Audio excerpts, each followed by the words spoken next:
Huh? We are broadcasting? Okay, now we go. Okay. Good morning.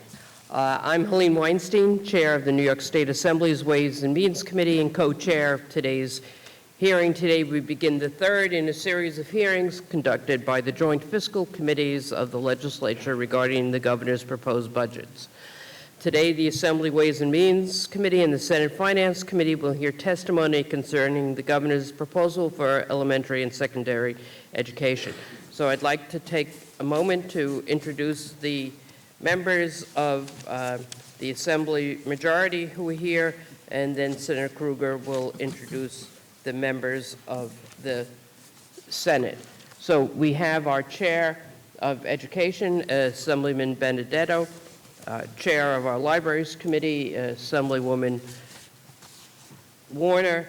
We have Assemblyman Otis, Assemblyman Colton, Assemblywoman Hindman, Assemblywoman Jackson, and I think at the moment, I thought Assemblywoman Buttonshine.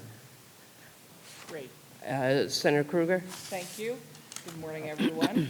I am joined this morning so far by our Chair of the Education Committee, Shelley Mayer, our Chair of the New York City Education Committee, John Liu, Robert Jackson, Brad Hoyle-Siegel, and Michelle Hinchy. And I'm going to just ask my ranker from Finance, Tom O'Mara, to introduce his members. Thank you, Chairwoman.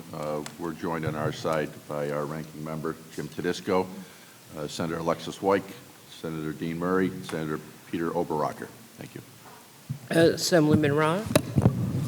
Thank you. Good morning. We are joined by Assemblyman Smith, who was our ranker on the Education Committee, Assemblyman Slater, who was our ranker on libraries, and Assembly members Jensen, Chang, and Pirzolo. And Walsh. Thank you. So just some ground rules, both for the witnesses and importantly also for the legislators who are here and who will be coming. So governmental witnesses have 10 minutes to make a presentation.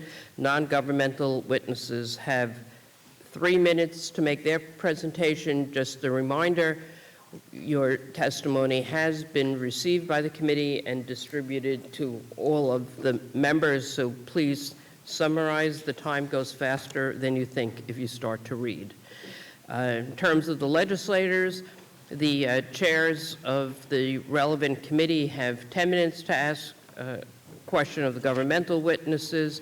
The chairs only get a second round of 3 minutes if they need. The rankers of the respective committees have 5 minutes to ask question of the governmental witness. All other members, 3 minutes. And in an attempt to not break yesterday's record of 10 and a half hours for our hearing, and not have our 12-hour hearings and 13-hour hearings we had in prior years, we really ask the legislators to let either myself or Senator Krueger or your respective rankers know when the governmental witnesses finish if you want to ask a question, not an hour into the questioning, or not come running in and ask a question that's probably been asked already. Just a reminder that there are no PowerPoint presentations, placards, or signs permitted in the hearing room, either by witnesses, guests, or legislators. So with that, why don't we get to our elementary ed and elementary and secondary ed hearing from our first witness, Commissioner Betty Rosa. Thank you. Commissioner. Thank you. Good morning. Good morning, Chairs Krueger, Weinstein, Mayer, Liu, and Benedetto. And good morning as well to the members of the Senate and Assembly who are here today. I'm Betty A. Rosa, Commissioner of Education. I'm joined today by Executive Deputy Commissioner Sharon Cates Williams, Senior Deputy Commissioner Jim Baldwin, and Chief Financial Officer Phyllis Morris. I want to acknowledge and thank Chancellor Lester Young and the members of the Board of Regents who I know are watching today. I also want to thank our stakeholders whom we work for every day to meet the needs of the students and our communities. We would also like to recognize the role played by our cross-agency partners the last 2 years in co-creating and harnessing the potential of connections and partnerships. The stated mission of New York State Education Department is to raise the knowledge, the skills, and opportunity for all New Yorkers. To achieve this, we have developed 3 guiding principles. We want to make sure that these principles are the ones that guide all of our work. To foster lifelong learning, academic success, and improve outcomes for all students. Advance equity, excellence, and access for all students. Strengthen the department's capacity to serve the public. That issue of service is very critical for us. Our budget requests align closely with these guiding principles and would provide the resources needed to achieve them. And when we do that, we will be able to provide all students the tools they need to graduate high school, prepare for a lifetime of continuous learning, fulfilling careers, and inform civic engagement. The department's budget requests, as you already have, fall into 6 major areas. Early childhood programs. We seek to ensure that New York's youngest learners, building a foundation, start out where they deserve with all the opportunities and resources. Doing so requires funding. It also requires us to streamline the current system, make it more accessible to students and families, and enable us to better target services and support to the historically underserved communities. In the second area, teaching and learning preparation, we are asking the legislature to fund systematic improvements to the teacher certification system that will improve customer service and make it easier for prospective and current educators to explore career advancement certification opportunities. Doing this will remove barriers to the profession and help develop a more diverse educator workforce. We're also looking to streamline teacher certification pathways and increase the professional learning opportunities available to teachers. The third area, high school opportunities and career success, we're seeking to provide multiple ways for school districts and BOCES to offer students much greater and much equitable access to advance high school work. Career and technical education programs are key, and other college pathway programs such as P-TECH and early college school. The issue of funding equity is our fourth. We are grateful for all the commitment and the governor's commitment to fully funding foundation aid. The Regents and the department will continue to advocate for a sustainable funding model that directs aid to the schools that need it most, regardless of where they're located, be it urban, suburban, and rural. To that end, we are seeking a modest investment of $1 million to fund a foundation aid study, a feasibility study that will ensure resources go to those districts with the greatest needs. Our fifth area is health and well-being. It is axiomatic, but bears repeating. Children who are healthy, well-adjusted, and well-fed are better prepared to learn and thrive in school than those who are not. It is really that simple, and it's really that important that we make sure that all students have access to these basic necessities. Our final one is the area of data and system modernization.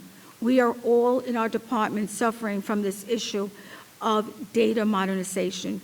To provide the customer service and support New Yorkers what they expect and they deserve, our department is seeking to modernize and update some of our technology-based systems.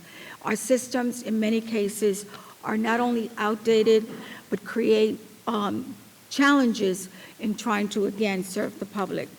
An overall strategy we seek to is to streamline the multiple ways that early childhood programs are currently funded.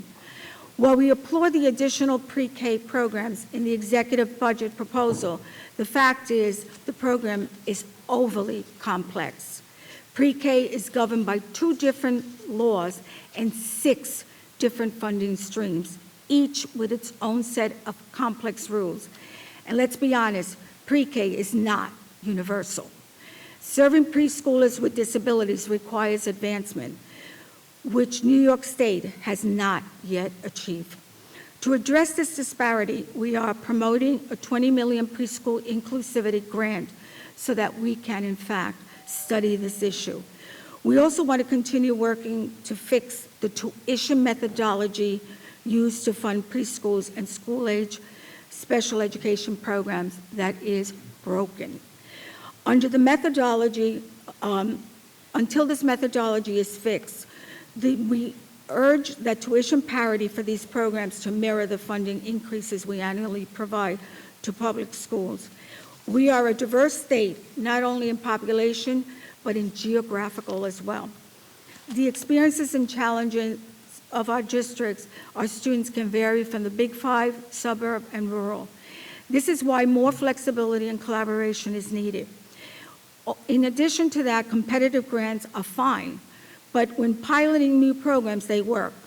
Yet, when we have to use them, these competitive grants create and breed inequality. They create winners and losers.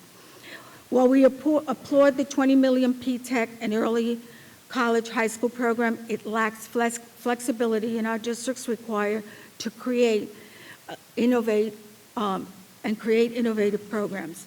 This is why we have proposed creating college credit and career opportunity programs, which would combine P-TECH, early college, high school, and advanced coursework opportunities under one appropriation to allow districts to apply for the funding. New York is struggling with education staffing, we all know that, and we have to take a look at that issue very closely. We also have to look at regionalization, which is an essential component of cost-effective plans. And we also have to increase educational opportunities through collaborative methods. The actions will remove barriers to the profession for educators and promote more diverse workforce. Finally, I would be remiss if I failed to express a strong opposition to the governor's plan to transfer the department's longstanding function of licensing and overseeing healthcare professionals to the Department of Health. The current system works. It works because it aligns to the state system of educational preparation, licensure, and professional oversight under a single umbrella, thereby ensuring the public is served by competent, well-trained health professionals. The transfer is being proposed without any feasibility study and any real consideration to this issue. The proposal is drastic. It really needs to be really looked at. While the executive proposal contains many laudable proposals and need to resources, it would be one that needs to be studied. Before I conclude my testimony, I want to thank the district superintendents for their leadership, the staff of the department who work so incredibly hard on behalf of teachers, students, and the families across the state. And with that, thank you so much for your attention, and I look forward to all of your questions. Thank you, Commissioner. Before we go to questions, we've been joined by Assembly Members Simon, Joyner, and Slater. And, sorry, we've been joined by Senator Martinez. And Senator Bill Weber. And I just want to remind people that both legislators and Commissioner, well, you've been here numerous times, but we do have some new legislators, that the time limit is both for the question and the answer. So don't do what happened a few times yesterday with someone saying, I have 8 seconds left, so let me ask you my final question. Please leave time. Senator Krueger and I were given a gavel because we had an unruly member, but we didn't need to use it. So hopefully we don't need to use it today.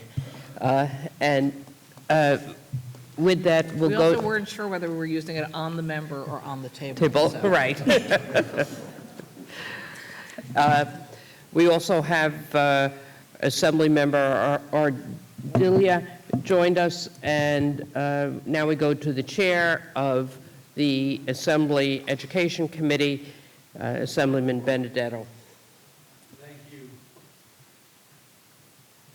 Good morning, Commissioner. Thank you so much for being here. Good morning. Listen, I'm continually, and I'm sure you are too, frustrated in education about we spend an awful lot of money on education, and we never seem to get there. I mean, we have so many students who are just not achieving the way they should be achieving. Okay, and I'm talking about, let's say, in reading. Okay, have we looked at, have we explored, what are your views on the way we teach reading? It has been brought to my attention that New York State is out of step in teaching to young children how they read and how they go about processing reading. And yet, and there are new theories, or maybe they are old theories that are now new again. Just your opinion on it. Well, I think when you're talking about old theories that are new, you're probably making reference to the brain research. That's what I'm assuming you're referencing. But I want to go to the fact that you said many times we look at this context of success through the lens of high-stakes testing. And so I think the one thing that we're truly looking at is really having a sense of when we think about our students' success, and particularly you use the term reading, using multiple ways of looking at that success in terms of achievement, in terms of how students move forward, both at the local level as a former principal, superintendent, the kinds of strategies, kinds of programs that we put in place that support our students. One of the things that I think we have not done a good job is, and the reason I talked about pre-K is exactly this issue of building the foundation. And so later on, we look at and we think about the investments that we need to make to start the race in the right place at the right time, both for special needs students and gen ed students, particularly in collaborative, inclusive environments, so that our students have the kind of foundation that they need to move forward. So setting that foundation is critical, but I do think that in looking at the results, if we look at the results through one lens only, and we could look at graduation rate, as we know that that's also a measure, but we have to look at across the aisle, what are the strategies that are used, what research informs those strategies, and what are the results from a multiple way, not just looking at it through one specific high stakes. And not to take away, it's important, but it's one factor in the equation. Thank you. The regions. Okay. There are rumors that the regions are reviewing the qualifications for graduation and possibly doing away with the region's examinations or revising the region's examination. Have you been privy to maybe some of their discussions and which way they're going in this area? Point of clarification, the Regents exams first of all, most of you know, in 2019, we started a task force to look at our graduation rate, to look at our graduation process, and to look at what it means to have a New York State diploma and what students, how they are prepared, whether it's for career or college and civic readiness. So the Regents exam is a factor, but we, from 2019, we put an original task force. From that, we've spent a great deal of time working with our partners, our research partners, which are given to us by the feds. USDE pays for that, West Ed, looking at research not only nationally, but internationally. And we did, recently we did a report on this. But in addition to that, we put together 64 members of a task force with various, I would call, participants from rural to urban to suburban, principals, business. As a matter of fact, yesterday, Chris White did a presentation with our Blue Ribbon Committee to talk about CTE with students' voices as well as parents' voices, to talk about how we work together, and that's what I was talking about, cross-agency. So it is not the regions that are doing this work. This work is being done by a cross-section of various, both educators, business, and other individuals as our stakeholders that are very much a part of this conversation. And we will be in November, the committee will be advancing recommendations to the department and the Board of Regents. So to your question about getting rid of or making decisions, no decisions have been made or will be made. As a matter of fact, there's a summer convening to look at these different issues that we're struggling with.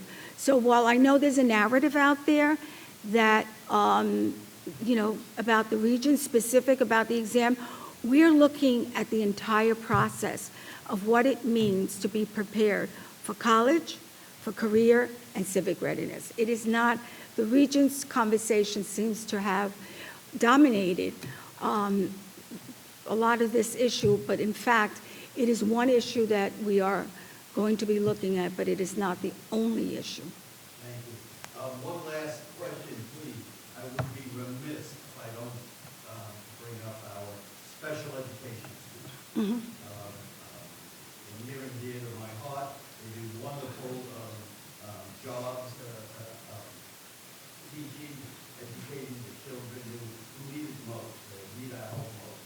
Yet, year after year, the 4410, or 42, 4410s also. the special ed students Yes. are just always begging for more money. They're losing teachers. Your observations? Sure. In my presentation, you heard me talk about the 4410s. You know, the tuition rate methodology is broken. We really have to create a sense of parity.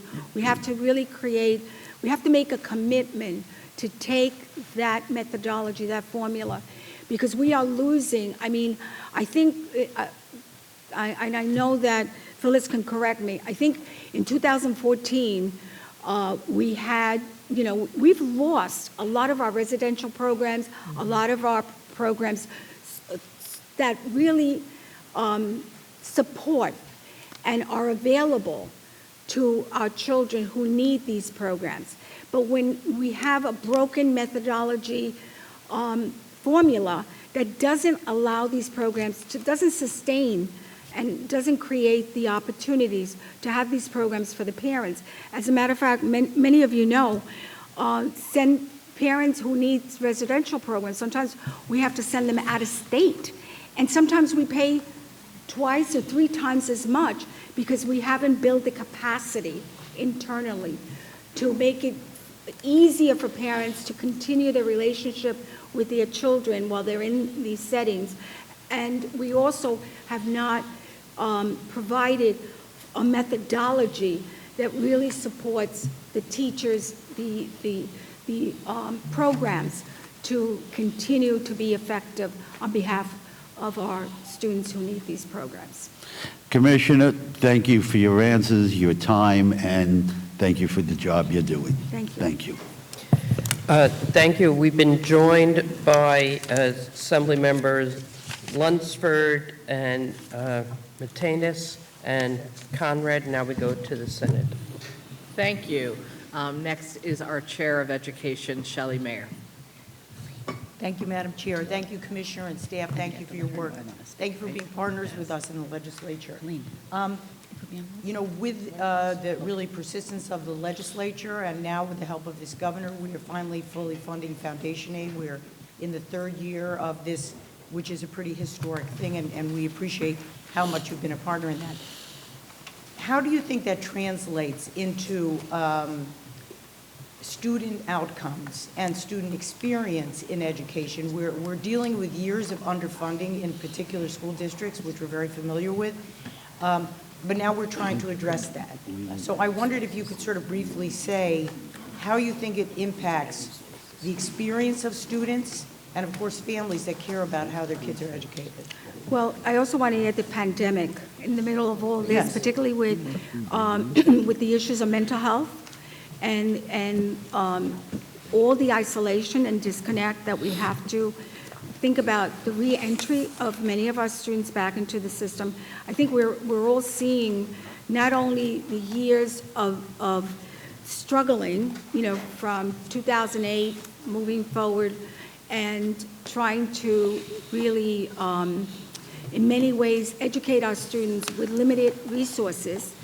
At the same time, the pandemic also exacerbated the needs. As you know, right now we're going through the issue of, we call academic, you know, recovery, but it's also social emotional recovery for Right. many of our students. So I do think, while to your point, we are extremely grateful for the work that was done to get to that point in terms of fully funding foundation aid.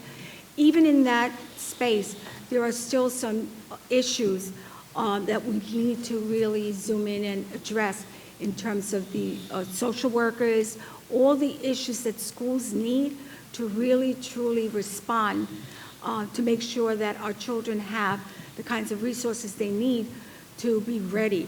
I mean, the issue with nutrition, you know, we can't, you know, students that are having issues, whether it's at home or the only meals that they really have are the meals that they get in school, and some of them take home some of those meals. I mean, all of these are very complex issues, and you know, because we discuss them continuously, both at the local level as well as at the state level. Jim, do you want to? Yes. Sure. You know, I think we need to recognize that the resources will certainly increase the capacity of our schools in most cases. However, there are schools where they receive really a maintenance of effort kind of boost, and there is evidence that those schools are struggling and will continue to struggle unless we address some of the issues in the formula. A few things to point out. The current formula is based on the 2000 census, the 2006 Regional Cost Index, and dated measures of what are referred to as successful schools.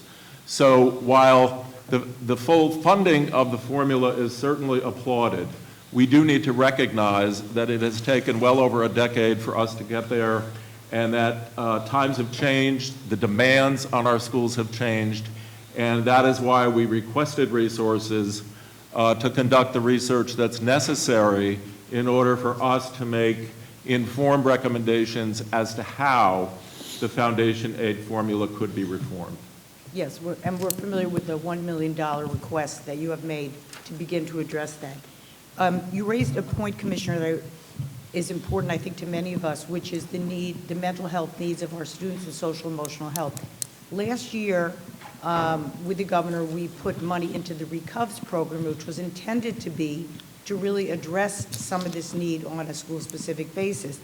And I think there's been a challenge getting that money out the door, to put it nicely. So can you walk through with us why money that you supported, we supported, the governor supported, doesn't get to the schools within the year that, since we enacted the last budget? Sure. Besides given you an overview. I think I also sent to your office kind of a chronology Yes. as well. And I think, and that's something that we would like to submit as evidence of an area that we really do need to address. And I think it should be for all of our legislators. One of the major issues we have is that we can get together, and in this particular case we did with mental health, and we can come up with a way that we believe it's a tremendous amount of work to get an RFP done. And then we submit it, and then we submit it to DOE. And as I said, we will make sure, for the sake of time, to share it.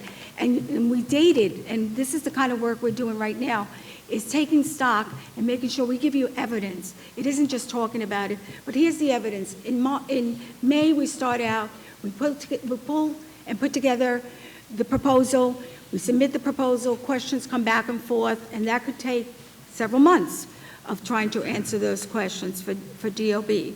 It sits, it goes back, you know. Right. So a year later, we're still waiting for approval. The field is looking at us. We're in the middle of this, looking, you know, this is a collaborative with mental health, looking at us and saying, we desperately need this. But unfortunately, because it is with DOB. DOB, I think you mean. I'm sorry? DOB? DOB, the Yeah. budget. And the approval has to go through that. Even creating, I mean, any RFP, that's why we're having concerns about RFPs and equity issues. Any RFP can take anywhere between 9 to 10 months with all the negotiations that go on. It is an area that we have to look at. We have to streamline it.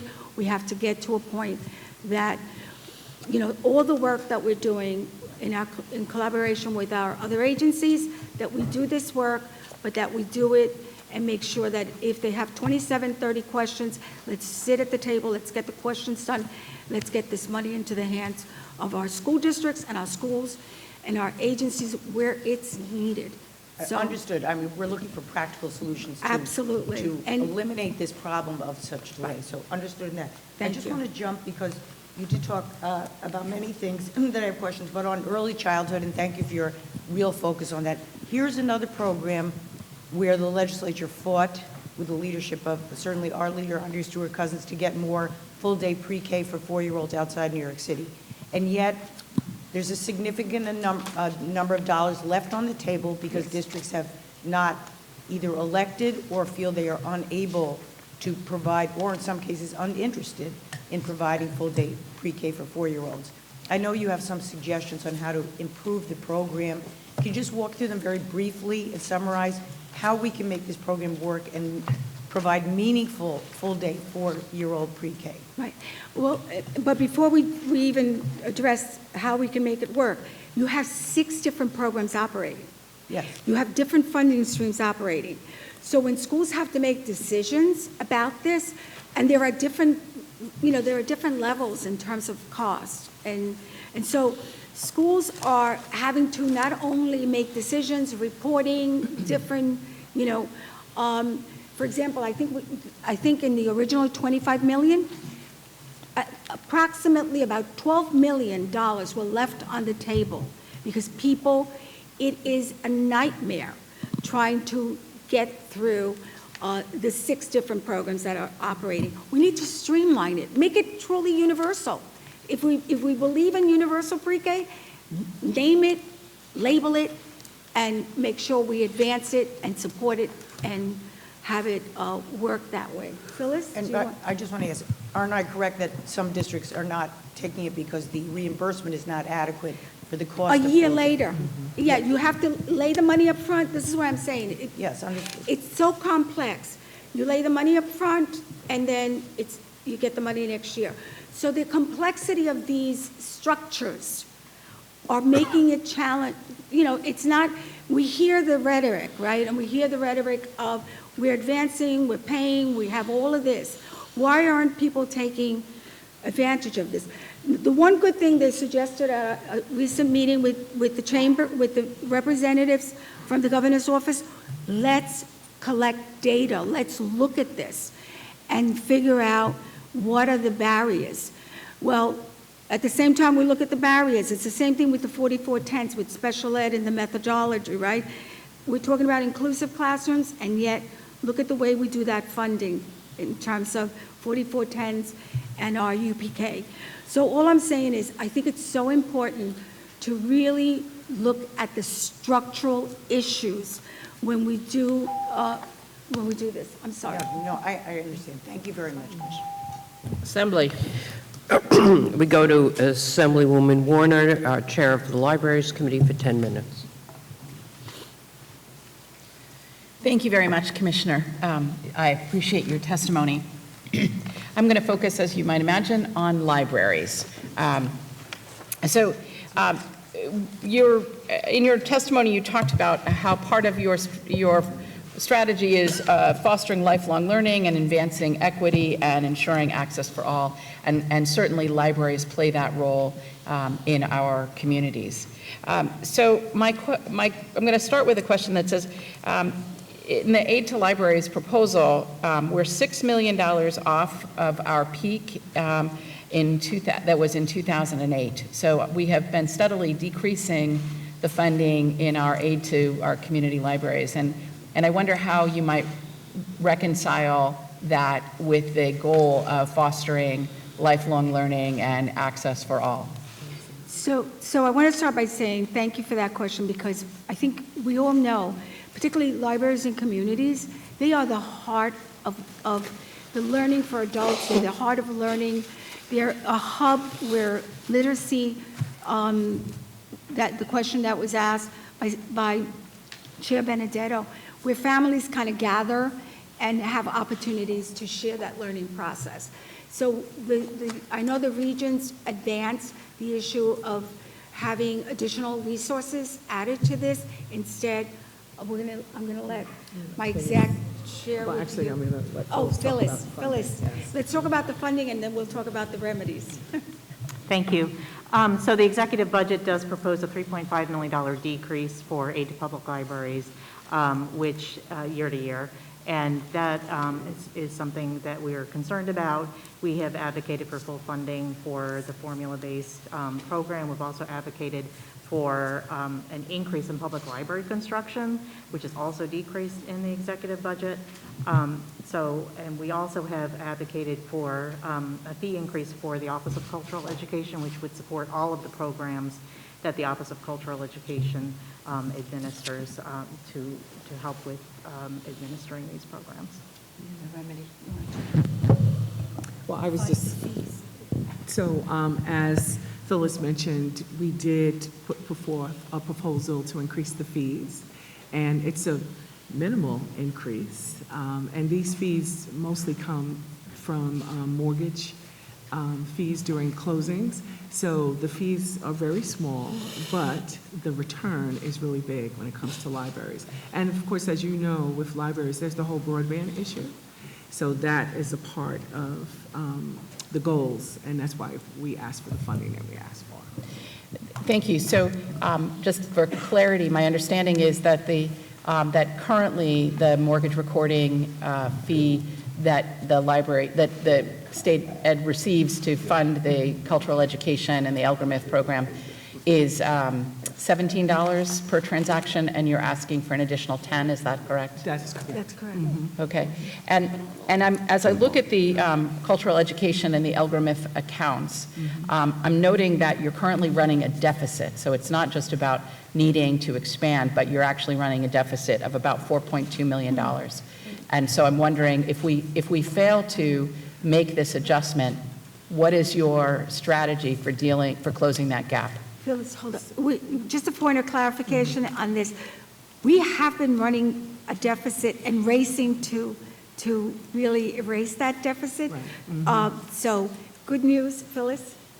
Right, so there has been a deficit for a number of years. Right. The deficit has been erased, and that was not an easy task. Right. There was, because the fees are based on mortgage recording, and so the fees depend on the housing market, which is nothing that the State Education Department can control, and nothing that is directly related to the actual business of cultural education. So it's, we're really dependent on the way the mortgage and housing market fluctuates.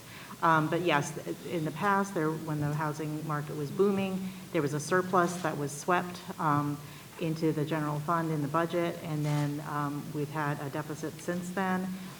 But the deficit, through a lot of cost-cutting actions on the part of the department and the Office of Cultural Education, has led us to be able to erase that deficit.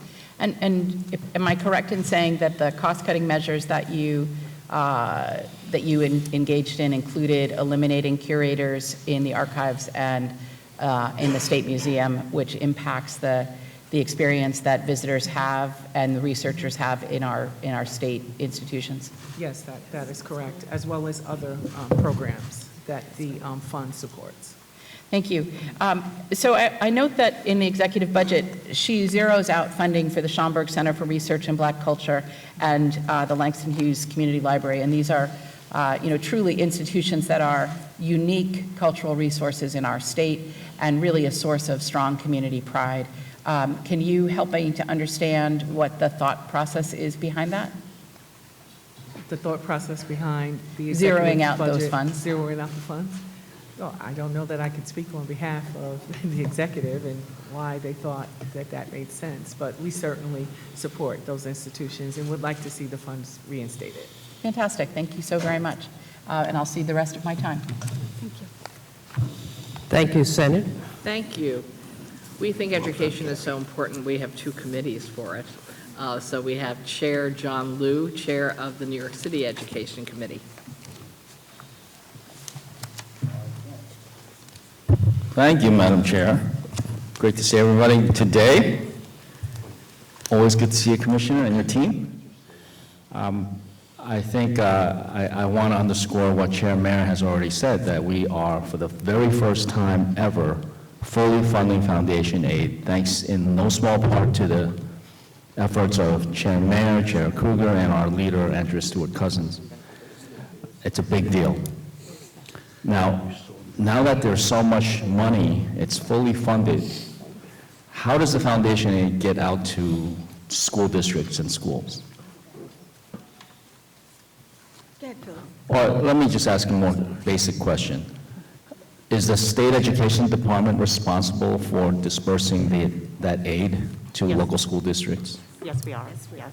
So Okay. there's statutory requirements as to payment requirements, deadlines, and yes, the state education. Okay, can you hear me?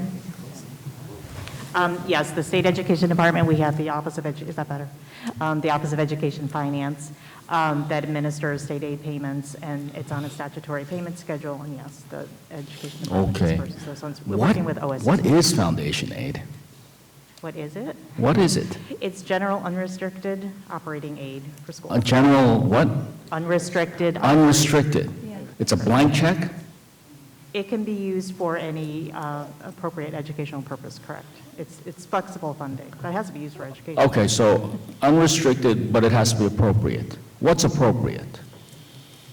So there's statutory provisions governing foundation aid and how it's calculated and the way in which school districts can use. My understanding is that the origin of foundation aid was in response to a lawsuit where the courts decided, in great thanks to my partner over here, Senator Jackson, that kids were not getting a sound basic education.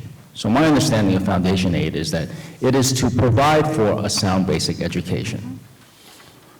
Can you briefly describe what that sound basic education requirement is?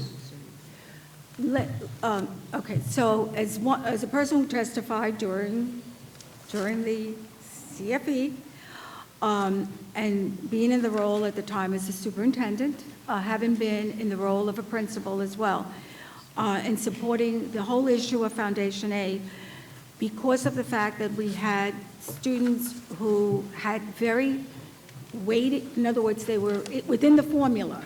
We wanted to make sure that the funding was used specifically to address many of the issues that were identified that obviously were not cost neutral, These were issues that we were going to need additional funding to support those individual students. You're talking about the original lawsuit, and, all right, let's fast forward to 2023.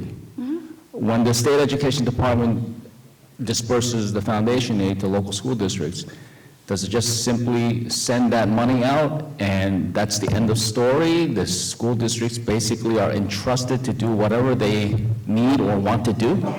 No, there are specific, the formula has specific amounts of dollars attached to different students and different conditions and different situations. This is not a blanket, to your point, it's not a blanket check for X. What kind of information does the State Education Department expect back from a school district in terms of how they use that funding? And more specifically, I'm getting to the budgetary language that we passed that talks about State Education Department holding school districts accountable for how they use that foundation aid. So what does State Education Department do to hold districts accountable? So districts are required to provide extensive reporting. They're required to report on their budgeted expenses, not just for foundation aid, but all sources of school aid. And also they're required to report on their actual expenses at the end of the school year. We also, pursuant to language in the enacted budget, have collected plans from districts on their use of the foundation aid increase, and those plans are on our website that detail how the increase is going to be used by school year. So that information can be found on our website. And can you name just like maybe 3 top measures or top items that they have to respond about, a school district has to respond about? Well, yeah, okay, so if they have English language learners, students with disabilities, they also have to make sure that in the formula, for example, economic disadvantage, all of these are categories that when the plan is set, and by the way, it's not just, the funding is very specific to those categories, so that the way the money is aligned has to be spent on those particular situations, so that even, within the formula, the districts receives based on their student, we take a look at the number of students that are in that district. The only time there's some adjustment is One of the reasons why the courts decided that kids were not getting a sound basic education was that they were stuffed in oversized classrooms. Too many kids in the class. Does the State Education Department monitor that at all? Okay, so in the process of the conversation, the issue of class size, which I know we sent that over as well, when that was put in place, we have been monitoring, having conversations. We even provided a report, particularly for New York City, in terms of class size. Now, I will tell you, as somebody who's gone throughout the state, class size, a local decision is made at the local level in many school districts in terms of class size. And some of it is affordability of given the funding that they receive, given their money. I have gone from North Country, whether it's Messina High School, All right. or even, I'm just saying that there are different class sizes. But Commissioner, you're saying that the State Education Department is on top of the class size issue? Absolutely. Okay. In New York City, I think we submitted a... I will remind your whole team, and I don't think any of you need reminding, that foundation aid is to provide that sound basic education, and that court ruling some years ago ruled that when class sizes are excessive, that precludes providing the sound basic education. So from a macro level, as opposed to getting into the weeds on the formulas and everything, I would expect that the State Education Department be on top of what the basic purpose of foundation aid is, and that is to provide that sound basic education, which cannot be achieved when classes are excessively large. Terrific. There's been a little bit of discussion, if not controversy, about the teaching of history, in particular, what the College Board deems to be history and what students should be tested on. Who decides what's on the Regents test for history? We do. We have, but we base it on standards. Our standards guides the work of how our teachers who are intimately involved through different And who decides what phases- those standards are then? The We- Regents? No, the regions have policymaking. We, as a department, work with our department staff in the standards work. We work with our districts. We work with all of the different stakeholders in And what terms of hap- representation. And what if there are some people, a significant number of New Yorkers, who feel that there are things missing from the Regents' standards or the items taught in specifically the Regents, the history Regents? Right, so we review, we request funding, as you know, to review our standards. As a matter of fact, which is challenging, our health standards, it's been 20 years. We have not had the kind of support and funding. I mean, this is the kind of work that we constantly ask for support to review our standards. Even now, when we asked this year, as we're doing our work for grad measures, one of the things we asked for was funding to support our review of our standards. All right, well, You know, I know you have held this as an important priority of yours, but it's, from my perspective as a member of the State Senate, we need to do more and quicker. And specifically, you know, after decades, Asian American history and experience is still completely excluded from the Regents exam, which is why it's not really integrated in the teaching of history in our public schools. Thank you, John. Lou, Thank you, Madam Chair. you don't have time to answer that one. Thank you. Assembly. We go to Assemblyman Smith, the ranker on education, for 5 minutes. Thank you, Madam Chair, and thank you, Commissioner, for joining us today.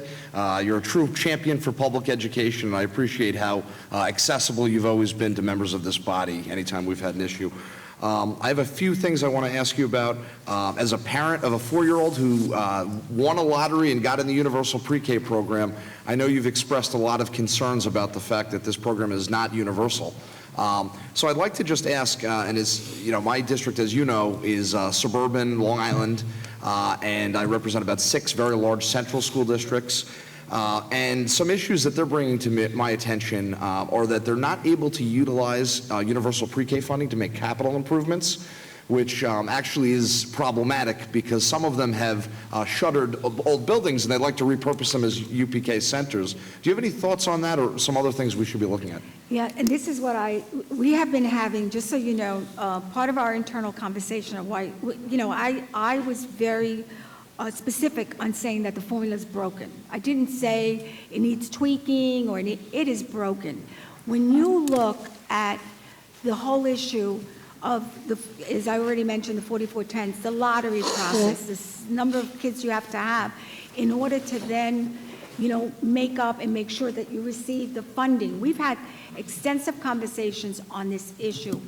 In order to really, truly create, we have been creating more and more in the last couple of years, isolation, not integration.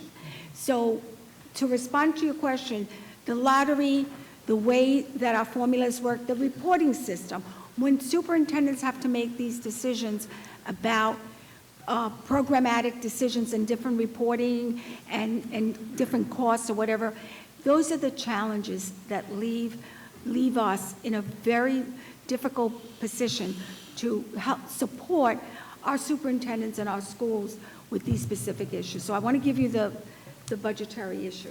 But in terms of the capital question, that's correct. The UPK, the $25 million for UPK in the 22-23 enacted budget and the same $25 million that's proposed for 23-24 cannot be used for capital construction. So it's not possible for a district who lacks space to serve preschoolers to be able to take advantage of the funding. And as Commissioner referenced earlier, The $25 million from this year, when we did the RFP, we only received $12 million worth of applications. We've had to do a second RFP round for the remaining $13 million. And that process is open, so we don't yet know what kind of take-up rate we'll get on that. But when we asked districts, why didn't you apply? One of the primary things we heard was, we don't have space and we can't use the money for capital. And it's actually hard because now if they want to make space, they can't. So thank you for taking a look at that. Next up, school meals. I think we all believe, as you mentioned, that it's important that a child eats in order to teach them. As somebody who's a former educator, I know that that's a priority. I think it's a priority for members of this House and both houses. So the Farm to School program, I don't know if you're familiar. Yeah, of course. So Long Island schools are having a difficult time meeting being able to incorporate 30% of locally grown or New York grown efforts to include that. That includes milk they're trying to buy. I think we finally reached an agreement where they can buy New York milk. A lot of them were purchasing from New Jersey.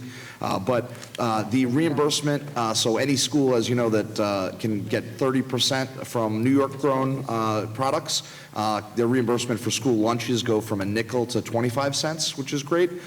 Is there any thought of regionalizing this perhaps, or making tweaks? Because I know our schools would love to participate in that.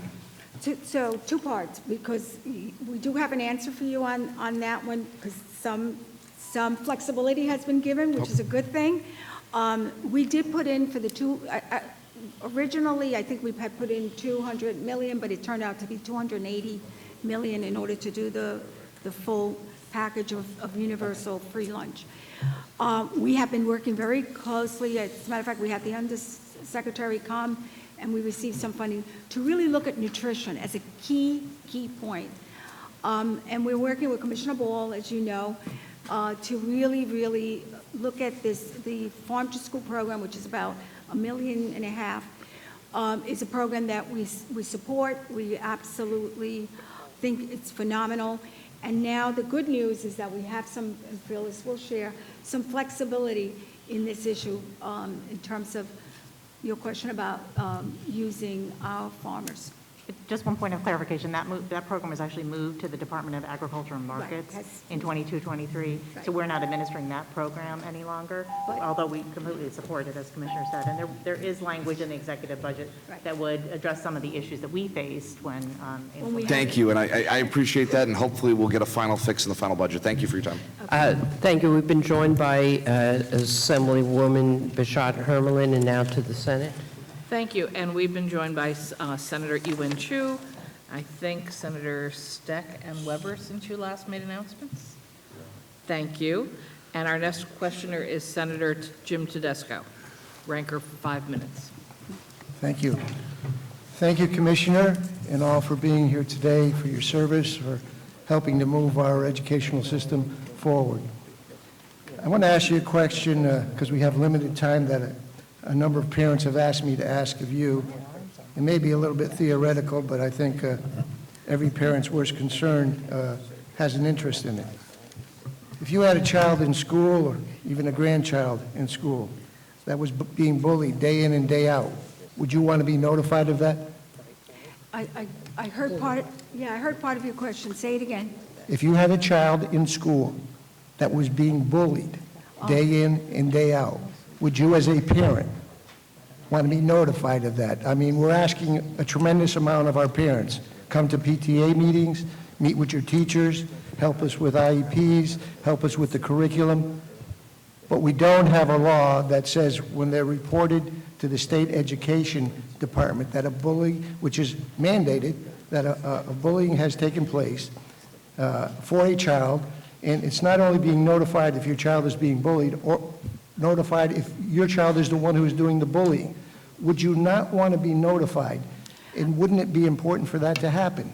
Absolutely. And I think part of what we're doing, we have been spending also a great deal of time, I'm sure you're aware, both on the discipline issue. We've done a lot of work over the last 18 months with the Department of Health.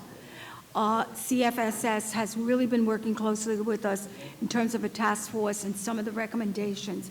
And we've been, as a matter of fact, we did last month a presentation about some of their recommendations and how we're going to be using this. But yes, the bullying, but it's not just being notified about it. It's really how do schools develop, not just informational, but create the kinds of culture where these actions are addressed. It's one thing to be notified. As a parent, I would go in and say, what is being done? Whether it's my kid doing it or if my child is the victim of it. Being addressed, I would think, would be notifying the parents, because... That's the beginning. Listen, when I was in school, you're much younger than me, bullying was a whole different dynamic. It might stop at the school door, the school gate, the school streets. When you got home, you were okay.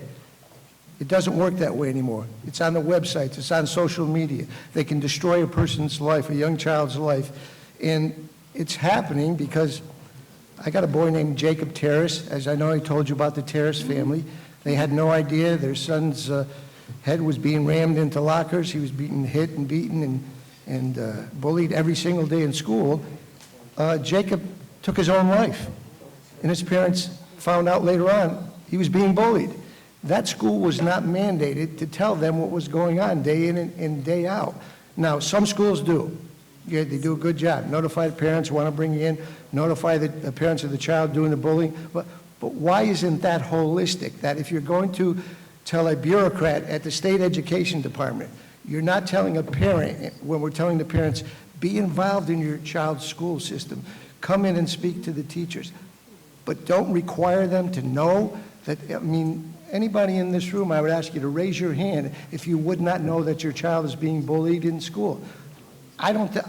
When we passed this in the New York State Senate, which I passed almost unanimously, I asked that same question. Nobody raised their hand. Everybody would want to know and take part in the decision-making. I don't understand why that can't exist right now. I understand you want to make a better setting. You want to stop the bullying that takes place. But to make that happen, I think parents in the school system have an obligation to be part of the team that does that. Absolutely. Yeah, we work with our school districts. Remember, one of the things that is misunderstood a lot of times is the local control. And many decisions at the local control are made. You have school boards, you have a superintendent, you have school policies, they develop their plans. We do a great deal of work, whether it's through culturally responsive, whether it's through using many of our workshops in trying to encourage parents, not just parents, but our schools, not only to inform, but look at the signs. We've developed surveys, we've developed guiding documents that are on our website. Make sure that the signs that you are seeing are signs that you're utilizing to address those issues. And we have ongoing conversations with our superintendents to do this good work. Thank you, Commissioner. Thank you, Assembly. We go to Assemblyman Slater, the ranker on libraries, for 5 minutes. Good morning, Commissioner. Thank you for joining us today.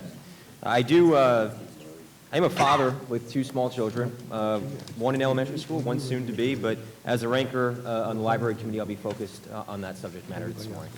In December, there was an assembly hearing regarding libraries, and obviously the issue of the outdated facilities that many of our libraries currently have were brought up. And it was stated that there was a need of over $1 billion. And I can tell you that back in my hometown, our library, which I believe is one of the best in the region, is in a facility that dates back to the Civil War.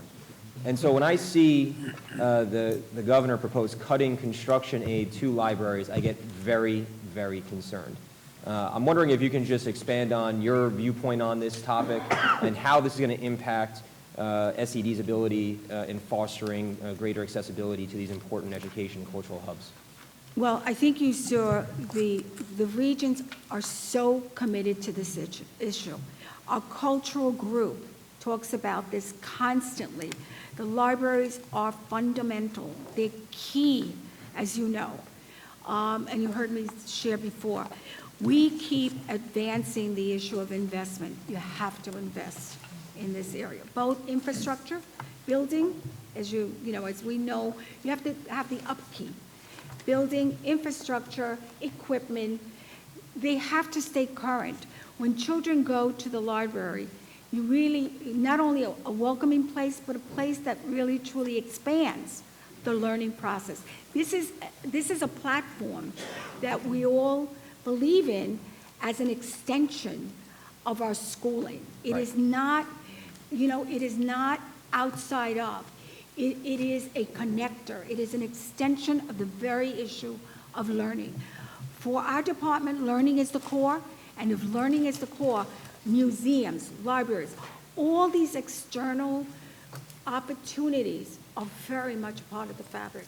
And you saw, I think, we had expanded, I think it was 45, we had asked, and instead, we went in the other direction. Right. So I'm hoping that there's advocacy around this issue, and not only advocacy on behalf of our children, but on behalf of our adults who also use it, and our senior citizens and our community. It is a hub in our My other in our concern, community. obviously, is the impact on construction costs and inflation. And so if we're decreasing the amount of money that's going to, and obviously, modernizing and enhancing these facilities, how are we going to make up that shortfall? And I don't know if you have any thoughts on how we might be able to achieve that. Well, we're not. It's going to be very, very difficult. You know, I have to say, and I know I sit here and say, we talk about all the money that we invest. Well, think about all the money that we invest in incarceration. Think about all the money that we invest in other things other than the foundational, early start, early learning, building on that. And yes, does it cost money? Absolutely. But at the end of the day, if we're not preventive, we're going to be reacting. Right. And so libraries are very much a part of this formula. So thank you for bringing that up. Absolutely. And if I could, with my remaining time, I just want to pivot to novel. The Assembly Libraries Committee, again, going back to that December hearing, heard from New York City school librarians that it's a critical resource for public school students and that it should be expanded. I'm just curious if you have plans to maintain access to the database and expand it beyond its current capacity. Yes. Go ahead. So, as you know, Novel is funded by the federal grant and grant dollars to the state library, and this federal funding has been increased at a rate. But the department advanced a priority budget request this year to increase the current fee for the cultural fund account, and this fee would increase and hopefully stabilize and give us the ability to keep those databases in place. And expand. And expand, yes. Great. Thank you very much. Appreciate your time here today. No problem. Thank you. We've been joined by Assemblywoman Seawright, now to the Senate. Thank you. Senator Robert Jackson. Good morning, Commissioner. How are you? Good. Good to see you and all of your team. So first, I wanted to thank you for mentioning about $1 million for upgrading the Foundation Aid formula and explaining not about that, but the process when money is allocated in the budget. As you indicated, you have to go through, it goes through the washing machine and dryer and come back out, you hang it up, and still it takes so long and people don't understand that. And so we, collectively, the state of New York, have to do a better job in moving that process around. So I wanted to thank you for explaining that. But also, I wanted to talk about the implications of the governor's proposal of eliminating the regional caps and basically opening the door for over possibly 100 charter schools coming to New York City. And understanding the law that has been in place since Bloomberg and our former governor, Andrew Cuomo, in place, that a charter school can then expand, and that can mean up to 300 charters. What type of impact, in your opinion, as a professional that have worked in the New York City school systems many years ago, and as a commissioner, what impact would that have on New York City as far as reducing class size and as far as from the budgetary process goes? Okay, so let me start with the notion that our state has two systems in place, SUNY and our regions, our board. We have, and Phyllis will correct me if I'm wrong, I think we have approved about 97 charters versus 271. Don't hold me to that number, but I think that's There are about 19, I know some people reported 23, but there are 19 zombies that have been closed.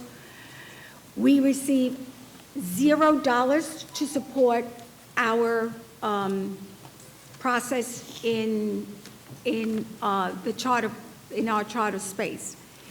I think the governor has 4.8 million that's given to the SUNY Institute. So we have to do with whatever. Now, having said that, we are looking at what was proposed.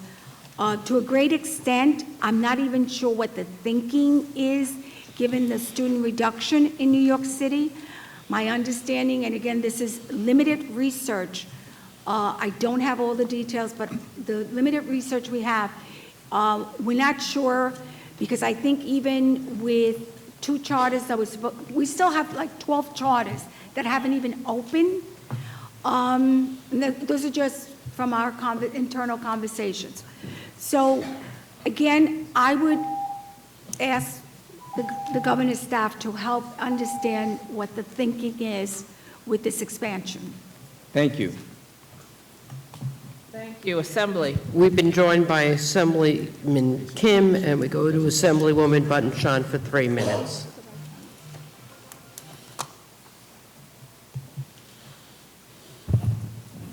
Mary Ann? I'm very sorry. Thank you. Utica. Yeah. Thank you so much to you and your team for being here today. I just have a few questions, so I'll provide them. I'm from the Mohawk Valley, as you stated. We have a lot of advanced manufacturing, and the concern with the P-TECH is very concerning to us. So clearly you discussed that, and just to reconfirm the importance of that. I also have heard from many regarding class size, and I know my colleague talked about the class size in his area. The request was to have a regional approach to looking at class sizes. For example, as we face the challenges through K through 3, we're seeing that those class sizes are at 30, and clearly that is not something that is conducive to the Mohawk Valley. And finally, you address in your testimony that your IT is facing a crisis, and the discussion about moving some of that credentialing to the DOH when one is in a crisis sounds like it would work on a temporary basis.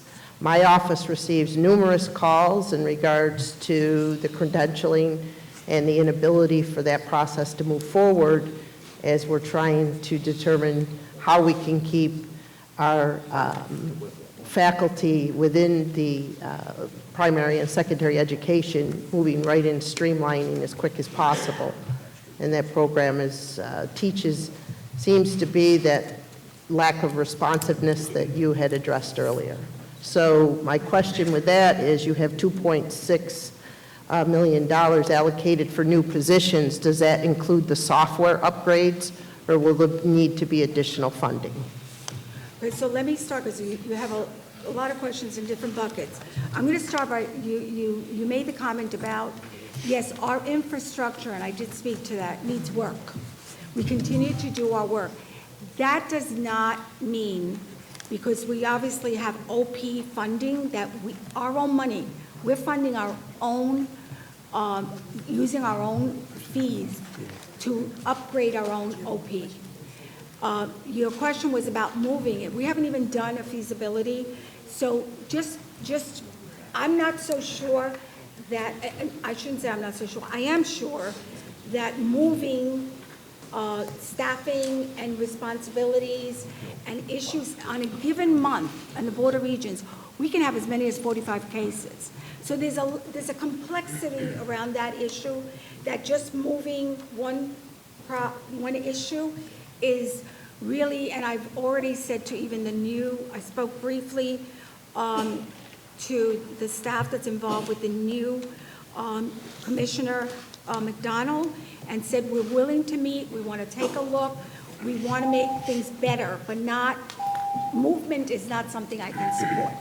Thank you. And I know you had a series of questions. We'll talk later. As I shared with you, we're willing to meet, and take each one of those questions and help, the situation so that we mutually understand what we go through in terms of our process. Thank you. Thank you. To the Senate?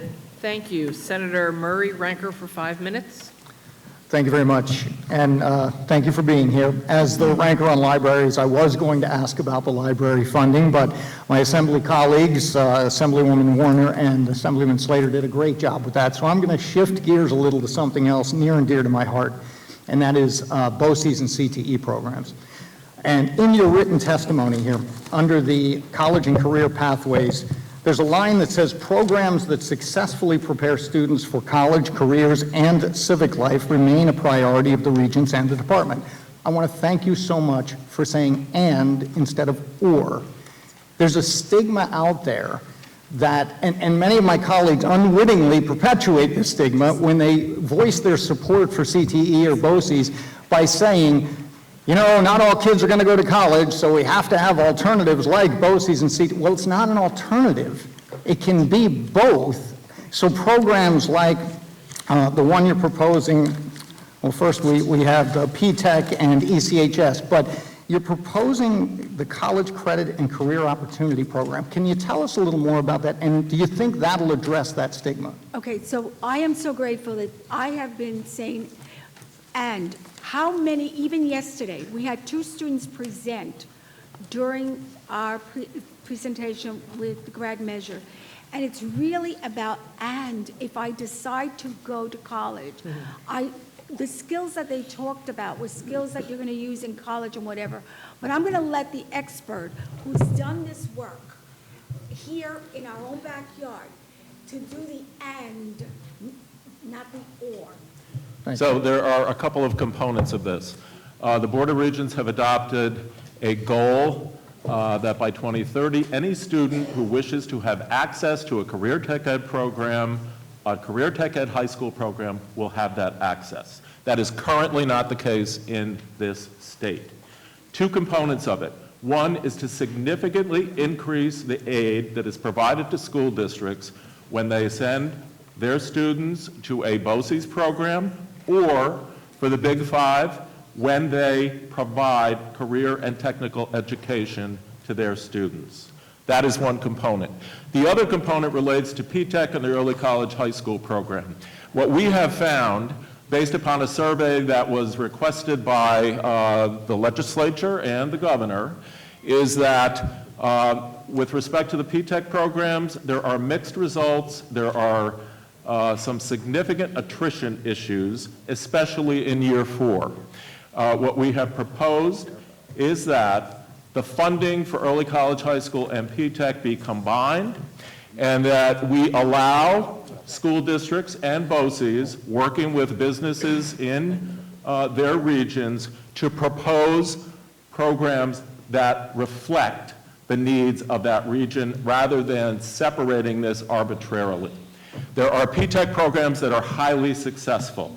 There are many that are financially struggling. Again, the way in which we have structured these programs leads to some of that financial struggle.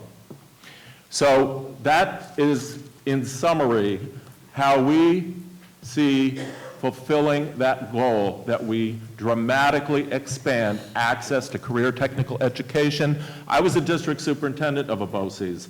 I had in excess of 40% of our students in our career tech ed programs had IEPs. The graduation rate for those students far exceeded what it would be in a traditional program. We have a regional technical high school, Tech Valley High School. Every student graduates from Tech Valley High School. That's great, and I like that plan, but I want to address this too. The problem with instructors right now at BOCES or CTE, there's a limit, a cap on how much, and it's been that way for what, 30 years? Yes. Can you speak to keeping some of these quality instructors when we have that cap? Right, and it's not just a cap, but every single program we've looked at, kids tell you they're so much more successful in college as a result of having, you know why? Because at the end of the day, all of us talk about the standards. These are applied standards. The kids feel it, they touch it, they know it, they can measure it. The standards are good, but these are opportunities to do projects, to put your hands in it, understand it conceptually by experiencing it. There's nothing more successful than kids really fully hitting that aha moment because you've taken the standards and you've applied them. That's what that does. Thank you for your focus on this. I appreciate it. Thank you. Thank you. We go to Assemblyman Jensen. Thank you very much, Madam Chair. I just want to circle back to something our ranking member Slater said in regards to novel and confirm there are no plans by SCD to eliminate this database moving forward. There's no announcements planned to announce its elimination. Is that correct? Well, there is a funding issue, so. Okay. So if the money goes through in the budget, then that will cancel any existing plans that you have to eliminate this critical database? Okay. Yes. Thank you. Pivoting to special education, we've heard from, in my community and across the state, that there's an early intervention services gap. And what is the correlation that SCD is seeing between the lack of access for early intervention services and then the ability of students to access and see success in special education classes and services? So we, in the information we gave you, clearly, we are big supporters of trying to create inclusive programs early on. I mean, ideally, I think we said something like 2035. We love to see that with the 3-year-olds, right? Because, again, building that foundation, we know, is critical. Identification, whether it's kids who have dyslexia, kids that really are having challenges, and if we can address them, the earlier we can address them, we can develop not an IEP down the road, but we can develop through play therapy, the experiences that they have.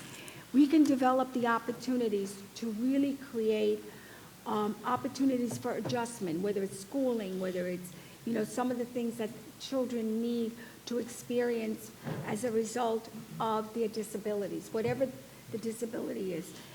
I truly believe that the early investments is critical because we really have to capture them at that point. And many of the early childhood programs have, as I've already said, all of these funding issues that really don't allow the programmatic part, which is what you're talking about, to allow us to develop in response to the strategies, the programmatic designs. So Commissioner, I don't want Chairman Weinstein to throw a gavel at me. So just quickly, Oh, I'm sorry.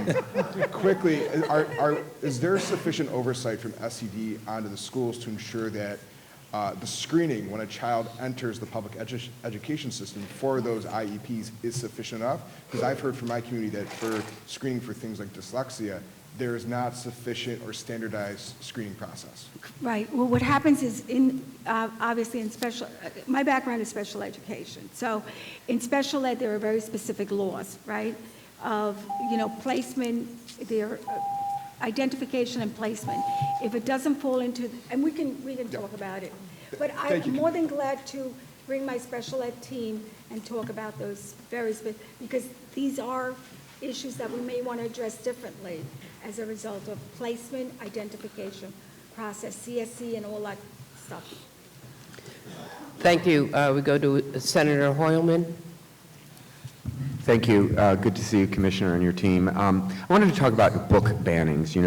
Across the country, there's been an attack on public school libraries. States like Florida, North Dakota are banning books more and more publicly than we've seen in quite a long time. And I think that most people in this room, and certainly most of my constituents, would agree that New York has to take a stand against these dangerous book bannings and defend the right for students to read what they want to read. There's a book called Gender Queer, a memoir, an award-winning book, by the way, by Maya Kobabe, which has been banned in school libraries from Long Island to the Hudson Valley. My question is, do we know how many books have been banned in New York State by public school libraries?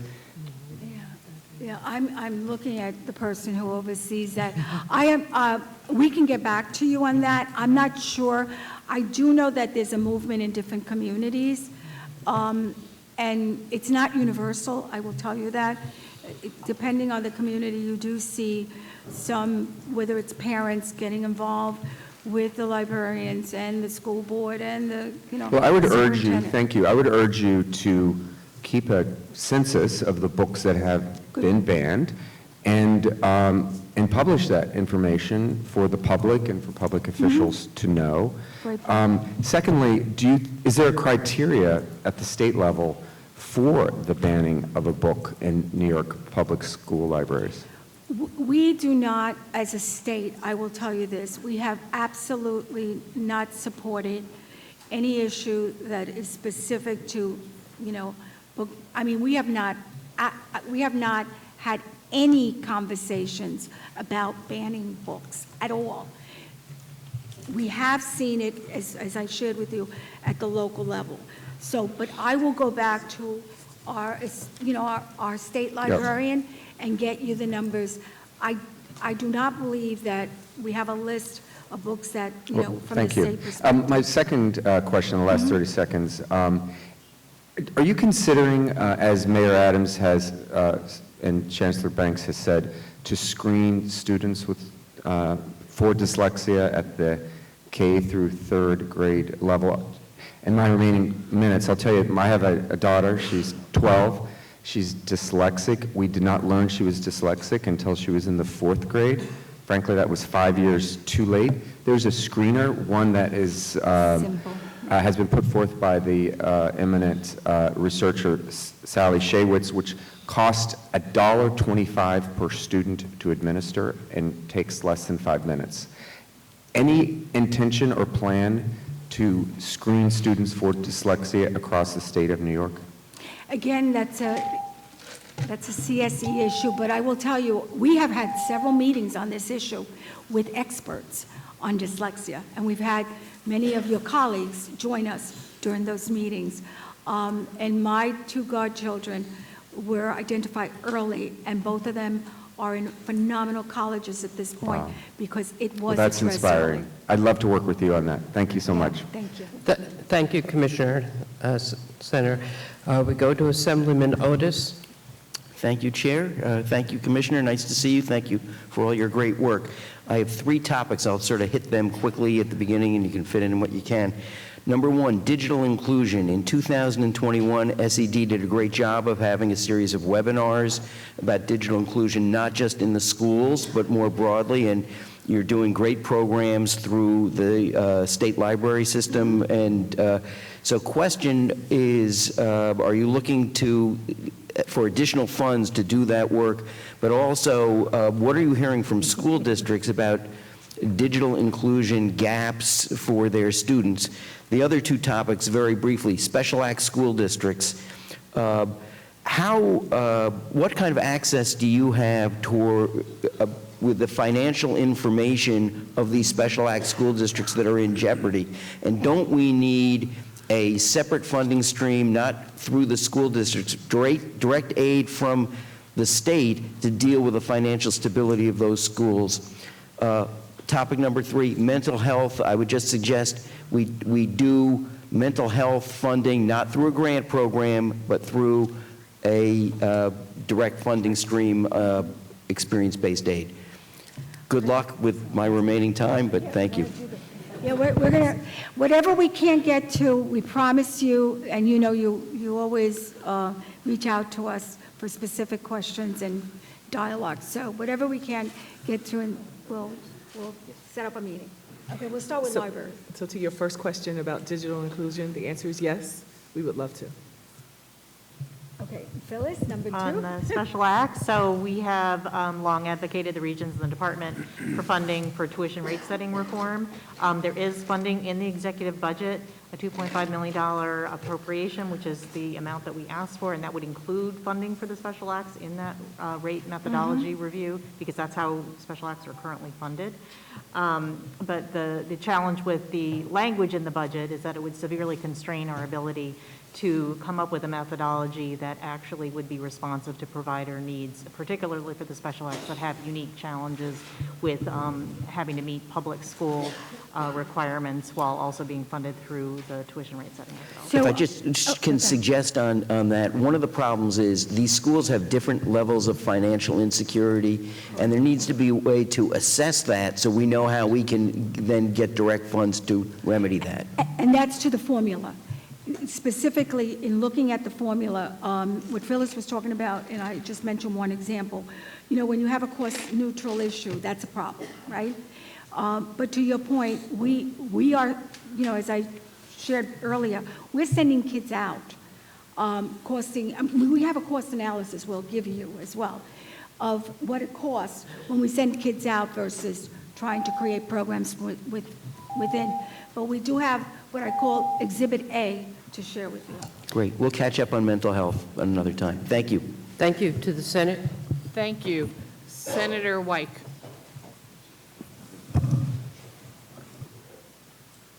Thank you. Good morning. Thank you so much for being here and for all the information that you've given us today. I'm so glad to hear that my concerns have been kind of already brought up, and that's literacy. So one of the things I hear throughout my district all the time are, what are we doing to make sure that our students can read and reading comprehension? I can quote statistics from the National Center of Education statistics that tell us that in New York State, our reading and reading comprehension, our literacy skills have declined in this century. And we can look at statistics that say that dyslexia affects 20% of the population, representing 80 to 90% of all of those with learning disabilities.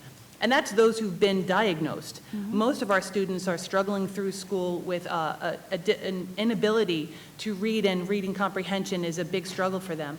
But they haven't been diagnosed with any kind of reading or learning disability, which really puts those students at a disadvantage. So I'd just like to know, you know, I'm looking at some of these statistics and I'm trying to be sensitive to time. Because I'd really like to know, what can we do? We're looking at some of our neighboring states, Massachusetts, New Jersey. Their scores are higher than ours, and they've remained there. But New York State seems to see a steady decline in this century, which is troubling with all of the abilities that we have. What can we do to make sure that our students, one, are learning to read, and that they have good reading comprehension skills? Because as we develop STEM and technology, and so if you can't read and you have a lack of the ability to reading comprehension, you're not going to be able to excel at any of these. Well, I'm going to add one other element that we haven't talked about in this room. We have a larger population than Massachusetts and other places of ELL students. I mean, we are a hub for many of our English language students. But that's another sign. Also, I will tell you, there are districts that do a better job.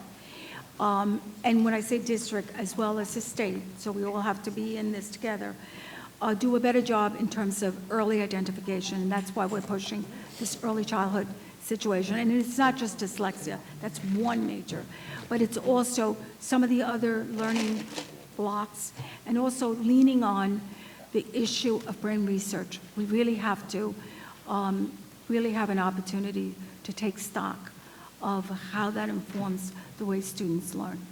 I know, so I have 3 children who've been in school and, you know, have graduated and moved on. And so, you know, there's really no opportunity for them to be screened. And if they are screened, the schools tend to push them off and push them back into the classroom without offering them services. How can we remedy that? Well, that's the whole situation with the prevention, rather than having to be identified in order to receive services. So we really have to do a much better job in terms of our dollars, looking at the prevention side of identification screening, early screening, identification of responsibilities, and responding to the needs. More than glad to continue this conversation. Thank you. Thank you. Assemblyman Pirozola.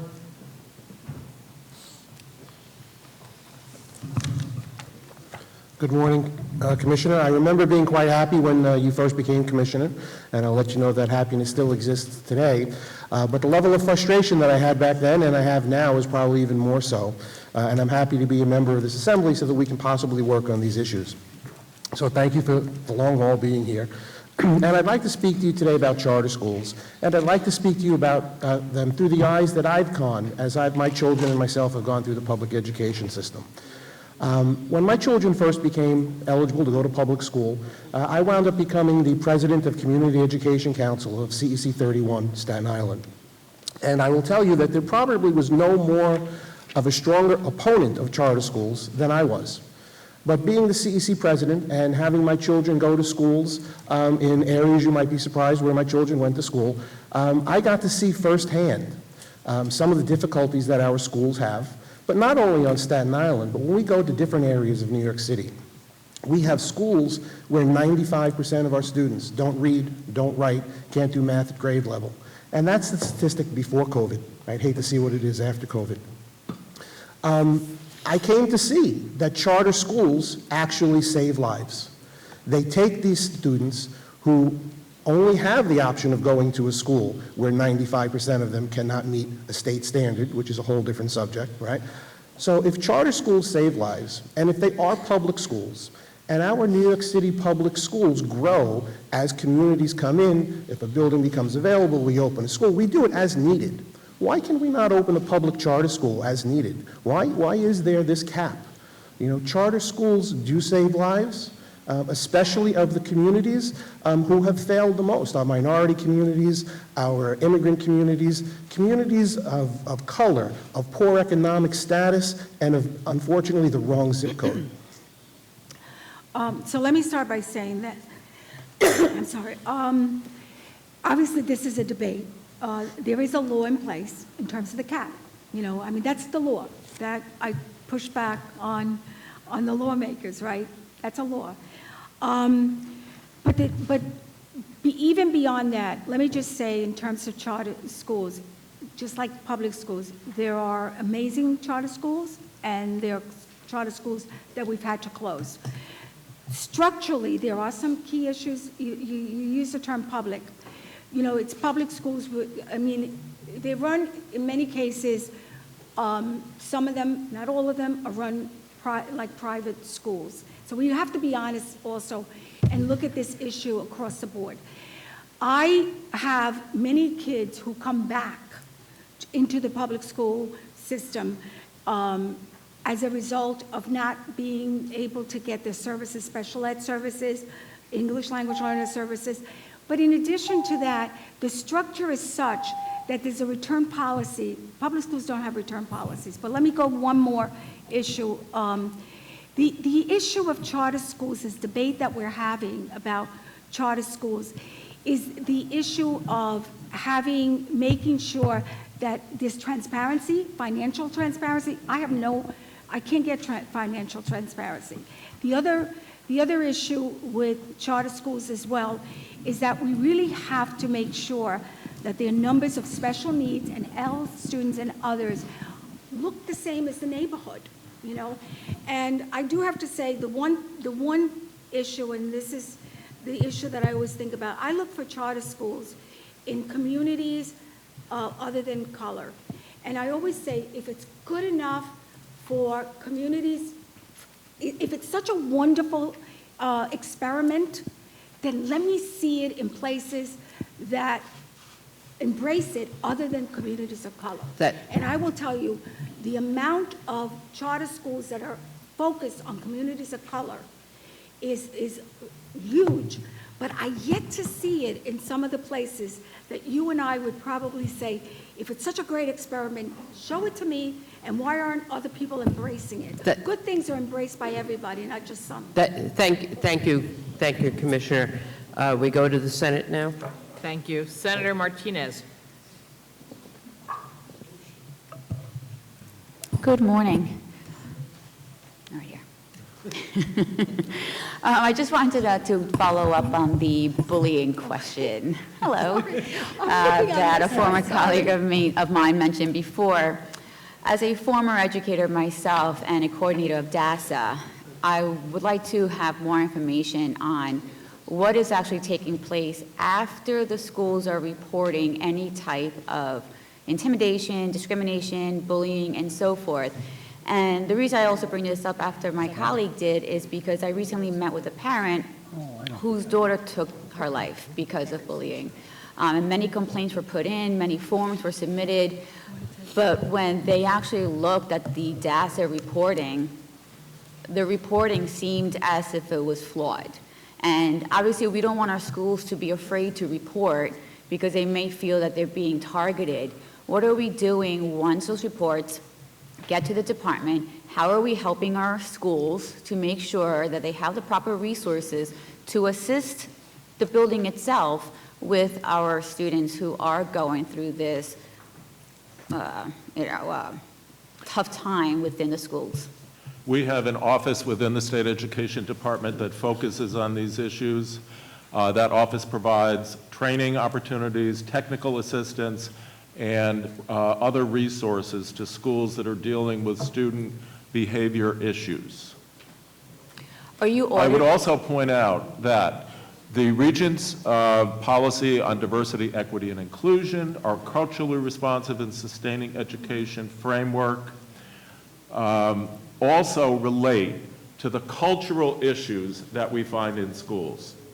You know, part of what we are trying to do with these policies, with this framework, is to create environments of mutual respect. And unfortunately, in our society, we all know that respect is not always mutual.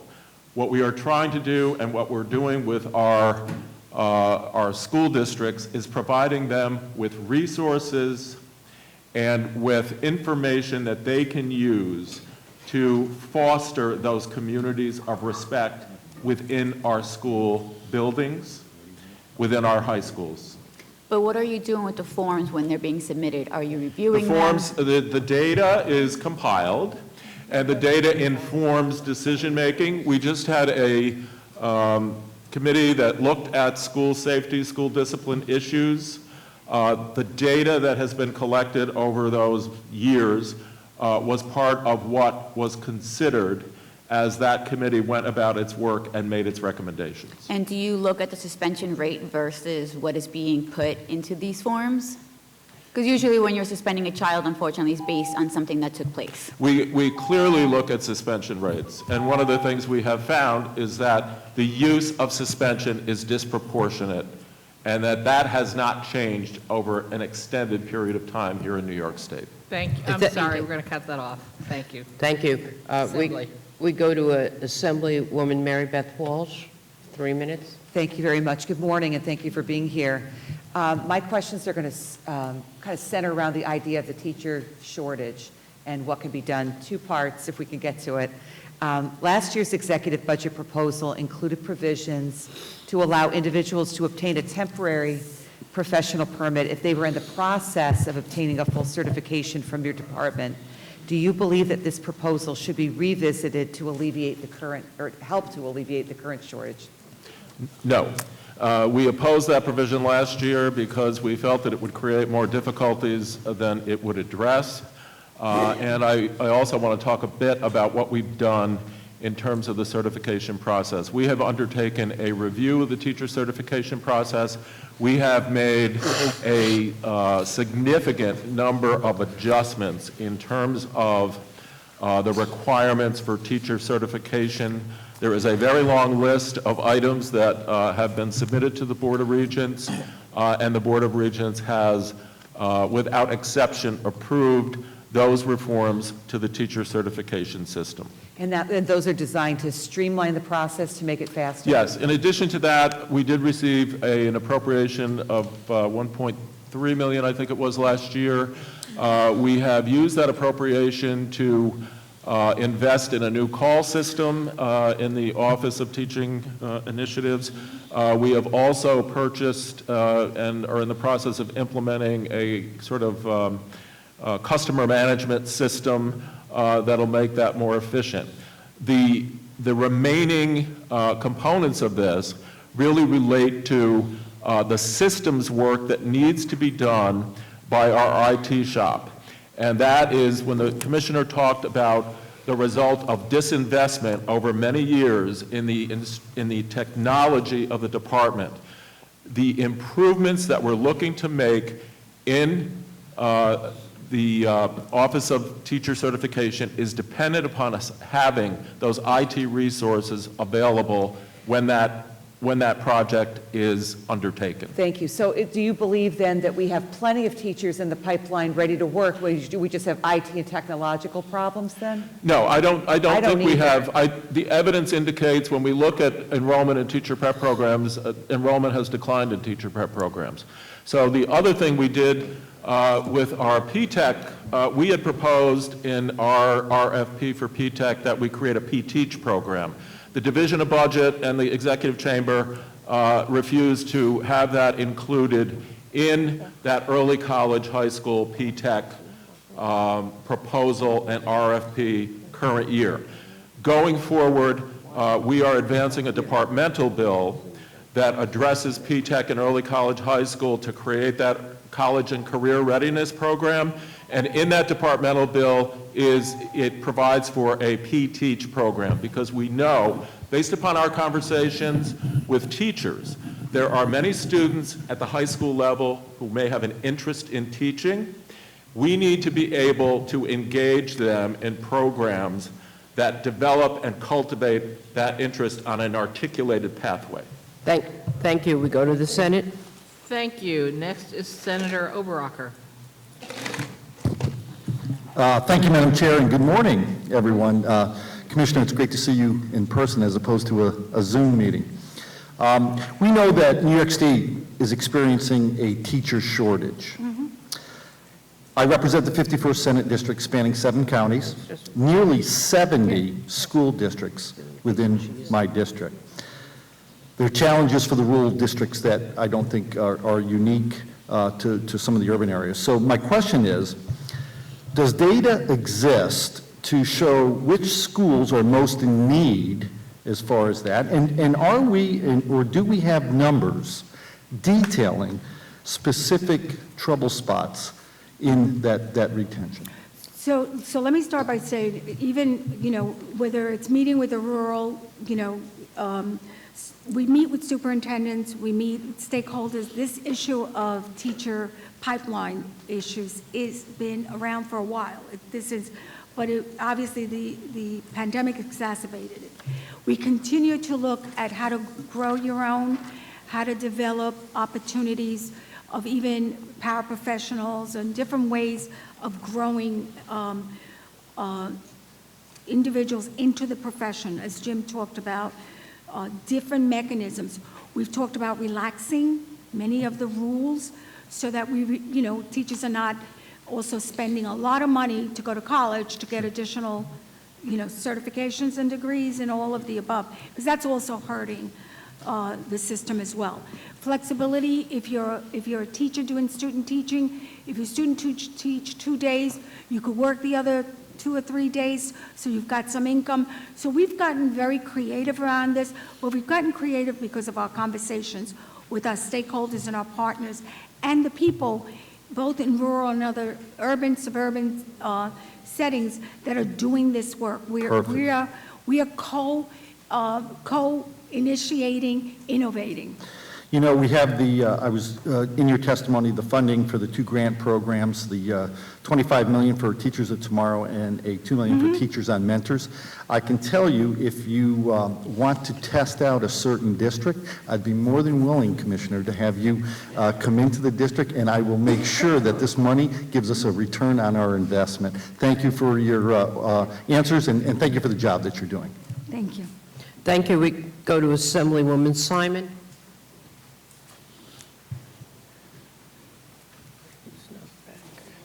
Good morning. There we go. Thank you so much. Good morning. Good morning. I'm going to ask to kind of focus on reading. And I noticed that in the executive budget, there's really no proposal to do anything about that. And as we know, reading is fundamental. And, the brain science has been telling us that the basis that's been assumed for curriculum commonly used in New York is built on a faulty premise, which is that kids will sort of just learn. But we need explicit, sequential, language-based instruction in reading for all children. And as you know, I'm working with this on a higher ed prep issue. But last year there was a bill that was vetoed because there was no money assigned to it. but would have eventually required extensive professional development. So I'm wondering if you can tell us how much it would cost to give professional development to all of our K through 3 teachers, not that they're the only ones who need it, but let's say K through 3 teachers, in not only being exposed to, but becoming sufficiently skilled in teaching reading consistent with the brain science. Well, we just had this whole conversation on dyslexia, brains, and it's exactly because I asked. We have been, as you know, in all kinds of conversations, but it isn't just about professional development, which gives them the strategies, but it's also the screening. So you've got to have the assessment, the screening part of it, you have to have strategies in place, but the strategies have to match for that is the professional development. We have got to train both at the higher ed level, as you know, and at the local level. Right. Train our teachers, not only in terms of brain research, which we talked about earlier, but also on using these strategies that we know work for our students. And and you and I had the conversation that it not only works for the English language learners as well, but so you have for special needs students in general, you have for gen ed students, and you also have for English language learners. So we are very committed in terms of the dyslexia, brain research, the work that's been done. We, as a department, are extremely committed to using those strategies, to using that as a way of leveraging the investments in this. And I would just suggest that, well, that's absolutely correct. I'm concerned that because of a focus on dyslexia, people will say, well, it's only those people. And I think what we need to do is say it's about reading, and it's about instructing students so that there's a language base, it's sequential, it's explicit, it's structured. Good strategies in right, general. Exactly. Thank you. Senate? But you didn't tell me how much it would cost. I'm sorry? We will get back to you on that, because you know we did meet about the cost, but we're not there yet. Thank you. Thank you, Senate. Thank you. Senator Steck. Good morning. Thank you very much. Commissioner, good to see you. As you know, I represent a big part of the North Country, big district, a little bit more difficult for a legislator to get around, and correspondingly bigger for school buses to run around and pick up kids, less efficient than certainly downstate. So the busing is a different issue up where I live than certainly most of my colleagues on the island or downstate.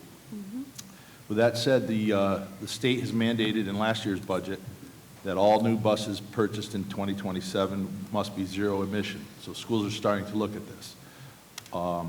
Estimates are between $8 and $15 billion cost to the taxpayer, with only $800 million available from state and federal resources. So 90% of the cost of this bus mandate will fall to the local taxpayer. Schools are starting to look at this, and they're being told by electric providers that the grid cannot handle this mandate. So that's not really a question for you. That's a question for environmental committee, I guess. But my concern is this mandate, the cost to the taxpayers for something that's going to be very expensive and may not work. What are your thoughts on that? Is the second floor aware of this, and is there any chance of rethinking or revisiting this decision? The state is not the same. Just last week, 20 below zero in the North Country, and the kids still went to school. Electric buses behave very differently when it's 20 below than they do when it's 0 degrees on Long Island. So a couple of quick things. You have raised an issue that we've been in conversation, deeply in conversation with Christina Coughlin's team. We were at the rural conference. It came up because of the cost as well. It came up because of the electrical issues. It came up because of the grid. It came up because, the distances that the buses, this is a massive investment.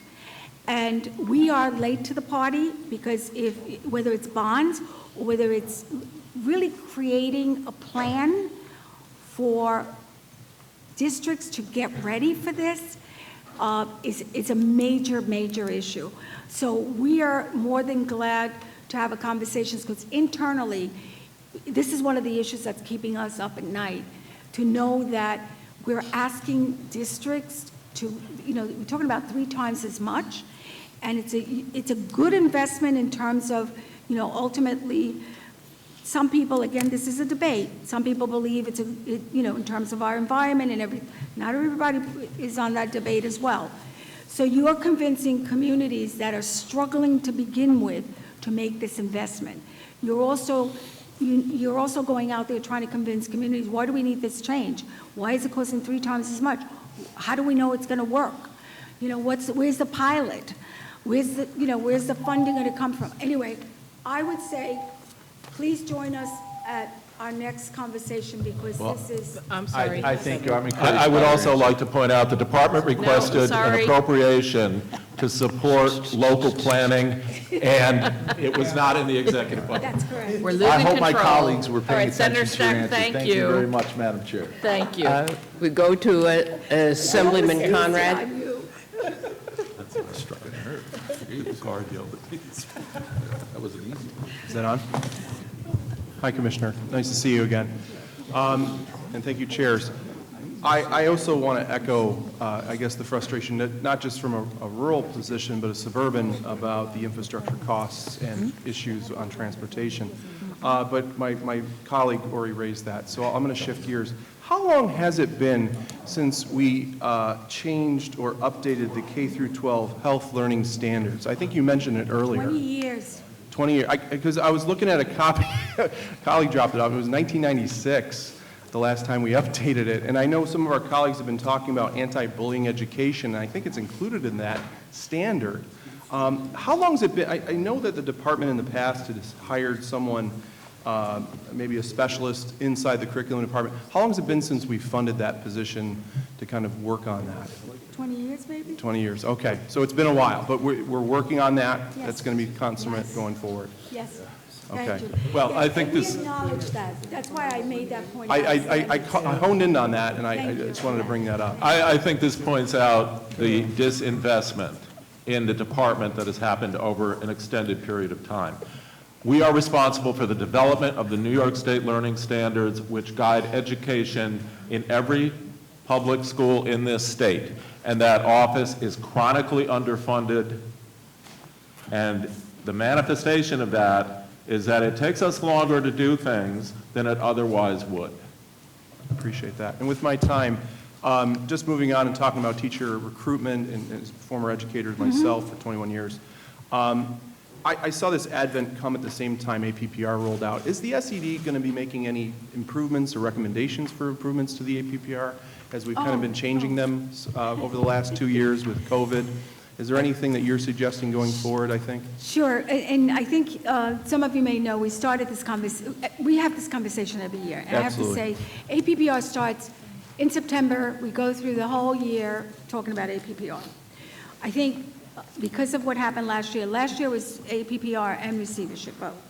This year, we started early, and we put together, and we did share it with our EBC.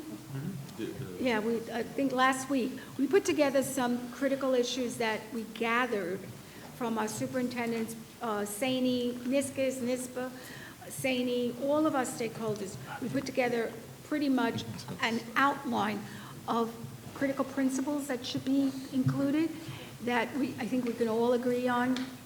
And we did say the high-stakes issue, as you know, as a former teacher, gets in the way of many of these issues, but at the same time, really coming up with a high-quality way of evaluating our staff, both teachers and principal, is critical.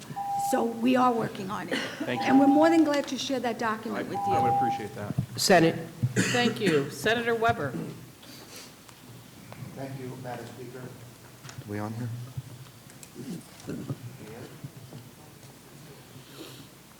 Can you hear me?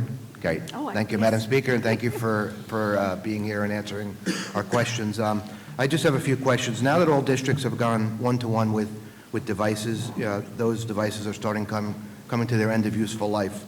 The pandemic shed light on the depth of the digital divide in the state, both socioeconomical levels and access in rural areas. Schools worked tirelessly and invested heavily in narrowing that divide. Now that districts face, older devices for the students, I guess my first question is, how are districts expected to keep up with the one-to-one programs and providing devices after the pandemic relief funds have run out now?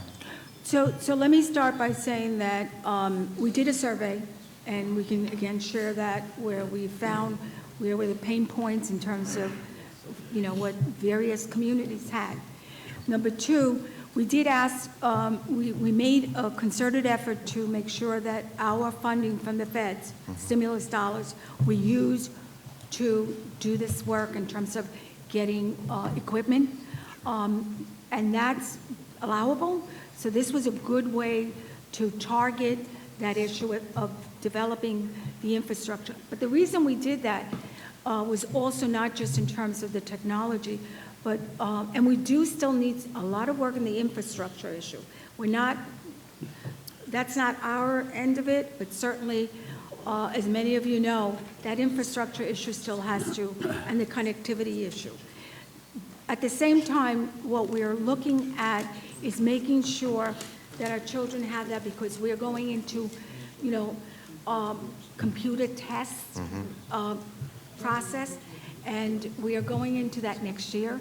So the CBT issue, and many of our districts have been participating already. So we really need those computers to support. I think we're one of very few states that is, you know, when we meet with our TAC, that we're not there yet, and we need to get there. Thank you. And I just have one other question. Sure. So related to UPK. So the allocation of UPK Universal Pre-Kindergarten hasn't changed since the program's inception 20 years ago? Well, there's grants that districts can apply for. They're only an increased number of seats, not for, right now for the per pupil allocation? So the, there's $100 million in the executive budget that's allocational, and there's a $25 million appropriation that must be competitively awarded. The $25 million appropriation is only for new seats and cannot be used to help districts that need additional funding to sustain their programs. And the Regents had proposed looking at restructuring the pre-K programs, and also in the interim, as additional funds are added, to level up those programs that are underfunded. Just quick. I'm sorry, your time is up. Thank you. Thank you very much. Assemblyman Ardila.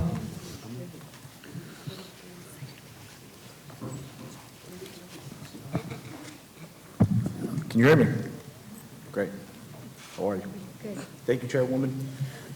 Commissioner, thank you for you and your team for joining us this morning. We really appreciate it. You know, my team and I, we've been crunching through the numbers from the governor's budget proposal. And while there are some things that we do find to be meritorious and worthy of applause, there are some that are a bit disgruntling for us, unsettling. My understanding, and I think, you know, my colleague, Senator Jackson, he alluded to this, is the construction of over 100 new charter schools, and I represent Western and Central Queens, Ridgewood, Long Island City, Sunnyside, Maspeth, Woodside, where we would imagine a number of those schools would come to the district. And as of now, there's been over $2 billion diverted from public school funding into charter schools. In your expert opinion, what could public schools have done with those $2 billion if they weren't diverted? Well, I would start with saying that the whole structure that we have in place has to be examined, because your question about Queens, I have a district that had a monitor for fiscal Wyandanch, and all of a sudden, they're there. They got there. We had a monitor. Now, there is the potential, right? There's a new charter coming into town, and I really believe that we really, you know, it isn't about charters versus public school. If we're saying they're all public schools, then let's talk about it in terms of funding, and let's not have winners and losers. And the problem is that the way it's structured, the money is taken, and it has an impact on who's left behind. And so I would submit that we really have to really do a real deep dive into how do we coexist, how do we create opportunities versus creating the situation that somebody feels that dollars are being taken, and you still have to maintain the integrity of the same teachers, the same space, the same everything. So we have not done a good job in really examining the total impact of this issue. And I see it with Wyandanch right now. It is devastating after all the good work that's been done to see a district that's going to be impacted as a result of this issue. Jim? Do you want to add? I think you covered it. So, yeah, so I think it's looking at that, but also to your point, what can you do with that? Districts are struggling. There are, and it's not as if I take 12 kids from the, I know in my own high school, in my own middle school, designing a class, we'll get together. Thank you. We'll go to the Senate now. Thank you. Ranker Tom O'Mara, 5 minutes. Thank you. Thank you all for your testimony so far. Just want to follow up on the teacher shortage issues that are out there, and I hear it almost daily from the school districts that I represent and many others. You talked a little bit about the certification process and streamlining that, expediting that, and I have heard that that's helping to some extent, so I think we need to keep going in that regard. But can you talk a little more about what we're doing just to get new teachers in the pipeline, rather than recertifying or expanding their certification areas to fit in various holes that are there? What efforts are underway to get new teachers into the higher education system to get in line? So I'm going to turn it over to Jim, but the one thing that I would say, we've got to change the narrative in terms of the teaching profession.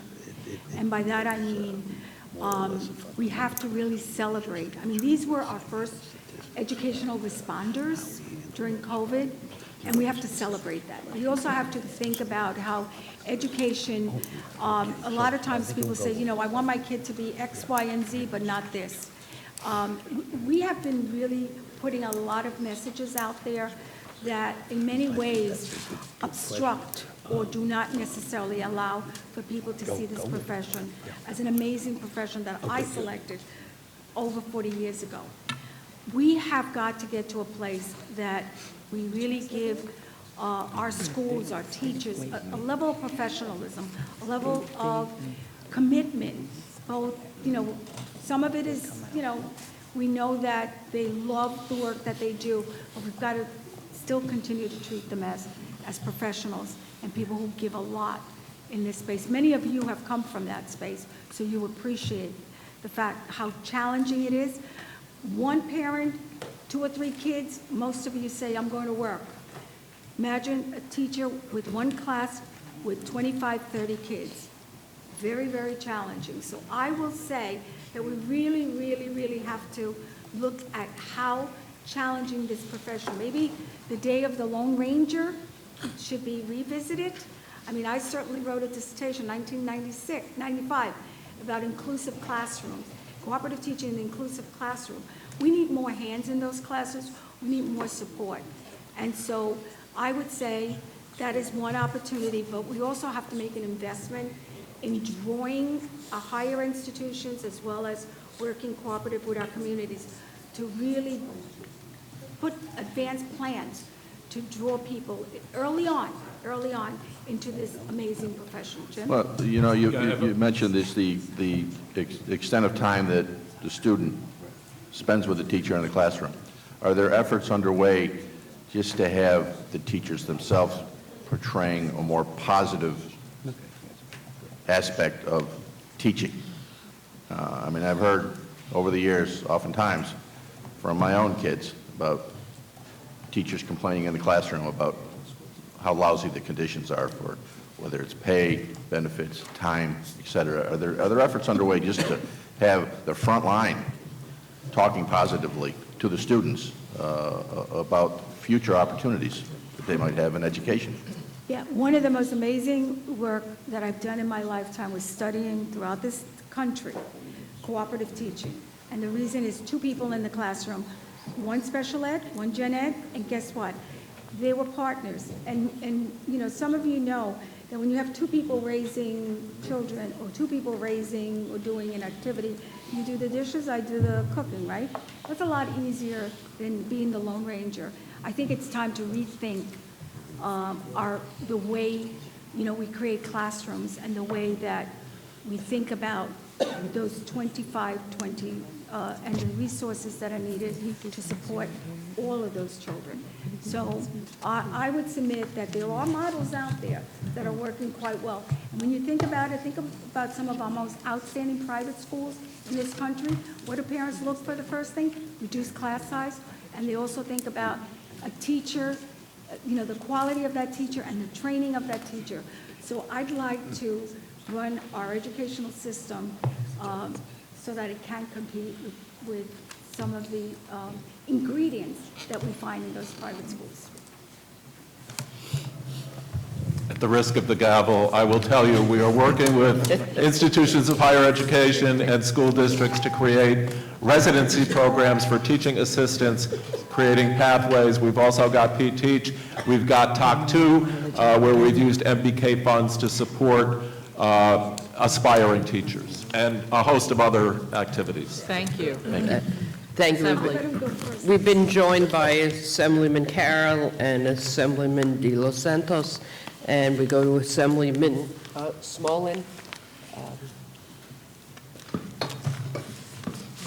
Thank you, Mr. Rhodes. Sure. For 3 minutes, Mrs. Smolin. Great. Thank you very much, Chair. Commissioner, it's great to see you and your team here today. It's a very important hearing. I represent Fulton, Hamilton, Herkimer, Montgomery, and Oneida counties, a very large rural district, but of course with the same number of people. But I've got 3 separate BOCES clusters, 26 school districts, many of them are central school districts.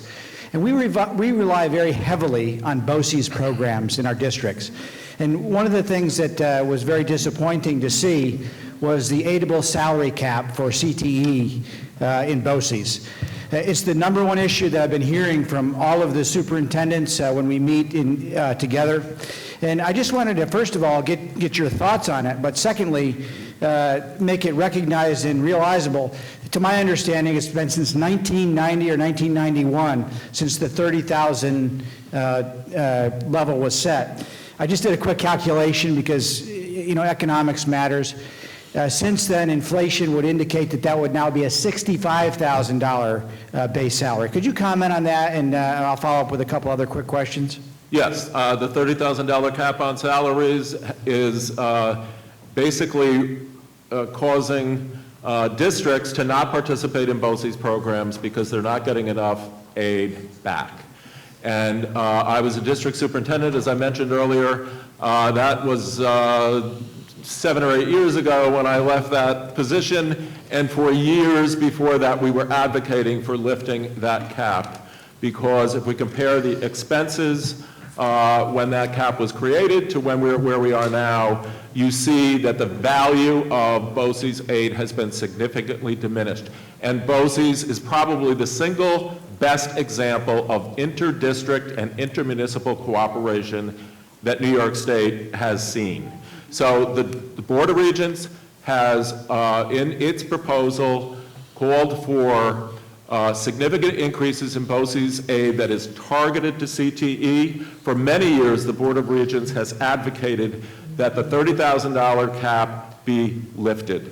We need the support of the legislature because we have not gotten traction with the preceding governor or the current governor when it comes to ensuring that this critical services BOCES provide to our most of our school districts throughout the state are sustainable. I fully agree. And I heard the comments before from Senator Murray, and knowing, from the area I represent, there are lots of jobs and business is booming, but we can't find the workers to do it. Workforce development is a key, critical component of this. My God, if we're not going to share services in this area and the state needs to pony up its share, then what else is this is a nonpartisan issue in my mind. Thank you very much, Commissioner. Thank you. Next is our new Senator Ewen Chair, Chair of Libraries. Ewen Chu. I confused Chu and Chair. She is our new Chair of Libraries. 10 minutes, please. Excuse me, Ewen. Thank you. Good morning, Chancellor. It's regarding our library funding. So let me pull out. Here we go. So I can see from in the past 16 years, our district are reimbursed to approve the expense, like it's a $6.25 per pupil. Either you're in public school system or non-public school system. In the past 16 years, we didn't see any increase on this one. So in terms of the budgeting and how you prioritize those library material aid, printed or digital material, how do you prioritize this? And especially during the past 2 years, the pandemic, I believe the digital material needs going up. So I would like to see do you have any better number for this one and how we could address the digital material? Excuse me?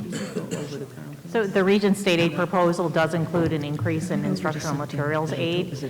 This was proposed last year as well. It does require a statutory change. It would index the amounts to inflation and also increase the amount. So we would appreciate your support on that. Sorry, the last sentence, could you say louder? I couldn't. The instructional, we would just appreciate your support on our proposal to increase instructional materials. For the last 2 years, we've been asking. Do you have any numbers, like what would be prioritized percentage-wise? Say $6.25. How do we prioritize digital needs and the printed need? Do you have the portion? We can or provide- how's the database right now? What we have? We can provide those numbers. Yes, we do have them. That would be great. And that's it. The rest, I will leave it to the library system to ask. Thank you. Madam Chair. Thank you. Assembly Member, Jackson.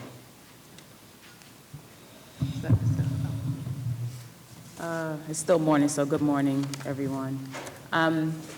So I'm excited about fully funded foundation aid, even though we know that it's based on old census. And I'm looking forward to the amount of money we spend on community schools and CTE schools, and because I know for a fact that those are what work. What I am concerned about is no matter how many dollars we put into our education system, we see that our Black and brown students are graduating at lower rates of their Asian and white counterparts. And so I'm just wondering, how much money is it going to take for our kids to catch up? What is the actual plan for Black and brown students when it comes to funding? Like what is the actual plan? I don't ever see anything written, even though we all know that they're failing. So let me start, and I'm glad you mentioned community schools, which is a model that we, I think the conversations is always about investments, right? And there are all these different models. I ran 218 in Washington Heights as the first community school in partnership with Children's Aid Society. That is a model that we somehow have, we invest a little bit and then we just walk away from it. For particular communities of color, it is a model that supports the family, supports the child. It is not just child-centered. It is community-centered. It's, many of those programs are open 6 days a week, provide GED, provide all kinds of services for the community, provide clinical and everything else. We know the community schools work. I just So, want to get to but the funding is, what I'm getting to is the issue of the funding. Okay. The funding, the issue of the funding happens, which is why we want to look at the formula. We have got to get to a place that, even though we keep saying there's investments and, how much is too much or not enough or whatever, the fact of the matter is that in society there are all of these endeavors, all of these issues that are very specific to schools that we fund. At the same time, when we give you a number and we say, it costs, $20,000 per child, that's just a general number. It matters as to where these dollars are going. And part of what we want to try to do is with Foundation Aid, new formula, is to be intentional and target. Not just to have a formula, to your point, but be very intentional and target those communities where the greatest needs are. Thank you.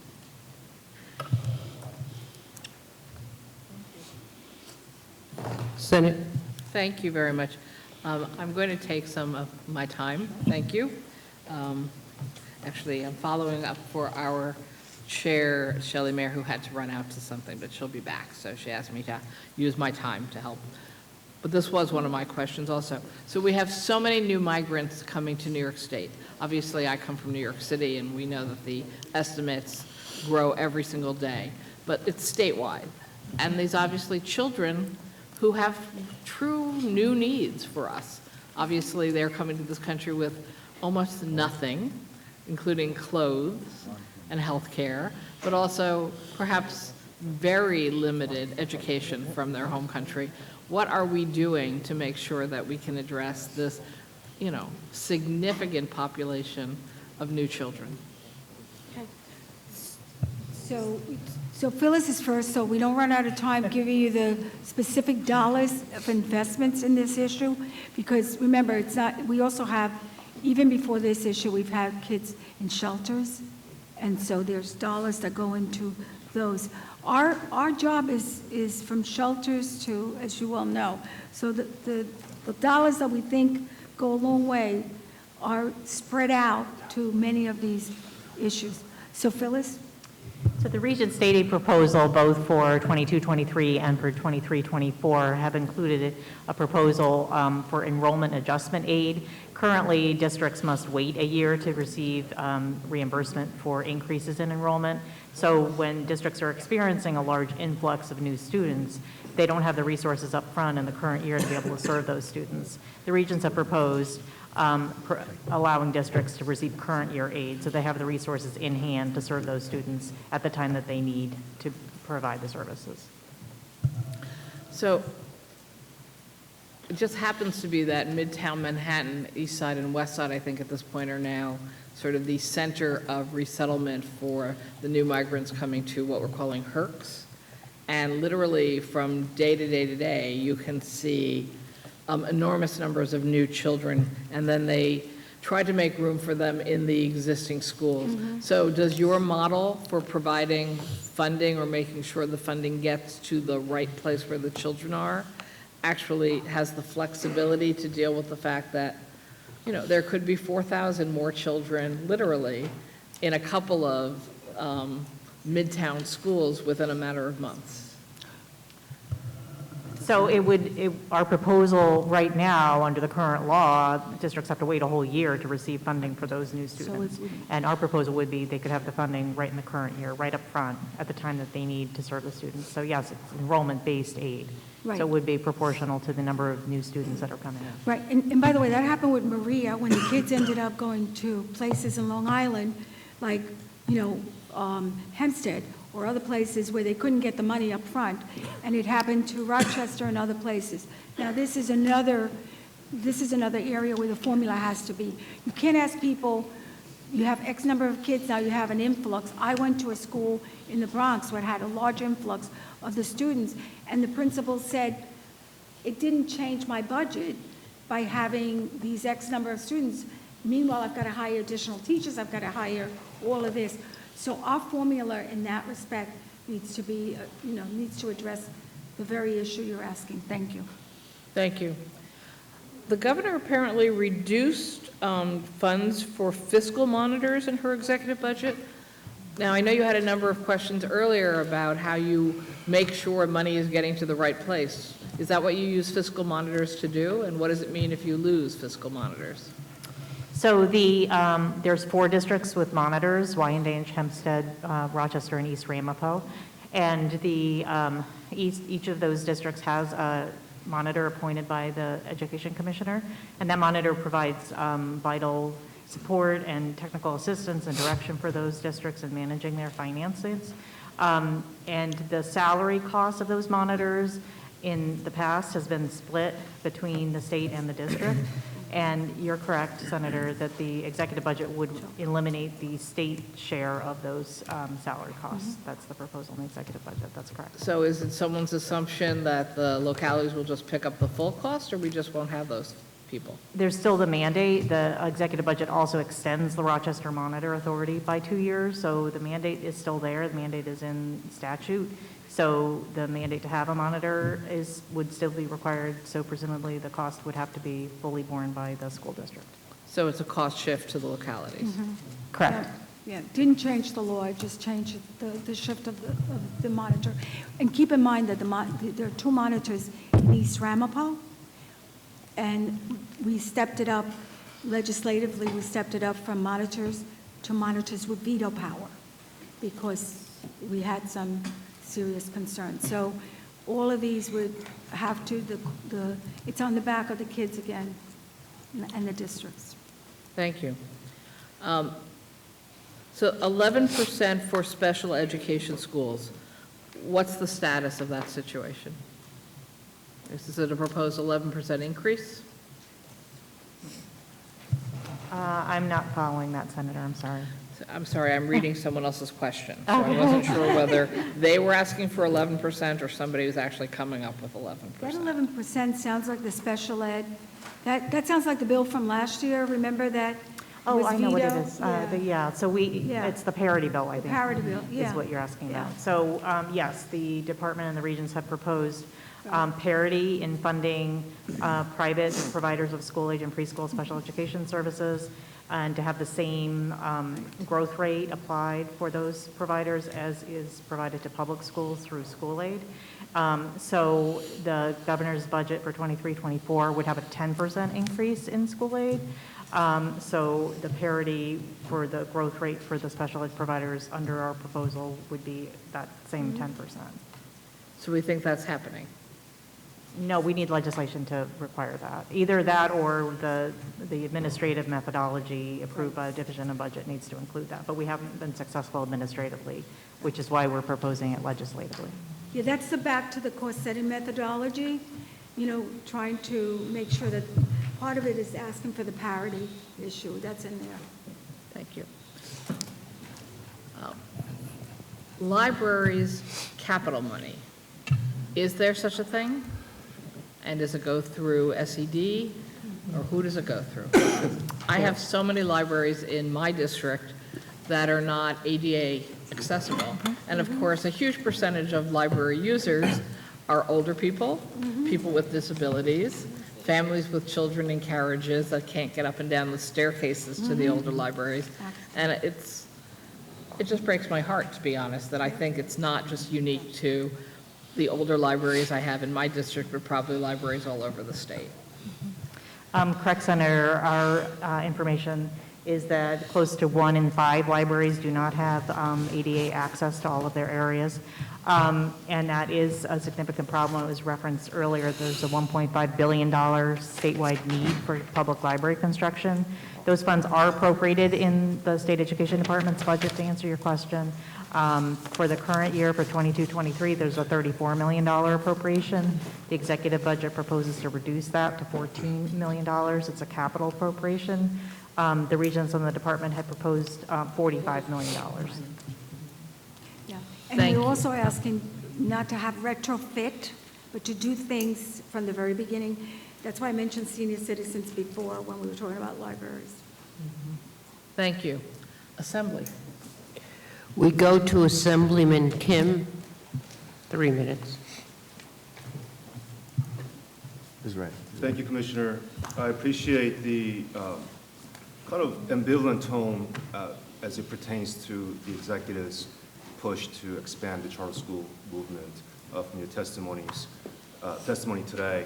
I just want to remind everyone and my colleagues that we've inherited decades of failed federal policies that have opened up a market to privatize public schools. So it's public schools that save lives. Investing in public schools saves lives, not privatizing public schools. And I think your team understands this, and we'll make sure we hold charter schools accountable, which is critical because data after data across the country have shown that there's no-show jobs, self-dealing, fraud, corruption, all these charter school companies that have come up and shut down. So I hope that we can take that seriously. We can find some forensic auditors to go in and look at the accounting of the charter schools to make sure we hold them accountable. But speaking of accountability, I do want to bring up the Times Union article about the corporal punishment cases. 1,600 students documented in 5 years. Corporal punishment is illegal, correct? It's not acceptable in the state of New York. You're correct. Have we made any progress to get granular data of the complaints, so we can be transparent, where the complaints are coming from, what kind of corporal punishment cases are we dealing with, so we can make sound decisions and policies moving forward? Well, we have both at the local level and at the state, and this is a big issue for us because of the fact that it's, first of all, I can't even, it's not just corporal punishment. We've linked it to the restraining issues. We've linked it to issues of isolation, seclusion, and all, the whole gamut. And we are addressing this issue, of course. We truly support the fact that we need to really take a closer look, not just the data, but we know that, that the data we can share with you, Right. but also it's the actions that we have to take. Correct, thank you, I look forward to following up with you. I'm also a very firm believer, we are what we're measured by. And if we test Asian curriculum, including Lunar New Year related topics and Diwali holidays, and Asian history, as the Senator had alluded to earlier in our Regents test, we are creating generations of young people that will view Asian Americans at large as the part of the fabric of this country. Just like when I grew up, I studied other communities, and I grew up thinking, hey, there are no foreigners here. But for whatever reason, Asian Americans suffer from perpetual foreign syndrome, and education can fix that. I hope that we can have serious conversations moving forward. Thank you. Thank you. Senator John Liu, second round, 3 minutes. Only the chairs got second round for those of you who haven't been listening carefully to Helene and I. Thank you, Madam Chair. Thank you, Madam Chair. Third time's a charm. It always takes a while for my red light to come on. Commissioner, thank you very much. In your response to one of the Assembly members' questions about charter schools, not Assemblymember Kim's, I totally concur with his question, but you had, your response you had mentioned in your response that you could not get financial disclosures from these charter schools. Could you just expand on that for a second or 30 seconds? Yeah, okay, this is in law, right? We have looked at the issue of what gets disclosed in terms, as you know. And what I was responding to is the issue of having access to, and I know even with some of our conversations, the way it's set up, we don't get certain information that we do need because it's one of those situations that. Is it information that SCD would like to have, or is it information that they're required to provide to SCD but refuse to do so? Oh, no. It's information that, in terms of the way the law is written, it's what gets disclosed, right? Okay, So so it sounds like maybe we need to talk with you about how to make that law Yes, clearer, I agree. so that SCD can do its job of monitoring these charter schools more effectively? Well, remember that when you talk about the monitoring piece, we should take a look at the charter law and the way it's written and what were the, quote, innovative things that were thought to be and are in some cases very much a part of charter schools that they can do that cannot be done elsewhere. Okay, so I think we certainly, I'll follow up with you to figure out what additional legislation Usually do in these issues. can be crafted to make the charter disclosures to the State Education Department more effective. I don't have a whole lot of time left, but I just want to underscore what we talked about in the first round, which is not having excessive class sizes is integral to providing a sound basic education. I know you started launching into all the different types of measures that are required to be delivered to the state education department by all the school districts. But baked in there somehow, I would like to see exactly where the specific issue of class size is addressed. Assemblyman De Los Santos and I have legislation on this that has been signed into law, and we intend to follow up fully on it. Thank you. Thank you. The original bill was mine. Thank you. Assembly. We go to Assemblywoman Bashat Hermelin.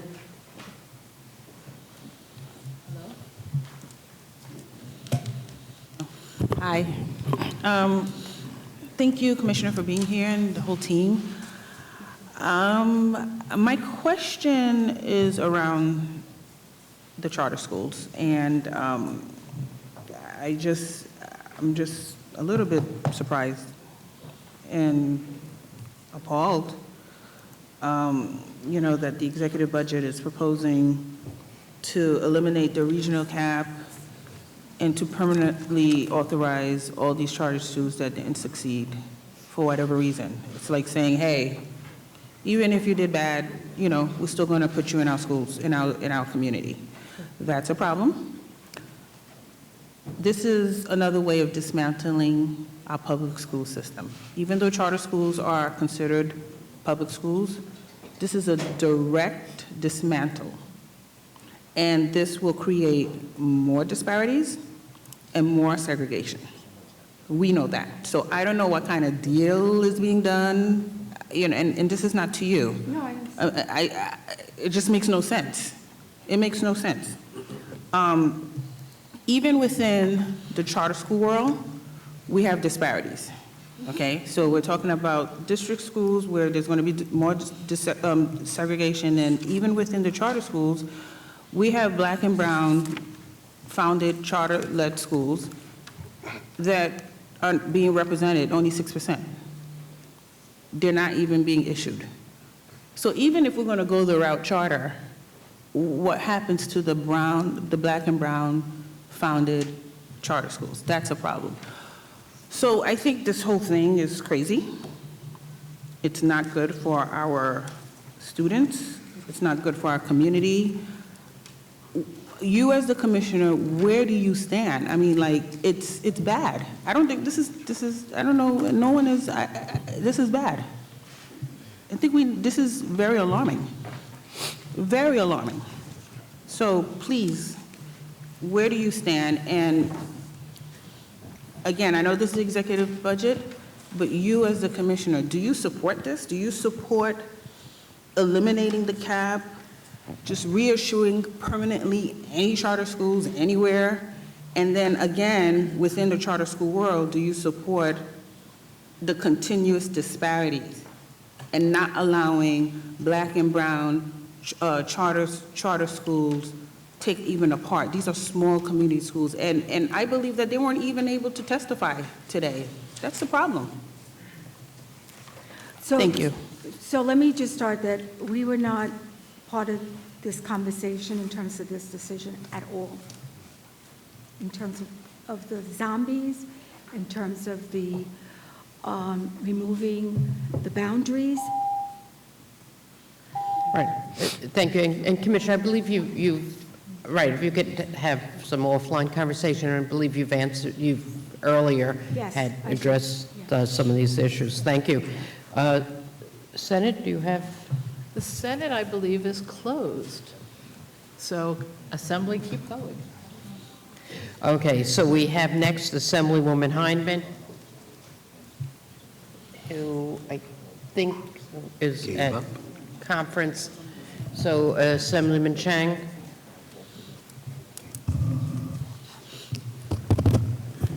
Okay. Thank you, Chairwoman. Thank you, Commissioner, being here. I know it's a long day. It's a couple hours already without break. But the pandemic has devastated our school system in terms of teaching. And I'm very happy that the executive budget has set aside $250 million for tutoring, high-impact tutoring. So do you have any measurements, procedures and process, and measurement matrices once you use that money, or how it is performing? So let me start by saying that first First of all, it's taking the money that's being given to the schools and asking them to set this aside with all kinds of other issues, transportation, and how do you do that? I do want to say publicly, this is not a new innovation. They've been doing this. Superintendents and principals do extended day, particularly with the money for learning recovery. I can tell you because we have meetings with superintendents all the time, principals all the time, our stakeholders. This is something that is going on because the way the law was set up and the requirements that were set up for all the funding that came from the feds, tutoring, after school, summer school, all of that was laid out and they had to put a plan together. So this is embedded already. I think that it's a nice narrative, $250, but it's taking money from already the money that they're getting. They're already doing this. Number two, I do have to say that the 250, the fact is that in some places, because of after-school transportation, it's going to be challenging. So the very same kids that normally, are impacted are not going to have access to it. I wish that it was a novel idea. I wish it was a great new innovation, new concept, but it is not. It is just additional dollars that they can use to do that. I will tell you, they're flooded with doing a lot of tutoring and doing a lot of work in this space. Jim?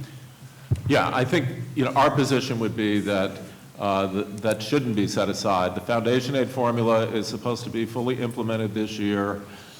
This really creates an unnecessary diversion of funds. We think it would be better to provide school districts with the flexibility to use those funds as they best see fit in terms of responding to local needs. Another question here is class sizes. I'm sure that everybody talking about class sizes, but what's your thought about parental involvement in decision-making process for high-performing schools and high-performing students and low-performing schools and low-performing students? Do you think parents should be involved in the decision-making process? We have always, as a parent, I always believe that my voice as a parent is critical. And we have to define what parental involvement is because people have different ideas what's parental involvement. So I would say I support parental involvement, but we also have to define what does that mean? Exactly what it entails. So absolutely support parental involvement. Thank you. We go to Assemblywoman Hindman. Thank you very much, Chair Weinstein, and I want to thank the deputy commissioners and our commissioner today. Do you know, or is there any mechanism within SED to calculate or assess the amount of money that goes from a charter school back to the traditional public school when a student or a family has to put their children back in the traditional public school? Is there any mechanism to capture that? Number one, I think P-Teach should be excellent as we have to cultivate new students for our schools. And if you could also speak to the vacancies within SEDs for attrition, that would be helpful.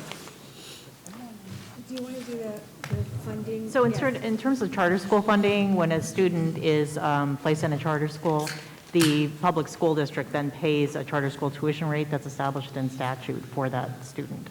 I'm not sure, is that answering your question? Is there any way that SED keeps any record of, one, if the money goes back, and two, how much does go back to traditional public schools? I'm not sure what you mean by going back. We do have the data on the amount of funding that the public school pays the charter.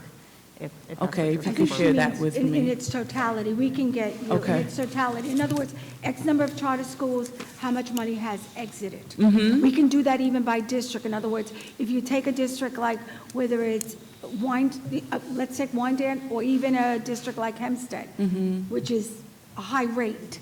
By the way, that's another thing, different rates in different places. Exactly. As well, Thank per you. student. Okay.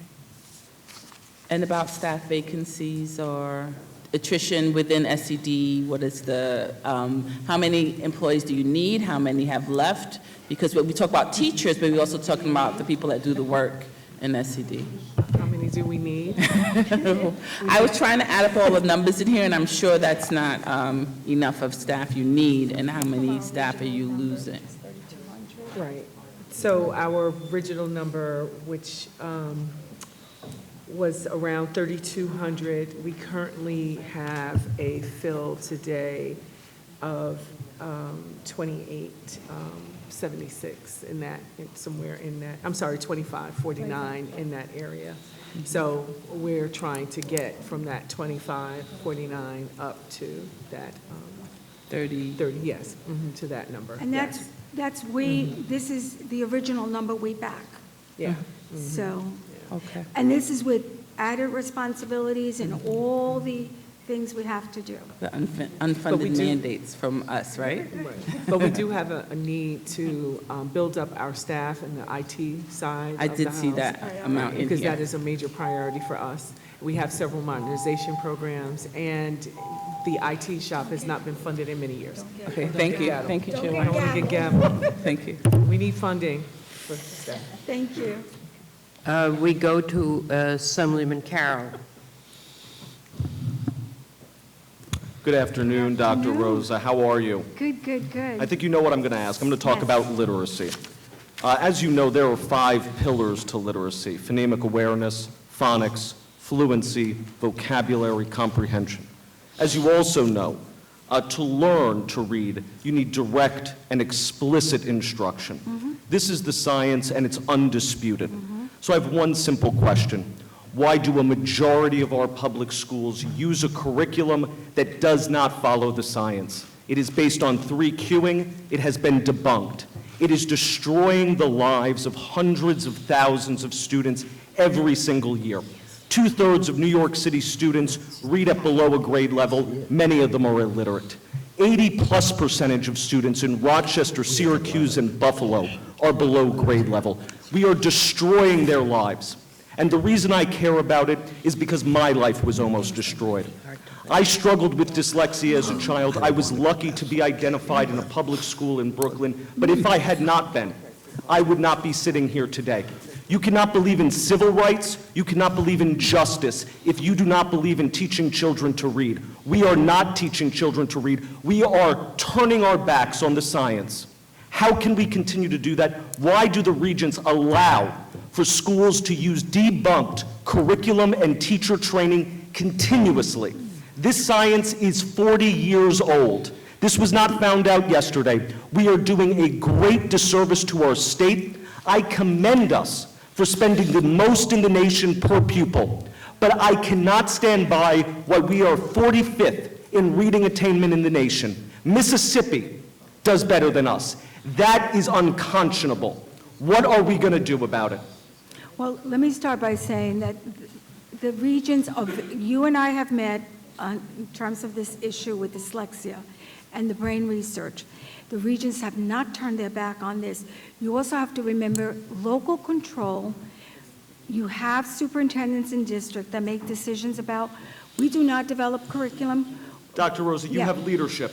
Dr. Rosa, the governor was so scared of this topic, she vetoed a bill that Senator Hoylman and I had just to have public hearings on it. We need leadership from our regions. We need them to be honest to parents. We are destroying children's lives. A child who is not reading at grade level in 5th grade rarely, if ever, catches up. 1 in 7 American adults is functionally illiterate, and unfortunately, there are so many communities where so many more people don't know how to read.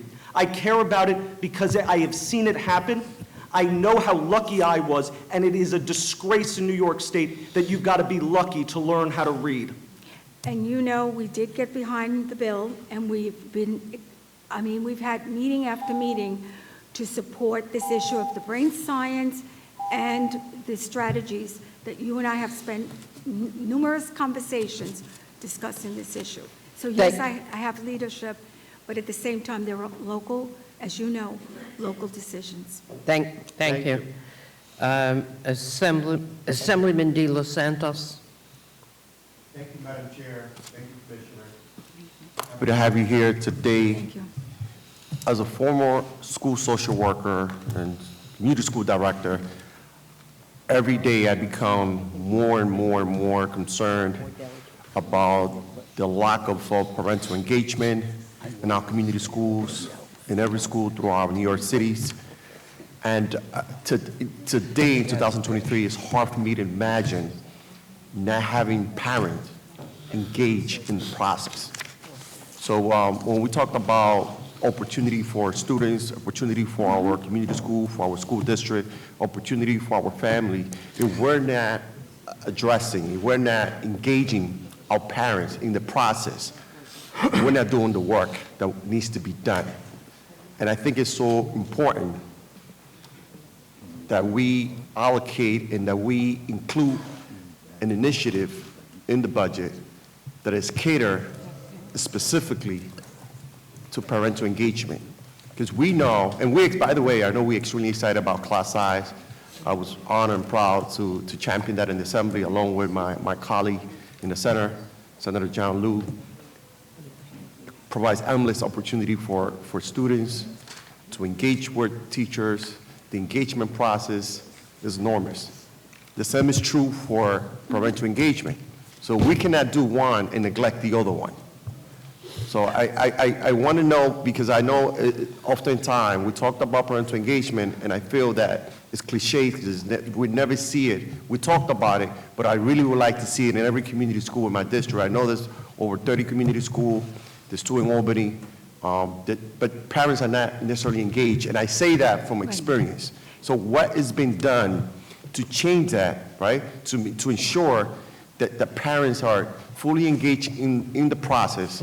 In addition to that, as a former social worker, I love to see every community school district with a social worker with access. Students deserve to have access to quality mental health services. In addition to that, to a psychologist in every school.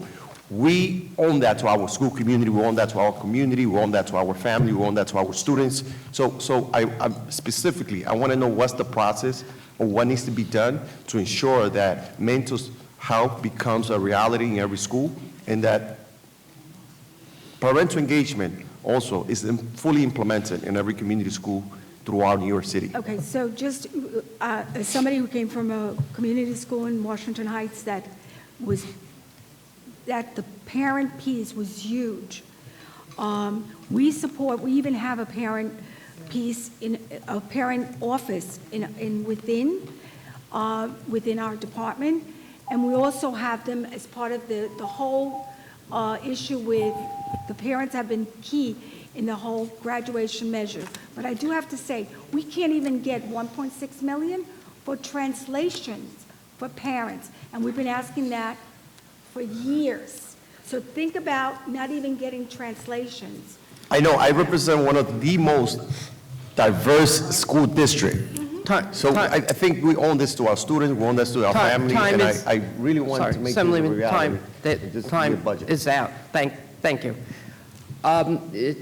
Commissioner, there in a few places there, if you can send some responses to. I will. I will not only send response, but we can set up a meeting so you can understand from our perspective how we value the parental involvement and share with you some of the things we're doing. Absolutely. I look forward to it. Thank you. So we go to Assemblyman Rob. 5 minutes. Thank you. Good afternoon, Commissioner. Good to see you. I want to start with, and you're in a unique position as opposed to most of our other hearings in that, you're an independent entity. But one of the things that I think, there's a lot of good stuff in this budget proposal, but one of the things that I find completely ridiculous is the fact that despite the headlines out there about a 10% increase, there's a proposed cut to our 4201 schools, which service children with low incident disabilities. And I'm wondering if you could comment on, if one of these students went back into their district, that increase that district is going to get eaten up pretty quickly. So they do a great job, and they do it well with sometimes not so much funding. So it was in my opening act. We talked about exactly this issue, and we've spent some time talking about it. So I'm going to turn to Phyllis, and we're more than glad to share with the cost-setting methodology the kind of work we're doing to really respond to this very issue which is one of the critical issues for us. So with regard to the state-supported schools for the blind and deaf students, the 4201 schools that you're referencing, yes, the executive budget does decrease funding for across all the schools, as well as funding that was specifically designated for certain schools. And as you said, Assemblyman, these schools serve students that cannot be served in the public school. So there really isn't even a question of can they go back to the public school. These are students that the public school cannot serve. That's why they're placed in these schools. So there's absolutely a need to support them fiscally. And thank you, Commissioner, because I know this has always been an area of focus and passion for you, serving these, our special education students. On kind of similar topics, so the proposal with regard to the rate-setting methodology for the 853s, is that appropriation that has been proposed sufficient to getting that done? And, what do you see in terms of timeframe on that? Is this something that will be done internally within state ed, or, we need to engage like outside entities to do that? You're talking about the 2.5 million? Yes. Yes. We met with both the Chamber and DOE. The 2.5 is for us to study it, to work both from within, have staff work, and make sure that we have experts who support us to take stock at what the formula and the methodology looks like. We want to have an advisory, obviously. We definitely also want to make sure that some of the issues, the whole issue with some of the concerns we have within the requirements are those that we can kind of work through and not have them part of it, because at the end of the day, we'll end up with the same formula, and that's not where we want to be. Thank you. Just in terms of the deadline, the appropriation language, and the Article 7 language reference was a July 2025 deadline for the methodology being finalized. Yeah, and then just also about that, I mean, as you know, one of the things that really hurts these schools in terms of just predictability of what they're going to have is the reconciliation process and coming after the fact and not being able to retain that money. So I hope that's something that we will look very closely at as we go through this process. I mean, I know you agree that this formula is broken, and every 853 school, as you know, they're so unique. Each one of them is different from another. And I hope that this proposal makes its way through and we can get to a point that we fix that going forward, so they have that predictability and are able to continue to serve the students they We serve. see this as an incredible opportunity. I do have to say, most of you don't know this, but I was the principal at St. Agatha's, a residential program that even had respite. So I know this population, and I know the needs of these places, and we are losing them. And when we don't have them, children are either staying at home, going to out of state. We have got to build this. And all we keep doing is closing them. And so when I get calls from a lot of you, the parents are desperate, and the schools are closing. And so we are not doing what we need to do to respond to the families and the students that need our support in this population. Thank you so much, Commissioner. Thank you. Assemblywoman Warner for the second round of 3 minutes. You have on that side. Carrie? Thank you very much. Just an area that no one's mentioned yet is the New York Summer School for the Arts. So last year, there was insufficient funds in the Cultural Education Fund, and there was no general fund allocation. The year before that, it was virtual. So I want to take you back 3 years. How many students participated in this program, which serves students regardless of family need who are artistically talented? So we will share with you exactly, but just so you know, 2 years in a row, we've asked for the funding. We did not receive, the advocacy was out there, there's no question about it, but nonetheless, we did put it in our priority, and we put it in our proposal. Yes, I know. That's why I'm So we're going to probing give you here. the actual numbers. So you want the numbers from 3 years ago? Yeah, when you last held it in person. Okay, I don't have that with me at the moment, but I can certainly get that to you. That would be great. Yeah. And along with that, if you could also let me know what percentage of the students who attended were scholarship students, either full or in part, and what distribution of students, what the geographic distribution was of those Okay. students across the state. 3 years ago, yes, we Yeah. can get that. Thank you very much. No problem.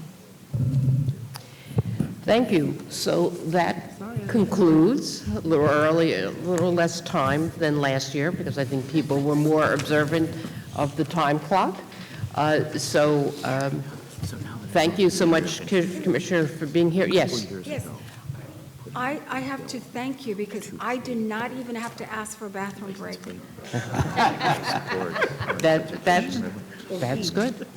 We had it penciled out on our thing. So thank you, Commissioner, so much for being here. I know there are a few responses to some members that will be receiving. And, we look forward to continuing to work with you as we move forward on this budget. And Yeah, and our staff did take notes, and we will make sure that every commitment we've made to get back to you, and even to set up meetings, we will follow. sure, and thank you. And if you just send any follow-ups to myself and Senator Krueger, we'll make sure to distribute Yes. to all members of the committees. Thank you. Thank you very much for your time today. And we also ask everybody who's going to try to grab these 4 people to talk to them to take it out to the hallway so our next guest can get to the table. Thank you. And we will be calling our next speaker. Next witness is the Chancellor David Banks, the Chancellor of the New York City Department of Education. Sharon, we gotta leave it as clean as we found it. Yep. Wow. Wow.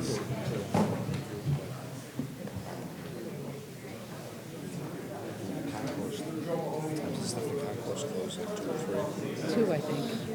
I mean, if we go quick, we can be back in time. I'll go with you. Do you want anything from the concourse? I'm actually going to run tomorrow because I brought my laptop. Oh, smart. Yes. That was. I will be back shortly, Mr. Bennett. Can we please take the conversations outside, please? Assemblyman Carroll, please, as the Chancellor takes his seat. I'm hoping when I get to 7:30. So. Thank you, sir.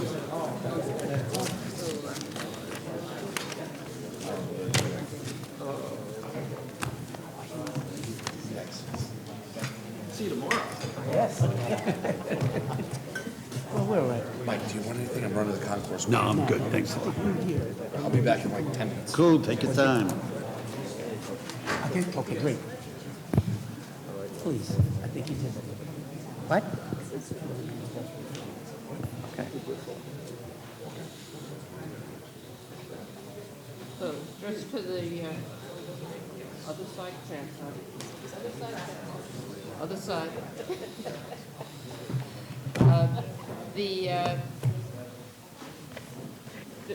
Just for the members, we're distributing the Chancellor's remarks, and I believe they'll be emailed to you in addition shortly.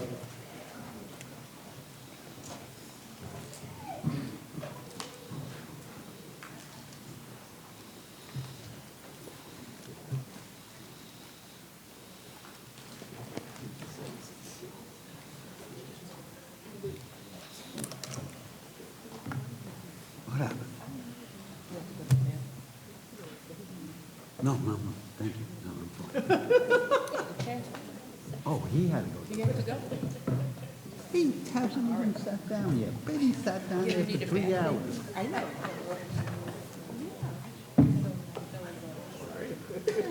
Before you get into these,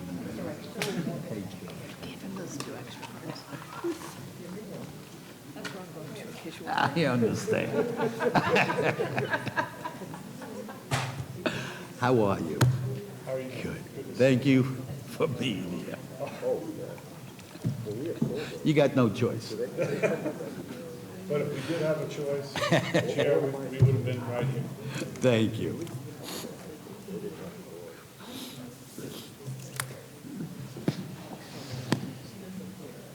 I wanted to know if that was him up there. I mean, I'll ask you this. You would need to hear your type. It's going to be an again. What do you got to say? Get it over with now.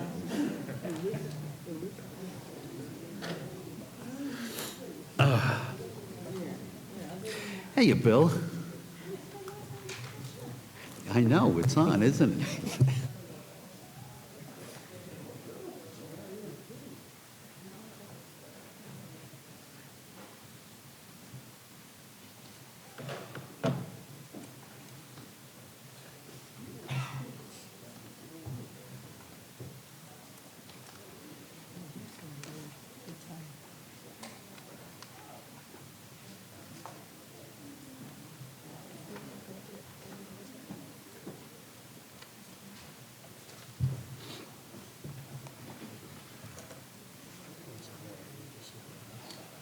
Oh, great, thank you.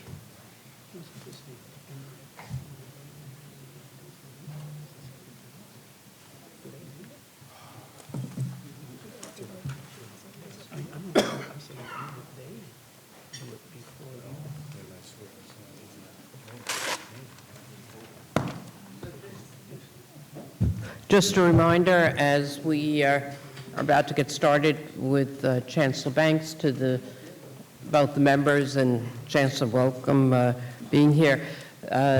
If people I wasn't sure, Chancellor, if you were here at the very beginning, so you'll have 10 minutes to present your testimony. It has just been distributed to the members. Try not to read it. 10 minutes goes fast, as many others before you have figured out.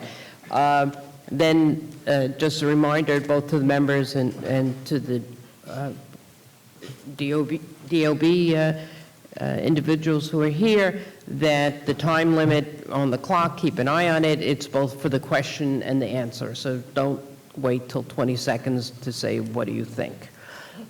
And with that, Chancellor, if you are ready, you can begin your presentation. Okay, great, thank you. Thank you so much. Good morning, and thank you, Chair Weinstein, Chair Kruger, Chair Benedetto, Chair Liu, Chair Mayer, members of the Assembly of Ways and Means and Senate Finance Committees. My name is David Banks. I serve as Chancellor of New York City Public Schools, and certainly grateful for the opportunity to testify before you today on the proposed 2024 New York State education budget. I'm joined here today also by our first Deputy Chancellor, Dan Weisberg, Emma Vadera, who's our Chief Operating Officer, and Sarita Scott, who's our Chief Financial Officer. And we're all very happy to be here with you today. So listen, much has changed since I became Chancellor a little over a year ago. When we began, COVID-19 cases were skyrocketing. So we urgently and thoughtfully managed that process with precautions to make our schools safe while allowing in-person learning to continue. I know we're all happy that we're in a different place now. While keeping our students and staff safe and healthy continues to be our highest priority, we have been able to lift many of the restrictions on our campuses, and we're happy about that. The last few years have taken a significant toll on our students as well as their families. Even before the pandemic, many families were making the choice to leave our schools, and that accelerated during the crisis, not only in New York City, but also in urban districts across the country. In the 5 years prior to my becoming Chancellor, we lost over 120,000 students and families, and 70,000 in the last 2 years prior to my becoming Chancellor. The reasons for leaving vary, but the answer to declining enrollment is clear to me, that we have to give our students and families the opportunities and experiences that they want in the classrooms, and we must do a better job of showing them how our schools are giving students the skills and knowledge that will drive success in their lives after school. So my administration has been focused on rebuilding trust with our families and bringing families back to our schools. We remain guided by the 4 pillars that I've laid out over a year ago to build trust with our families and our New York City Public Schools community. Our first pillar is reimagining the student experience. We've created programs like our Pathways Initiative, which is designed to give our students real-world experiences, leading to a rewarding, engaging career, as well as financial independence and long-term economic security. The second pillar is scaling, sustaining, and restoring what works. That includes expanding opportunities that were historically denied to some of our most vulnerable children. This fall, we announced a $205 million investment in proven research-based programs such as ASD Nest, Horizon, SEED, and a path to improve outcomes for students with special needs. Let me reiterate, these are proven programs already in our schools that educators and families identified as life-changing for their children. This winter, we doubled down on this commitment when we announced that we were improving and aggressively adding early childhood seats for this particular population. I want you to know that this administration sees our students with disabilities and is moving quickly to scale the high-impact programs that our students need to be successful in life. Pillar 3 is prioritizing wellness and its link to student success. Both the mayor and I believe that when the whole child is well, the family is well, and the whole community is well. That is why we have an ongoing commitment to increasing healthy school food options and to more deeply integrating mindfulness work in our classrooms. Now, one of the things I have to tell you that keeps me up at night is the safety of our children. Our students cannot be well if they are concerned about their physical safety, even outside of our schools. As a former teacher, school safety agent, and principal, I take this work personally. We cannot solve violence, particularly violence impacting our young people, solely through police efforts. Our schools have a vital role to play in keeping our students safe and supported, and I'm 100% committed to that work. Recently, we launched Project Pivot in response to feedback that we've heard about the value of collaborating with trusted community groups to provide programming that really engages and excites students. Project Pivot offers counseling, mentoring, and learning opportunities through recreational outings, sports, arts programs, and violence intervention and prevention techniques. Finally, Pillar 4 is engaging families to be our true partners. One of my first decisions as chancellor was to eliminate the redundant position of executive superintendent and to fully empower the district superintendent. I charged my administration with going above and beyond what is required by the law to ensure that the community had an active role in questioning candidates and providing feedback. That included elected officials who helped make this process successful, many of whom are sitting here today.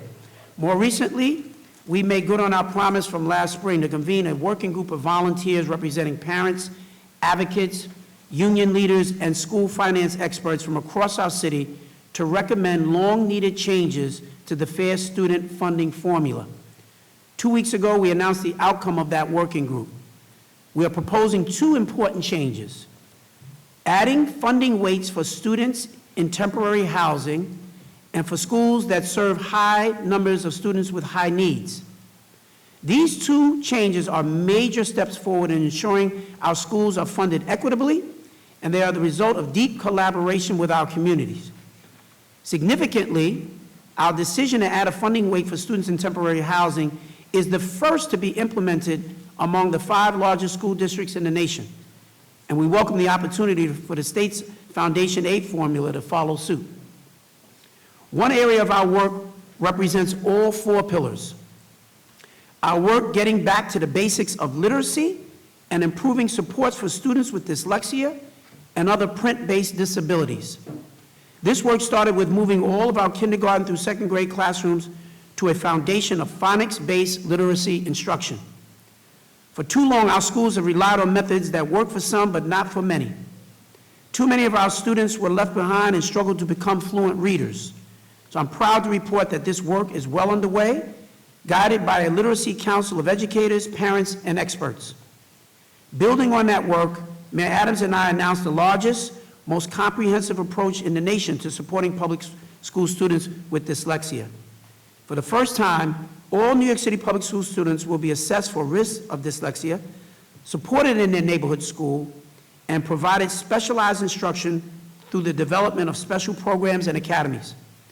The work we've launched over the last year will continue to grow in scope and in impact, and our schools will continue to innovate on this foundation to look for and address any barriers that may stand in the way of a child becoming a proficient reader and a confident learner. So it's been an enormous pleasure for me to visit and learn from many of you in recent months. As many of you also know, that Mark Traeger, former teacher and Education Committee Chair of the New York City Council, is a significant part of our team. He joins me here today as well. He not only advises us through the lens of an elected official, but he's helped us strengthen vital partnerships across the city, and I can't be more thankful to Mark. He's joined me in meetings and school visits with so many of you, including Chair Kruger at the Julia Richmond Education Complex, and I greatly appreciated your support for the decision to appoint Superintendent Kelly McGuire in District 2. Not easy decisions to make. Chair Weinstein, who shared concerns with my team related to enrollment declines at local schools. Chair Liu, who has championed the work to advance AAPI curricula in schools to deepen student understanding while building a more inclusive society. We support that, and we're proud that we have been able to launch a successful AAPI curricula pilot and plan to build on this important work. Chair Benedetto, who joined us at a recent education-related town hall meeting in Co-op City, where resident voices were front and center. Assemblymember Hyman, who came with us to Pathways College Preparatory School in Queens and has fiercely championed support for schools in her district and across the state. Assemblymember Simon, who came to Bridge Preparatory Charter School, which is specifically geared to meeting the needs of students with dyslexia and other language-based learning needs. And finally, Assemblymember Walker and Senator Brisport, who have partnered with my team to support the work of the Shirley Chisholm Daycare Center. These are just examples of some of the work that we have engaged with many of you as elected officials. I want to thank the state legislature and Governor Hochul for continuing to increase vital state foundation aid while approving the extension of mayoral accountability, which has allowed our administration to safely and fully reopen our schools while making critical investments in meeting the needs of our students in the aftermath of the pandemic. Mayoral accountability allowed us to swiftly and strategically support newly arrived New Yorkers who are seeking asylum. Last summer, the city administration launched Project Open Arms to coordinate the city's efforts to immediately enroll and support newly arrived students. And additionally, I immediately appointed a central leader to ensure that support reached our students, schools, and families as quickly and effectively as possible. So there's more in my opening remarks. I will be respectful of the time. I think you all have a copy of the testimony, and I invite you to read it. And with that, I'm ready to take any questions. Thank you. I left out no clapping on the, on our, the clapping. We go to our Chair of Education, Assemblyman Benedetto. Who has great problems. Oh, put it on the microphone. I got it. Mr. Chancellor, thank you so much for coming on down here, and thank you for your appearance in Co-op City a few weeks ago. We were enriched by it all. Thank you. Listen, I applaud you on your efforts in dyslexia, in sorting out the children who may have it, and trying to deal with them at a very early age. You have started these programs. Can you give me a quick update there? Yeah, and listen, and I want to take a moment here and also really thank Member Carroll. We have met with him from very early on. He reached out, and my team has worked closely with him. He's expert in this area, and it is personal for him. He has shared with us places that are demonstrating best practice, and we're trying to scale that body of work. In fact, we're getting ready to have a press conference tomorrow to announce some new initiatives that we're doing in that space as well. I want to thank you for that. But we have convened a group of experts who have really helped us to drive a long-term plan in this place and space. Our teachers have been trained in looking for and how do we screen for dyslexia, particularly in the K-2 space. The goal, again, for us is to ensure that every child can read on grade level no later than the 3rd grade. That is our focus. It's what we refer to. The theme is Bright Starts for us. And so under the leadership of our Deputy Chancellor, Carolyn Quintana, she is really driving this work all around the city. Every superintendent in the city is being held accountable for performance in this particular space. We cannot be successful on all the other things that we're trying to do in our schools if we're not ensuring that everybody can read on grade level, and that's a major focus for us. Thank you. The state legislature, in its wisdom, imposed upon you and the New York City school system a class size reduction limit going forward. How is that going, and what challenges do you foresee as you progress? So we are working together with all the parties who are deeply vested in this, our teachers union, parents, our school, our educators as well. We are going to have, the next 2 years, we think we're going to have a bright enough light on this space that will allow us to be able to continue to ensure that the class size mandate that you all have instituted will be fine. We'll be fine over the next 2 years. But with all candor, my deep concern is what happens in years 3 through 5. This is it's an area of real challenge. Listen, as a chancellor, no chancellor wants to argue against class size and reducing class size. We'd all love to have the smallest class sizes that we can possibly have. And this body has seen to it that you put it in the law. The challenge for us is going to be, we've heard from many parents and we've heard from many of our principals and school leaders that they're going to wind up having to make some very difficult choices on the back end of this implementation timeline. What does that mean? That means by the time we get to years 3, 4, and 5, schools are going to have to comply with the law in a way that is going to force them to make difficult choices. So let me tell you what I mean. The current class size for right now for students in kindergarten through 3rd grade in New York City public schools, we have an average class size right now as we sit here today of 22.2. Most principals would tell you that works well enough for them. The mandate from this law is that it be 20. So what that means is we've taken any level of discretion away from the school leaders. So if you're teaching 2nd grade and you have 22 kids in the class, you will be forced to hire another teacher because you are above the limit. That will not be left to the discretion of the school leader. Once that happens, our projections, maybe some folks who differ with that, our projections are that in order for us to fully meet this over the course of the 5 years, we are going to have to add and hire an additional at least 7,000 teachers in order for us to meet the mandate. In doing that, there are going to be other decisions that are going to have to be made by school leaders. You may not be able to keep the art teacher, perhaps, that you wanted to keep, because you're going to have to hire the additional 2nd grade teacher because you're 2 students over the number. Those are the things that we're grappling with. They're not immediate concerns for us right now. We strongly believe that the next 2 years, we're good. It's by the time we hit years 3, and I stay up thinking about what the long range is going to look like on that. So we're going to be announcing a new task force of a working group of parents, school leaders, and other interested parties, because I've heard from a wide range of parents who have differing opinions on this, and I want to make sure that they are heard. This body had made it very clear from the moment that I became chancellor that parent involvement and parent voice was critically important to all of you, and it is important to me, and I'm going to honor that because I'm going to absolutely engage parents and families in this process, much like I have done with all the other initiatives that I've done.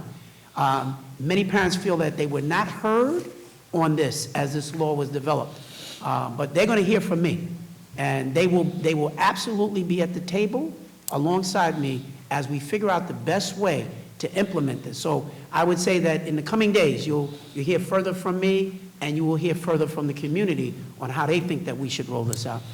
Yeah, thank you. Further complicating things, I would think, with the governor's proposal in doing away with the regional distinction and the caps on charters. If that would go through, it would allow up to maybe 100 plus new charters, and new charters coming into the city of New York and requesting space within the schools, further limiting your ability to accommodate to the law. Comments on that?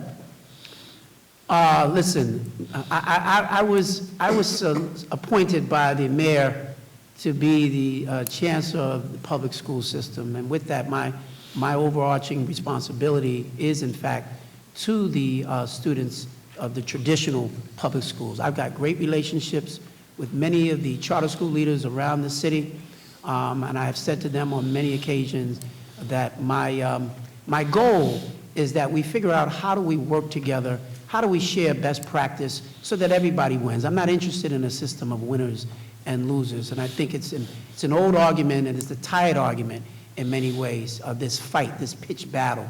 At the end of the day, the decision on whether the cap gets lifted or what the governor has proposed, it's not my proposal. And the ultimate decision on what happens with that ultimately rests with you and with this body. I will work with whoever I need to work with on behalf of all the children, because that's what my major focus is really all about. Does it present challenges? Of course it presents challenges for us.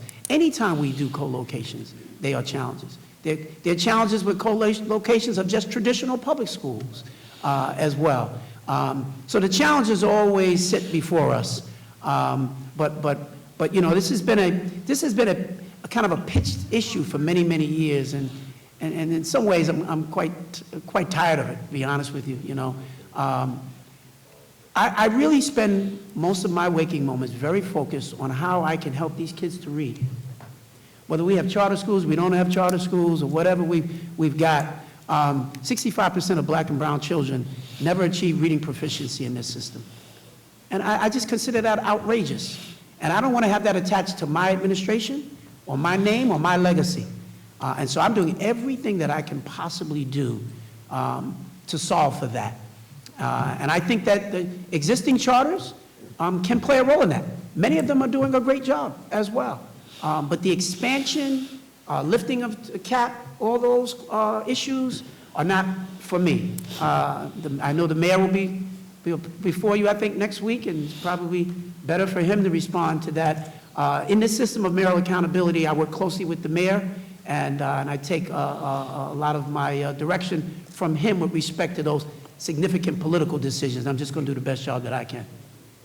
Mr. Chancellor, thank you for your time. Thank you. Thank you, Chair Benedetto. Thank you. We go to the Senate. Thank you. We're going to start with, Chair John Liu of the New York City Education Committee. Thank you, Madam Chair. Welcome once again, Mr. Chancellor. Remember a year ago? Yes. I said congratulations, and you have my deepest condolences. A year later, do you know what I'm talking about? Okay. Absolutely. Thank you very much. And, you know, let me start off by saying that there have been a lot of great things that your administration has done. You know, you got us out of the COVID crisis. I know there was a decision recently which I think will, you know, cause some concern, and at the same time make a lot of other parents happy. That's the kind of situation you're in, right? That's right. The dyslexia and what you've done with our public schools, and Mayor Adams talking about his personal experience, I think that has sent a really strong message to all the kids and families in the city of New York that they will have the opportunity to learn like everybody else. So just want to start off on a good note. I appreciate it. Okay. So let's get to some of the questions that Chair Benedetto has already started asking you. Your response to his question about our class size legislation is troubling to me. It's actually very troubling, because you couch it in terms of schools, meaning schools and principals having to make decisions about what they're going to do. When in fact, the plan and the decisions are going to rest on you. The Department of Education has to come up with the plan. You don't leave it to individual schools. And I've spoken with dozens of principals in my area as well as throughout the city who are concerned about the class size issue, and rightfully so, because they are concerned that the DOE, that they're going to get an email from the chancellor that says, these are your new limitations, you're now going to have to figure out how to get there in the next 5 or 6 years. That's not how this is supposed to work, Mr. Chancellor. This is supposed to work in the following manner. A school will have to comply with the class sizes, and to the extent that that school needs to create more space internally, you got to help them with that. And to the extent that there is absolutely no more space within a school building, in some cases, there is additional land associated with that school. Build out that school, an extension, a new wing. And in the cases where the school has absolutely no internal space and no outside land to build upon, you got to build more schools. This is what this has always been about. You know, you look in my area, Northeast Queens, one of the most overcrowded areas, we've got large class sizes. Parents are concerned about this mandate because it may mean that fewer children will be able to attend those schools. But yet you look at the DOE capital plan, there's one school that's going to be under construction over the next 10 years. That is not a way to alleviate the overcrowding problem. So I implore you, I plead with you, Mr. Chancellor, don't just simply email the principals and tell them they got to deal with this. You and your team have to deal with this. And, you know, this is, you mentioned the 22 student versus 20 student threshold. You know, in the lower grades, our legislation requires that 20 student limit. You may not remember where we got that from. Does any of your team know where we got those limitations from, the 20, 23, and 25 students per class? Do you think that I or any of our legislators just simply rolled the dice and said these were good numbers? Well, if none of you know where those numbers came from, the numbers came from the New York City Department of Education. We can give you the documents. The issue is that they are, you know, they're about 15 years old at this point, long preceding your tenure. And this was never a problem of your making, but it is a problem that you have to address. 15 years ago, the Department of Education provided documents to the State Education Department justifying how much more foundation aid the Department of Education would need in order to provide a sound basic education. And those Department of Education documents stipulated the numerical limitations of 20, 23, and 25 students per class, depending on the grade level. Our legislation simply took those recommendations and codified them. The reason we had to pass that limitation is because mayor after mayor and chancellor after chancellor, at least in the 4 years that I've been in this body, have responded to my questions, to Senator Jackson's questions, to other colleagues' questions about what New York City is doing to reduce class sizes in order to provide that sound basic education. And the mayor and the chancellor, whoever that happened to be at the time, would always respond, we would love to reduce class sizes, but you still owe us foundation aid. Well, guess what? This year we're fully funding the foundation aid. So I take great issue with you and the mayor saying that that was an unfunded mandate, when in fact, the foundation aid calculations, which we're now fully funding, were based in part on those classroom limitations.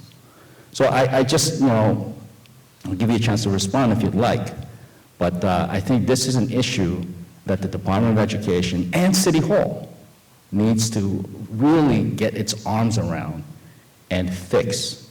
And if you need more stuff, tell us what you need. But we're already giving you $1 billion more each year in foundation aid after this legislation was passed. No, listen, probably no need to go back and forth on it. The bill has already passed, right? So it is a law. We are going to have to do everything that we can to implement it. The question that was raised was around what challenges that I foresee. And so you may in fact have the class size, and we will meet the mandate of what has been prescribed by the law. We're legally bound to do that. The question is going to be, does it affect anything else? That's what my concern is, that you may in fact have smaller class sizes, but have a body of school leadership and parents up in arms because they also now are not going to have as many community schools perhaps as they wanted, or they're not going to be able to have the arts and music programs that they had. But the sense that we're going to have smaller class sizes and we're going to have everything else that we also wanted, that's the challenge. That's why I said the next couple of years, I think we're okay. But I would welcome an opportunity to do a deeper dive on this. I didn't see a financial impact statement associated with the bill that was tied to this. Let's talk about the finances just for a couple of minutes here, right? You yourself had said that in order to comply with the class size mandates, which again came from the Department of Education itself in the calculation of foundation aid in the first place. Right, many years before I was here, but I understood. I said this was not a problem that you created. That's right. But it is a problem that is your responsibility to address. Sure. Okay, and that's what we're addressing here.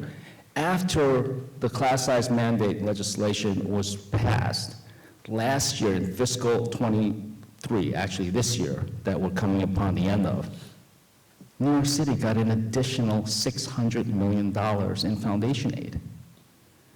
This coming year, I fully expect, because the governor fully supports it, and we have a tremendous amount of support in the legislature, that the city of New York will get, on top of last year's increase, which was an increase on top of the previous year, this coming year, the city of New York will get yet another $600 million in foundation aid. So just since we had this class size discussion, the city of New York is going to get $1.2 billion a year more in foundation aid, which was always supposed to provide that sound basic education, which cannot be achieved if class sizes are excessively large by DOE's own definitions. So I ask you, there's not that much time left, but I ask you to stop thinking about this as an unfunded mandate or something that was not your problem. It wasn't your problem. You never created it. But it is a challenge that you need to fix.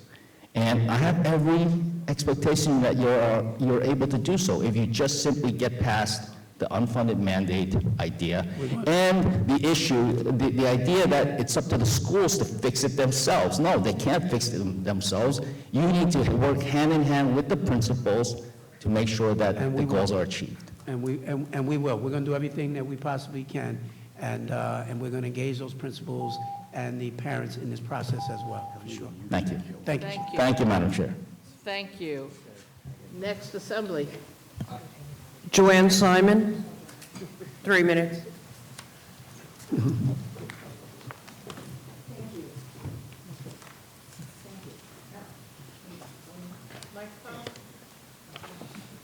There we go, sorry.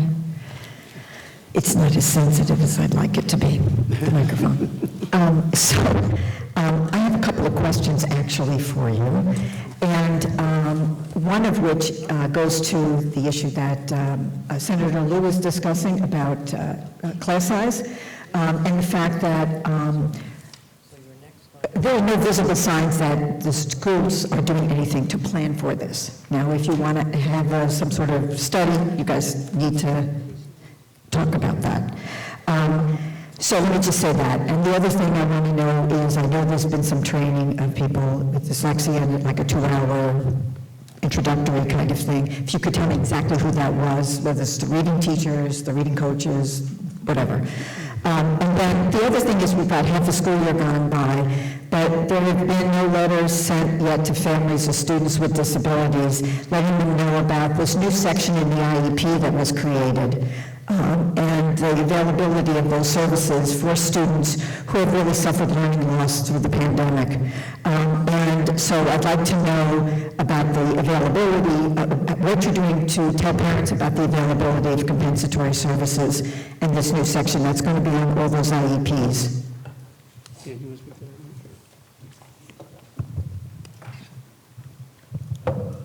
Good afternoon, everybody, and good afternoon, Assemblymember Simon. So the issue of compensatory services is something that our folks are working on very, very hard. We'll find out exactly what the plan is on communication. This is really important, as you say. We want to make sure that every family that has a student with a disability understands that they are entitled to these services. They are, in fact, being provided, but we want to make sure that they're available more widely. I'd also just note parenthetically, as you well know, this is also subject of active litigation, so we're making sure that we're respectful of the court's role in this as well. But this is something that we are working on right now as we speak. And do you know how many students have been found eligible thus far this year for those compensatory services? I'm sorry. The number of students that have been found thus far. I don't have that, but we'll get that. Could you? We'll Thank get you. that right to you. Appreciate it. Thank you. Chair of Education, Senator Shelley Mayer, 10 minutes. Thank you. Thank you very much, and Mr. Chancellor, good to see you. Good to see you. And your team, as always. First question, and as you said, you know, you're sort of tired of this charter conversation, but it is before us in the legislature. So, Sure. How much did New York City DOE spend last year on charter school costs for children who went to charter schools?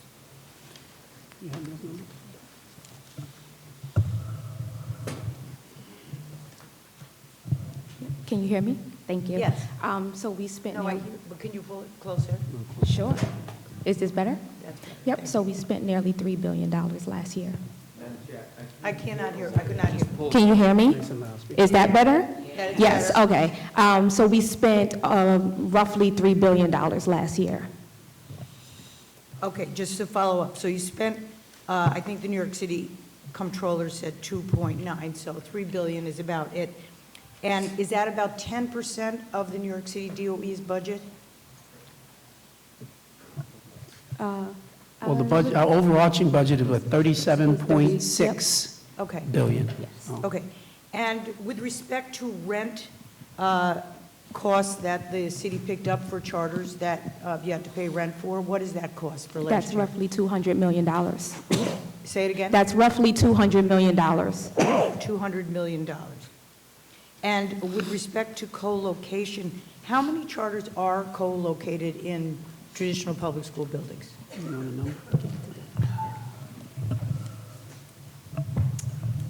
Sorry about the delay, Chair. About 146 charter schools are co-located in DOE sites. And of those, do you have the breakdown of the grade levels of those particular schools? We don't have that with us, but we'll get that to you very quickly, Chair. Okay. And I appreciate, Chancellor, that you would like not to weigh in on this conversation and that we should ask the mayor, but with respect to your focus on children in traditional public schools, as you announced it. Sure.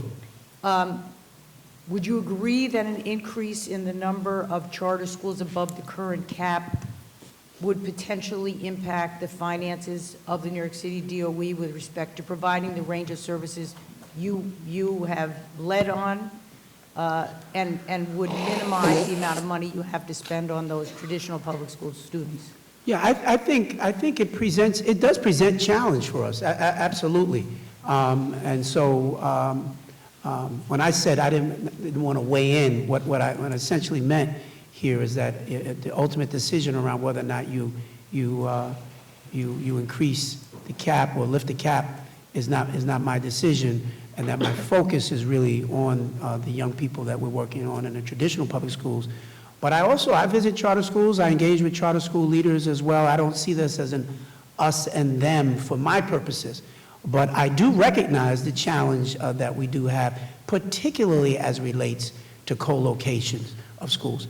And even when we don't have to co-locate, we're still mandated by law for schools that are approved as charters to pay for the rent for where they're going. And so that does have an effect on our overarching budget and what we can do. That's for certain. Do you have an opinion on the current law which allows, for example, a charter that is K through 3 to expand its grade levels without going back for additional approval? I don't have a particular opinion on that one way or the other. If a charter has been doing good work and the parents and the families in the community support that charter and want to see the expansion of that charter, I say far be it from me to say that, you know, I know best for those parents and those families. What I'm trying to do, and I think this was the general tone of what I was trying to say, is that my focus has been on these traditional public schools and the fact, and that we don't, I'm working every day really hard to try and improve the quality of those schools. Those are the schools that were put under my charge. And so I'm not anti-charter. I don't have any issues with anyone. I simply want to ensure that I'm providing the level of support and investments to help these kids who are sitting in the traditional public schools. That is what my responsibility is. And I need all the resources and the dollars that I can get to do that. And we need as much support from the families and the communities. And I also want to make our schools every bit as much of a choice as parents make to go to a charter school. I see that also as part of my responsibility. And I think lots of times parents don't choose to go to a traditional public school because oftentimes they're also not aware of how wonderful and unique some of these schools really are. We have not had a good marketing campaign for the traditional public schools. And I think lots of charters, not all of them, but many of the charters have a very strong marketing strategy, and God bless them. I want to increase that for us. I want to be able to tell the stories of the wonderful work that is going on in our. We have some of the best schools in this country as traditional public schools that people don't know anything about. And so that's a big part of what we're trying to do is to change this narrative around our public. I'll give you a classic example. I don't refer to it anymore as the DOE. And I invite you to join me in that. I refer to it, as you can see on my pen, New York City Public Schools. The DOE is a bureaucracy. When you say it, it sounds cold and uncaring. If I asked you to go to Chicago, you would hear the name of their school system is Chicago Public Schools. If you go to Denver, it's Denver Public Schools. It's Atlanta Public Schools. We're the only school system in the entire nation that refers to ourselves as a department of. That's a federal thing. That's a bureaucracy. If you want parents to feel more engaged, language matters as well. And so I know it's an old habit. It's very easy to say DOE, but I also invite all of you to join us in that process of shifting from DOE, and we're referring to it as New York City Public Schools. It lands differently on parents and families when they hear that. That is just one step of what we're trying to do to make the parents' experience much more user-friendly, much more warm and engaging, while still academically rigorous, and telling our parents and communities about the phenomenal schools that we have. And many of them I visited with some of the members in this room who've got great schools in their district. But we've not done a good enough job. We're working really hard to lift that up, Chair. Thank you. Thank you. I don't mean to rush you, but we have limited time. I know. So, question, how many new migrant children will you have in the, do you currently have or you anticipate having over the next school year? What is the anticipated cost associated with that? Well, our rough estimate is it's over 12,000, 13,000 now. And when I say rough estimate, what I mean by that is we don't check students for their immigration status coming in, so that we're working on a different set of criteria as we gather that intel. But the numbers are growing every day, And so I think the latest count I got was somewhere in the 13,000 range of students who are actually in our classes, maybe a little bit higher even now. But with respect to costs and associated costs with that, So in terms of the associated costs with those students, we're spending at this point about $20 million. $20 million? Yes. And these were costs that, honestly, the New York City Public Schools did not anticipate when you were budgeting for this year in the prior year. That's why I'm asking about that. yes, That's correct. yes, we certainly did not anticipate this. And in the governor's executive budget, I don't recall there being an additional appropriation for the costs associated with these children. Is that right? As far as we're Yep. aware, right? Yep, as far as we understand. With respect to mental health funding for New York City Public Schools, Commissioner Rosa talked a little bit about the Recovs program that we granted last year, and unfortunately, the money has not gone out the door for a number of reasons. What are you doing, in my minute left, to address some of the mental health and social emotional needs as a result of COVID school issues? Yeah, so a number of things. So first of all, one of the things that we did in New York City, and together working with New York City Council, we ensured that every school in New York City actually has the funding to hire a social worker in their schools, which was a huge lift for our schools, and very timely, particularly to try to meet this moment here. And so that is something that we're very, very, very proud of. We've enhanced the number of community schools, which have built in, many of them have built in those additional supports and resources for young people who are struggling mentally. We're up to about 400 community schools now. It's an increase since I've come in of an additional 75 and growing. We launched something that we call Project Pivot, which plays multiple purposes. And Project Pivot is in how many schools now that we've launched? About 130 schools. Project Pivot, it's designed to help meet a safety need. We have lots of shootings, as you can see, on a daily basis in the city. And so we've engaged community-based organizations. They're providing safe passage, but many of them are also providing mental health supports for our kids as well. We're really getting ready to launch a mindfulness initiative. We're going to be breathing exercise and teaching kids how to center themselves. This is no small thing. This is something coming directly from the mayor, and a huge initiative of his, and something that we're very concerned and very, very, very focused on. And the last thing I will say on that issue as well, it's not been launched yet, but it's coming. And when the mayor comes, maybe we can ask him about this, together with the Department of Health and Mental Hygiene, a program for high schoolers for a program for telemental health services. Young person that's feeling themselves in crisis, being able to, right on their phone, be able to connect with an expert and somebody. You don't have to set up an appointment. You don't have to go anywhere. You're in crisis in that moment. You'll be able to have. I'm so sorry. You've used up your time for now. Yes. I'm sorry. Thank you. Thank you, Shelley. Assembly. Assemblywoman Bishat Hermelin. Hello, Chancellor Banks and team. Thank you for being here. And I want to just thank you, Chancellor, for your leadership, your investment in children, in our school system, and just all over New York City, and just for your leadership team as well. Thank you. I do want to give a shout out to your Deputy Chancellor, Conita Lloyd, and your Intergov, Mark Traeger, who's a former council member, chair of the Education Committee, and my former colleague. And also your Equity Chief Officer, Corinne Opoyo, who's been doing a lot of efforts around MWBE. Yes. This year, I have different questions. I wanted to talk a little bit about the Diwali holiday.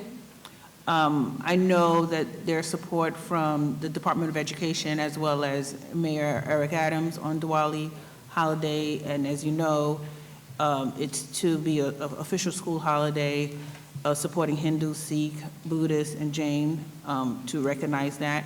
And the legislation is sponsored by my colleague, Assemblymember Jennifer Rajkumar and Senator Joe Adabo. By the way, fun fact, I got engaged on Diwali in 2020, by the way. And my son has some South Asian lineage. I wanted to say that this legislation right now seeks to repeal the Brooklyn Queens Day. And I wanted to just speak a little bit about why the repeal of Queen's Day is appropriate, and why is it important to accomplish this year? So first of all, I would say that the recognition of Diwali as a citywide holiday, I think, is a great idea. It is something that I fully support. It's something that the mayor fully supports. The challenge that we have is the number of days that we must meet for all of our students. No matter what, we have to ensure that our students are in school for 180 days. There are all kind of financial implications if we do not meet the 180-day mark. And so when you start to add up all the other days, particularly over the last several years, the additional holidays where we're closing schools, it has reduced the buffer that we have. Because when we recognize all of these holidays, and we should, if we wind up with a major snowstorm and the kids can't come to school, or some other emergency that ensures that kids can't come to school, for whatever that reason might be, we are now faced with the dire circumstance of potentially not meeting the 180-day mark. Now, we're trying to buffer that with our virtual learning opportunities, and that's I think one of the benefits that came out of the pandemic is that our schools are much more versed now in how to do school virtually, at least for a day or two. And so we're trying to position ourselves, and we've been working really hard, that if an emergency presents itself, that we don't have to declare it a total non-school day, but it can be a virtual school day, which could still count. The point I'm making here is simply that we are running out of days.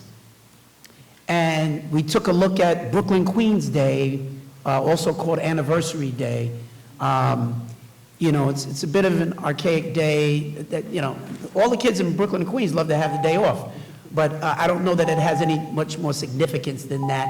That's a day that you could certainly, as a body, look at to say, if you get rid of that day, you can honor Diwali. Thank you. Thank you. To the Senate. Thank you very much. Chair Ewan Chu for libraries. Thank you, Madam Leader. Yes, thank you, Chair Lee. How are you, Chancellor? Good to see you here. How are you? Thank you. It's regarding, I have a question about the class size. I know you just mentioned average New York City school class is 22 students, but I happen to represent the most crowded district in Southern Brooklyn. It's 90% of the public school in my district, they're overcrowded. They're 125% overutilized. And we're talking about the Queens, District 25, District 26, they're also 90% and 80% overutilized. So how do we address this? Because being an educator, we don't talk about average. We also need to take care about the two extreme. Those are under, those are over. Like, how do we address those over capacity? My daughter, her school is amazing, public school, but there's 1 year. Her lunch break is 9:45 in the morning. That's how we are over capacity. Every student, every class is 30 to 33 kids in a class. So I understand average in New York City is 22 students, but we're talking about certain districts where 30 to 33 kids. I appreciate that, and I'm in complete agreement with you, and we're going to do everything we can. We're going to work to get those numbers down. We are now mandated to do that, and we will do that through whatever means that we have to do it. So if that's creating more schools, adding more classrooms, hiring more teachers, we're going to do what we need to do to meet the mandate. Prior to the law being finalized, the argument that we were making was to say, and I get the point about average, was that there are certain districts in the city which have significant overcrowding issues. Let us work to solve those. That would have been our preference. We think it would have been a lot less costly to do that, particularly at the high school level, where a lot of the high schools are bursting at the seams. Let's focus on the high schools. What the law says, it's everybody, every class, K through 12, which is, again, it's within your prerogative to do that, and you have as a body. It is now the law. And we've been given a 5-year run, starting in September, to make sure that we are implementing that, and we are going to do that.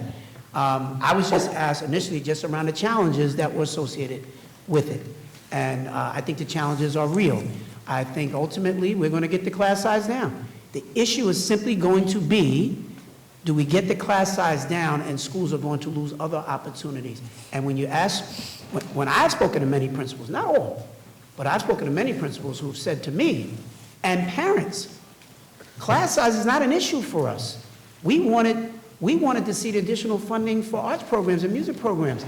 But now that funding, I'm going to have to address the class size issue. I know we'd like to assume that we're going to be able to do it all. We will see. That's why I just raised it. I didn't sound the alarm. I simply said, we got a couple of years to look at this because what we're projecting with our numbers is that years 3, 4, 5 is when you're going to see a crunch. And maybe we can get ahead of that. That's the reason why I'm going to start to bring these parents and community members, educators together, and we're going to do everything we can to try to mitigate all of it. I appreciate that. I just want to share that I used to serve on CC20, and that was about 5 to 6 years ago, and that overcrowded issue, it's been over a decade. Right. And that specific district, we were there in need over 10,000 seats. And my kid, she's right now in high school, and we're talking about a decade. So a kid's, their education being overcrowded situation over a decade. That's so right. I don't see, I understand maybe, we also would like to address art, music enrichment, yes, but kids' education in a crowded situation also need to be addressed. I got it. Yep. The next one is about your open remarks. I'm happy to see many things here, but there's one thing I specifically would like to point out. It's about the Given Talent program. I appreciate last year you opened and expanded 100 seats in the citywide. I would like to know, do you know roughly right now in New York City how many Given Talent seats from K to 8? Yeah, what's that number that you have on that thing? Yeah, I can pull up the number for you. Sure, this moment. and how many percentage or like how many kids who take the test or would like to join the Given Talent program? And how many seats we're offering? Yeah. And how many We percentage can get the we're actually specific numbers fulfilled with this for one? you. We certainly did an increase, and I think the biggest part of that is, prior to our coming in, prior administration had talked about doing away with gifted and talented. But and I didn't come in with a position on it one way or the other. We listened to what the community said to us. From District 20 to District 29. Folks said to us, don't get rid of it. If anything, we need you to expand it. And if you want to ensure a level of equity, you don't do equity by just saying there's not going to be any gifted and talented for anybody, but ensure that so we've put gifted and talented programs now in every district in the city. And we're going to watch it, we're going to monitor it, we're going to see how they're doing, and where there's a greater demand for it, we will do that. We have one district which really pushed back and said they philosophically don't believe in gifted and talented and would prefer not to have it. And we're going to leave it to that district, but what we've said to them was let the parents vote with their feet. If the parents tell us they want it by signing up, we'll make it available. If they do not, we'll take those resources and we'll give it to another district that's looking for it. So again, I'm not an ideologue on the issue. If we want to get more parents and families to come back to our schools, we have to meet them where they are. So it's not simply about what do I believe, it's what do the parents believe and what do they want. And I'm working really hard to listen, authentically listen, and try to respond. And every district is not the same. I agree. Right? And This I is really New York City, appreciate the whole world lives here. They have very different opinions on lots of issues. And so I'm trying to do my best to be as responsive by listening. I really appreciate you open up the channel and for parent engagement, parent involvement, that's really important. And is there any school district in New York City right now, parent who have advocated to have Given Talent program and they don't have anyone in their school district? Do you have the data? Parents who have advocated to have... They would like to have a Given Talent program in their school district, but they don't have it. No, because we put it in every district. So every district has the gifted and talented At least one program. now. Yeah, at least one now. Okay. Yeah, the question for us going forward is going to be, who gets more gifted and talented programs because that's the demand from that community versus less because there's less of a demand for it. So we're just trying to meet the demand. Thank you. Thank you. That's all. We go to Alicia Heineman. Can I have the remaining minutes from the senator? Thank you, Chair. Thank you, Chancellor Banks. It's good to see you and your team. I've witnessed a dramatic change in leadership in District 29 with Superintendent Bonds and the Superintendent Van Ness, and I really believe leadership does make a difference because the principals have been more accountable and communication with parents has been better because I receive less calls in my office. So thank you. That's the metric for success, right? Right, it is. Just a couple of quick questions. Is there any mechanism that exists within the DOE to track the dollars that come back to the district regarding the charter school students who leave a charter school and come back to the traditional public schools? Has there been any way to track those dollars or mechanism to track those dollars? You want to speak to me? Because before you do, one of the things I know we've heard quite often is the notion that the charters keep the kids up until a certain point. October where 31st. They get the dollars, and then they get rid of them, and they go to the traditional public schools. I think that's a little bit of an urban myth, and Emma can speak to you a little bit I've been about that. asking colleagues about that. Yeah. So that's across the state. So it's Right. it's becoming a concern, which is why I asked if Right. there's an actual Okay. mechanism. Can you hear me? Yes. Thank you so much for the question and appreciate it. It's definitely something we hear a lot. So the way charters are funded is they're funded bi-monthly based on how many students they have. So if their student enrollment goes down, their budget does go down that they are receiving from us. And so that tracks them over the course of the year. We don't track each of those dollars, dollar for dollar, if a student comes back. But the way they're paid means if they lose a student, they're no longer getting funded for that student on a bi-monthly basis. Okay, thank you. In the $20 million that you mentioned that has cost our public schools with the influx of migrant students, does that include extra professionals, teachers, paras? Does that include that number? You're nodding your head, yes? Yes. Okay. So first of all, thank you for that question. I'm sorry, 'cause- ladies, if you both could speak louder when you Sorry. answer, because we're having a little Move my trouble big hearing up binder. here. Hold on. Thank you very much for the question. So first of all, I just want to clarify the question. So you had asked how much additional funding is going out to support these students. The $20 million that Sarita mentioned is additional funding we've just given to a set of schools for services like that. You got a particular influx of students.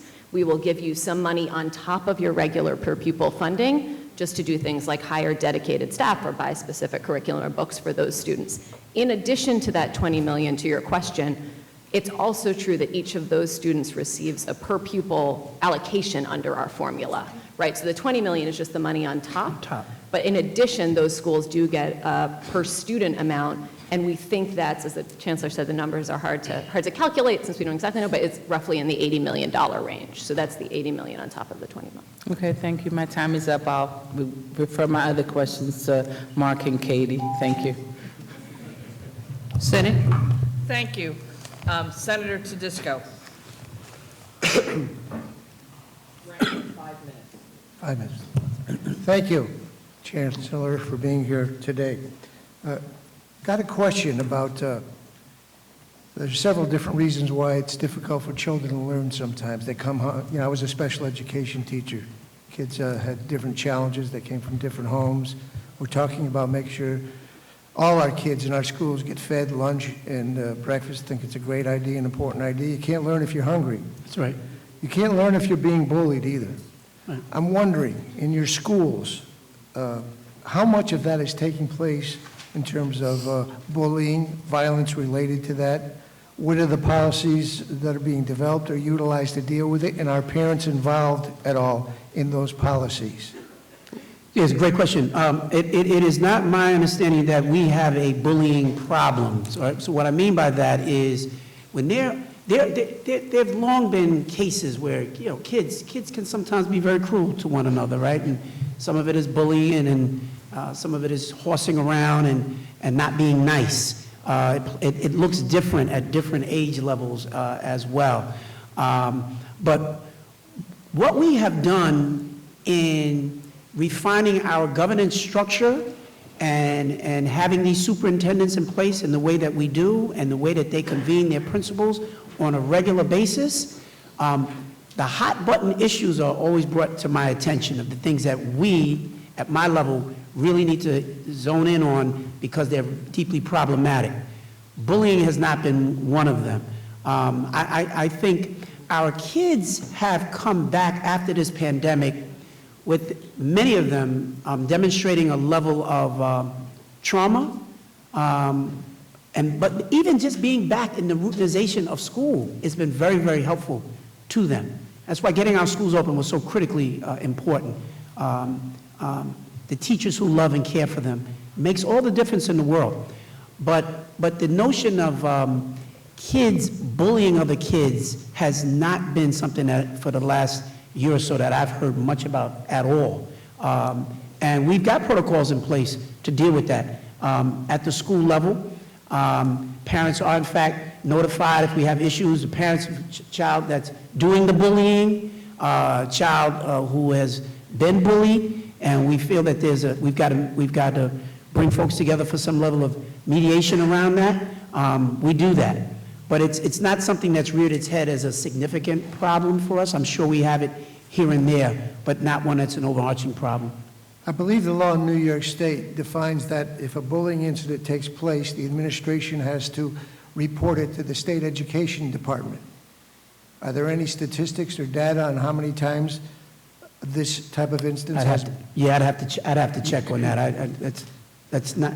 We will check on that, and we can get that back to you. I'd be interested to know, Yeah. because what the law doesn't say is you are mandated to also report it to the parents, the family members. Right. Whether it's the child that, as you said, bullied, or the child that is being bullied. Yeah. And I don't know if you were here earlier when I asked a question about Jacob Terrace, who was in my district. I have a bill called Jacob's Bill. Where's your district? 44th Senatorial District. Right. More Saratoga, Schenectady right now. Got it. But was bullied very much. The requirement was not that it had to be notified of the parents. We asked them to do a lot with our schools. He committed suicide. Yeah. And when you leave parents out of the equation with something as important in that, that seems to be disturbing to me. I passed that bill a couple years ago when we were in the majority. Right. And I asked the people in the room, raise your hand if you would not want to know that your child is being bullied or had a bullying activity in your school. Nobody raised their hand. Right. But yet we can't get that bill passed in the Senate and the Assembly or signed by a governor. Wow. I don't really understand that. Yeah. And, well, I support you in that, and I would tell you that that would be completely unacceptable under my leadership. Yeah. Because I know schools can report it. Yeah, absolutely. But like they're required to report it to the state education department, they are not required to support it I can't imagine any of our schools reporting an incident of bullying to the state and nobody ever called the parents and got the parents involved. That would be completely unacceptable. Whether that was written into the law or not, the basic protocol of leadership and how you work in a school and you engaging parents and families, absolutely, parents would have to be involved in that entire So you'd process. support a piece of legislation that says that requirement not only to SED, but to the parents? Both sides of the parents should be notified. Well, without knowing any more than that, it sure sounds good to me, for sure. Okay. Appreciate it. Appreciate you. Thank you. Assembly. We go to...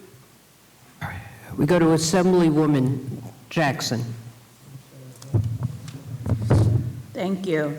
Hello, Commissioner. Always great to see you. Good to see you. Thank you for visiting your old school law, government and justice after a student was stabbed, and I'm grateful to have you, your team. Mark is great. I love that you talked about safety today in the Pivot. What was it? Pivot? Project Pivot. Project Pivot. I would love to hear more data about that. Yeah. I did bring up safety with my, safety with my schools. My students are telling me that they don't feel as safe when they're leaving arrival and dismissal because they may have one school safety officer and it's an older person that really can't do much if something really broke out. And one of the things that I brought to their attention, and I brought it to the mayor as well, is that maybe we should be having trusting adults there for arrival and dismissal instead of police presence, because that's what the students are saying they would not feel safe with. And so Project Pivot sounds like that would be what would be helpful for the arrival and dismissal piece and safety. So I just would love to know that'll be a part, if it's not already existing, that'll be a part of Project Pivot. But my questions are around other ways to keep our students safe and what you think this would cost. We've been talking about having schools open 24 hours. We know community schools work, we know CTEs work, and they work because they're wraparound. So if we had our schools open 24 hours where students can fall in, for whatever reasons they need to, I would like to know, is this something you all would be interested in? Can we create a cost analysis to figure this out? Any thoughts on our schools being open 24 hours? And then what funding or programs are needed to get more teachers of colors to teach students of color? We know that helps with graduation rates and that sort. So I'd just love to talk about those two things. Well, listen, first of all, Member Jackson, thank you so much for raising this. This is the issue that keeps me up at night. And it is heartbreaking for me. These kids are not numbers for me, even when I don't know them.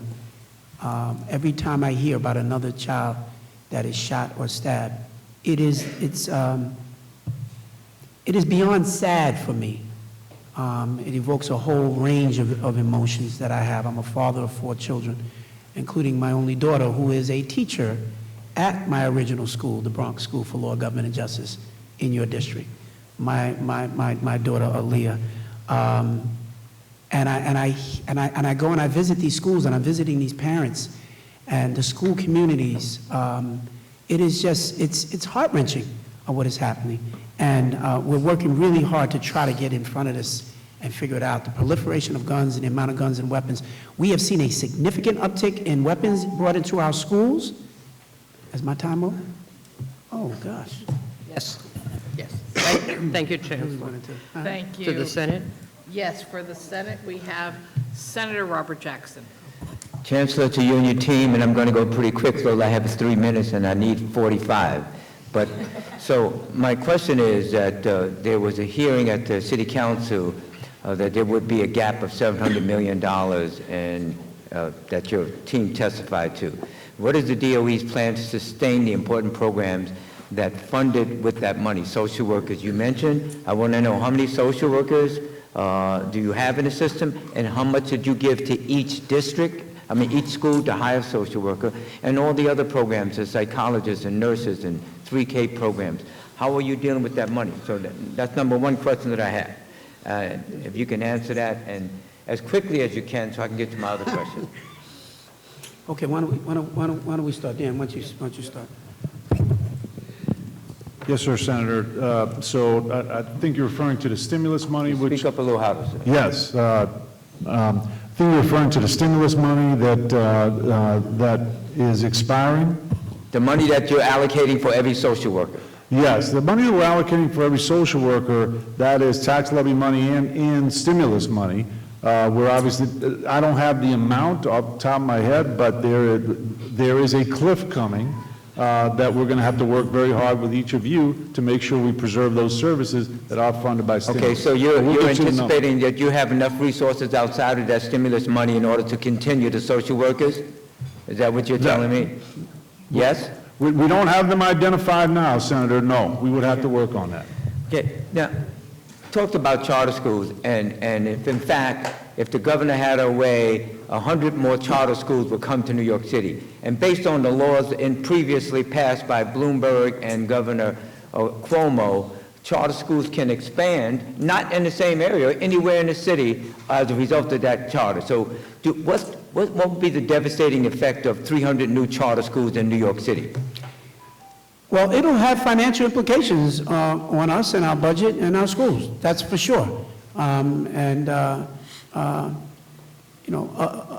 than that, the issue, as I said, it's a political issue that you all have to take up.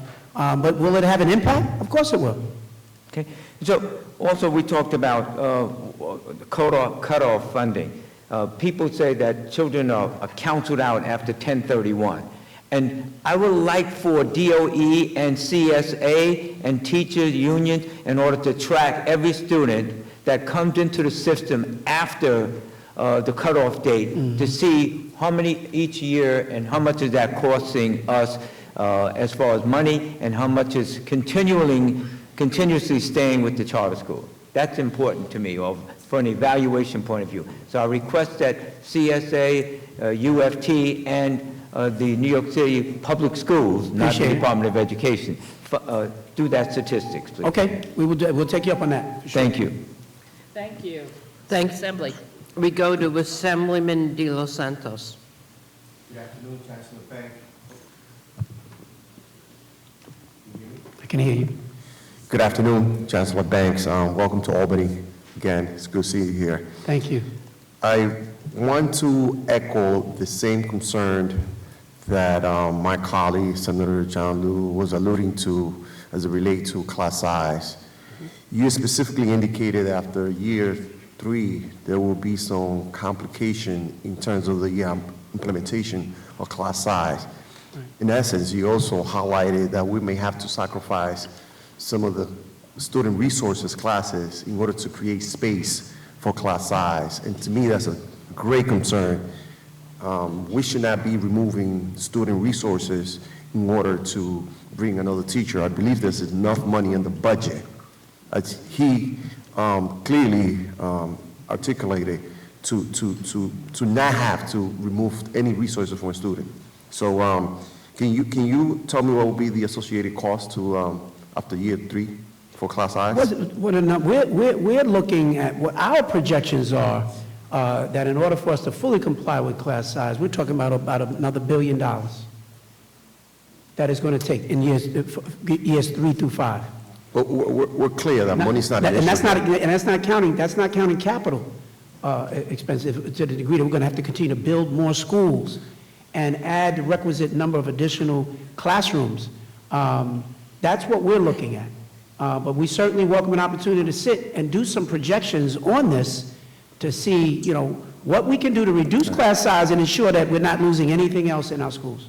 That'll be great. I look forward to it. In addition to that, in terms of mental health, what is the associated cost to fully implement mental health services in every community schools? Well, you mean in every single school or just the community schools? Across the board, yeah, universal mental health services in every community schools. I don't know we have very specific numbers. Maybe we can work something up on that for you. But the question becomes, first we have to define what mental health supports means. It can mean a wide range of things. Well, specifically to have a social worker and a psychologist. No negotiation in every community schools. Sure. That should be a must across the board. Right. And also parental engagement, whether the PTA, the parent coordinator, and a specialist, parent coordinator, or that will specifically work to increase parental engagement. Well, we have parent coordinators in all of our schools. But we're still suffering for lack of parental engagement in our community schools. So something needs to be done to ensure that every parent in our school communities is fully engaged. Well, listen, I'm never left with much time to respond. I mean, these are all good questions. I'm allowed time. There'll be opportunity to, I see staff taking notes. There's a number of responses that you need to send to the respective chairs, Assembly, Senate, and we will share them with all the members. So now we go to the Senate. Thank you. I think I'm the last senator on my list. So, good afternoon, Commissioner. Chancellor, sorry, Yes. I'm so used to commissioners up here. I appreciate the various conversations we've been able to have, and you're coming to visit the complex in my district, as you referenced, which is a great set of 6 schools in one building. So it can work. We know that. Absolutely. You answered a question from one of my colleagues earlier that we should ask the mayor his opinion about the charter school issue. But released data shows that the city's projecting, if we change the cap formula and put the zombie charters back in, it would cost the city of New York about $1.3 billion a year. I assume that's your budget. What does that mean if you have to take $1.3 billion out of your current budget to pay for this increased number of charter schools? It has an impact on our budget, for sure. And so I don't want to, shy away from that. The expansion on that would, creates some financial challenges, certainly for us. So that's my response. And I believe your colleague answered before that you're spending $200 million a year on rentals for existing charters. And then there was a question of how many were co-located. So how many schools is that you're spending $200 million on? Chair, I would have to get you that number. It's not, you have the co-location number, which is about 146, and we'll figure out how many schools it is that are getting the rental assistance now. I don't have that right with me, but we'll get that to you. The rental assistance totals the $200 million, but what number of schools actually is part of that $200 million? We can get. So I guess I'm trying to understand, if I'm right, if you have additional charters that you have to pay $1.3 billion from an operating perspective, is it reasonable for me to assume that you would also have additional building rental costs that went with these additional charters, and that's not included in that first 1.2 to 1.3 billion? It actually is included, so that's You're the total including for the capital facilities and costs that student you costs. And project. that's the cost for the charter cap and the zombie charters. Okay, thank you. So we had a discussion recently, Chancellor, about your obligations to do the follow-up reviews of schools, mostly the yeshiva schools in Brooklyn, although I'm not sure if they're all exclusively in Brooklyn. I don't want to say that. But the obligation to do follow-up review of these schools and get information back to state, SED, and the public. But in the budget proposal of the mayor, you're actually significantly reducing the number of staff you have in that division of the Department of Education. So I'm curious what that is going to, what will that mean? So you have a division that's specifically supposed to work with the non-public schools, and you're reducing, I think, personnel in there by approximately 2 staff people who were supposedly the pedagogical people, if I said that word correctly. So I'm just curious, how does that jive with your understanding that you actually have to do more than you've been doing, but now you'll have fewer people to do it? Yeah, I mean, I think that may have been connected to the PEG that we had to respond to, the most recent PEG. But the reality is that we're following up on that work. We're finishing up that work. We've got to report back to the state. We will do that. We will be in compliance with what we've been requested to do. A huge body of that work has already been done, and we will take it to the finish line. We've lost a couple of staffers in the process. It never helps, but at the end of the day, we have to still do what we have to do. There were quite a few questions in the previous panel, I'm not sure if you were in the room at the time or not, about the shortage of teachers, large numbers retiring, I think also shortage of principals. What do you see the City of New York's trajectory for in order to address the fact that obviously not only do we need teachers and principals, we need great teachers and great principals. So are there any new programs that you're starting or that you have found to be successful that we should look to expand and replicate? We've not lost a great number of teachers. Even as we have teachers who are retiring, we're bringing in new teachers. We've long struggled with particular areas, in shortage areas, teachers in special education, bilingual teachers, those kinds of shortage, very specific shortage areas. One of the things that we had started a process, we ran into some problems along the way. We had worked with some groups around recruiting teachers, bilingual teachers from the Dominican Republic. We're going to continue that work, not only the DR, but Puerto Rico and other Spanish-speaking countries where we can get teachers to actually come here to fill some of these shortage areas that we have. Trying to think out of the box on this in order to do that, but that's kind of where we are. Thank you, Chancellor. Chair, just very briefly, you know about our Pathways program to make sure all of our students are graduating with a pathway to long-term economic security. One of the pathways we have planned is an education pathway, and we think that's a very promising pool of talent, our own students, that we're not fully tapping into. And the other point I would make that I hope is a subject of further discussion with this body and others is just the expense, frankly, that it takes to become a certified teacher. It's very expensive to do, and we can probably work together with our partners at SED and the Commissioner and you all to figure out create lower cost pathways that we think would open up new pools of talent. So there's been almost a spate of stories within a few weeks about artificial intelligence software and what it will mean for education in the country.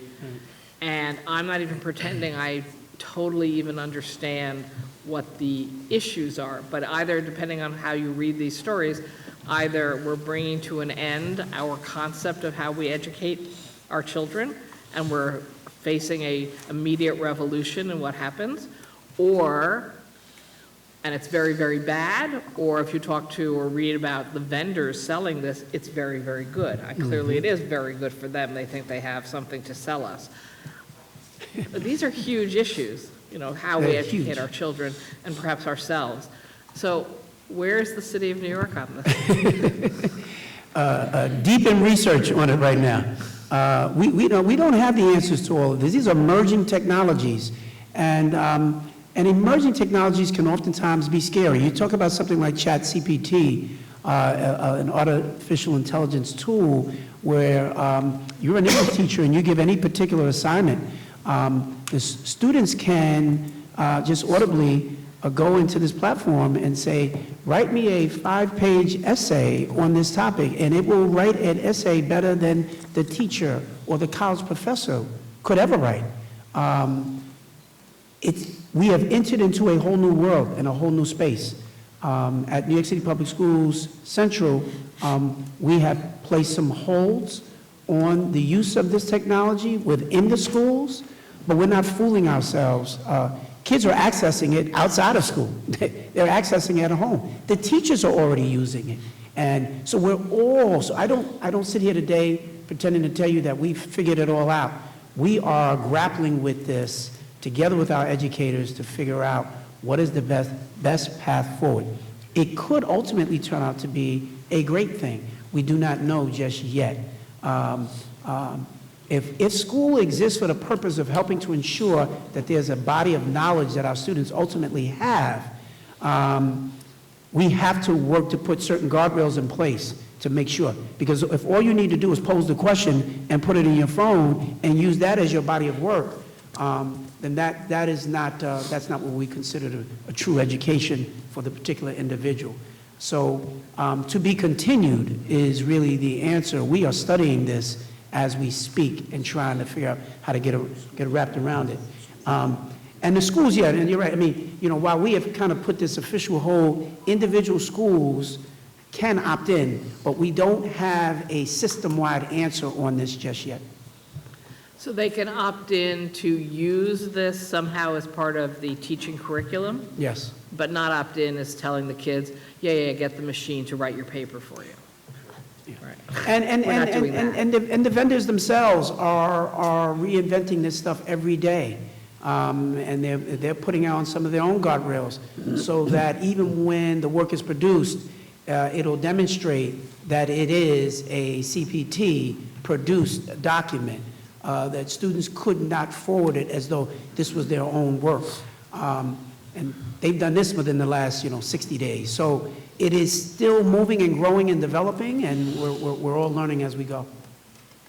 I used to think I would live long enough where we would all be working for Google and Apple, but now I'm wondering whether we will just be replaced. Oh, absolutely. And not even be needed for any of this. I've said I've lived long enough to see so much technology just kind of come and go. I remember I bought my first VCR, and then those machines no longer even exist. Please. So, Anyway, thank you. I've used up my time. Thank you, Chancellor. thank you.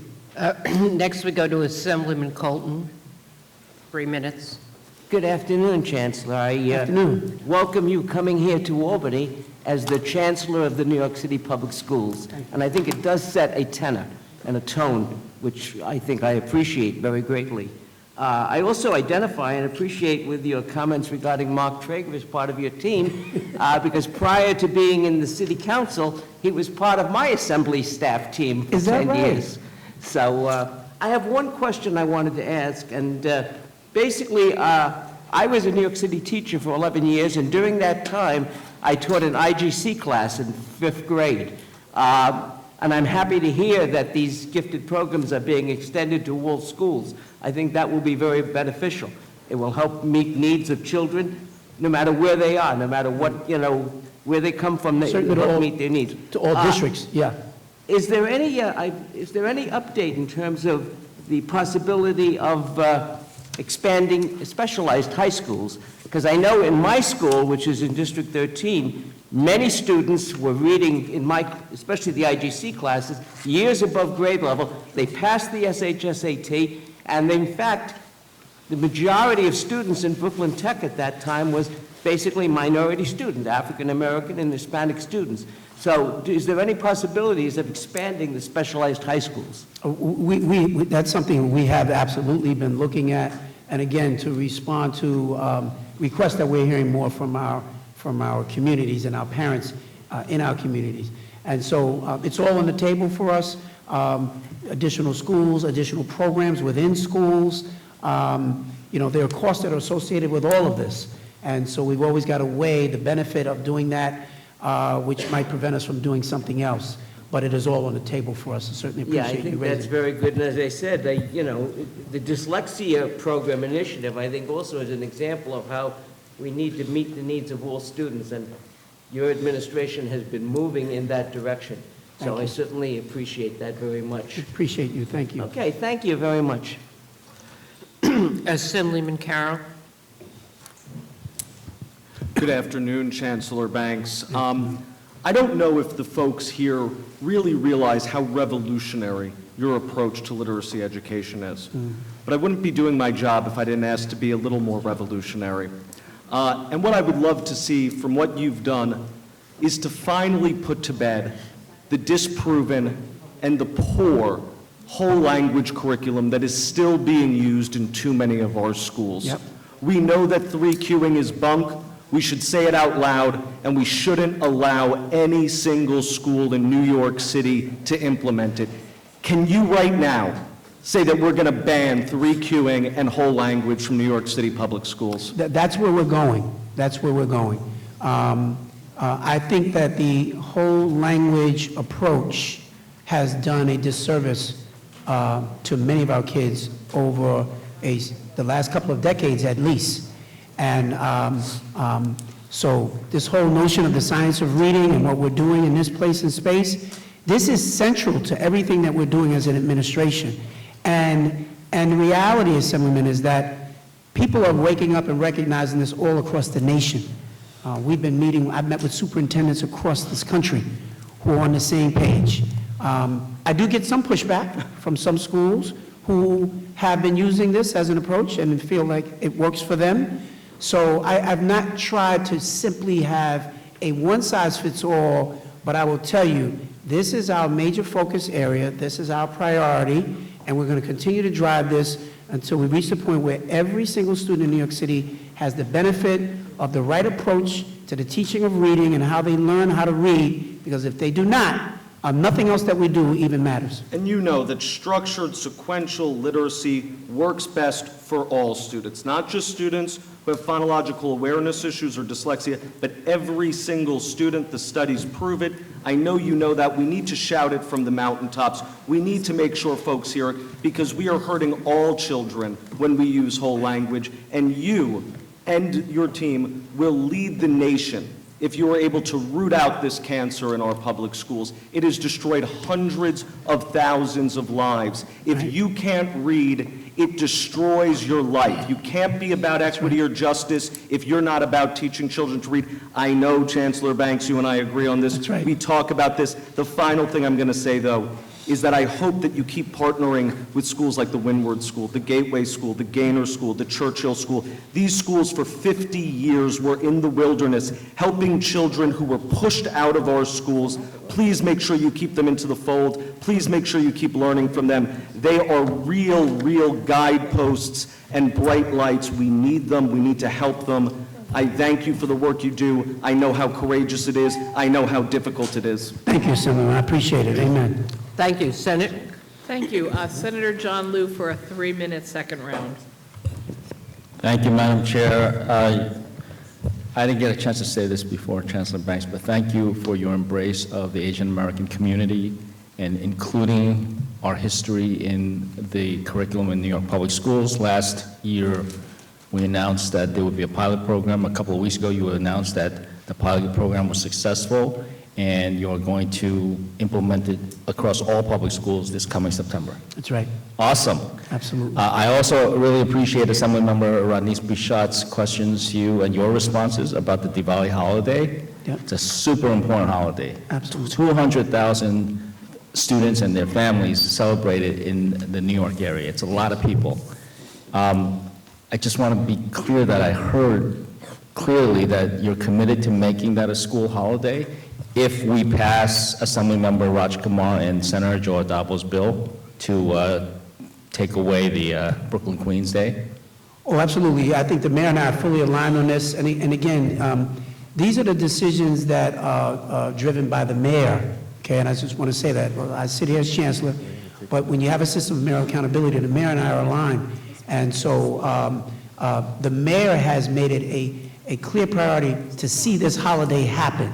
But we think that the quickest pathway there is if you can pass the legislation that would allow for removal of Brooklyn Queens Day, Anniversary Day, that would open up that opportunity. The mayor is behind it, and I'm behind it. So if we pass that bill, then you will make Diwali a school holiday? Absolutely. This year? That's right. All right. Are you already up against the limit so that you cannot do so unless we pass that bill? Absolutely. You're at that limit? We're already at that. We're already at that. We've got, like, I think maybe 1 day of buffer that we have, that if we don't want to be in a position where... Well, you just testified that the remote learning went so well that if you need it on emergency days, that's your buffer. Yeah. So presumably, even if we don't pass the bill this year, which I'm a full supporter of, and I'm a co-sponsor of the bill, I'm going to push to get it passed. But in case, like, for example, sometimes the governor takes a long time to sign these bills, you can still make this coming fall, the Diwali this coming fall, a holiday. Well, because you have that 1 day buffer, which you no longer need due to remote learning. Yeah, and it varies year to year as well in terms of where that day actually falls. So I'm not even sure for this coming fall. Well, this year, as you know, some people were upset that the Asian Lunar New Year was on a Sunday, and therefore there was no recognition of it in public schools. But last year, an important holiday, Juneteenth, which I fully support, that landed on a holiday, that landed on a Sunday, and so the following Monday, Juneteenth was recognized. Right. We got to be consistent here. Yeah, no, listen. And we got to get Diwali in there as a school holiday. Right, and let's start with your legislation that's going to get it passed. That'll be the biggest help, and we'll go from there. Thank you. Thank you. Thank you. Assembly. Excuse me. Assemblyman Pirazzolla. Oh, doing great. It's a pleasure to be here with you today. I want to talk to you about two topics, which are accountability and participation. And I'm going to start with accountability since we're all talking about charter schools. Sure. I understand the difficulty you might have with your budget, but just as you're saying you have the difficulty integrating technology into the school system, and the school system has always overcome, no matter what the budget was or whatever the system is, that working with or alongside charter schools is something that is certainly, I would imagine, within your ability to do. Especially considering that charter schools seem to save lives of children that fall through the cracks of the public education school system, and they are public school students. So I'd also like to remind this legislature that it really is our job to make sure that students are educated, whether it's a public school charter student or a public school student. It really doesn't make a difference. Every student who is educated and has the knowledge to go to high school, college, and beyond, and become a functioning, participating member of society is not only good for New York, it's good for our country. That's right. Okay, so that brings me to the accountability part. Usually when I ask for accountability, I'm kind of vilified in saying that, I'm going after teachers. But our teachers in New York City Public Schools are some of the best teachers that there are in the country, and they work hard every day. I'm not talking about the accountability of teachers. I'm talking about the accountability of the system. And I'm asking you to work with us to go to the State Education Department and say, listen, this really just does not work the way that it is. We have so many schools where 95% of our students can't read, write, or do math at grade level, and we fund it year after year for the same programs. I would like to consider different options, as one of my colleagues mentioned, maybe a 7-day-a-week school. I'm not saying every school, or maybe a 12-month school year with different breaks. I'm sure there are teachers who would volunteer, if they were not coerced, into a situation or to try this volunteer program to see what happens. We have to do that. And then that brings me to my third point, or my second really, which is participation. I am the former president of CEC 31 for 7 years, okay? And I got to see with my own eyes a lot of the things that happen in the New York City public education system. And the CECs are supposed to be about parental involvement. But I'm talking about more when you sit down and you negotiate with other leaders, your teachers' unions and things like that. Who is really there representing the parents? Are there any independent parent groups that can say, you know what you guys are saying makes sense, but really is not the best thing for the children? So I'm calling on you to help keep the state accountable for what's not happening in our schools, and to develop a system that we can bring independent parents into the school system to sit with you as a representative of the children when it comes time to make educational decisions. Well, listen, I agree with pretty much everything that you said. I think these innovative ideas, it speaks to one of my pillars when we talk about a reimagined school experience. We've got to do school very differently. So I'm in agreement with you, and I'm willing to work with you on any of these issues.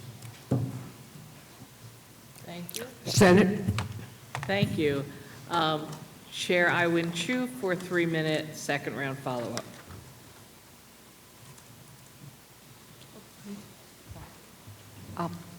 Thank you, Madam Chair. Chancellor, I really want to give you the credit. You really listen to the parents, the parent involvement, parent engagement is really crucial. I really appreciate on that part. And you were mentioned there's, right now we have 146 charter school co-location with our traditional public school.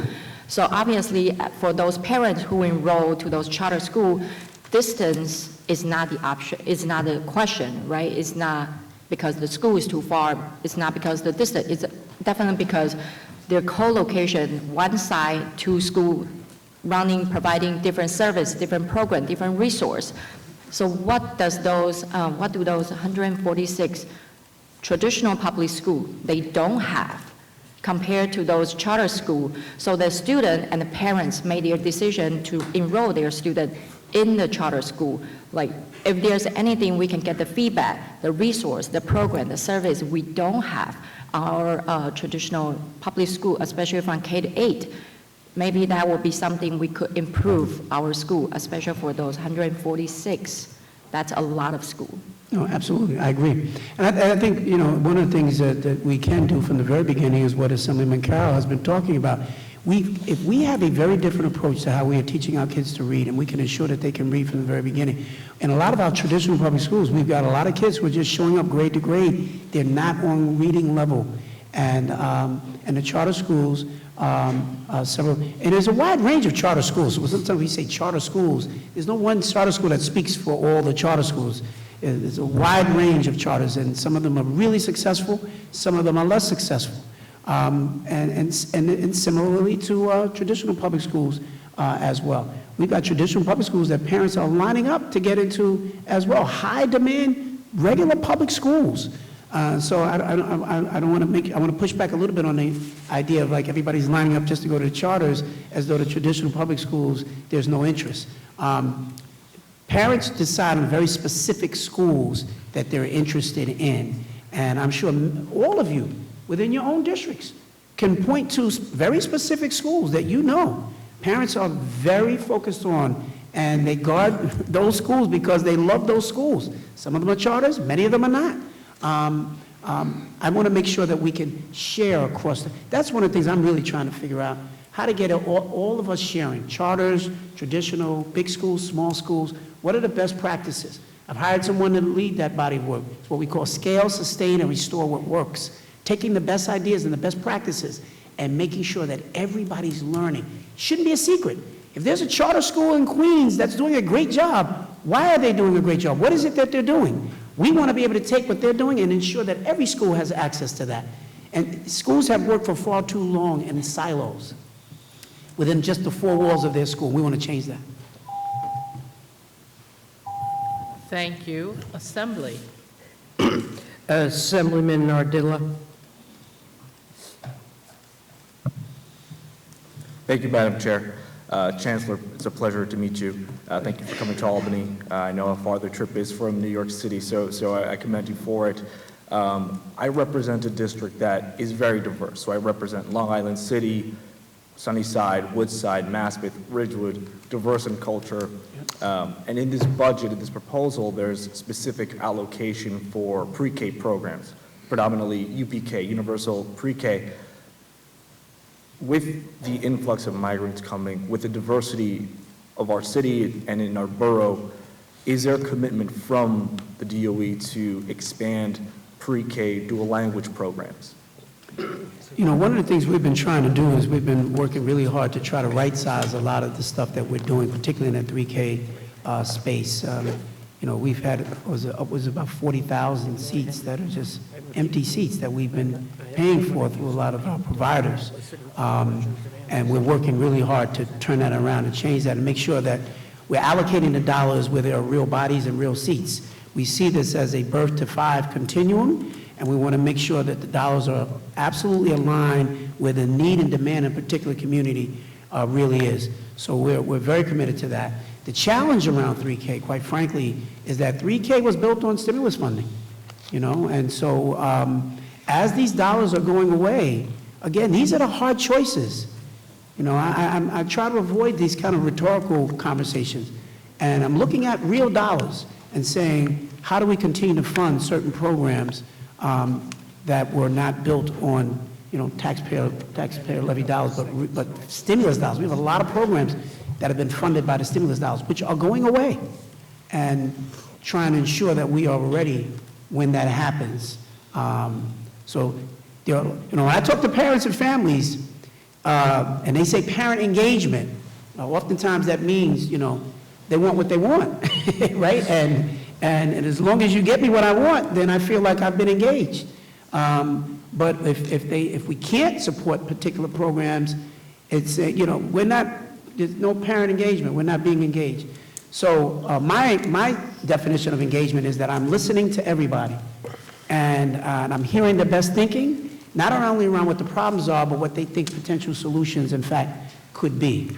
And so we're very committed to that space. I appreciate that, because we know, and just for context, we know that pre-K dual language programs not only support children whose home language is other than English, but also exposes monolingual English speakers to diverse cultures, customs, traditions, languages. That's right. So I'm committed to working with that on you, with expanding dual language programs across so that we can support our diverse population. So I thank you for that. I appreciate that very much. Look forward to working with you. Multilingualism is a superpower, and we got to work toward that.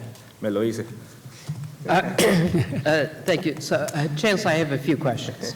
I think you mentioned a little earlier something about stimulus funds, but I was wondering if we can get an update on the DOE's use of the federal stimulus dollars and how much you still have left to mitigate the impact of the pandemic on New York City's children. Yeah. So I'm going to give you a little outline of that. So how much money we spent on our Summer Rising program. We had the biggest Summer Rising program, summer program last year, and that was all stimulus dollars, as well as a whole host of other initiatives. We'll give you a breakdown. She has a mic. I have a mic. I do. Yes, thank you very much. So, as you noted, and somebody mentioned the $700 million before as well, we do have a series of programs that are built on stimulus dollars. The largest investment currently is 3K, where we're spending $400. Can you? I'm sorry. How's this? I apologize. The largest investment currently is our 3K program, and we're spending $450 million of stimulus dollars on our 3K program this year and next. Some of the other really substantial programs are our community schools program. Summer Rising, as the Chancellor said, we had the largest summer program last year in the history of the city, and eager to continue having a large summer program in the city. We're spending money on special education recovery services, which have already been discussed. We're spending money on arts funding to our schools in a couple of different ways, and so there's a series of other things, and happy to give you a list, Project Pivot, but a lot of the things we've talked through today are using stimulus dollars. In terms of big picture, last year we spent about $3 billion in stimulus funds on our schools last school year. That money is obviously petering down. This year we're spending closer to $2 billion in stimulus funds on our schools across all the different places. And next year that actually goes down to $1 billion in the last year that we have them. So that's when we talk about sort of the different fiscal constraints we're facing, that decreasing amount of money that will then go away entirely after that is one of them.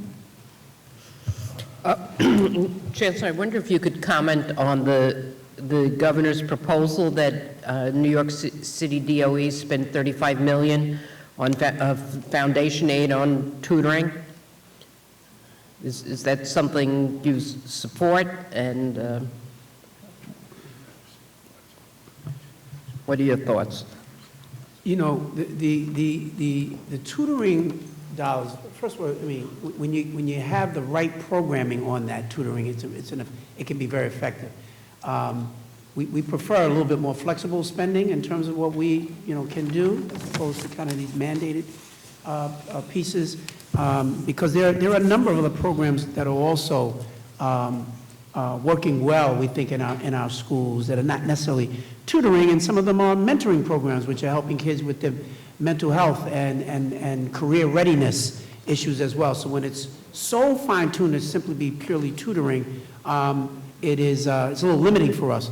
But certainly additional funds around tutoring is something that could be impactful for kids. We're doing that. We've got, in fact, right now we've just launched what we call an academic sprint between now and the end of the school year, where we've lined up a whole host of vendors, many of them who are tutoring vendors, who are working with hundreds of schools, getting ready to really support, and a lot of it we're doing this virtually, really trying to give that extra support that our kids need. So we get asked about learning loss and how do we catch kids up. It's just another effort to lean into that space. Groups like the Khan Academy and others we're engaged with in a process of tutoring and academic acceleration. In switching, I know there was some discussion about teacher shortages. Are there currently an AP assistant principal? Is there an assistant principal in every school in New York City? No, not an assistant principal, not in every school. First of all, the ability to have an assistant principal, be able to fund that, is left to the school leader, the principal. I try not to, at the central level, dictate for all 1,800 schools that everybody must do this. If we say that they know best at the school level around how to engage with their parents and their families and their school communities, I don't want to say to them, I'm mandating that you hire an assistant principal when you may want to use those dollars to hire another music teacher, another math teacher. So those decisions are left more locally, but they're generally determined by the number of students. If you're a principal of a school with 450 students, you're making different decisions than a principal who has 2,000 students. And so, but those decisions are left to the school leaders. And you mentioned local. I wanted to just mention something about the local issue that, unfortunately, the concerns that myself and Senator Prasad raised about co-locating an elementary school in Sheepshead High School were not listened to, though I'm happy, I guess, that the communities in Queens and Bronx were able to prevent schools from coming into those communities. We had raised the issue of some of the problems of having the high school students and the elementary school students right across from housing niche developments of 5,000 residents where there's been a lot of, unfortunately, of criminal incidents. Sure. And I know that the PEP approved it starting this fall. I would hope that there'd be strong monitoring, and if in fact our concerns prove to be true, that they be addressed and that the school not be allowed to continue in that location. Absolutely, absolutely, thank you. And I would say, I wouldn't characterize it if we weren't listening. I think sometimes we will disagree. I've got to look at some of these numbers, but I will tell you, I've not found one proposed co-location yet that everybody lined up and said this would be wonderful, we want it. And no matter who it is, the proposed locations are always thorny issues, always. And we gotta push because, again, we've got a mandate from the state. If we do not put that school in that co-located area, we have to pay even more money to find them private space. And those dollars come from somewhere, and they will affect, oftentimes, the same kids that we were gonna co-locate. All of a sudden don't get as many dollars as they're supposed to get, because we had to spend more money to put that other school someplace else. That's why we work really hard to get them into the places that we're already paying the rent, and the schools that are our schools. So it's always a challenge, but never because we don't listen. I didn't mean that you didn't listen. I guess didn't agree with what we said, and some of the issue has been there's junior high, I guess, and now we call them intermediate schools, right across the street, and we had to, years back, readjust the dismissal time of the intermediate school because of the problems that came out of Sheepshead Bay High School. Mm-hmm. I see them personally. My office, district office, is just a few blocks away. We've had incidents. There's a girls' yeshiva a couple of blocks away where the girls have to be walked with the teacher to the bus stop because even though there is a bus provided, MTA does provide a bus at the high school, a lot of the students still wander off to take a bus at a different school. So I just, I wanted to say that. I appreciate And that please we keep us continue abreast. to monitor the situation. Please, yes. Thank you. Thank you. The Senate is finished. We have Assemblyman Benedetto for 3 minutes. Mr. Chancellor.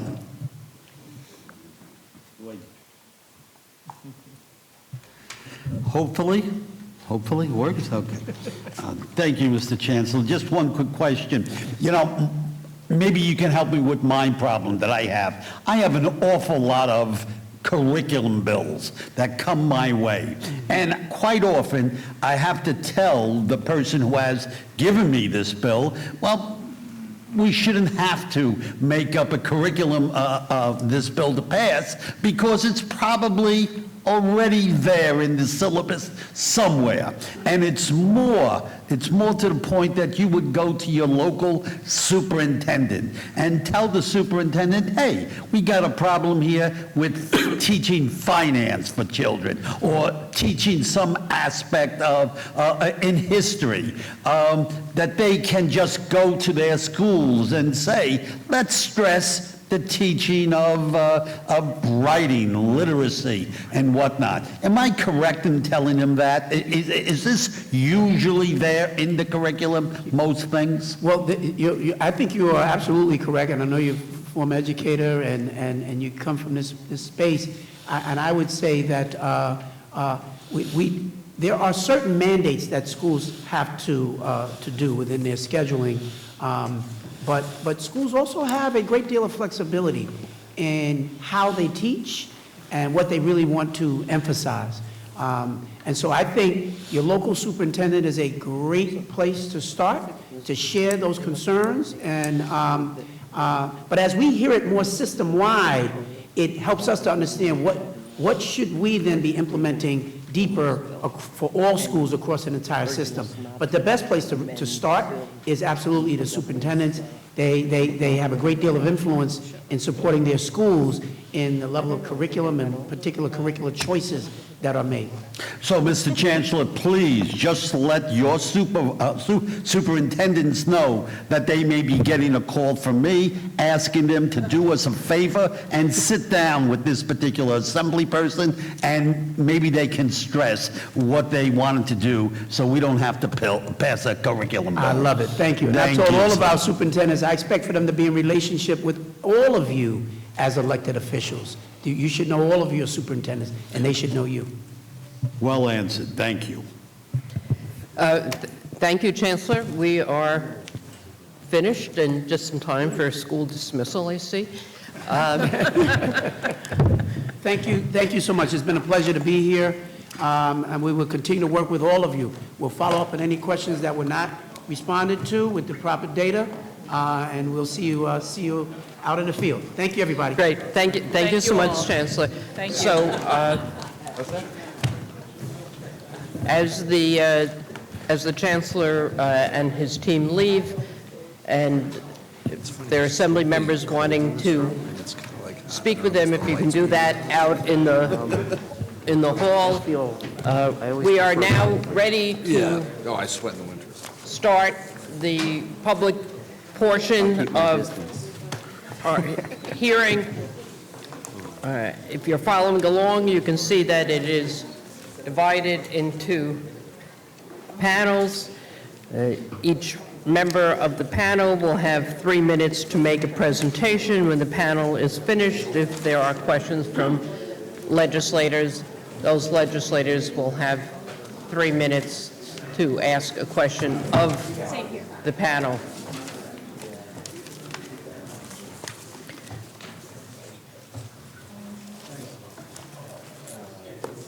So if you can take... Move on out, or move on to the table. One or the Right. other.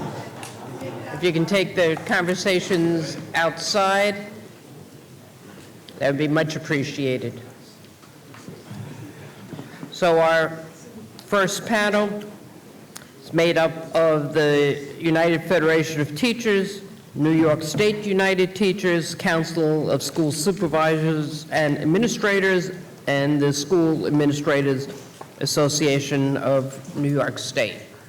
So if you can go perhaps in that order, starting with the UFT.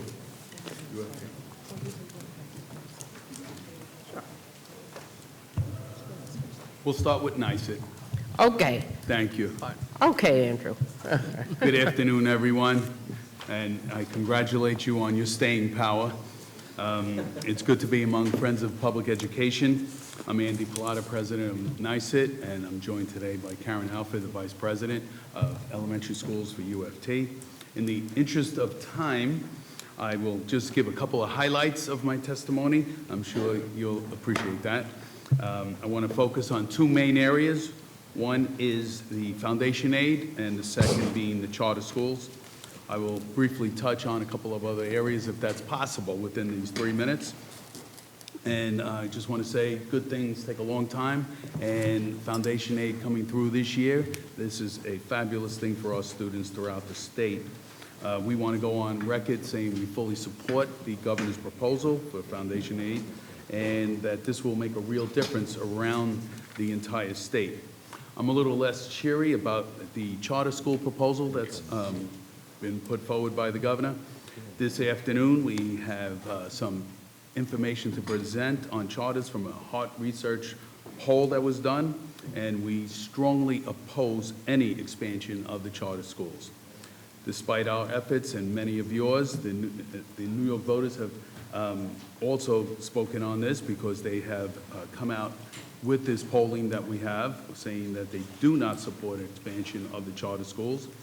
In New York State, there are 21 school districts with more than 5% of the total enrollment in charters.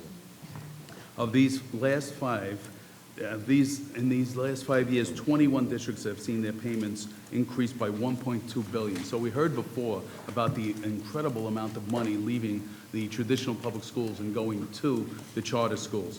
And this is a fact that is incredible for us to even present here, that 60% of the foundation formula increases that you provided was sucked up by the increase to charter school payments. Is that my bell already? No, good, good. So, and New York City is not alone in this. This is truly a statewide problem. The main thing being that they're unaccountable and not transparent, as public schools are.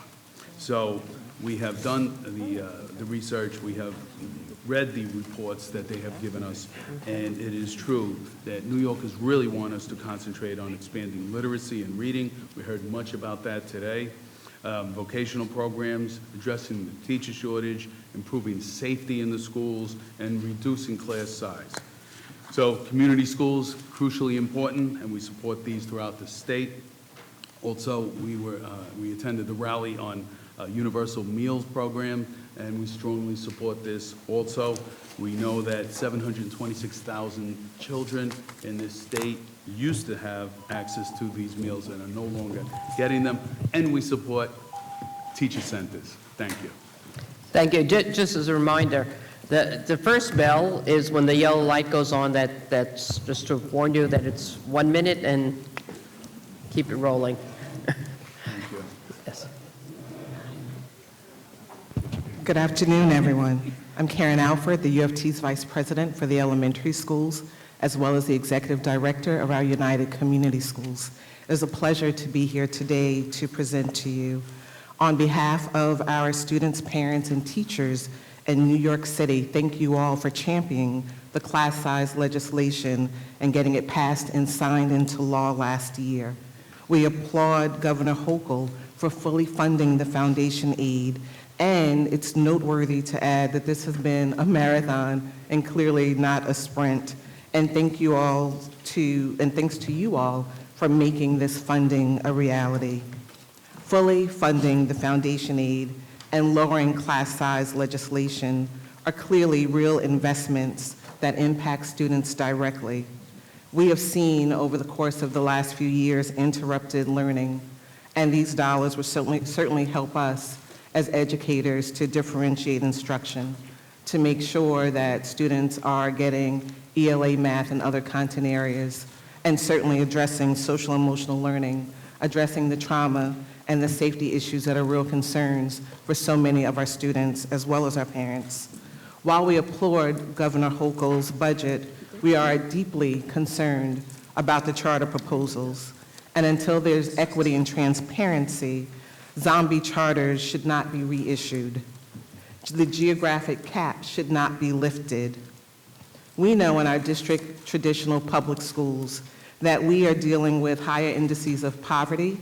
There are certainly more vulnerable populations in terms of special education students, ELs, immigrant students, as well as students in temporary housing, which we also know to be homeless and doubled up. Until there's equity and transparency, we are asking that the loophole be closed and that one charter doesn't result in 3 schools, an elementary, middle, as well as a high school. And we are also asking that the Board of Regents be the sole authorizer. We know that there's another way to have a path forward. We know there's another way to transform schools, and that way is through community schools. Our United Community Schools, we service over 20,000 students, and we know that there's a 6-to-1 return. For every $100,000 that we invest in a community school coordinator, we see $600,000 worth of services that go back to students and families. We also know that our U of T teacher centers are a path forward, making sure that teachers have quality professional development. And we know that our behavioral interventions matter and de-escalation matters. And so our Positive Learning Collaborative is another way to think about a path forward. So as opposed to supplanting dollars, let's ensure that dollars are making it directly into our classrooms. Thank you. Thank you. Thank you. Excuse me. Senator? No, we're not finished. Oh, We you're still not? have Oh, Henry. I'm so sorry. I'm so sorry. Henry, yes. Good afternoon, good afternoon, Assemblymember Weinstein, Assemblymember Benedetto, Senator Mayer, Senator Krueger, Senator Liu, and your honorable colleagues. It is my pleasure and honor to be with you today, and we're grateful for the opportunity to support, for the support that you've given the New York City school system. My name is Henry Rubio, and I am the new president of the Council for School Administrators as of January 1st. I thought I had 5, but I only have 3, so I'm going to do like every good teacher and pivot. First of all, we represent over 6,000 active New York City school leaders, around 11,000 retirees. I am also the president of NIFSA, the New York State Federation of School Administrators. And NIFSA represents New York City, Yonkers, and Buffalo. We recently have partnered with SANES to both elevate and unite the voice of school administrators throughout our entire state. And we have each submitted separate testimony today and proudly stand with SANES on the issues they raised before the Assembly and Senate today. First, thank you. Thank you, thank you, thank you from the bottom of our hearts for supporting the governor's proposal to fully fund Foundation Aid. First, these investments must reach students in their classrooms. We are respectfully requesting that the legislature encourage the increase in Foundation Aid for New York City schools to flow as commensurately as possible into the Fair Student Funding formula to ensure that those dollars and those investments in education are reaching every student where they learn. This is especially important given the recent legislation mandating class size in New York City and to ensure the sound, basic education that Senator Liu raised this morning and that we support. Secondly, I heard some great conversation this morning about learning loss and pedagogical loss, and something that Senator Oberacker and others have been talking about today that we as school leaders support and applaud. Our school leaders are committed to hiring the best teachers for our students and that is becoming increasingly more difficult, both recruiting and maintaining our teachers. Equally important is a leadership loss. We're experiencing a 300% increase in the number of principals that are either retiring or resigning out of the school system.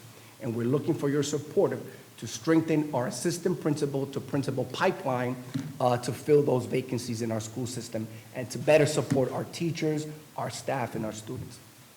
Lastly, we're looking for your support. Out of approximately 1,700 schools in New York City, we have approximately 100 that do not have an assistant principal. And I concur with something the commissioner said this morning. We love the idea of having multiple teachers in a classroom, but we also need, and we don't want them to be lone rangers, we can't have our principals be lone rangers either. They need a co-pilot with them running their schools. We don't fly planes with one pilot. And so we need 2 leaders in that school to lead. Thank you, and we look forward to working with you.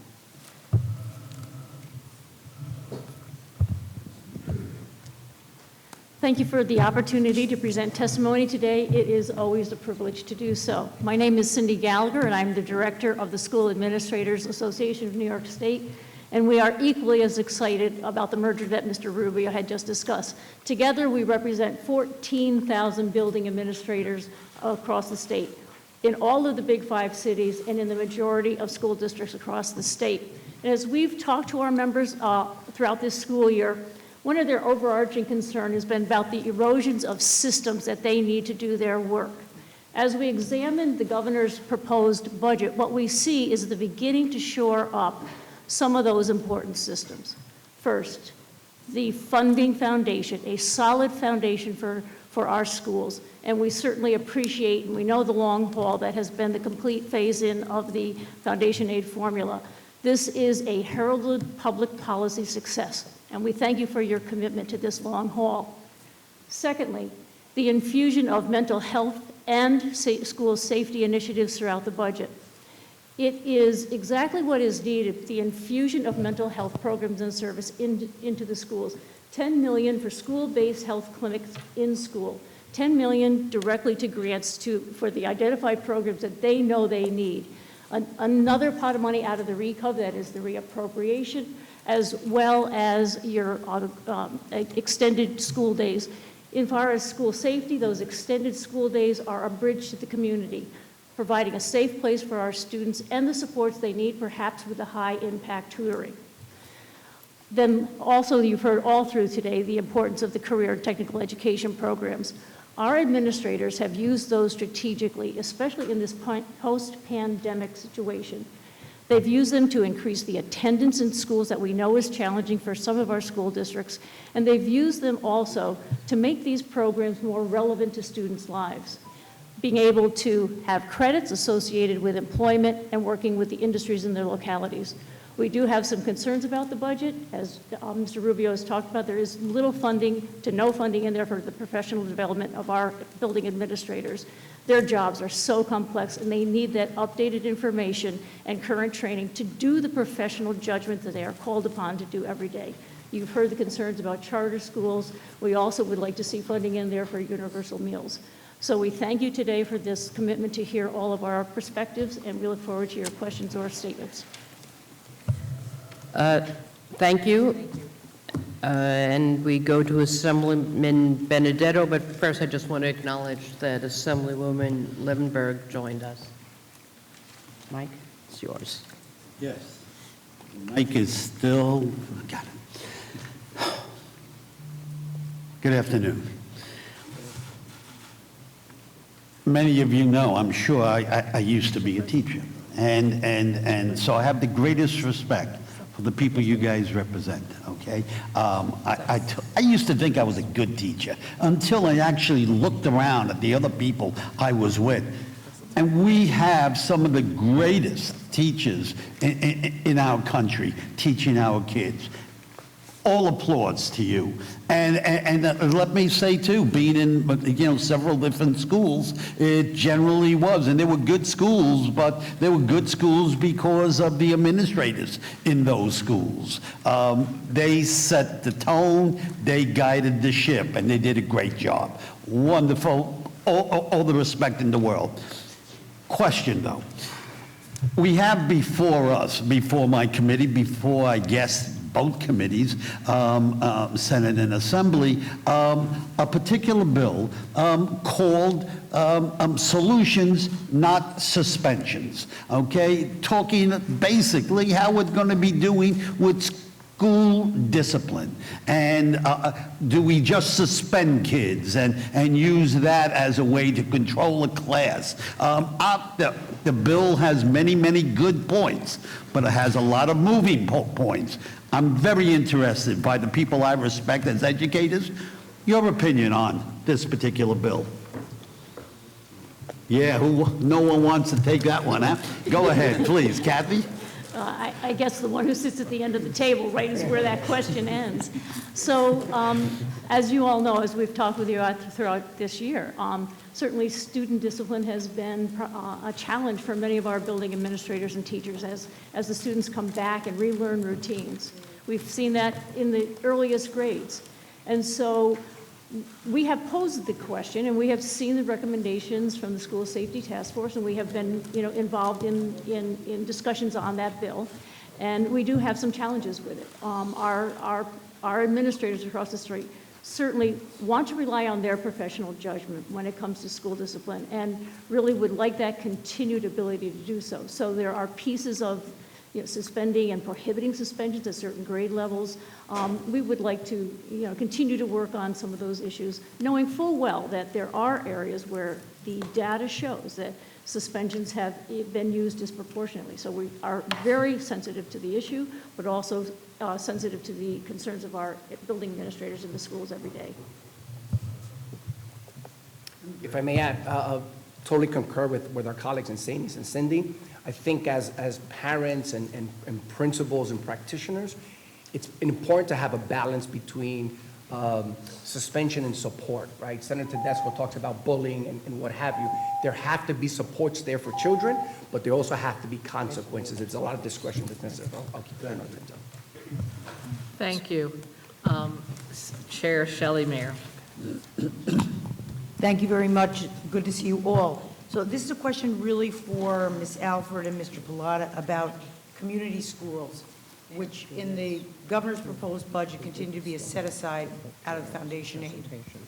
And I think you both support significant additional funding for community schools apart from foundation aid. Can you just explain, from your perspective representing teachers around the state, the benefits of having expanded community schools, and particularly the after-school and wraparound services that schools offer to parents and families as well as children? We've seen community schools to be a value add wherever they are. And it takes a whole school approach.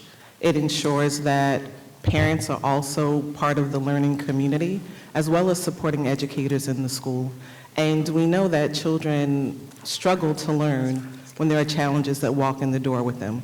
So when students are hungry, when students have not had the right physical support in terms of mental wellness, when students are struggling academically, community schools fill that void. We have schools now where they have created community closets. And for students and parents who just don't have dollars, and they have to decide between buying food and buying clothing or even washing clothing, community schools have been there to fill that gap. And so we have, in our United Community Schools, we've actually given out laundry cards to help families so that they can have clean clothing so that students can show up in the school. We have multiple food pantries because food insecurity is a real issue in so many of our communities, and so families can shop with dignity without having to spend $1. So it's those kinds of supports that help to reduce some of the barriers so that students may be present, fully present, and able to learn and absorb what's happening in the classroom. Thank you. Yeah. And this is something that is working throughout the state. So we've seen what works, and we've copied it around the state. In Rome, New York, they are actually acting as a hub for 8 other districts that they could come in and they run a food pantry and they have clothing that you can get there. So these are real needs in schools across the state. So this is something we fully support funding. So just quickly, Mr. Rubio, how many schools in New York City do not have an assistant or a second administrator? Thank you for the question, Senator. Approximately 100. 100 only have a... Only have a principal, don't have it. It's a huge safety concern from us. It's not uncommon for schools to experience an intruder, fire, Right. smoke, and so when you don't have a principal there, it becomes very difficult. Thank you very much. Thank you. We go to Assemblyman Smith. Thank you, and thank you for everything that your members do to really educate the students of the state of New York. What I want to talk about a little bit is the zombie charter schools that it looks like might be brought back to life, and I'm hoping you could take some time explaining concerns that myself and a number of members have. Personally, my concern is we're going to resurrect these zombie schools to suck millions of dollars out of our public schools, that they don't have the same accountability and they don't have to accept every student. Can you elaborate a little bit on this? Am I missing something? You are missing nothing. So this is a major problem, and we were thrilled with the $2.7 billion increase in foundation aid, but then when you see the amount of money that leaves those same public schools, if you look at, I have right here, not far from the Capitol, Green Island, Manans, Waterville, all pay more in charter school payments than they received in foundation aid increases. So you're working hard to get this increase, this funding into the schools, and it's leaving right out the back door. And back onto Assemblyman Benedetto's issue on the solution suspension bill, one of the things that worked so great when I was in the classroom was social workers, having the actual intervention in the school buildings while the students were in the building, that they could have those services available to them. That was incredible. If I could just, go ahead, sorry. We see that resurrecting these zombie charter schools, these were schools where their charters were surrendered, revoked, or terminated for some reason, but yet now there seems to be this willingness to bring them back. In addition to that, we see that $153 million were diverted from schools due to facilities charges. And so when you think about bringing back upwards of 100 or so zombie schools, which in essence really could be 300 if you get 3 bites at the apple, and you think about all the facility dollars that come with this, you see an exorbitant price tag. Okay, and, I know a concern that I have is that they're not held to the same standards. So in terms of accountability, it's like comparing apples to oranges. We're not able to look at that, and there's no obligation to accept every student. I know it was brought up by a number of my colleagues a little bit earlier today. That's a concern that I think I share. It actually may serve to make public schools look worse if you're cherry-picking the students who are then attending these private institutions. Thank you for your time. Thank you to the Senate. Thank you. Chair John Liu. Thank you, Madam Chair, and thanks to everybody on this august panel for your patience. I had questions for all of you, but I only got 3 minutes, so I'll make it a lightning round, practically. First of all, Henry, congratulations on your ascendancy to the presidency. You're going to hit the ground running because you've been working alongside your predecessor for many years, and in fact you have. So congratulations. As I said to the Chancellor earlier, I have spoken with many principals in my area more specifically, but also principals throughout the city. And there is concern about the class size mandate. But as I said to the Chancellor, this is not a situation where he simply tells your members, get it done. This is something that the DOE and the Chancellor has to be fully engaged in and working alongside your members to make sure that it is enacted the right way. Thank you.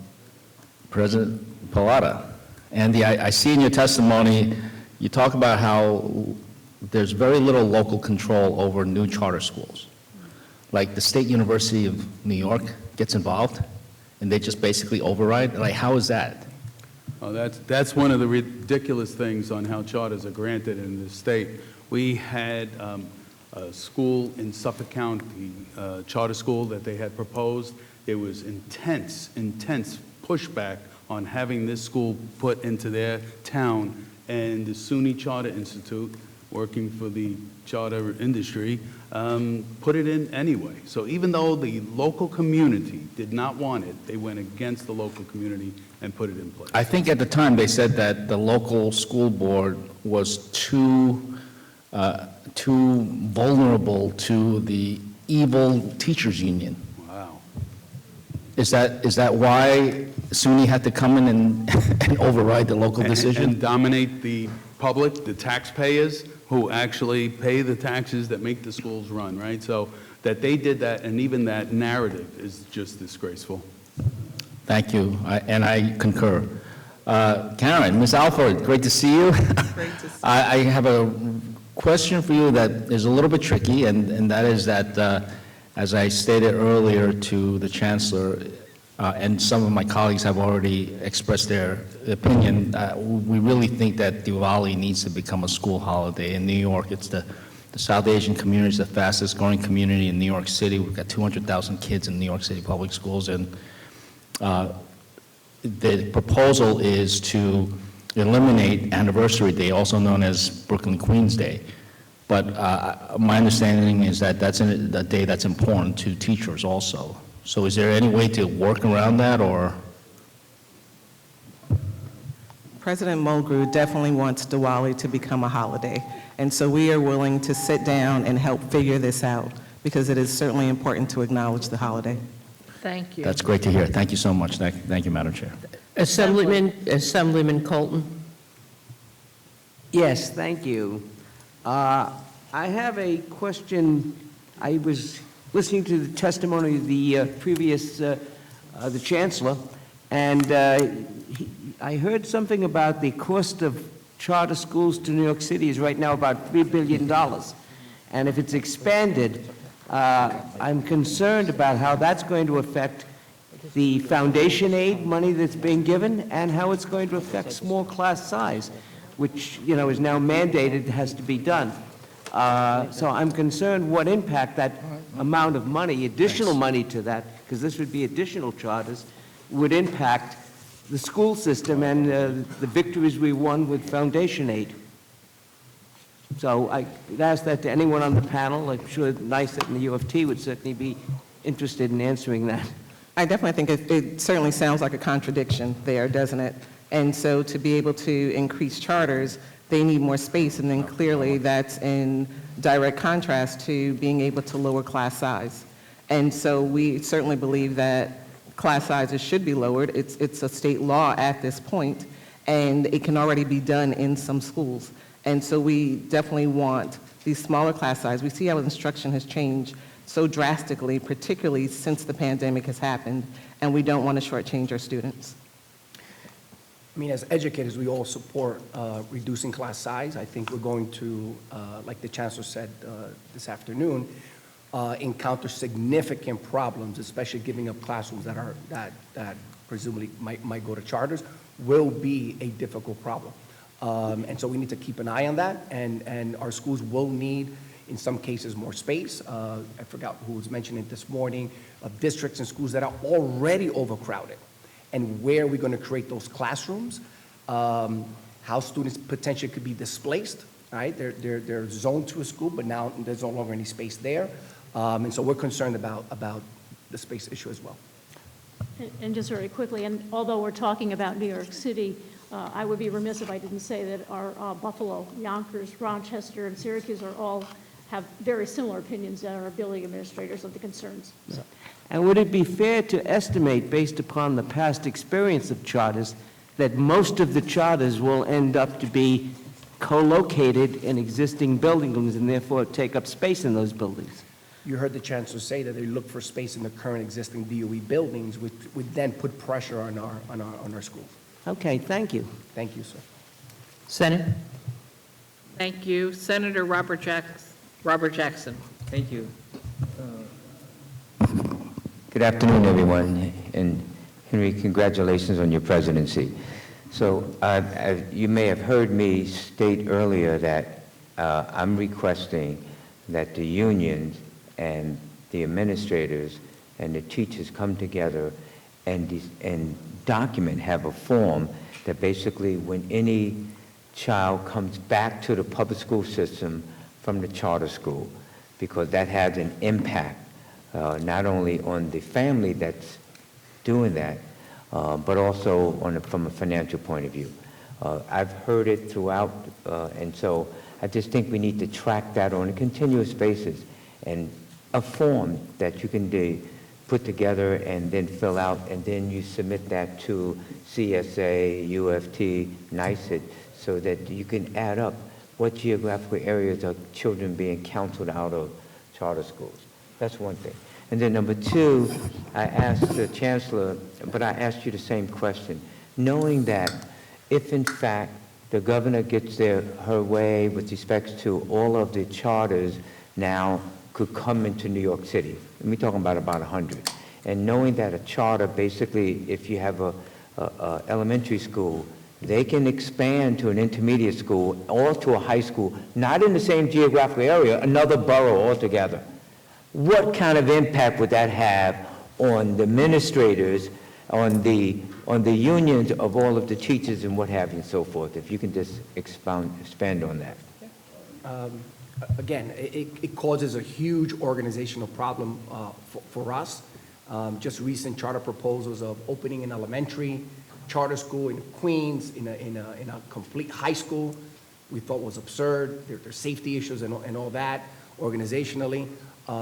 Senator Jackson, I want to thank you because you are consistently speaking to educators in our school districts. You hear from principals directly. I disagree that what was stated earlier today, that it's a myth. It happens. Our schools are impacted. For the first time, I heard today that charters get their payments on I think I heard a bi-weekly or bi-monthly basis. But when those children come back to the New York City school system, a principal does not get the funding post-October 31st into, I believe, they'll hold me till maybe February. And in the meantime, they'll have to provide those services to our kids already in the school. And when they finally get that funding, they're left with a very small window to reorganize their funding to efficiently and effectively support students. And our teachers and our colleagues are doing our very best to provide those services. So it's a big organizational, operational issue that gets in the way of supporting and giving our students that sound, basic education that they deserve and that we're all here to provide. I think this also gets to Assemblyman Colton's point as well, that there is clearly this lack of transparency as well as the space. Two people can't share the same exact space, right? Like spacing is a true issue here. And then the dollars, we too want to know more about where these dollars go, because we have the same belief as President Rubio that these dollars do not necessarily come back to the district public schools in a timely way. And one other thing I'd like to point out is... No, I'm sorry, I've got to cut you off. Okay. Because we know Robert Jackson really does want 45 minutes with you, but we're not letting him have it. Thank you. Thank you. Assemblyman Pirozola. Hello, thank you. I don't know if you're religious, I'm really not very religious, but there is a saying that the Lord works in mysterious ways. And I am stunned that it is me who is sitting here talking about the positive benefits of charter schools. All I hear today is that charter schools are villains and are the devil. Listen, you're talking about special education, I get it, maybe they don't have as many. You're talking about transparency, I get it. But you're also talking about rent? Really, don't we pay for public schools to be open? Don't we have administrative, or don't we have monies that have to go to maintain public schools? And we talk about co-locations. Don't we have schools where there are two public schools co-located together? What, you have to be kidding me. You're saying that, all I hear you saying, okay, and this is just my perception, is that the leadership of the United Federation of Teachers wants to end the successful education of some students in charter schools because you don't have transparency. You don't have the same special education students. We have to pay additional money for maybe your building. I just don't get it. The United Federation of Teachers does not and should not have a lock on education in New York City, New York State. We are here to provide education to all of our students. And as I have said before, every student that receives an education in a public school, whether it's a public school or a public charter school, that goes above and rises above the poverty level, it's a benefit to all of us. And these charter schools predominantly serve Black, Latino, poor communities, that they help these children. And you're standing here, you're sitting before us, everyone is talking about charter schools like they are the devil. Never the devil, maybe a zombie, but not the devil. Well, you might think that's funny, but I don't really think that's funny. So I agree 100% with the commissioner today when she spoke, because that's a lifelong educator who has seen everything over the years. And when she talks about the charters not taking the ENL students or the special ed, Listen, or if the no I may, return, the it is commissioner just, also said that charter schools seem to develop in areas where it's only minority communities, maybe because that's where they're most needed. Well, in conclusion, on my little statement here is that it is not the devil. It is basically a system where you are taking the money right out of the public schools, where when you lose 60% of the foundation aid increase that the legislature and the governor have put into them, that is a big loss, and it is unfair. The United Federation of Teachers, we have run charter schools. We represent members in charter schools. We're certainly not trying to vilify charter schools. What we're saying is that there should be equity and transparency, and until that happens, there should not be an expansion. That's it. Thank you. Senator Murray. Thank you very much. I'm going to shift gears here off of charters. President Rubio, when you, congratulations by the way, but you had mentioned in your opening statement, shortage of administrators causes some security concerns. Yesterday we had public hearings on public protection, and we talked about security, but an important part was cybersecurity. Now, I'm from Suffolk County. We suffered a serious ransomware issue that we're still trying to recover from. And when that happened, a lot of the school districts started reaching out, concerned about cybersecurity. Is there a plan? Is there funding? Is there a concerted effort to be preemptive and to be preventative to make sure this doesn't happen? I think just one thing quickly is that I know that we sit on a task force that SED has convened for many years looking at digital safety, cyber safety, and as part of that, I know they are making recommendations that will be made to the Board of Regents. So it is of great concern for all of our members and certainly coming back from the pandemic, I know that there were many of our school districts who the cost of what they have to recover from that is extremely challenging for them. And that's what I was going to ask, is do you feel that you have whatever's necessary to implement the security measures you need, as far as funding or as far as support? Well, we'll have to see what those recommendations come in, any kind of corresponding funding, but certainly we have a voice at that table, and we're very active in that conversation. Okay. Based on what we hear from our field. Very good. Just quickly from my end, we did have a recent cybersecurity breach in New York City. I have to say that the chancellor and his team has been very collaborative and transparent with us and putting resources into their DIIT department and really looking at vendors that do business with the city and have access to emails of both employees, parents, and students. And I believe they're working really, really hard to make sure that information and our kids are safe. Okay, very good, thank you. Thank you. Assembly Member Heidman.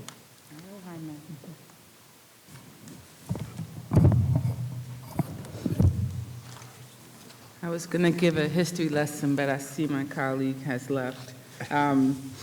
To President Rubio, congratulations. We've lost the principal, Lily Lucas, who's now with the Educational Leadership Institute, so I fully support, I believe, $1 million in the governor's budget to make sure that we continue with leadership, because we're not talking about how many principals and assistant principals we've lost, and we have to make sure we keep those pipelines open for great leadership.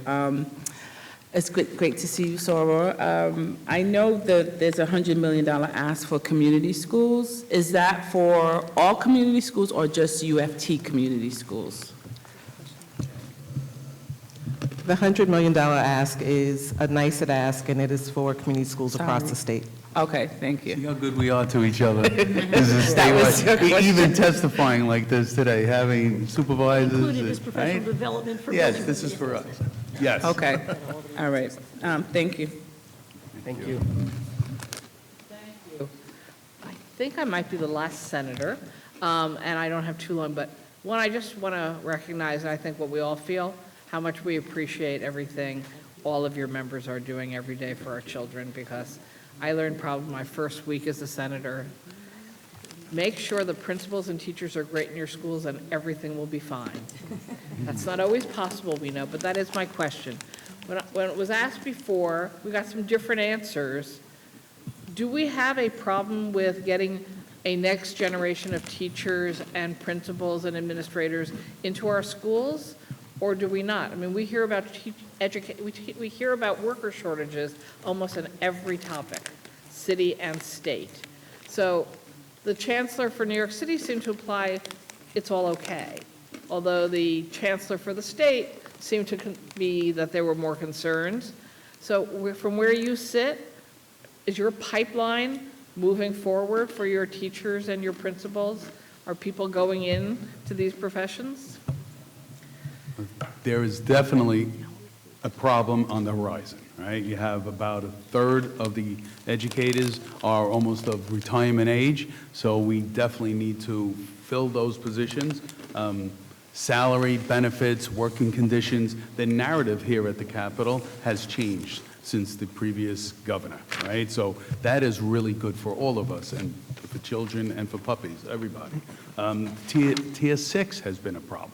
Right? So when folks come in and they realize that this has changed so drastically for them, that is a major problem, and that is something we need to fix.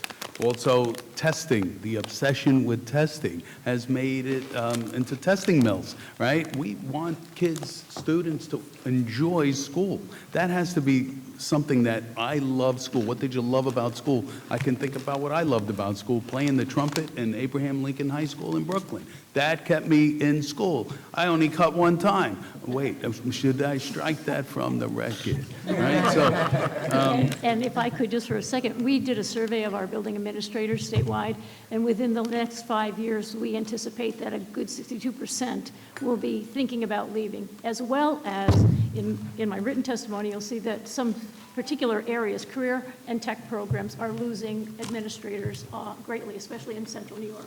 Concur with our colleagues here, we have a problem, that the teacher piece, the supervisory piece, And if we don't do something about it now, we are all going to regret it later. And so we're all sort of sounding the alarm. We want the best teachers and social workers and guidance counselors, the best assistant principals and principals to lead. And so we need to support them, and we're looking for your support to do that. We hear from our members all the time, they have trouble hiring the teachers that they need, especially like the chancellor said, this mortgage and shortage areas especially, but the career is becoming less and less attractive. And if you don't have the right number of teachers, you're not gonna have the assistant principals, and then you don't have the principals. And so that trickle effect is gonna have an impact on our students. So we do have a problem. We have a problem, and we are also seeing the reduction of teachers of color, and that is certainly something that we also need to focus on.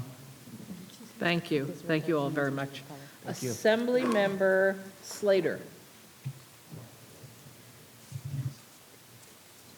Thank you very much. Thank you very much, Madam Chair. I'm proud to say I'm a product of the public school system. I've got a second grader and another on the way who's going to be in the public school system as well.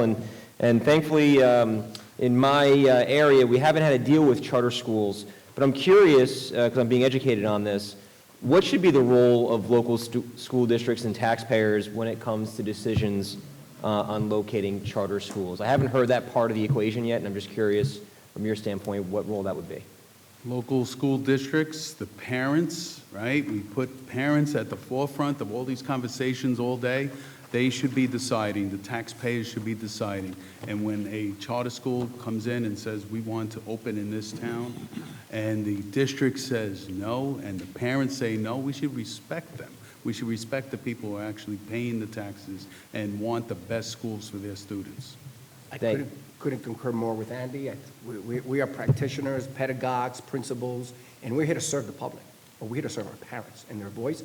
And we should absolutely be consulted in that process and policy, but we're here to serve the public, and their voices should be respected and listened to. I appreciate that. And in regards to universal free lunch, something that I know that we've worked on together with the teachers and administrators in my district. I'm just wondering if you can just weigh in on and just reemphasize, if you could, the importance of making sure all of our kids are getting the adequate food they need. Because I can tell you, like I said, I've got a 7-year-old and a 3-year-old, and when they're hungry, they're no fun. And so I can't imagine being a teacher in a classroom if you've got, unfortunately, children who are food insecure and can't come to school on a full stomach. So from our perspective, building administrators in every corner of the state have been telling us how important it is to provide meals for all students, not just for a certain population. And then when the waiver was ended in federal, we saw immediately how important that program had been over the last 3 years, and to discontinue that now would be a shame. I would encourage our elected officials to just visit a school on a Monday morning, go into classrooms with teachers, and when you know your school, as I was a former high school principal, Monday mornings were the most important day. That's when you knew by the look in their faces how hungry they were, and you had to address that with your team and teachers immediately, and it impacts all the learning. You can't understand geometry or history or anything else if you're hungry. Just visit a school on a Monday morning, you'll see folks working together to make sure that kids are fed and they're learning. Appreciate that. And as someone who did lunch duty and breakfast duty for many years, I can tell you it is real. It is real, and you see the students who really will say, can I have an extra, can I, so this is so important. And I know the federal money has dried up, but we're asking the state to take this on. Thank you all very much. Appreciate it. Thank you. Thank you. We go to Assembly Member Jackson.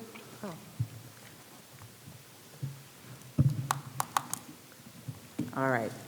Hi, everyone. Thank you again for coming in front of us. As a social worker, licensed social worker that came out of a high school before I got here, during COVID, I did all of my grief counseling and all kind of counseling happening during then.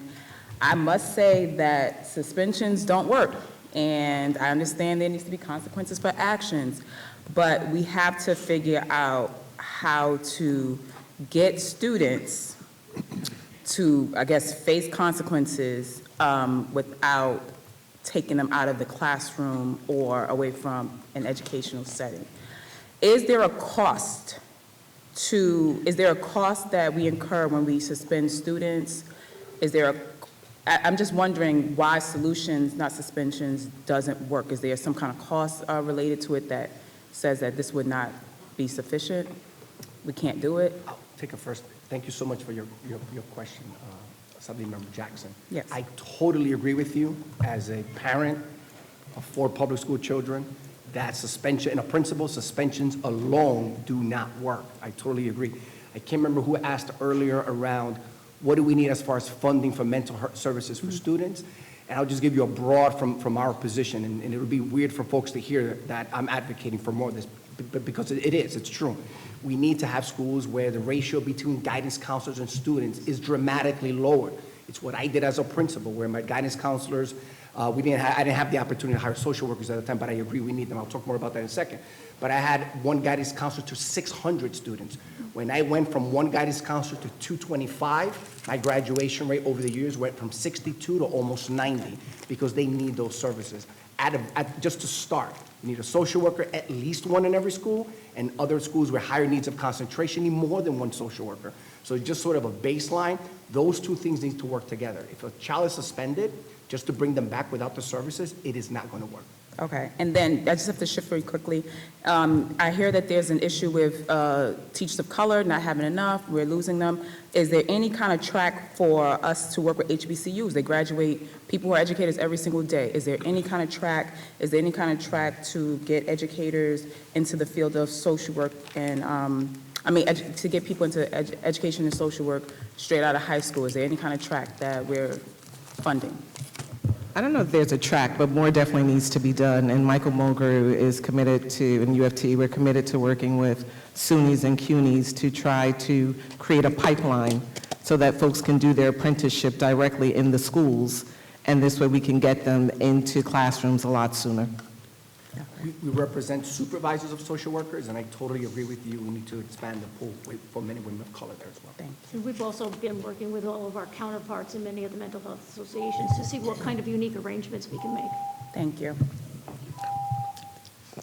Thank you. We go to Assemblyman Otis. Thank you all for your testimony. I want to touch on 2 issues. First, on community schools, just to follow up on Senator Mayer's question, could one or more of you detail why it is better to have the community schools money outside of the foundation aid formula, how we are shortchanging those dollars because it's not a separate line? Well, I think on one thing, it won't be put into community schools if it's just in a general fund. And we've seen firsthand how this specific model of a school has really worked, right? Especially in a high-needs district. So we heard about washing machines being in a school. And at first glance, you might say, why that? And then you go into the school, you do a tour with the administrators and the teachers, and you see how productive it is to have all of these in there. So I think having it special, not mixed into the general fund is the way to go. I think we would raise a concern, however, that, we've just made a tremendous gain in having foundation aid fully phased in, and any of the cutouts for that do undermine those accomplishments. So certainly this is one issue where there are many, many ways to look at it. Perfect. Well, thank you. The second topic is mental health services, and Henry, I enjoyed hearing how horrible, even in the better districts, the ratios are. When you think of guidance or mental health services and how time-consuming that is to be one-on-one with a student who needs help. So we have a grant program, but what we don't have is we don't have a general categorical funding line for mental health assistance to school districts. So if any of you could field that, why it would be important for us to look at that as we fund it in a different way than the grant model that we now have. One of the things that we looked seriously when we were looking at the governor's proposal was basically the multiple grants throughout the budget. One of the things you'll see in our written testimony is grants are a great way to get money out to districts, but when they come to the districts in 7, 15, 25 different strands, the implementation of that and the execution gets very confusing. You heard a lot about UPK, but there's 1,000 examples of that. So in general, just good effective fiscal strategy, perhaps not an execution, but great implementation. Thank you. Andy or Karen, do you want to feed in on that? Thinking on the grants, I'm going back to the commission this morning, seems like 12 hours ago, where she talked about the Recov grant, and how that has not worked. because the RFP has not been released yet, so things like this are monumental programs that could be really helpful, and we need to get that one out the door. I just want to take the opportunity Just to to say piggyback on something the commissioner said also this morning, some flexibility is also better with the tutoring piece, for example, as a principal. You're going to have students that need the tutoring, but you're going to have others that need maybe just to be engaged after school in a club, or sports, or art, or music, or an internship, or mental health services with a social worker or someone else. So having that flexibility to serve all the children, not the ones that need tutoring, I think is very important. So we take care of the whole child and every child in the school. Thank you very much. Thank you. Assemblywoman Levenberg? Thank you so much, Chair, and thank you to all of the educators. I just wanted to ask for a couple of clarifications. I think you had mentioned that you think, as grateful and excited as we all are to looking forward to fully funding foundation aid, that the formula actually does need to be looked at. I just saw something from the School Boards Association also advocating that not only does it get looked at, but it gets reviewed on a regular basis. So I think that is something maybe true that. Absolutely. It is a public policy success, but one that you've heard throughout the day that needs updating, either in regional costs or what is a sound basic education for students. So the census data needs to be, there are lots of components within it that need to be reexamined. Absolutely. And we think also just to maintain the integrity of the aid. And I think all of us heard today, oftentimes, it was questionable about whether or not the DOE would be able to reduce class size. And knowing that the foundational aid part of that is being used precisely for that reason, I think we will constantly have to take relooks at how the dollars are being used. Absolutely. And then, I'm so excited to hear about the school-based health centers getting funding, and I know that that's certainly led to increases in attendance, making sure that kids can stay in school when they need to get looked at or get physicals. It's really helped with attendance, certainly in schools in my district. I did just want to comment on one of my colleagues mentioned that there were no charter schools up in our area. I know that charter schools had applied in Peekskill and Ossining, which I believe was close to my colleague's district as well, and it's something that the parents definitely fought back against because we knew that it would have a negative impact on our public schools. So I agree with all of your comments about the charter schools undermining and not wanting to increase the cap and getting those zombie schools to stay where they are in the world of zombies.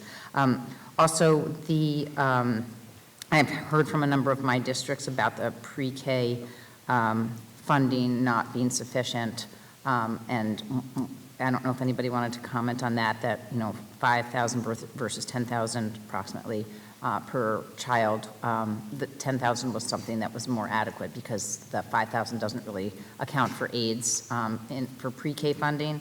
And finally, I just wanted to mention about solutions, not suspensions. As a school board member for many years, I fought hard to make sure that we had counsel in the room for during hearings, because if students didn't have, if there wasn't a school district counsel in the room, the only thing that a hearing officer could offer was suspension, and I don't think that is sufficient, and we should be looking at that too. Thank you. Our final questioner, our ranker on Ways and Means, Assemblyman Rah. Thank you. So I wanted to get into an issue I know was in NYSET's written testimony, but I know you have limited time, and I know it's an issue that is important to you and your members, and that's 4201 schools. And as you're aware, there's a proposed $2 million cut in the executive budget, but I also know there's a proposal you've been advocating for in terms of trying to enhance teacher retention for those institutions. So if you can talk a little bit about your opinions on those. Definitely, if you've toured some of the 4201 schools, you see how many needs there are in those schools, right? So if it's difficult to teach in a traditional public school, when you go to a special school like that, it is even more difficult to attract and retain teachers into those schools. So again, we go back to take a look at teaching, which was NYSET's initiative to have high school students take a look at being a teacher. Right now, you have needs not just for teachers, but for bus drivers and paraprofessionals and social workers. So there are needs throughout, but it's in the special act schools, special schools that you have it even more urgent need. Well, again, thank you to you and NYSET for your continued advocacy on behalf of the 4201s and all of our special education schools. Thank you. Thank you. We have no more questions. I just want, on behalf of all the members, thank you for the work you and your members do in our communities around the state. Thank you. Thank you. Thank you all very much. Next, we have Panel B, Conference of Big Five School Districts, Syracuse City School District, Buffalo Public Schools, Rochester City School District, and Yonkers Public Schools. And just to remind everyone that as you're coming down the steps, that all of your testimony has been previously submitted, distributed to the members, and you have 3 minutes each to summarize what is in your testimony. And just for the next panel to be ready, Panel C is going to be the 4201 Schools Association, the New York State Coalition of 853 Schools, and Advocates for Children of New York. So you, as this panel finishes up, you may want to take seats closer down to the dais.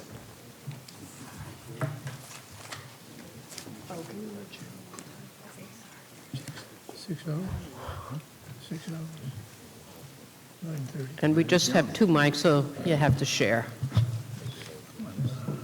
Same thing every year. Jeremy, there's nothing new to you. Thanks so much for the opportunity to testify today. We generally have 10 minutes as a group, and so I don't generally speak, and that's what we were told, so I'm not going to speak. I did submit written testimony. Folks see me all the time. I'd like to afford them their time, and I know it's been a long day. So again, we've submitted written testimony. If you have any questions or comments, please feel free to reach out. But with that said, I'm going to turn it over to Dr. Quesada. Great, thank you. Thank you, and it is an absolute honor for me to speak to you this afternoon. So good afternoon, everyone. My name is Dr. Edwin Quesada. It is an honor to represent the Yonkers Public Schools in the city of Yonkers. Let me begin with a heartfelt thank you for the commitment and collaboration you have provided.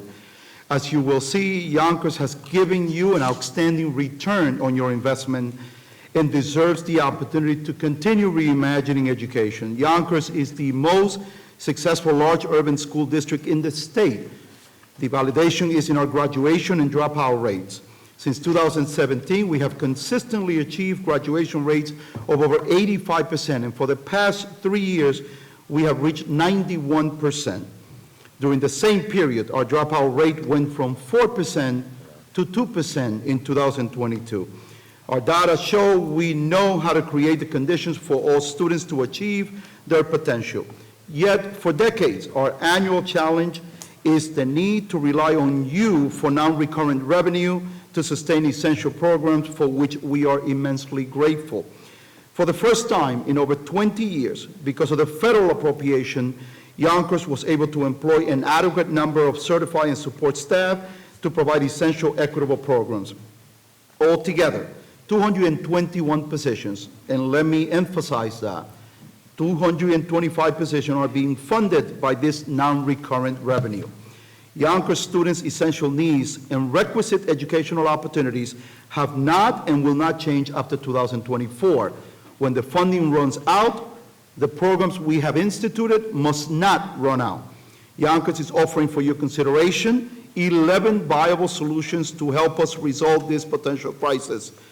Time does not allow me to address all of them, but they are certainly part of your testimony, and I would love for you to take a look at them.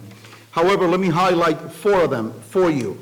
1, appropriating above the governor's budget an extra $40 million over the course of the next 2 years in foundation aid to address next year's $33 million budget shortfall, as well as the ARP funding loss. Yonkers receives 19.6 video lottery appropriation as a host community. Increased this appropriation to $31.6 million. Fully fund universal pre-K. Yonkers spends over $25 million, but we only receive about $12 million for universal pre-K. And finally, address once and for all the infrastructure challenge Yonkers Public Schools face daily. Our schools are old, and the Building Condition Survey identified $520 million in need repairs to address health and safety concerns. Our students' continued achievement is depending on your continued commitment to our children. Please help us continue with the success, and we will continue to deliver. Thank you. Thank you. Next. Good afternoon. This is a very humbling experience for me, the first time that I am before such an esteemed group. I want to thank all of you, each New York State legislator, for this opportunity to testify. My name is Tanja Williams, and I am the proud superintendent of the Buffalo Public School District. We are the second largest school district in New York State, and so I sit here today representing our 30,000 children, 60,000 plus parents, and our 10,000 staff. I also need to extend appreciation, of course, to our fearless leader, Dr. Betty Rosa, and Chancellor Dr. Young, as well as to our New York State Board of Regents. I have shared with you an 11-point legislative request summary. For the purpose of my comments today and being respectful of the time, I will not be able to touch on each one, but I will begin in an order of priority to the Buffalo Public Schools, discussing what it is that the Buffalo Public Schools is greatly in need of. I begin by sharing that we are in extraordinary times, and so we cannot operate business as usual. I would, of course, like to thank you all for taking a step with increasing our foundation aid. That's very, very, very important to the city of Buffalo and to our schools. But now I must ask that a formula be established that will target specific needs based on the resources that we need in the city of Buffalo. We spent $143 million last year on charter schools. I support school choice, but what concerns me in the city of Buffalo is that we are reaching a tipping point whereby 28% of school-aged children in the city of Buffalo are now enrolled in charter schools. And this is without the charter schools creating equity, transparency, demonstrated achievement outcomes. There has been a practice, at least in Buffalo with charter schools, where we do see a mass exodus of children mid-year, and it absolutely disrupts children's education. Also, I would like for this body to consider that there certainly are facility issues with respect to charters. Thank you. Thank you. Good afternoon. I'm Dr. Carmine Peluso, proud superintendent of the Rochester City School District, and just like my colleague, I'm very humbled as this is the first time I am here to speak in front of you. So thank you for the opportunity to address you and to discuss our priorities for the executive budget and its impact on our district. I want to extend a special thank you to the chairs of these committees, the Rochester delegation, and the entire legislature for fulfilling your commitment to the foundation aid funding. I'm grateful for your unwavering commitment to meeting the unique needs of our students in the Rochester City School District. Rochester is one of the highest need school districts in New York State. The following are several key priorities that the board and I have outlined for this year. We're pleased that the executive budget maintains a commitment to the foundation aid phase-in. However, there should be no set-asides in the budget. Those decisions should be made locally to meet the needs of the district. Going forward, we urge the state to ensure that the foundation aid formula is transparent, predictable, and captures the unique student needs. We ask and implore you to limit the charter school expansion. Currently, approximately 7,400, or 25%, of public school students in the city of Rochester attend charter school. In 22-23, Rochester City School District will pay out more than $100 million in charter school tuition and associated costs. We request that you limit the charter school saturation in urban centers. We ask that New York State Board of Regents is designated as the sole charter authorizing entity. The Rochester City School District valuable health service to our students' physical and mental health services outside of the regular school day. We urge you to reinstate the $1.2 million Rochester School Health Service Grant funds that have been removed from the governor's budget. These services provide additional targeted school health funding to assist with increased demands. We support the governor's inclusion of the retiree earnings waiver extension and recommend it include operational staff in the New York State employee retirement system. Additionally, we implore your support for civil service reform to address labor shortages in our schools.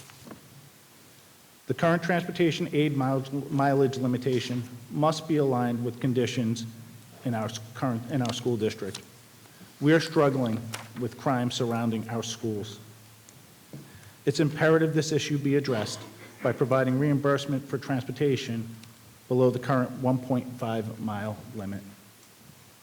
I once again want to thank you all for supporting the Rochester City School District, our students, our community, and prioritizing their student needs. Thank you. Thank you. Syracuse.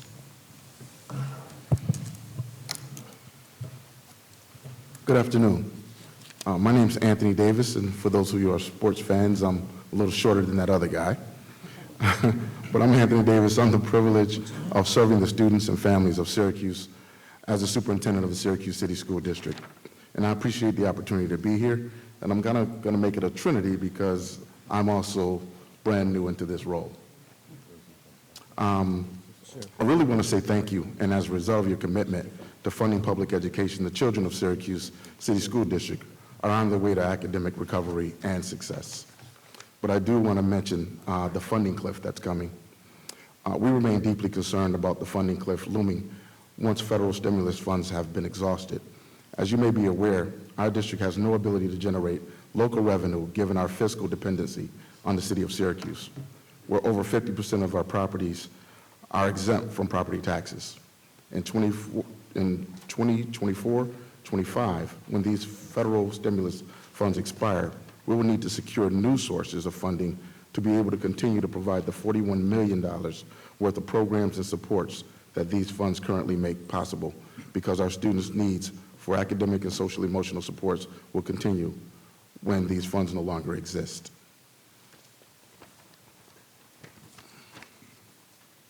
As we enter an era of unprecedented students' academic and social emotional needs, we need the flexibility to innovate, re-engineer, and respond in ways that will best support our students. We seek the legislators' support in providing us that flexibility by removing restrictions on how districts can utilize our foundation aid. Restrictions such as proposed high-impact tutoring restrictions and the established community schools and contract for excellence restrictions should be eliminated. In Syracuse, we're very unique to the point where we have 27 career and technical education programs that we really pride ourselves on. And we start those programs in 9th grade in Syracuse.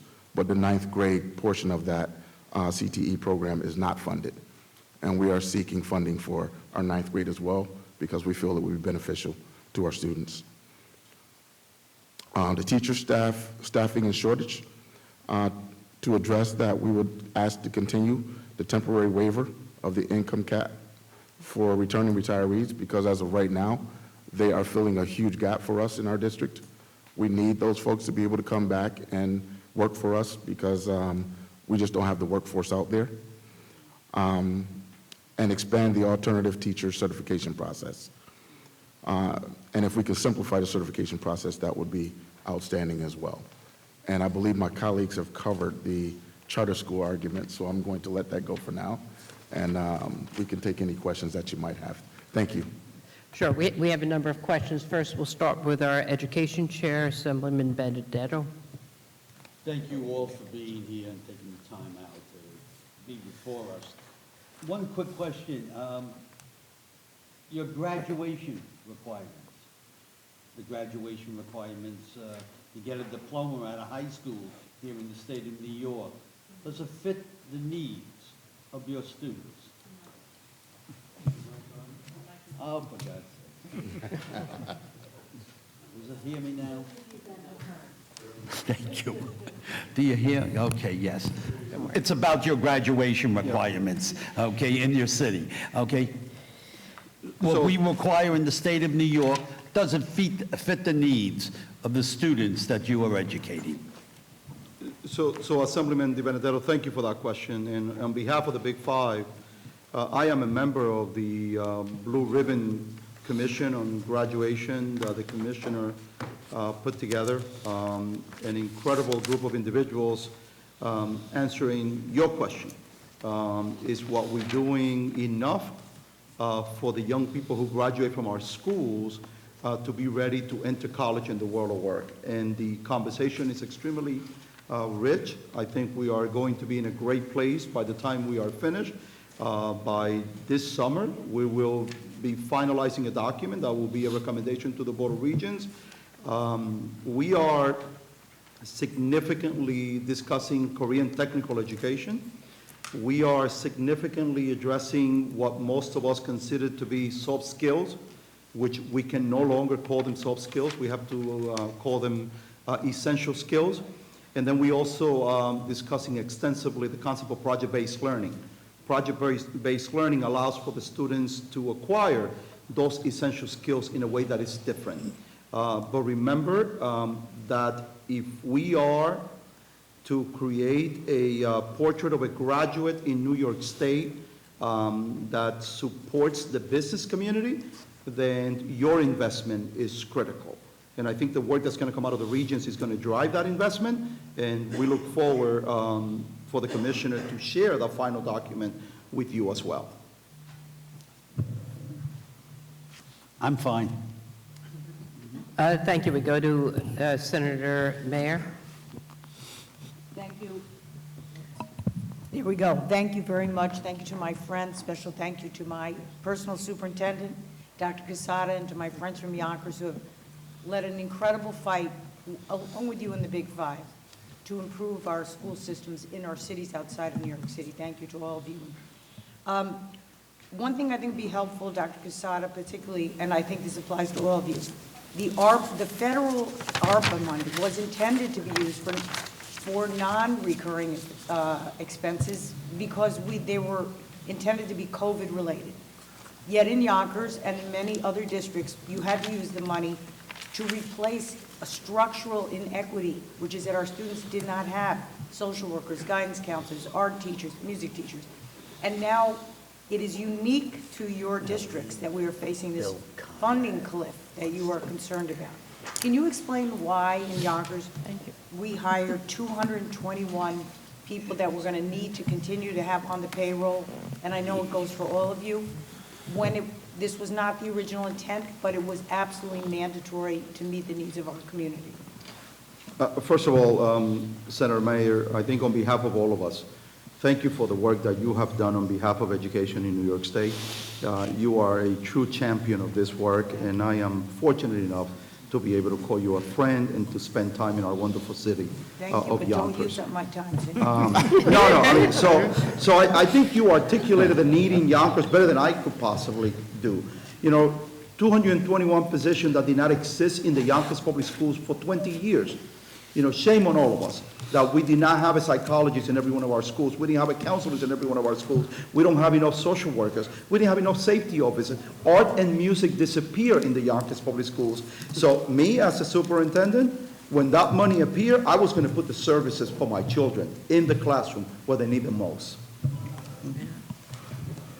And I could echo that for the city of Buffalo. We now are in a situation where every single one of our schools is staffed with school counselors, with social workers, with psychologists. We've been able to increase school security in the schools, and you know, it's only benefiting the children, and we see it. We see it. Yes, I just briefly, because I have little time left, on the charter saturation in each of your communities, I know Superintendent, Madam Superintendent, yours is close to 25% in Buffalo, is that right? When we actually looked at our data as of yesterday, it's 28%. 28%. So it's even higher. And Syracuse and Rochester? So we're at roughly 25% right now, 7,400 students. And Syracuse? I think we're just a little bit under 25. A little under 25%. Thank you very much. Thank you. We go to Assemblyman Smith. Thank you, and thank you all for your work on the benefit of our children and families.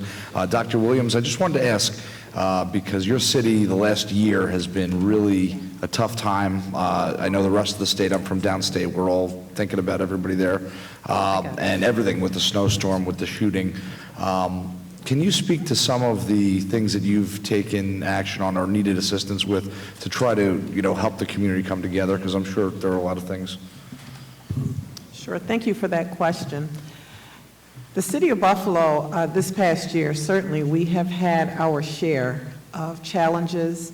They began really last February. Unfortunately, we did have a shooting and a stabbing outside of a school, and you know, our former superintendent resigned, and I was put in as interim, and then we had a mass shooting in our city in May, and we've had a couple of snowstorms. We had an earthquake 2 days ago, which, you know, was interesting. But some of the things that we have done is that we have really enhanced restorative practice training for our staff. Trauma-informed care is really something that is a fabric that's ingrained in all of our schools. We have worked very, very closely with community-based organizations. They've really wrapped their arms around, and so in all of our schools, we have mental health services in every single one of our schools, because whatever happens in a city certainly touches all of our families, and it touches all of our children also. Thank you. We go to Senator Jackson. Good afternoon, everyone. Thank you for coming and giving a report. I have a question right now for the Rochester School District. Are you aware that the proposed cut of $325,000 for the special monitor you have there? Can you speak on that, and how long have you had the monitor, and what's the status of the system? So that is in our legislative priorities. That is on our legislative priorities. Thank you for the question. It has been removed for funding. I'm sorry, it's still hard to hear you. Is that better now? Yeah. Sorry. So it has been removed as an item in the budget for $175,000. Our monitors contract ends this year. We would wait to hear what the state is going to do with the request for a monitor, but if the request is still to maintain a monitor in our district, right now, as the budget stands, it would be an unfunded mandate for us, so we would request that that money be back in the budget if it is going to be part of it. Now, that $175,000 that's on there for that one line item is a portion of the monitor's contract. So it's not the full contract, but if we are going to continue with the monitor, we would request that that funding be put back into the budget.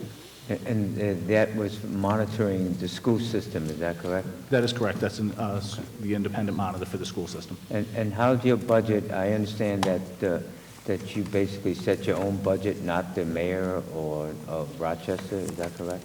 So yes, we set our own budget. We have a $110 million give from the city every year. That's been the give for, I think, as long as 20-plus years consistently. But yes, we set our own budget. So are you anticipating that you will keep your same staffing and maintain it rather than having to cut staff concerning your budget this year? This year's budget, I believe, with the additional foundation aid, right, we're going to be able to maintain. I am worried about what's going to happen in 24, 25 with the reduction of ARP, if the ARP money ends and there's no extension in terms of the spend on that, as well as, our current district footprint and our size based on, will need to be revisited to make sure that we're using our resources as best we can, and it will have an impact on our budget for 24-25 budget. Okay. And what about Buffalo, New York? How we doing? We are pretty much the same, although we started to work proactively and looking at everything that we have that's funded in the art budget, and we're trying to plan and see how, we will continue services with possibly less dollars. I heard you mention recently that you have counselors, you have social workers, and everything you need right now. Will you be able to maintain those services a year, 2 years from now? That's going to be a priority. Our children need it. Our children have been through a lot of grief, a lot of trauma. They've had interrupted educational services, and so that's something that will be prioritized. Thank you. Thank you. Time is up. Before we go on to additional legislators, just wanted to mention first for the legislators, all of the testimony of these witnesses, all the non-governmental witnesses was emailed at least today, I believe yesterday, but the non-governmental witnesses are only emailed. We are trying, and Mrs. Tedesco could appreciate this, save a little paper, save a few trees. And also, if there are people who are here as witnesses in future panels today, and you have not yet checked in with our staff, can you please do so at the desk at the top of the stairs to my right, your left. Thank you. And now we go to Assemblymember Jackson. Hi, thank you for your testimony. I'm hearing that Yonkers is doing great things. I'm just wondering, and I know Rochester is struggling, right, with their school system. So I'm just wondering, is there a cost per student that works and can be utilized in other areas? So what's the cost per student, I guess, in Yonkers that we see is working? And can we then duplicate that in other areas? And would that be part of the solution to getting better graduation rates in other areas? Thank you, Assemblymember Jackson. And, that's such an interesting question. The per pupil expenditure in the city of Yonkers is an easy $25,000 per student. The state gives us under $8,000 per student. Yonkers is 272 on the list of per pupil appropriation for a city of our size. I think the concept of success is driven by the consistency that we put in place and by the funding that is appropriated. My colleagues are wonderful superintendents. They are new to their district.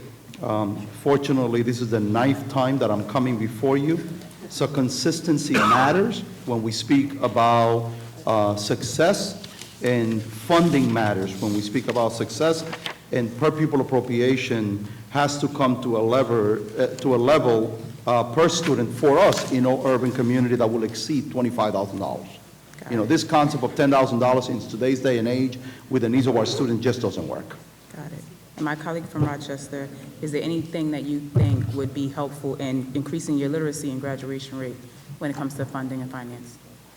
Yeah, I believe that, once again, having the increased foundation aid, if we can maintain that money to continue to support literacy at the early grades would be extremely important. I just want to say from a set per pupil amount, right, our kids all carry different needs, different supports, different, some of them are L, some of them are students with disabilities, so it makes it really hard to kind of say that there's one set amount that could help. So I think funding in order to help our students with disabilities, our English language learners, we have a large percentage, upwards of 24% of students with disabilities, and we need to make sure that we have funding to support them as well. Got it. Thank you. Thank you. Senator John Liu. Thank you, Madam Chair. Thanks very much for all of your great work. If you're at like a quarter of your student populations going to charter schools, do you still need as many schools as you have? Or does it make sense to maybe shut some of them down? So in the city of Buffalo, we have closed some schools, but what we find is that you may have, 2 students from this school or 3 students from that school, and it makes it difficult to condense or collapse schools. And also what we find is that mid-year, many of our children come back to the Buffalo Public Schools. So they may leave at the start of the school year, and by the end of February, between the end of February and May is where we see most of our children returning.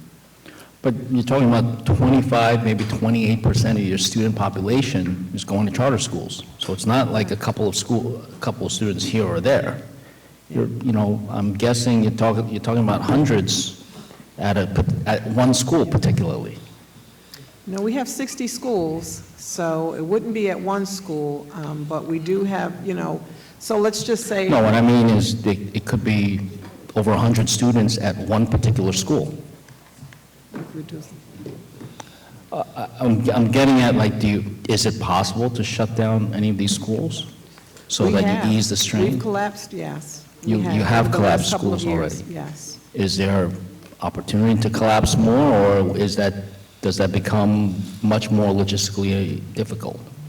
We would like to not collapse any more schools. We would like to maintain our students. We would like to ask if this body would consider us not expanding additional charter schools until we get a handle on, in fact, are the charter schools that are in the city of Buffalo actually educating children at the same level that the Buffalo Public Schools are? We looked at, our data. And now, how did all these charter schools come into Buffalo or Syracuse or Rochester, or I guess Yonkers too, although I don't think Dr. Quesada addressed the charter school issue?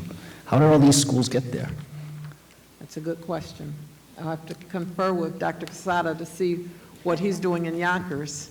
Well, perhaps. We can limit it. Yeah, I'm not sure how they got to Syracuse, but they're there. And what we've done is use that opportunity in a way that we're trying to do some specialized things for our students in different neighborhoods to provide more equity. So as I talked about our career technical education programs, those are spread out through our city, so the kids are actually doing a lot more things that they're interested in. We heard from the previous panel that the charter schools were approved over the objections of your local school systems. Some of that is true. Yes. Mr. Davis, do you have anything from Syracuse? Well, I'm sorry, Dr. So I do want to echo those remarks that we have reduced our footprint and we have closed buildings in situations when our enrollment is declining. I know our time's up, but charter schools do a better job of marketing than we do sometimes, and we need to be a better marketer of what we offer our kids. We offer just as good programs in the district that we do, but we have looked at our buildings and we have reduced buildings. Do you keep wait lists for your public schools? Time's up, Okay, thank you. Senator. Thank you. Assemblywoman Hindman. Thank you. Would you be able to break down for the districts that have charter schools, are they chain, are they individually operated? What are you finding in your districts? When we say chains, in New York City, we usually mean like there's certain models that are, more than one location, several hundred. I think we certainly have a little of all of it A in mix. Buffalo. Oh, of all, okay. Same thing in Syracuse. We do, it's a mix, we have both. Okay, and I noticed Albany's not here. Are we looking for, is there a search on for Albany superintendent? Is there a search going on right now for Albany superintendent? Because we lost Superintendent Adams, right? That's what? Okay. Superintendent Adams is now deputy with the Big Five. Oh, okay. Okay. And I was under the impression outside of New York City, BOCES exists in all areas. All of you put CTE in your written plan. You don't have, so all of the Big Five in New York City do not? Okay. Actually, in addition to Big Five, Albany is actually another non-component district. There are a handful of districts across the state that are non-components, Okay. including the Big Five. Okay, thank you. We do use services from the BOCES that are around us. Oh, you do? Okay. All right. Thank you.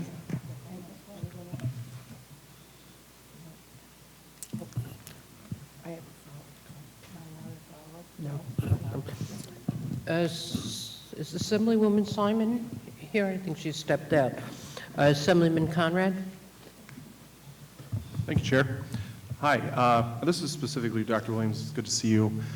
You've been through a lot in your first year and tenure at the Buffalo City Schools in this position, so I'll take it lightly. But we've got a lot of news in the Buffalo News and articles, and especially things going on at McKinley.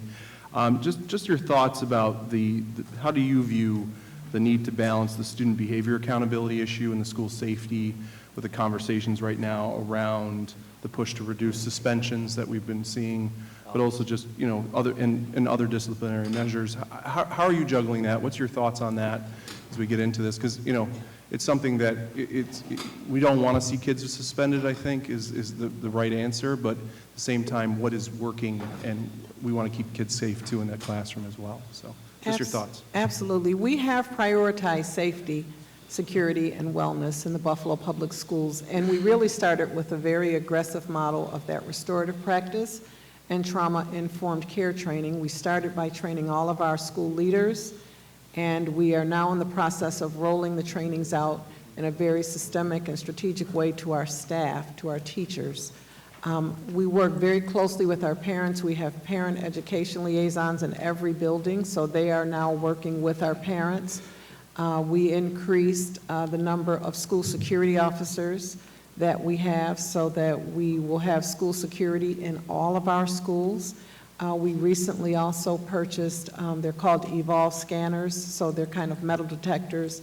When any visitor or student enters our school that they go through, they're non-obtrusive, they're not hardened.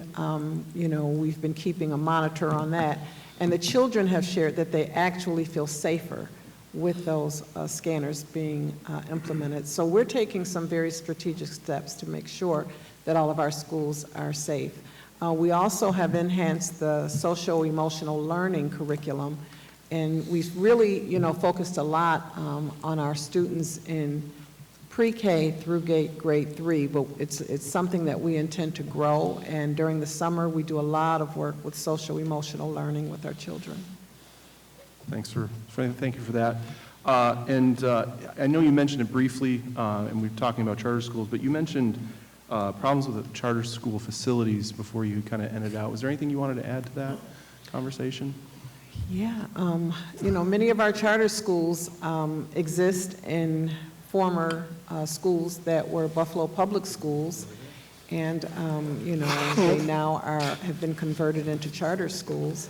And you know, we've developed a team, a very diverse stakeholder team that is taking a look at all of the buildings that we have in our school district. Some of our buildings are very antiquated and don't necessarily still meet the needs of the students. We would like to have buildings that are state-of-the-art, and I think that's a part of us maintaining some of the students within our district. Thank you. Thank you all to your participation today at our hearing. Thank you. Our next panel. Thank you. Is comprised of the 4201 Schools Association, the New York State Coalition of 853 Schools, and Advocates for Children as they make their way down. The panel following will be the New York State Council of School Superintendents, New York State School Boards Association, BOCES of New York State, Rural Schools Association of New York State, and New York State Parent Teachers Association. If you want to make yourselves come down the steps so that we can move on to you when we get here. There. Mr. Manko has joined us. Oh, okay. Oh, I haven't. And while we're getting everybody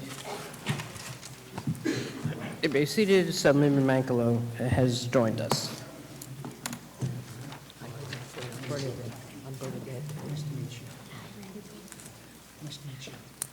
So could we start with the 4201 Schools Association?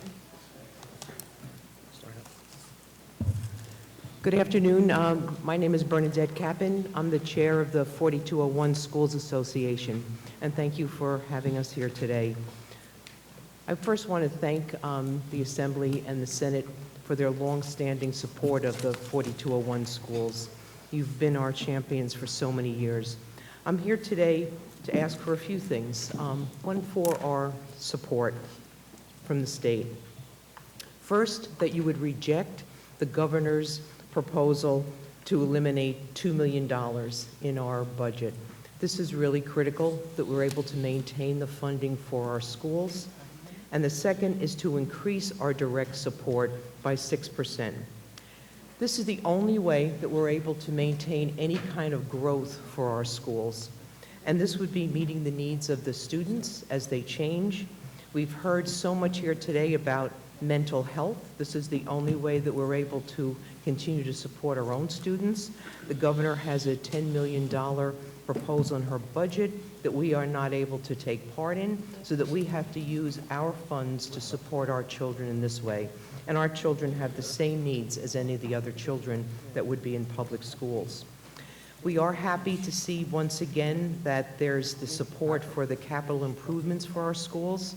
As you know, many of our schools are very old. One school is over 200 years old, others are nearing 200, and we need to really be able to have good facilities that are safe for our students and that they can have a quality education there. A fund balance. This is something we've been thinking about, and it's really good practice in business that we would be able to retain a small amount of money that could be used for emergencies at the school. And we know what we experienced with the pandemic was challenging.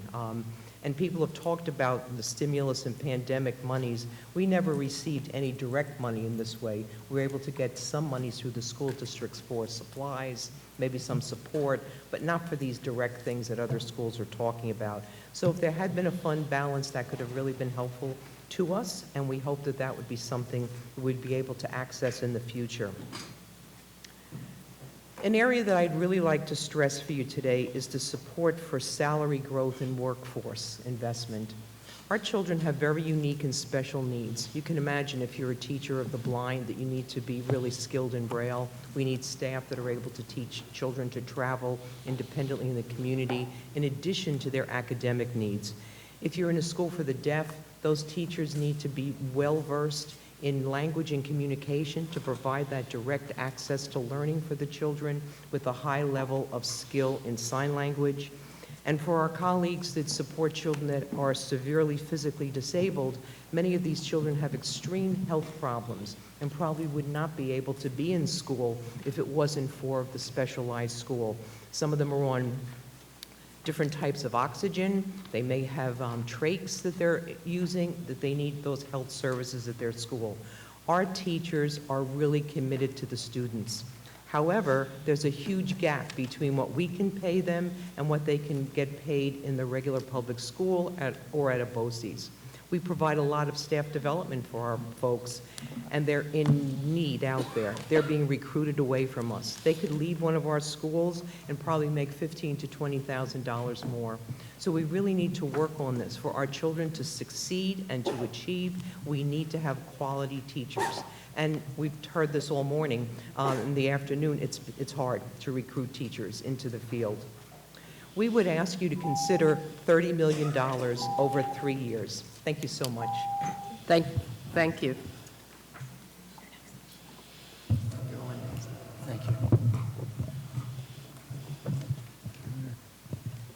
I'm not sure this is working.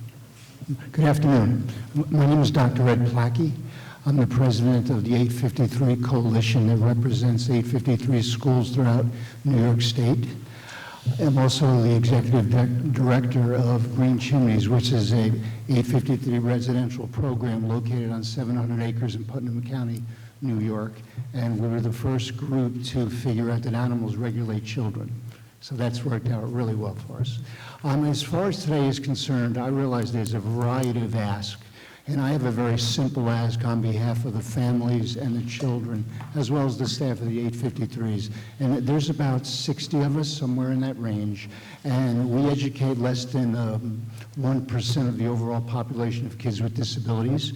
We primarily work with youngsters who have significant mental health issues of average intelligence, but have a variety of behavioral issues, emotional issues. Many of our schools also work with youngsters with developmental disabilities. The common denominator with all of our students is that they're not able to be educated in their home school district or in a BOCES program.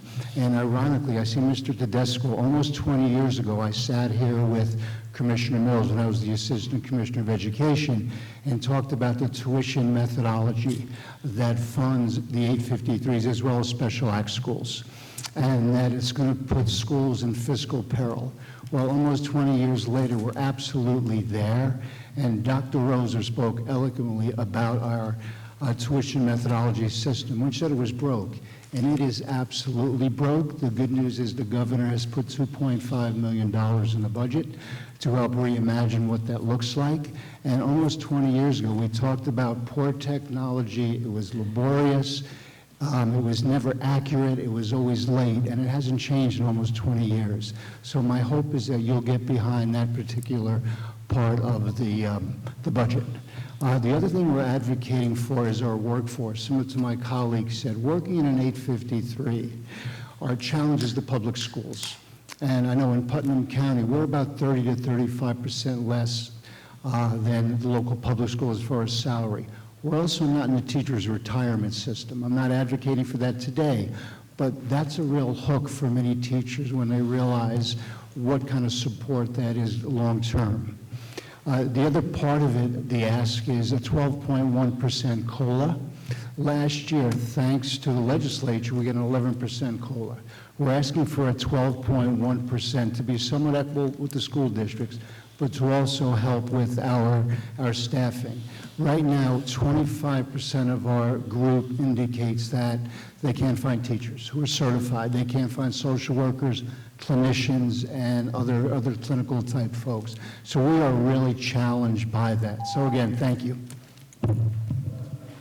Thank you for the opportunity to speak with you. My name is Randy Levine. I'm Policy Director of Advocates for Children of New York. We are very pleased that the executive budget includes the full implementation of foundation aid for the first time.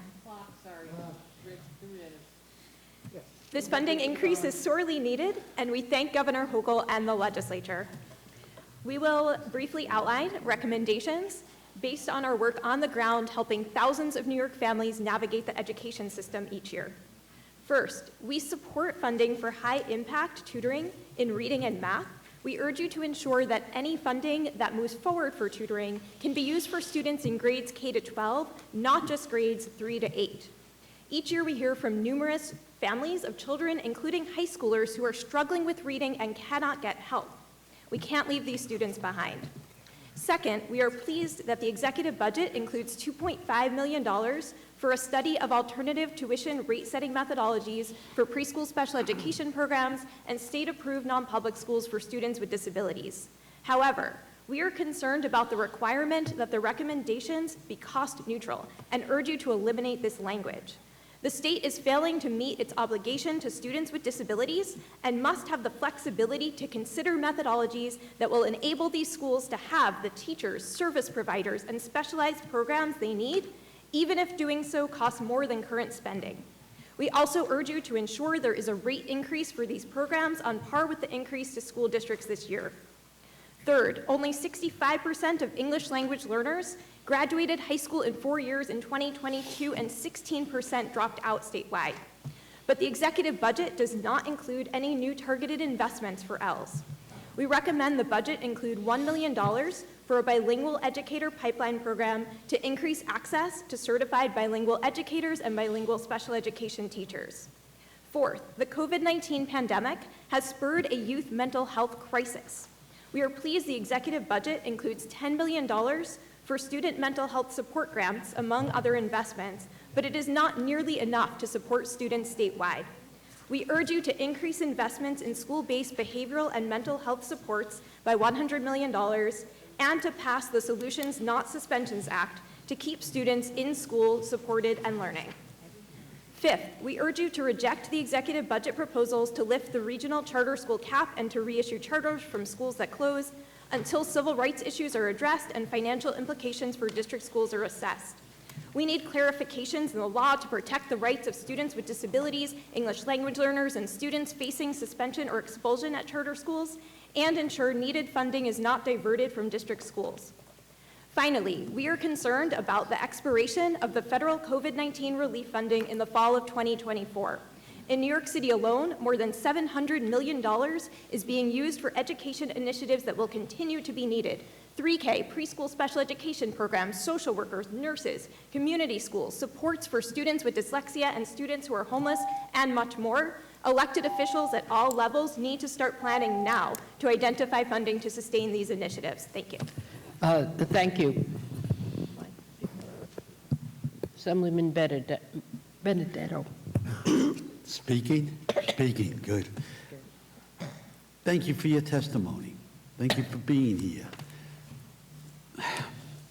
You know, I'm really sorry, and please forgive us. For years, you have taught, and you have taught so wonderfully and worked for our students, and we have treated you shabbily. You have been fighting endlessly for more money that should have been rightly given to you, and the fight continues. And all I can say is we will try, we have listened to your testimony, we will try to do what we can to finally put this to bed and properly educate the kids in your schools. So do forgive us, but we will try. Thank you. Senator Shelley Mayer. Well, good afternoon. Good to see you, Dr. Kaplan particularly. Very nice to see you. Question for you all on the governor's proposal to have a new rate-setting methodology, but with budget neutral, which to me is extremely challenging to think that that is plausible. I know some of you spoke about it in your testimony. I just wonder, from your perspective, to the point that my colleague, Chairman Benedetto, raised, at the end of the day, in order to make up for the years of shortfall to the students you serve, is there a way to redo the rates that is budget neutral, in your opinion? Like Dr. Kaplan, I'm asking you particularly. For the 4201 schools, we're not under the rate-setting methodology. Oh, yes. We have a different formula for us, so it would probably be more for 853. Yes, I apologize, you're right. Yes, and that's a very good question. Essentially, this is going to have to be reimagined. We're going to need to start from ground zero. When I worked for SCD, that was the focus. This was only going to be a temporary methodology, and now 20 years later, obviously, we're in the same place. So my thought is that the community has to be involved. The providers need to provide feedback in regard to what it's going to look like. So absolutely, I believe it. I have great faith that we can do this. The only issue is going to be, it's state ed time, so it may be 3 or 4 years down the road before we have a final decision and a final methodology. And in the meantime, we have our schools are in fiscal peril. So that's where the COLAs come in that need to be provided to us on a regular basis. But I do have faith, Shelley, that we can make some progress. I think we have some really good thinkers out in the community working that can provide that type of feedback. Ms. Levine, do you want to comment on that? I believe we need increased investments in preschool special education programs and state-approved non-public schools for students with disabilities after so many years of underinvestment, and need to ensure that these programs have the teachers and service providers and programs they need, and that we need the flexibility to explore methodologies that are going to work for students and provide them with the programs they need, and that will likely cost additional funding. Okay, question. I recall over the years, having fought some of these battles with you, that you train teachers to do the special work of your schools and you lose them to the public school system where they're paid substantially more. Is that continue to be a serious problem, and do you have a solution to address it? Definitely, it's a serious problem. you know, we get a teacher that is certified in whatever their area is, and then we need to work with them to learn more about the children, and they become highly qualified. I think for us, we need to, for the 4201 schools, have some kind of increase to our budget to be able to change the salary scales for the teachers. Thank you. Thank you. Assemblywoman Simon?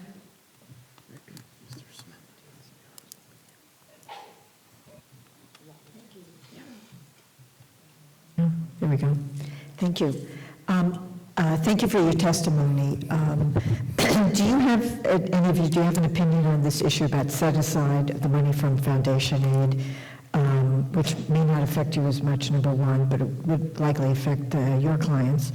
And then the other question is, there was a problem with teacher shortage, there's a problem with recruiting teachers for a host of reasons. Are there particular steps that you think we should take when it comes to recruiting teachers for the students that you teach, and how we can,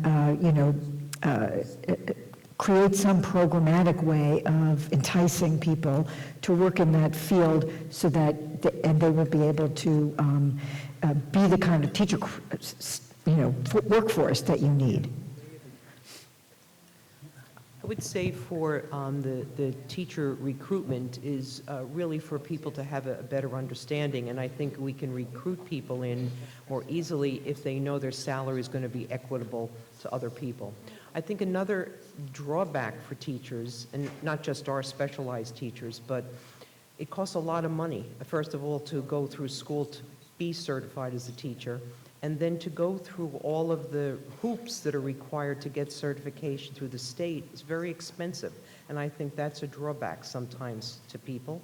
And I know that, we're not looking to, make things easier, but I think if we're going to attract people in, these are barriers for people oftentimes. And sometimes for people with disabilities that want to be teachers, just the accessibility is a problem. I mean, I've heard that from teachers, from blind individuals who want to be teachers, and it's also an issue with the schools for the deaf. I hear that as well, that sometimes the accessibility for the tests, not great. So then people are discouraged and they back away.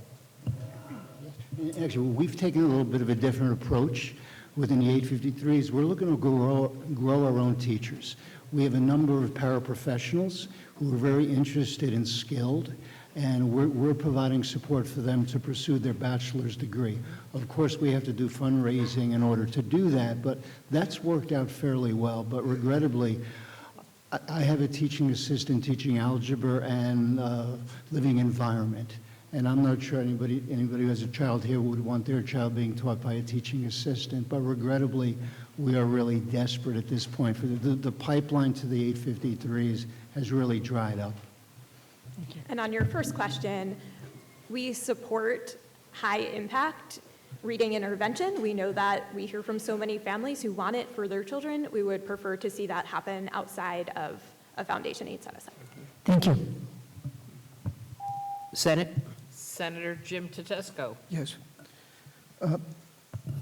Director Levine, you had a series of important issues you requested funding for. What was the total? I know there was several of those. What was the total amount when you added all that up that you thought was necessary? One was $100 million, or? Yeah, we are talking about several recommendations where there is funding in the executive budget proposal, and then a couple of areas where we'd like to see additional funding. So for English language learners, our written testimony has a few additional recommendations, and we're looking there for several $1 million. And then for a large investment of $100 million in school-based mental health and behavioral supports. So the total was how much? I have to double check our written testimony to make sure that I'm incorporating In the range of- everything, but are approximately $107 million. $107 million.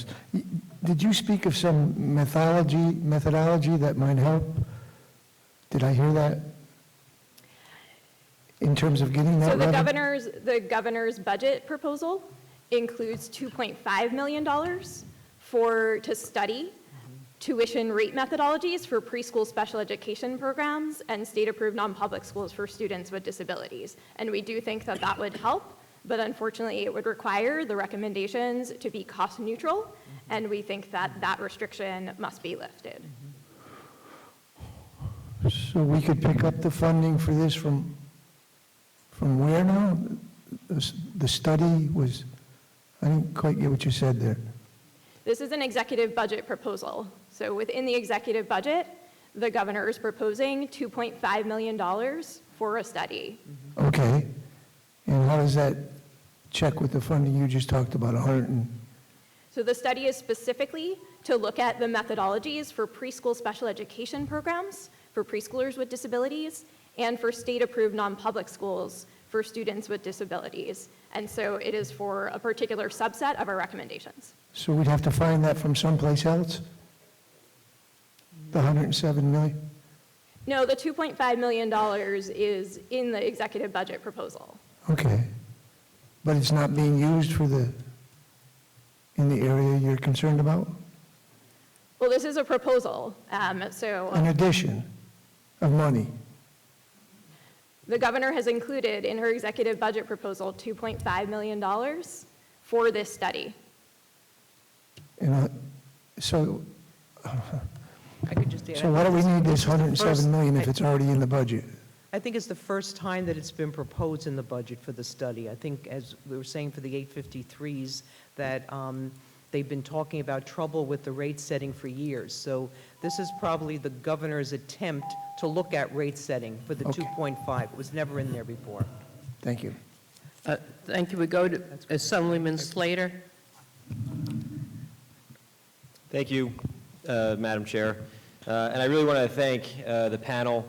Mr. Plack, as your representative here in the New York State Assembly, welcome. I've been to your campus quite a few times, not in my first 5 weeks as your state assemblyman, but I can attest to the value and importance that Green Chimneys brings to our community and children from all over the region every single day. One of the things that I did want to just touch upon, and I understand the funding situation that you had explained to us, reconciliation. I think there's been an issue with the reconciliation process for 853 schools. I'm just wondering if you can expand upon what that issue is and if there's a solution that you can propose for us to address it. On the school side, it is a real problem. Again, on the school side, it is a real challenge. It's very difficult as far as payback is concerned. Right. Because we get interim rates that are based on our CFRs, and then a year or two later, it could be reconciled. Can you say it again? Is a year or two later? It could be a year or two or three, it could be reconciled. And at that point, there could be some payback. So from a cash flow, and we have very, very tight budgets, and that has been an incredible challenge. But with the interim rates plus the COLA, that was helpful last year. That really preserved us. So going forward until the methodology is modified, hopefully that will be the train going forward. But as far as the preschool, I will defer to my colleague.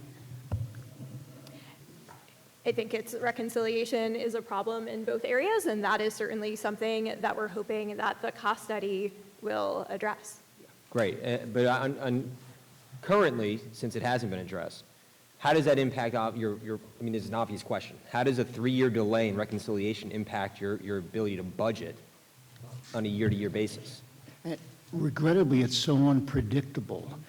It is just a real challenge, and when you look at the budget methodology, you have certain tiers you can't go over for operations and for staffing.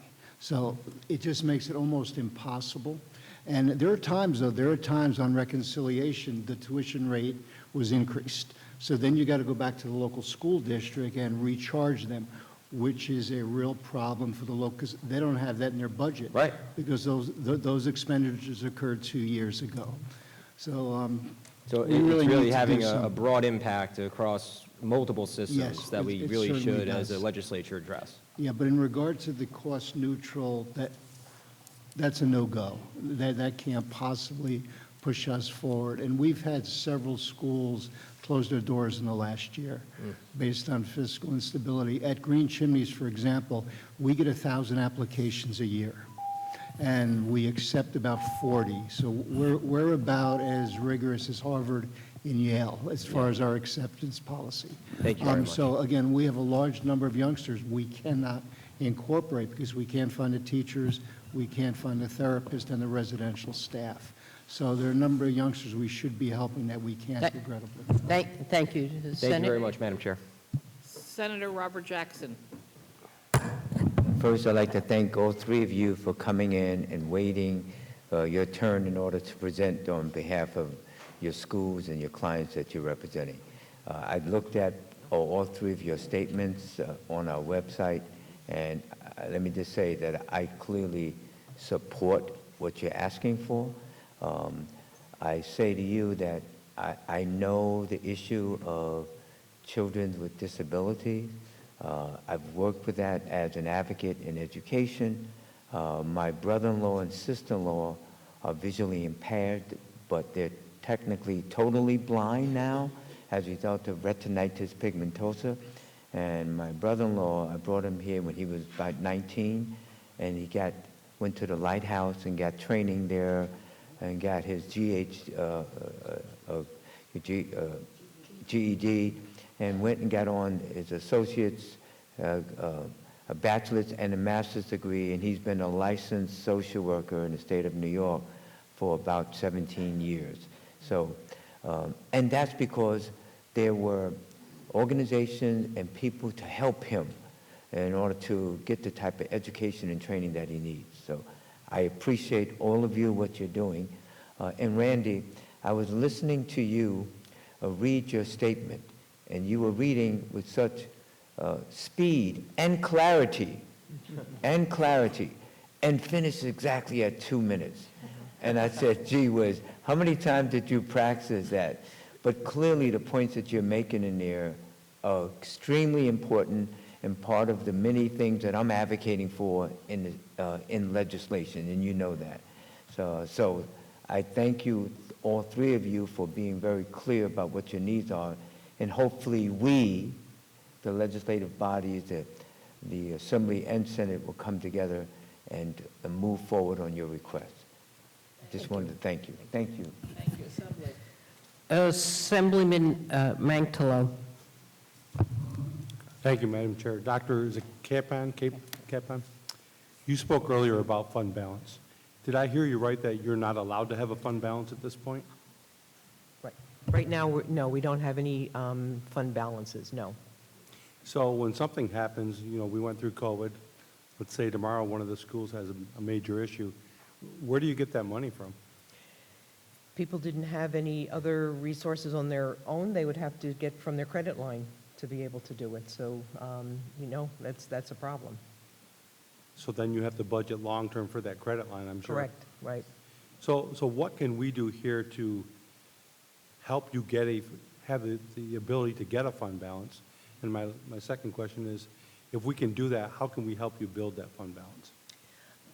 Last year, we were really so happy that Assemblyman Benedetto and Senator Mannion circulated a letter for us on behalf of the fund balance. It didn't make it into the budget, but that would be something that if you could support us in that and within your group to circulate that and hopefully get the governor to understand that this is best practice and certainly something that the state comptroller also recommends for organizations would be really helpful to us. Thank you for that answer, and I do know that we do know how important you are to this state, and people will realize it when you go away, and we do not want you to go away. It's not fair to the students, the children, and the families. So thank you for taking the time to be here. Thank you. So there are no more senators. We still have a number of assembly members. Assemblyman Otis is next. Thank you, chairs, and thank you for your testimony. Question related to Bernadette and Ed for the 4201s and the 853s. It's a long story about the financial jeopardy that these schools are in, and Ed, you were just sharing how many we've lost even in recent years. So my question is, what is the best way to communicate school by school the level of financial challenge that they are facing? Is there something that the two associations could do to have the schools pull together that information so that DOB has it, so that SED has it, so that the legislature has it, to help us build the case for some kind of what I think is necessary is direct support to put all of your financial houses in order? Again, as a former superintendent of a special act, Greenberg North Castle in Dobbs Ferry, we annually had a process or a coalition put together to provide that information. I mean, at one point, I had a $22 million budget with a $7 million deficit. So we were really on the edge of closing our doors, regrettably. But we did have a system, and the state was fairly responsive. And obviously, our ask was to redo the tuition methodology to help and also look at a fund balance. So that's something, the 853s, we haven't gone that route yet, but I think we need to do that, to use that same methodology. In the 4201 group, we have been, talking about our funding also and gathering information that we were able to share, hopefully with SED as well as the Department of Budget also, that they have a better understanding of our needs. And I think that it's the only way is by talking and sharing information. And I think for people also to see who it is we're talking about, I think that's the problem often, when you don't see the faces of these children. And some of them have very significant issues. I mean, they may be blind, but they have other issues, deaf, other issues. And I think it's costly, to support these children, but they deserve it. No one can put a dollar sign on what someone's quality of life should be or how, we should think this one's more worthy than the other, that we need to advocate for the children and their family. And they will be successful. I can say at our school, whatever money we get, we have a 100% graduation rate. So the children will go on to college or some other kind of work. That's not true for every school because some of the other children have more significant needs, but they're more independent to take their place in the group home, in the home. Even if they can go to church with their parent, that's a relief for the child. I just have 7 seconds left. What I want to say is that I think that we have to think beyond the methodology, per student methodology, and get you a funding stream to deal with the stability issue. Thank you. If I could just mention, I think... No, sorry, time's up. You can have a conversation with Mr. Otis offline. Assemblywoman Jackson. I'll allow you to use my time to mention. Go ahead. And again, if there's one takeaway today, I think it's important, even though we're talking about our most vulnerable part of the population, there is such hope for this particular group. When you look at the employment rate of people with disabilities in New York State, it's abysmal. Again, depending on what you look at, it could be anywhere from 75% of people with disabilities are not working. And if you think about yourself, when someone asks you, what do? You always describe yourself based on your work. You ask most people with disabilities, what do? They don't have an answer because we define ourselves by the way we work. But if you can just walk away today remembering, these are public school students. Yeah. They are public school students whose families live in our community, and often we don't view them in those terms. So that's... Thank you for that. And I want to say thank you for bringing students up here. They taught me some sign language while here, so thank you for bringing them. The $30 million over 3 years, Dr. Kaplan, you mentioned, does that help with expansion of any sort, or is it just to survive, to get through the next 3 years? I know students are traveling really far to get to these schools because they're so limited. So can you talk to me about what the $30 million over 3 years, what that looks like? I think that would definitely be a good jumpstart for us to get going. And then I think we'd also then need to make sure we get support ongoing to be able to maintain those increases for people as we go forward. But we'd have to look at redoing our, salary scales to make sure that they would be more in line. We're not, I think, naive enough to think we're going to be 100% aligned, but the gap should be less, and I think that's what we're aiming for. Are there any thoughts from all three of you around how we can get more people into staffing. So you said you need therapists, staff, and other aides. What can we do? I would agree. I mean, we've been trying also, we have some really wonderful teacher assistants as well that have been with us for a long time. So we try to support them to join and be a teacher in the future. We also have been trying to work with 2 of the schools in the city that provide teacher training to get people to come and do internship student teaching so that they can maybe like what we do. And as I said, again, the drawback there is if we can't compete with the DOE, people are going to go to the DOE. I think that's really what holds us back in that area. Because once they come with us, and in our situation, we have people that have been with us for a long time. That's not going to keep happening if people aren't adequately paid and they live in New York City. Thank you. Yeah, the only other recommendation I would have, we need to develop pipelines to our high schools as far as young folks getting interested in the beauty of teaching. Thank you. Time. Next, Assemblyman Smith. Thank you. And actually, my colleagues covered a lot of what I wanted to ask you, but I did want to just take a moment and just say thank you for the work that your schools are doing. In my opinion, it's a cost savings to invest in these schools, because if individual districts had to try to provide that, they're just not able to do that. So the work that you're doing, and I think I echo Chairman Benedetto's feelings on this, that I think we all want to prioritize this, and you are helping us deliver free and appropriate public education in the least restrictive environment, so thank you for your work. Thank you. There are no other questions. Again, on behalf of all the panelists, thank you for what you do. We still have 25 witnesses, so as the day goes on. Panel D, New York State Council School Superintendents, New York School Boards Association, BOCES of New York State, Rural Schools Association of New York, New York State Parent Teachers Association, and again, the next panel, Panel E, New York Library Association, New York Association for Public Transportation, New York School Bus Contractors Association, New York State Association for Computers and Technology and Education, and New York State Community Schools Network. Of those panel members can make their way towards the front of the hearing room. Good afternoon. Thank you for this opportunity to testify today. I'm Robert Lowry, Deputy Director of the New York State Council of School Superintendents. We're grateful to Governor Hochul for following through and fully funding foundation aid and funding expense-based aids according to current law formulas. But we know it's been your resolve that has been crucial in allowing us to reach this point in defending the formula and pursuing its funding. So thank you. Before providing some reactions to some of the governor's proposals, I'd like to give some context. My organization has done surveys of superintendents over the years.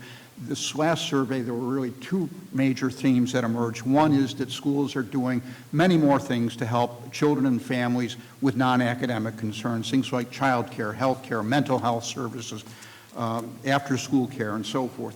Another is that the infusions of state and federal money have made a big difference. For example, 82% of superintendents said this year that their budget will improve extra student mental health services. 79% said it will improve extra academic help. Majority said it would improve core instruction at every level. Prior to last year, only twice had a majority of superintendents said their budget would improve any area of student services.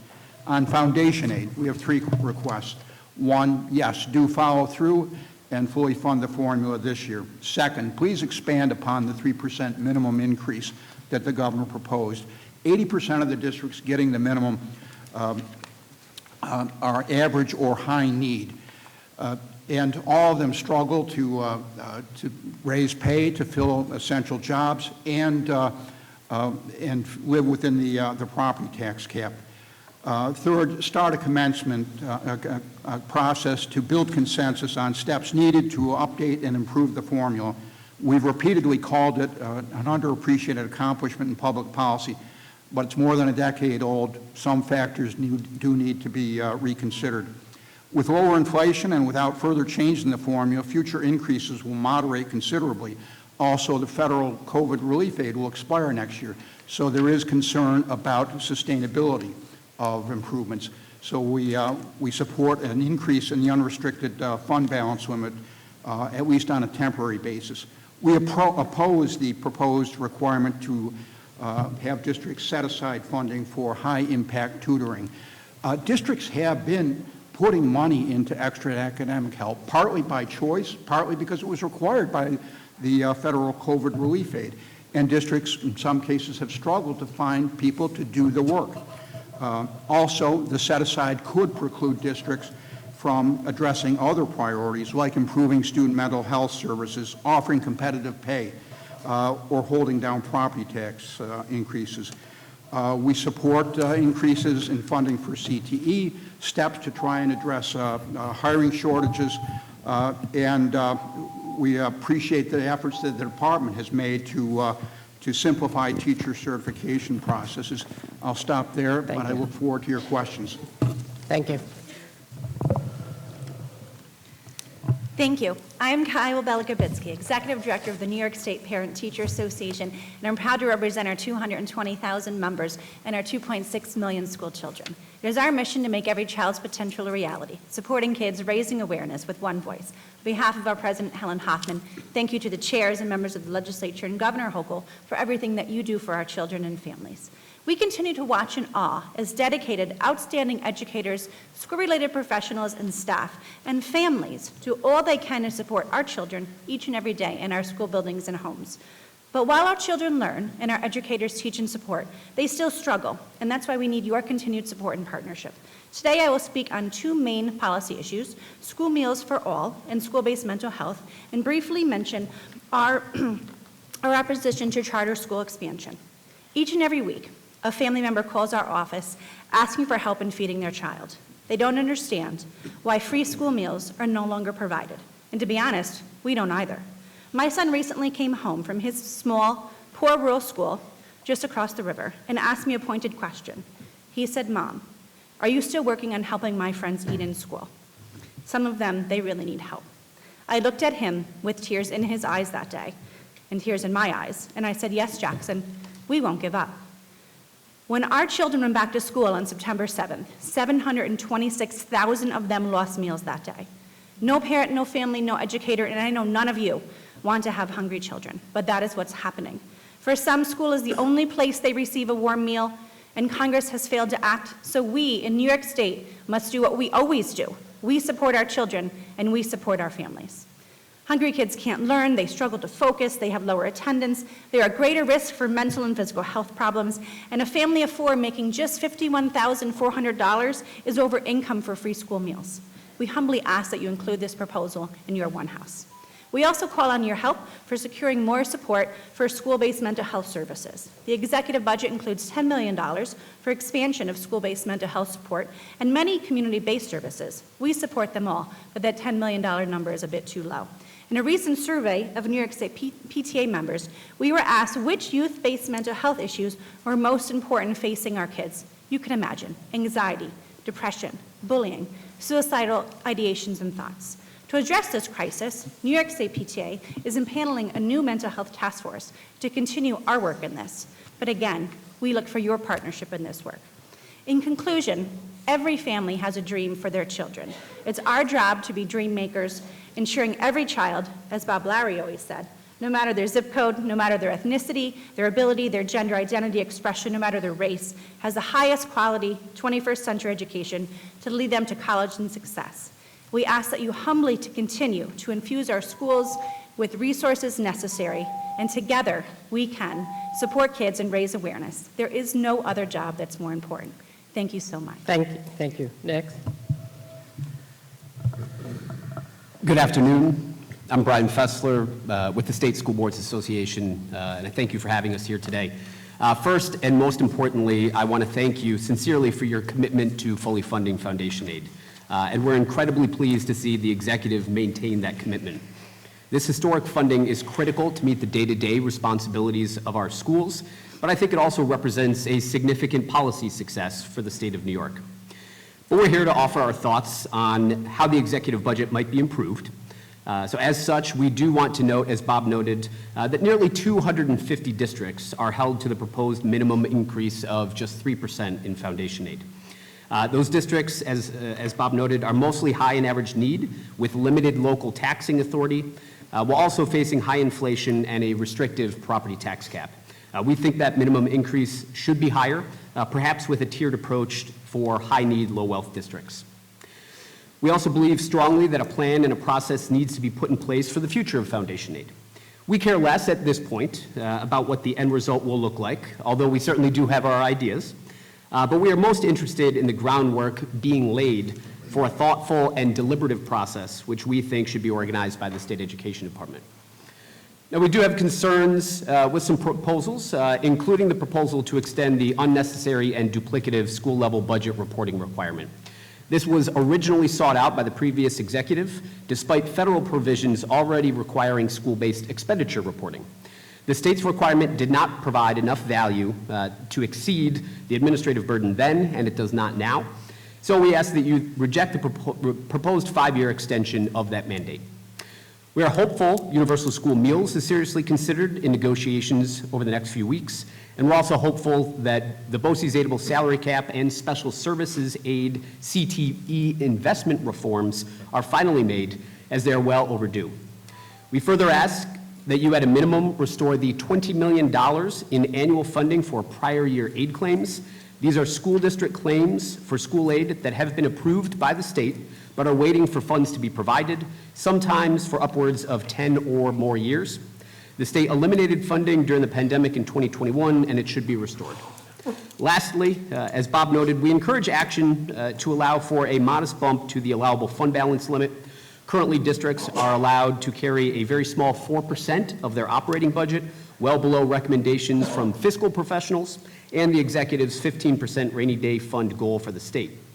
A modest increase is appropriate and fiscally prudent, especially as we approach a potential funding cliff with the expiration of federal stimulus funding.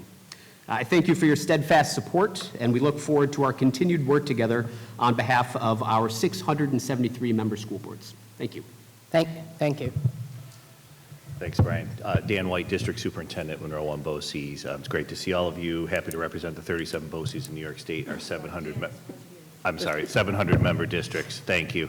I'll be very brief in the essence of time. Most of what we have in our written testimony, which you have, has been presented to you already today. I would highlight a couple of things. We do have some recommendations to address some critical workforce shortages, both in mental health and in the educational environment. I ask you to take a look at those. As my colleague from NYSBA mentioned, we are again talking about the aid ability for career and technical education for BOCES and the Big Five. This body has supported that for the better part of a decade. We understand there's grant money in the executive budget that's about $10 million, and that's wonderful. That does not raise all boats. However, for school districts and BOCES that provide career and technical education, we think it's a necessary reform in time to come. Finally, we are very supportive of continuing the full funding of free and reduced lunch for students. We've seen the impact, I think, in every corner of the state, and again, I know that's been presented to you quite often today. So I'm going to stop and turn it over to my colleague. Thank you. You may have to reset the clock. Yeah. Hi, I'm Dave Little from Rural Schools. I'll just touch on a couple of issues as opposed to the many that are listed in our written testimony. The first, in all of the praise for fully funding foundation aid, I would simply say that you can't simultaneously claim to have accomplished that if you allow the use of directed categorical funds to be part of that. It's not foundation aid if you tell us how to use it.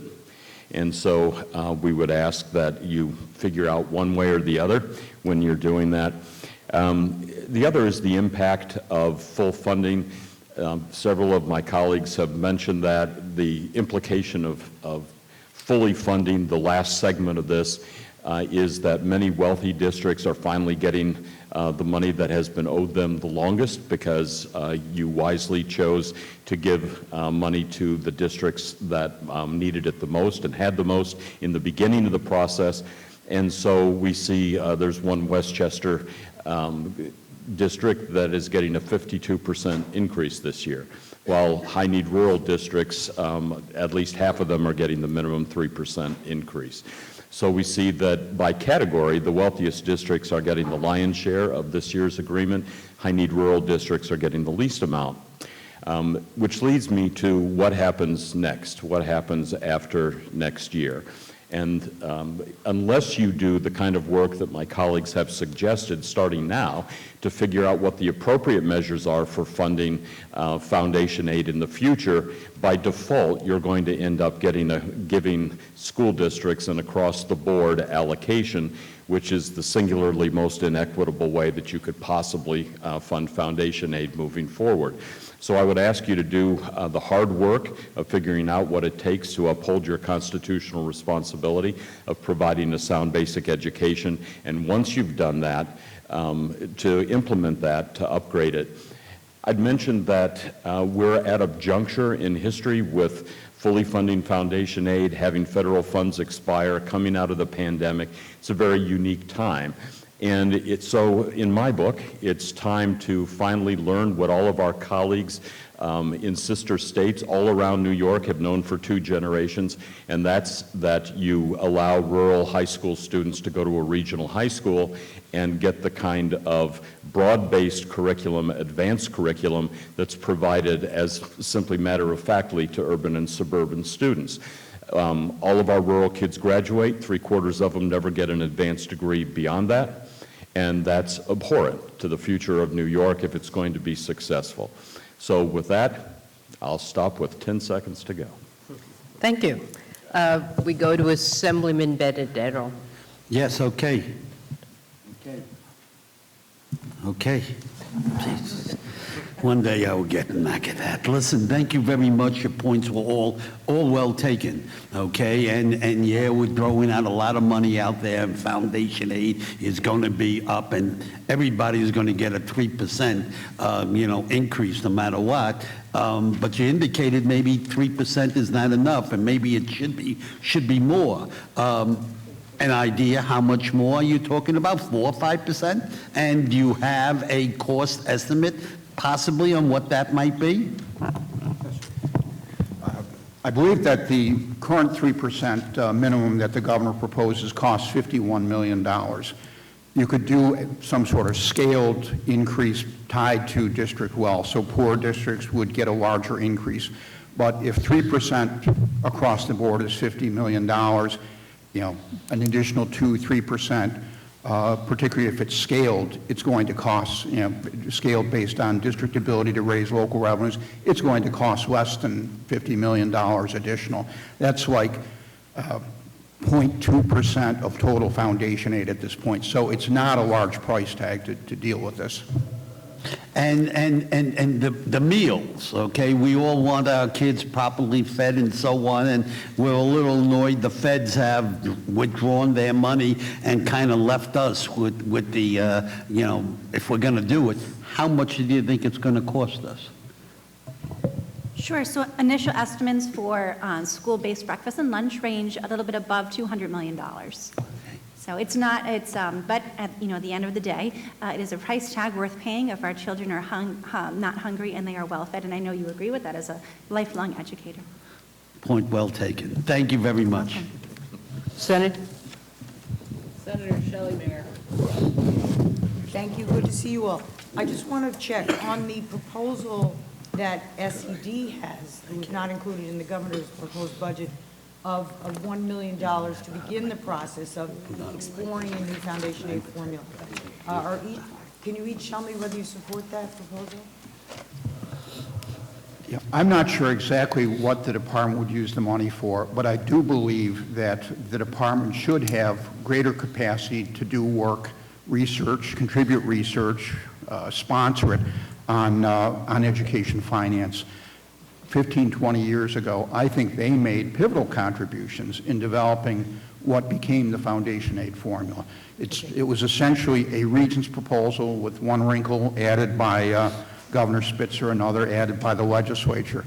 So I think, I agree with Brian. We think that the education department should be leading this work, And I do believe that they do need some additional resources to do that. Anyone want to add? Yes. The only thing I would add is you've got the world's utmost expert sitting behind us up here, so when he gets up here, ask him that question.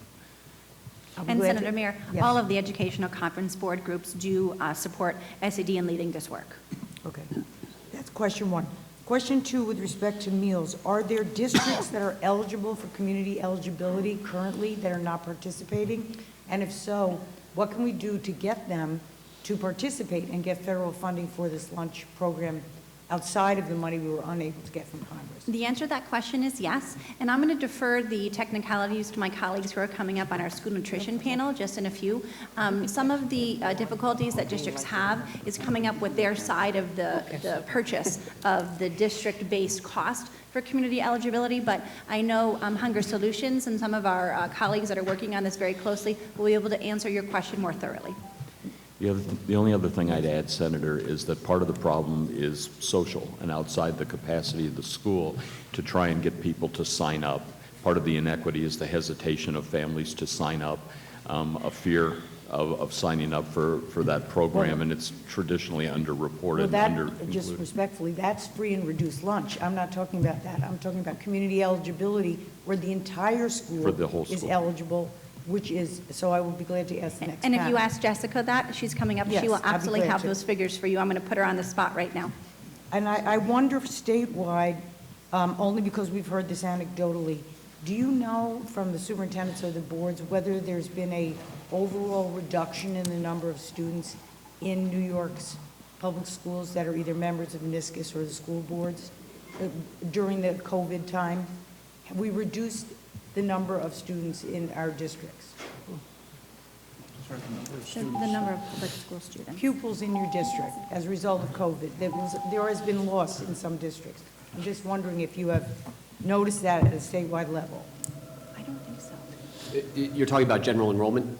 Yes, Nikolai? general enrollment. Yeah, I think, in certain pockets, I know New York City, for example, has cited some figures. In certain pockets, I think there's been more meaningful movement in terms of enrollment than pre-pandemic. But I think in the aggregate, just based on recent updated data, I haven't personally noticed any significant movement away from pre-pandemic enrollment trends. And we haven't either. It's been hovering around 2.6 million children. Thank you. We move on to Assemblyman Smith. Thank you, and thank you so much for the advocacy on the school meals program, because I think we all share that concern that students need to eat so that they can be energized and focused to learn, and it's a productive thing, and we know so many of our families, need that assistance. Now, something that you just said about the stigma that's associated with it, I think that's a concern, but also the amount of families that are too proud to sign up, and I know that's definitely impacted the ability for local school districts to get that funding. So, I'm hopeful that we can work with our federal partners, but what else do you think we could do to assist if again, I think many of us are gonna try to advocate for that. It's a lot of money to, try to get, but what additional can we do to help feed our kids?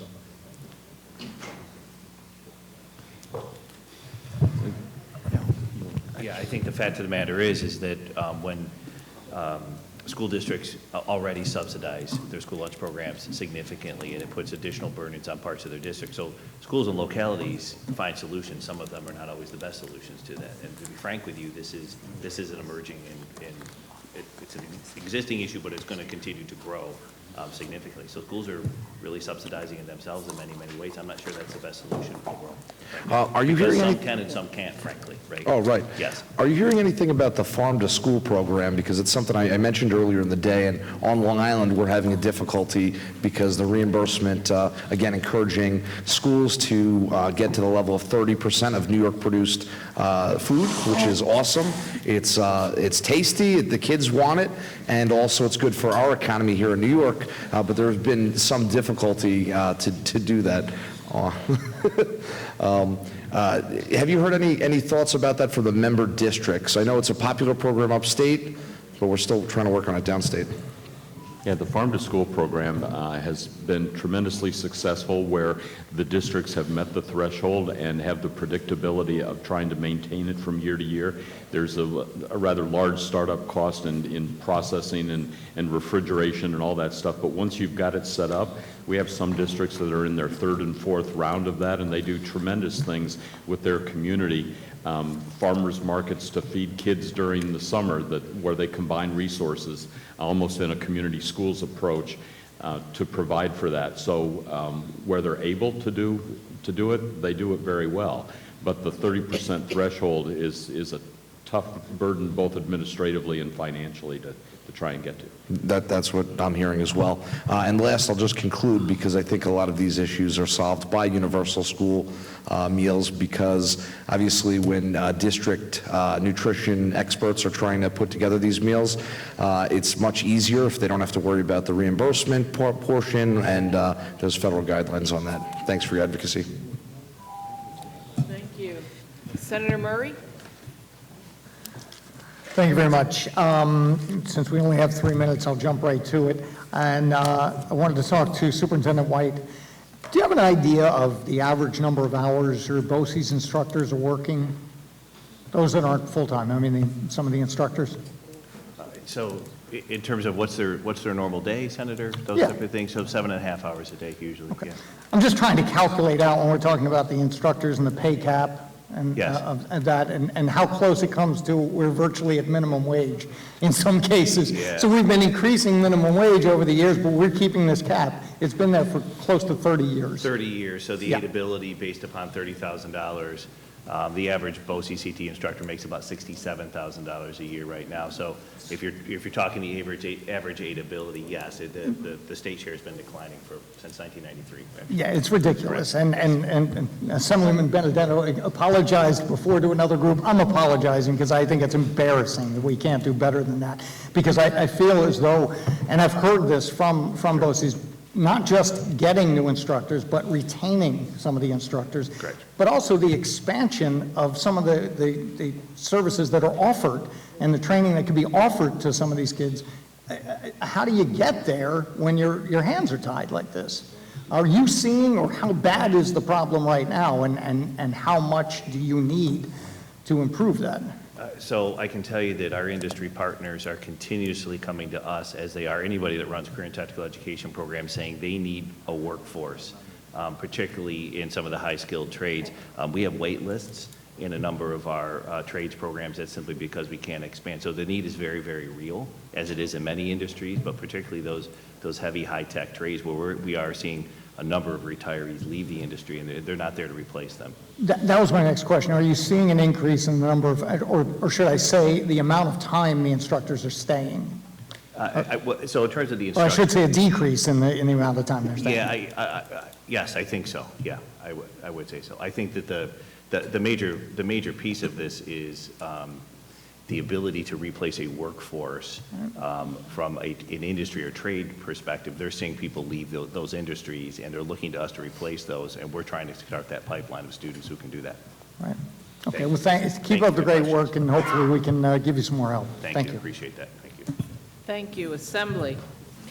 We go to Assemblywoman Warner. Thank you very much. I'll pick up where, is this on? I'll pick up where Senator Murray left off. You mentioned that you have, in some areas, wait lists for BOCES. Do you have any sense of what your wait list is or what your unmet demand is for BOCES slots? So on average, it depends upon the program, certainly. Okay, so it's not in every program, but there are some trades programs where there are waitlisted. We're probably running 10 to 15% on wait lists in some of those programs, which can be significant. And I'm just reflecting on my BOCES, but I'm thinking about my colleagues in the 37 BOCES around the state. It's probably very similar. So can you just give me an idea in absolute numbers what 10 to 15% represents? So if I'm looking at, let's say, students, you're probably looking at 1,500 to 2,000 students that potentially could be waitlisted. Yep. That's a pretty significant number. It's significant, and that doesn't include the Big Five, who also, we advocate as well for that aid ability to be adjusted as well, their special services aid, so. Great, thank you. Yep. Dave, on rural schools, in your written testimony, you talked about the challenges with the push for electric buses. And I'm wondering if you have any information from many of the rural school districts that you work with about the cost to them of having to replace their, I assume many of them, like the districts I represent, often triple trip their single bus so that they're running a route for elementary, for middle school, and for senior school. But with the electric buses, my understanding is they won't be able to triple trip with them because they have to be charged. Have you got any sense of what the increased cost is for a rural district to meet the needs of the electrification of buses? Yeah, the backstory joke on the whole thing is you'll have 10 kids on 63 passenger buses because the rest will be batteries in order to get it around the route that needs to be run every day in a rural area. We have tremendously large rural districts in some areas, and it's a lot of ground to cover, and a lot of it's up and downhill, which is, it's tough. The industry, to their credit, says that they can do that. We need, by the time we get to the deadline, to have a market rather than a single provider that can do this in order to make buses affordable, and we need a significant contribution from the state for the infrastructure necessary. People aren't talking a lot. They talk some about, well, we'll need to put in the charging stations to be able to do this. Well, if you don't need a fueling depot anymore for your buses, by law, you've got to remove it, right? Nobody's talking about what it costs to get rid of the old as we approach the new. So that said, tremendous goal. If you've ever seen a school bus with a line of first graders waiting to get on it with the tailpipe at their nose level, it's a good goal, right? But we're going to need help to get there. Thank you. Thank you very much. Senator John Liu.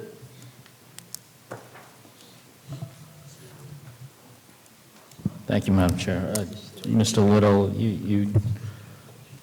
you're happy about the final fulfillment of Foundation Aid, but you're not so happy that we're kind of catching up what you call the wealthy districts.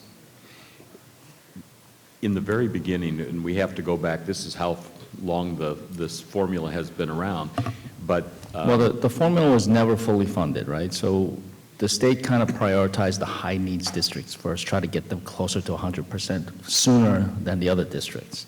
yeah, it's just the practical implication of being at the tail end. Of this 1 year.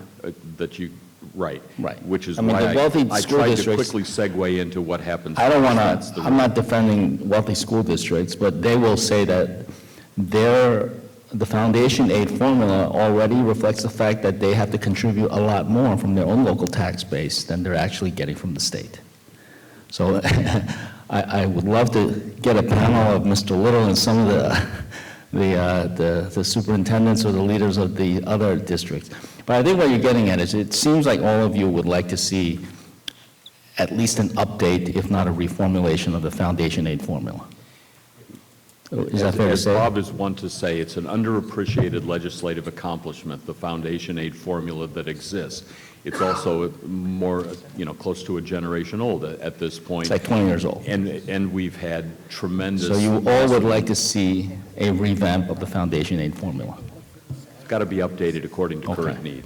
Do all of you expect to have a proportional increase in foundation aid if that foundation aid formula is rejiggered?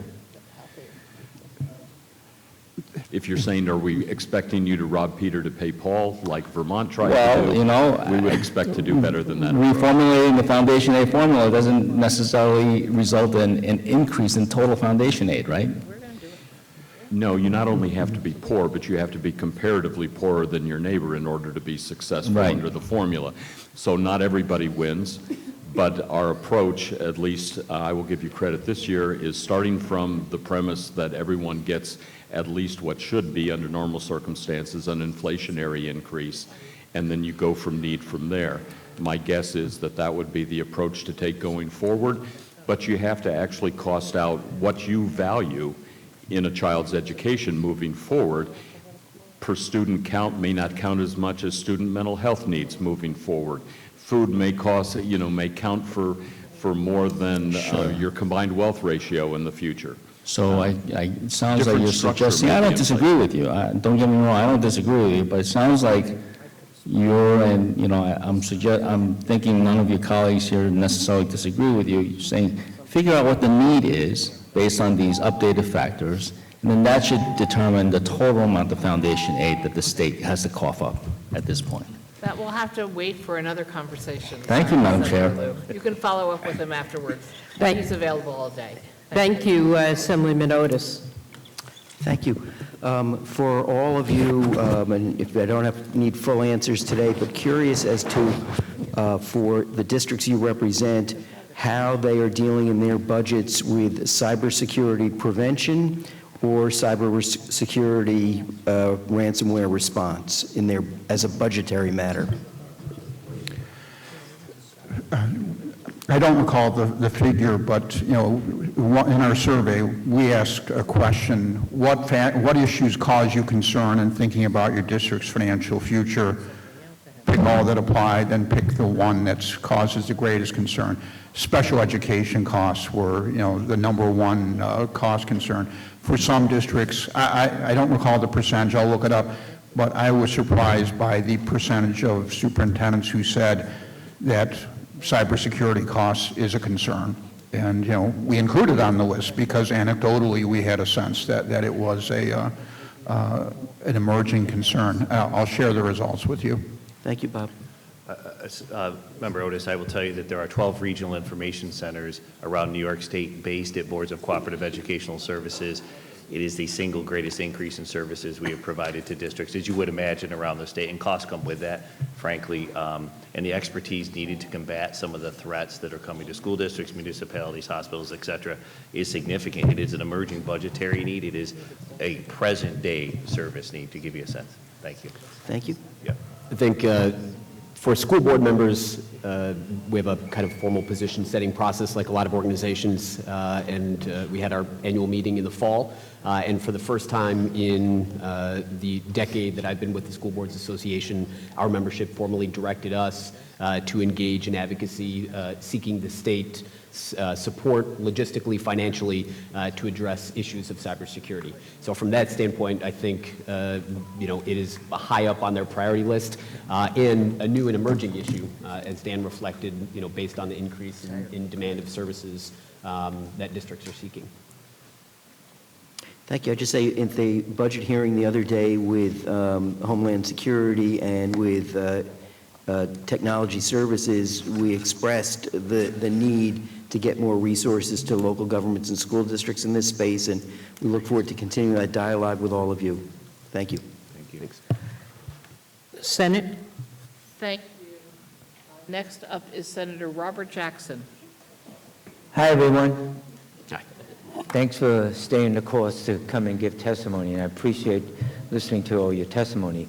And I see many people start off by saying, thanks for the foundation aid, but Michael Rebell, who's waiting to testify, was the attorney that brought the lawsuit, the Campaign for Fiscal Equity lawsuit for New York City, because at that time, my daughter's classrooms were 35, 40, didn't have seats in some of the schools, and many of the teachers were not certified, and so the need was great.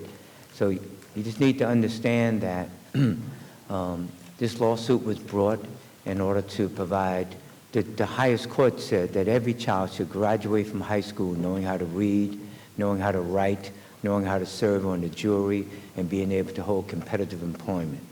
That's what this is about. So it's really for the neediest of the need right now. And so I say that because I was listening to some of the conversations, and for myself, I am one of the sponsors of IONI, Invest in Our New York, asking the wealthiest New Yorkers to invest in New York so that others can have food, can have shelter over their head, good health care, all of the things minimally that I'm sure all of you want. I needed to say that because it's important that we need to refocus as a family helping one another. And just because, one family member may have a lot more money than everyone else, and they feel they should get some of the money to educate their children when they can educate them with what they have, that's not really being brotherly and sisterly. So I just say that loud and clear, but I've read some of your testimony, especially that Jim, who is the ranker on the Education Committee, talking about the New York State Parent-Teachers Association and the percentages as far as the survey that you did, and he's going to talk about that later.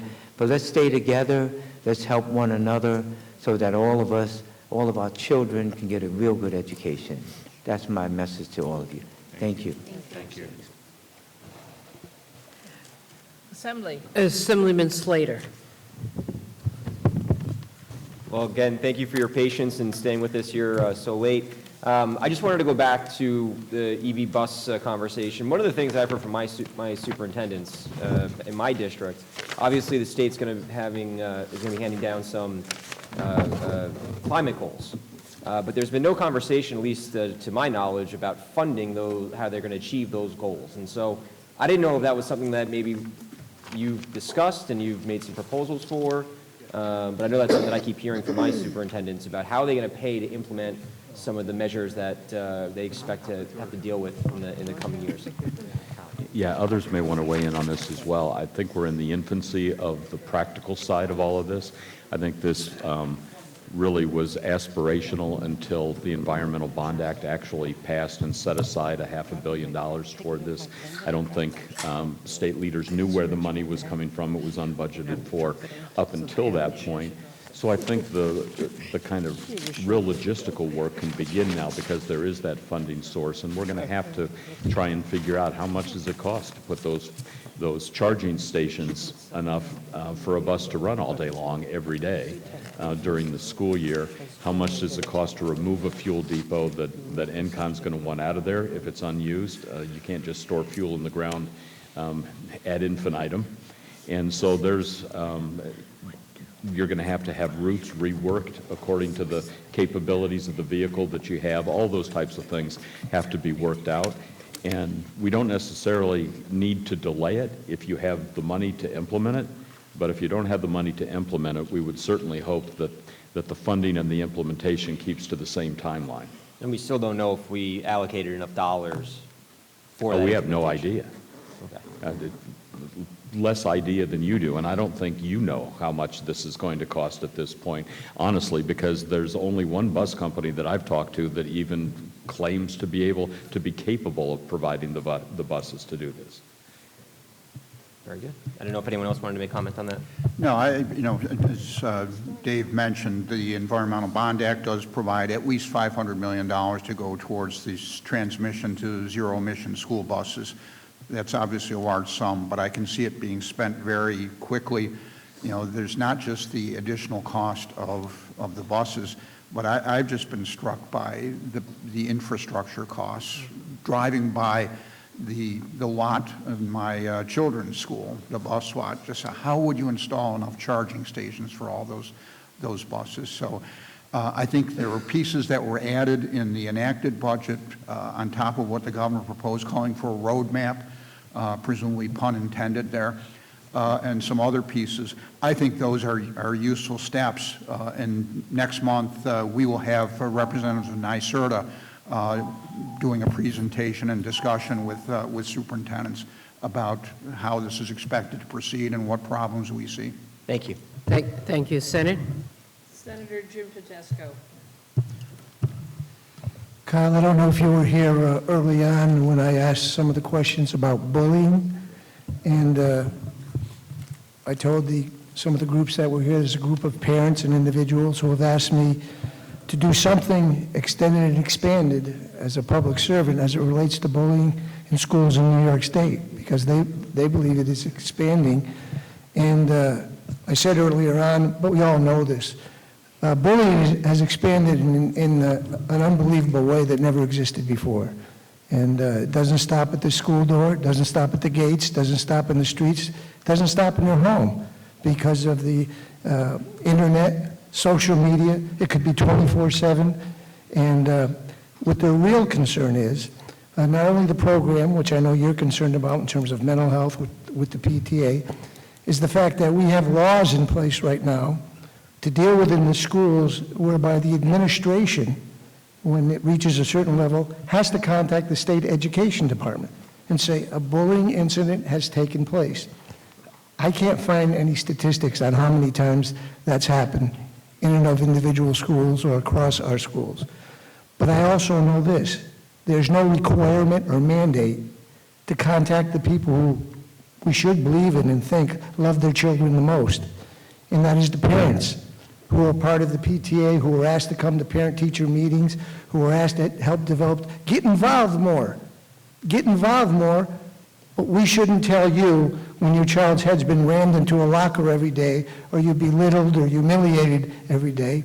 And of course, you probably know I have a bill called Jacob's Law for Jacob Terrace, 13 years old, bullying to the extent in the school where he took his own life. And parents came to me and said, nobody ever contacted us. We weren't able to get into that school and be a part of the program.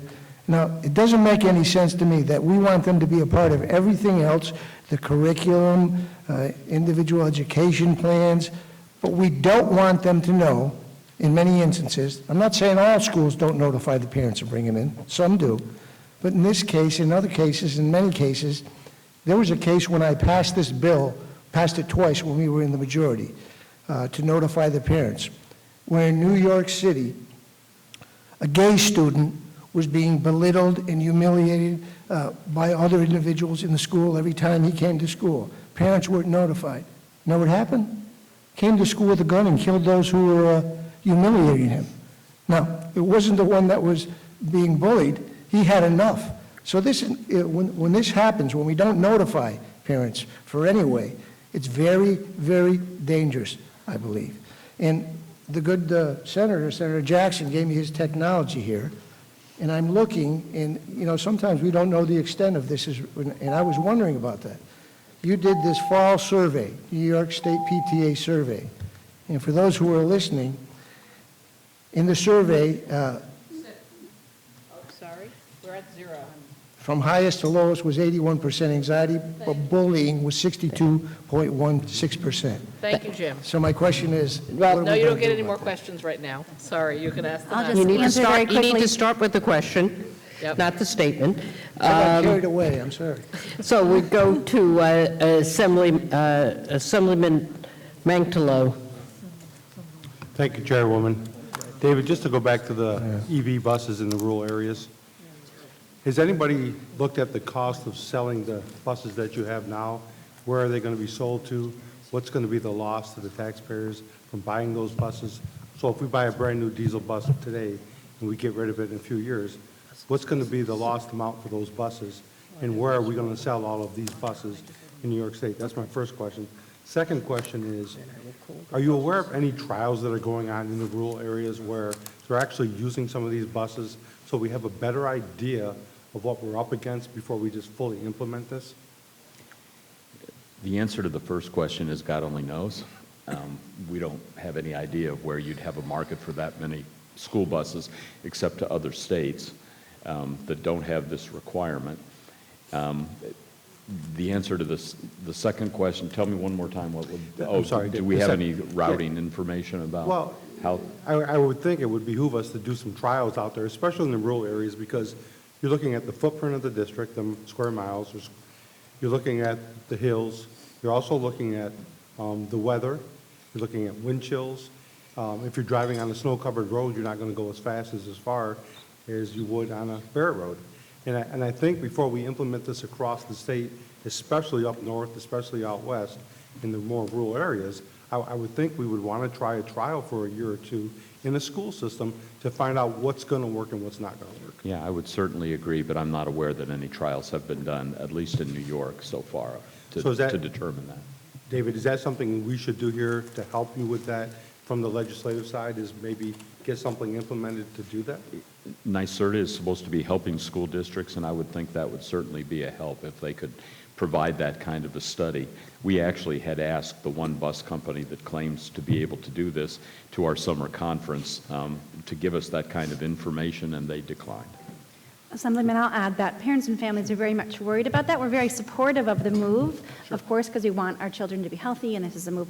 But as example, my child in our Eastern Rensselaer County small rural school district, he gets picked up at 7 in the morning, and he gets dropped off at 8:10 at our school. So he is on the bus for an hour and 10 minutes in the morning and an hour and 10 minutes in the afternoon. It hit -20 last week in our school district, and we always have a significant amount of snow because we are a bit in the mountains, just about 10-15 minutes from Massachusetts.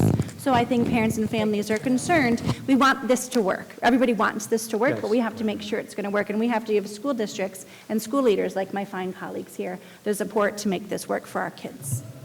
Okay, I only have a few seconds, but the other question, just to take back, is some schools have their buses in buildings that are enclosed. You're going to have to add school or fire suppression in those buildings for those batteries in those buses. Just food for thought. Thank you all. We're extremely for being here. concerned about the fire with lithium-ion batteries and electric school buses. Thank you all. Before we go to the Senate, I just wanted to, failed to acknowledge Majority Leader Crystal Peoples-Stokes joined us a while ago. Now to the Senate. Thank you. A little bit more of a quick statement, because many of you have already asked about electric school buses. And we have till 2035 before all of it has to be implemented, and the technology keeps changing. So just for the record, there are 551 electric buses already on the roads, including Alaska and Minnesota. They're working in winter. The average U.S. school bus route is 63 miles per day, while the current buses have a range of about 150 miles. And we know the technology is going to get better, and we know there's going to be more than one company. So I want to just say, the state's not going to make everybody do something that can't be done. We just want to get ourselves started enrolling, and we want the industry to hear we're really interested in going this route, because we need to go EV on all vehicles as quickly as possible. It's not that we want to leave anybody hanging out there to dry with a system that can't work because the buses don't exist. So that's my little speech, sorry. And you can answer if you wish. Yes, Senator, we certainly appreciate the lead time and anticipate working together as we go forward on all of this. The fact that you've required it, quite frankly, creates the market for them. And so we would expect that they'll develop too. And it's healthier for our children, so that's always positive. Thank you. So we go to Assemblyman Rah. Thank you. Thank you all for your patience today and for being here. Mr. Lowry, can you talk a little bit about, when I went outside, I got a phone call from one of my school superintendents. And in particular, we were discussing the set-aside for the high-impact tutoring, and I think we all recognize the importance of something like that. But, you know, it's tying the hands a little bit of the districts in terms of how they can spend that money. And I know in your written testimony, you talked about some rural and poorer communities having a difficult time finding teachers that are going to be able to do that. So can you just elaborate on your concerns and opposition to that proposal? Yes. Well, again, first of all, districts have been prioritizing that partly by choice, recognizing how the disruptions in learning brought on by the pandemic affected children, but also it's been a requirement. The American Rescue Plan COVID relief funding for schools, districts were required to use at least 20% to address learning loss. And the state had additional funding to allocate for so-called learning loss grants. So districts received large sums for that and have been prioritizing it. I mentioned our survey this year, 79% of superintendents said they believe their district budget would improve extra academic help, similar figure the year before. So that has been a priority. We also heard anecdotally that districts in some cases were having a hard time spending that money because they couldn't find people to for just additional teachers to be reading teachers, literacy teachers, or expanding summer school, extending the school day, that sort of thing. And then on top, I've also heard from superintendents who said, we feel we've done everything we can do. We have other priorities. In some cases, it's being able to raise pay to find enough bus drivers. I'm aware of at least one newspaper who said, under the circumstances, school districts should be reducing property taxes. That would create issues going forward because of the tax cap, but I know districts would like to try and be able to hold down tax levy increases. And to the extent that they are required to spend this money or lose it, because the bill says that it must be used to supplement, not supplant. That creates a potential where districts would say, we have strong and clear priorities, but we're not going to be able to address those because of this set-aside requirement. Thank you.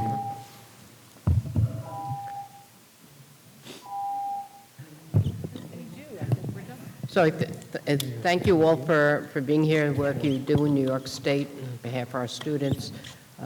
There are no further questions, so we're going to call the next panel, Panel E, New York Library Association, New York Association for Public Transportation, New York School Bus Contractors Association, New York State Association for Computers and Technology and Education, and New York State Community Schools Network. And I would just, the next panel, you might want to start to come down, is Teach NYS, New York State Catholic School Superintendent, and Agudath Israel.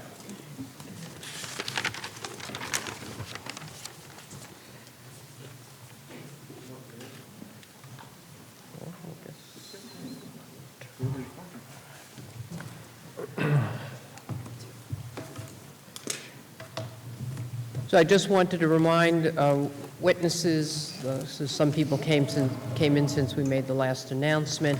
Your testimony was distributed yesterday to all of the members. Please don't read your testimony. 3 minutes goes pretty quickly. And once it's time for questions, the 3 minutes is for the question and the answer. So keep an eye on the clock. So you can go in, and you might as well start at the end of the table and work your way over.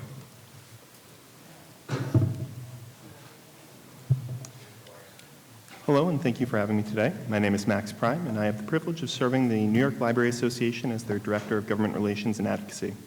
Thank you for providing me with the opportunity to... Sorry. So sorry. Thank you for the opportunity to testify today on behalf of our state's libraries and library systems, as well as the more than 10 million New Yorkers who hold library cards. The fiscal year 2024 executive budget outlines identical levels of funding for state library aid and the state library construction program as were proposed for fiscal year 2023. And this year's proposal includes $96.1 million for state library aid and $14 million for state library construction program. Sorry, can you slow down? I know we're putting pressure on you to do it all in 3 minutes. Give them unfortunately, another 30 last year- seconds and just a little slower and as close to the mic as possible. Thank you. Unfortunately, while last year $96.1 million represented a $2 million increase in spending for state library aid over then current funding levels, it would now constitute a $3.5 million reduction. And similarly, $14 million for state library construction would slash that program by $20 million and is over $1.4 billion short of present community need. Despite historic investments in pre-K and K-12 education, Governor Hochul's budget fails to recognize the essential role that libraries and library systems play as centers of foundational and lifelong learning. And simply stated, the levels of funding articulated are insufficient for the effective operation of what are critical community institutions that promote equity in education and bridge gaps in access to critical resources during still uncertain times. As such, the New York Library Association is requesting $147.1 million in state library aid this year, $69.4 million to the state library's construction program, and is asking the legislature to strongly consider increasing instructional materials aid, specifically library materials aid, to $11 per pupil. On state library aid, the program is the primary source of funding for New York's library systems, and provide shared services and resources to each library in New York. And these system services ensure that every community and every New Yorker, regardless of relative wealth, has access to quality library materials and services. As for library construction, every year the legislature has the responsibility to identify and resecure library construction aid that has been reduced in that year's proposed executive budget. And to reiterate a statistic that you've heard probably one too many times, the State Division of Library Development's estimate is for statewide need is $1.5 billion, and it's far past time to invest in this program. And finally, for instructional materials aid, it includes library materials, textbooks, software, and hardware. And aid for each is critical to ensure students have access to educational materials and technology. Since 1994, the per pupil rate for library materials has only increased $4.25. It's currently $6.25, and it's stayed that way since 2007. Libraries cannot continue to serve their communities and students with the proposed budget, and we implore the legislature to invest in our state's libraries so that your constituents, our patrons, and our communities can thrive. Thank you so much. Thank you. Next, and please introduce yourself. Senate Finance Committee Chair Kruger, Assembly Ways and Means Chair Weinstein, Senate Education Chair Mayer, Assembly Education Chair Benedetto, Assembly Libraries and Education Technology Chair Warner, and distinguished members of the legislature. Thank you for inviting me today. I truly believe that every educator should have the opportunity to do what I'm doing today. My name is Dr. Amy Del Corvo. I'm the CEO and Executive Director for the New York State Association for Computers and Technologies in Education, known throughout the state as NYSCATE. NYSCATE is a nonprofit professional organization representing more than 30,000 technology-using educators and administrators in New York State. We serve as the New York affiliate for various national organizations and as a trusted partner of NYSED, BOCES, and local districts. NYSCATE advises various state committees and boards to define statewide policy regarding the use of technologies in education. All regions of the state are represented in their community of teachers, administrators, parents, and pre-service educators, which, as we heard today, is more important than ever. Our overarching mission is to lead the transformation of teaching and learning through the appropriate use of technology. Not all technology, the appropriate use. Several years ago, utilizing one-time Federal CARES Act 1 funding, NYSCATE partnered with NYSED to offer online professional development courses. These courses were developed and facilitated by New York educators aligned to New York State standards built to supplement local education agencies. 40 online courses were developed by expert in-service teachers located throughout our great state. Courses were made available to all public, private, charter, and pre-service educators at absolutely no cost.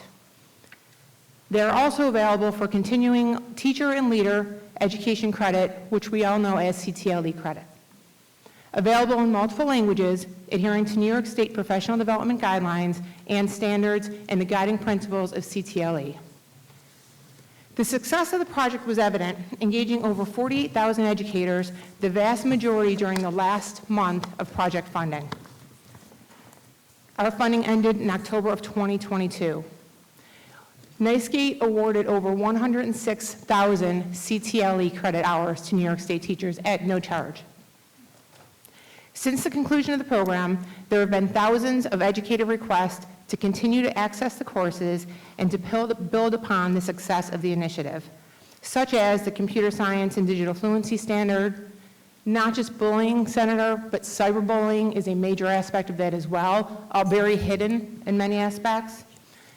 Multilanguage learners, social emotional learning. There are many strategies that need to be covered still. I have included several testimonials in my written testimony, which validates the impact that this program has had.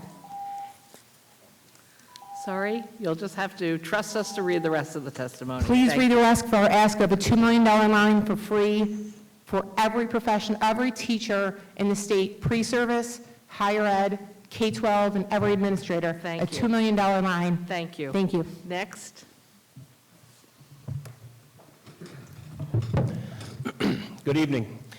My name is Nicholas Malone, Executive Vice President of Rolling B Bus Corp in the Catskill region of New York, also the acting president of the New York School Bus Contractors Association, here today representing 200 private pupil transportation operators that provide 85% of New York's district safe, reliable, and cost-effective student transportation.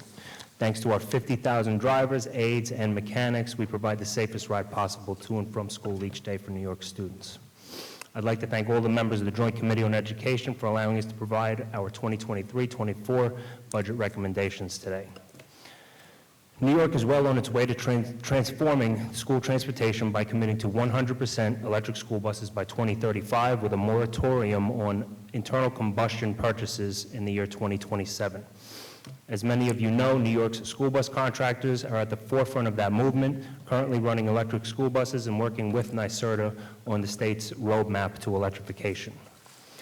Despite the advantages of electric school buses, two significant barriers to private adoption currently exist. Today, the grid cannot handle the increased demand. We are confident that our partners in the utility of New York State will be able to rise to the challenge, not only to accommodate electric school buses, but EVs in general. Second, the fact remains that the cost of electric school buses are roughly 3 times that of a traditional school bus. Even with current available funds in the amount of almost $1 billion, simple math proves that these funds can only replace roughly 6% of New York's school bus fleet.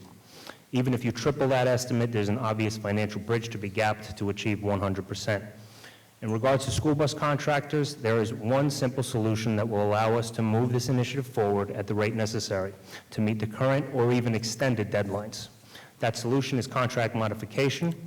0 of the 5,000 transportation contracts in the state of New York provide pricing for electric school buses. Allowing for modification would avoid the alternative solution of rebidding these 5,000 contracts in a 3-year period. Such a process would not only be unprecedented, it would be detrimental to our state's largest public transportation network, the Yellow School Bus. Lastly, we are asking the state to consider the elimination of sales tax levied on private school bus contractors. In a roundabout way, our costs are passed on through the state via transportation aid reimbursement to school districts. In short, New York State is paying its own tax in the amount of roughly $285 million every year. Elimination of this cyclical tax would free up funding for electric school buses, greatly bridging the aforementioned gap in funding. These two proposed solutions are necessary for New York's electric school bus initiative. They're also achievable in this year's budget. If granted, New York school bus contractors can help accelerate this transition. If not, we will continue to meet barriers that make this initiative increasingly difficult, if not impossible. Thank you for your time. We are here to help, and above all, we are here to transport New York students safely. Thank you. Thank you. Evening. Good afternoon. My name is David Christopher. I'm the Executive Director of the New York Association for Pupil Transportation. I'm here on behalf of more than 700 members of NIAPT, and I want to thank you for allowing us to present our testimony today in response to the 23-24 executive budget proposal. We appreciate the legislature's continued commitment to safe school transportation. I'd like to speak to 2 issues of importance today: staffing shortage and zero-emission buses. First off, NIAPT strongly supports the governor's proposal to temporarily remove the earnings cap for state retirees. We ask the state legislature to also support that proposal to help address the severe school bus driver shortage problem in our state, along with other staff as well. In a recent poll of our members, over 100 members stated they employ retirees who would benefit by this proposal. In terms of zero-emission school bus mandate, we all know, we've heard today, that the mandate requires zero-emission buses on our highways in New York by 2035. Our position is the mandate timelines are unrealistic due to the fact of the electric bus and infrastructure technology not being ready for full implementation in the school bus industry. There are many challenges to overcome, and a one-size-fits-all solution does not work in our geographically diverse state. We again suggest a state-funded pilot program be established throughout the state in different geographic areas to test these out. Regarding costs, an electric school bus costs 3 to 4 times that of a diesel gas-powered bus, somewhere in the neighborhood of $400,000 to $450,000 each, compared to currently around $125,000. There's simply not enough funding currently earmarked or available to fully fund this transition. that must start in earnest now. We cannot wait until years forward to start this process.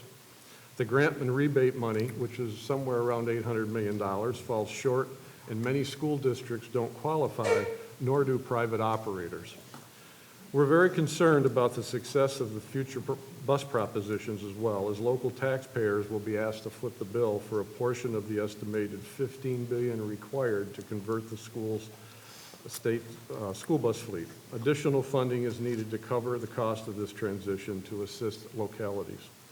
To add to the challenges, last year the state amended the amortization schedule for electric school buses from a 5-year amortization to 12 years. The 12-year state aid reimbursement term for the purchase of electric buses does not incentivize school districts to transition their bus fleets to zero-emission vehicles. We strongly request that the state aid reimbursement for the purchase of electric buses be reevaluated. We support the executive budget proposal to collect data from school districts on the progress of transitioning their buses to zero emissions, and we certainly hope you do as well. We want to thank you for your support on these issues as we go forward through the budget process. Thank you. Good evening.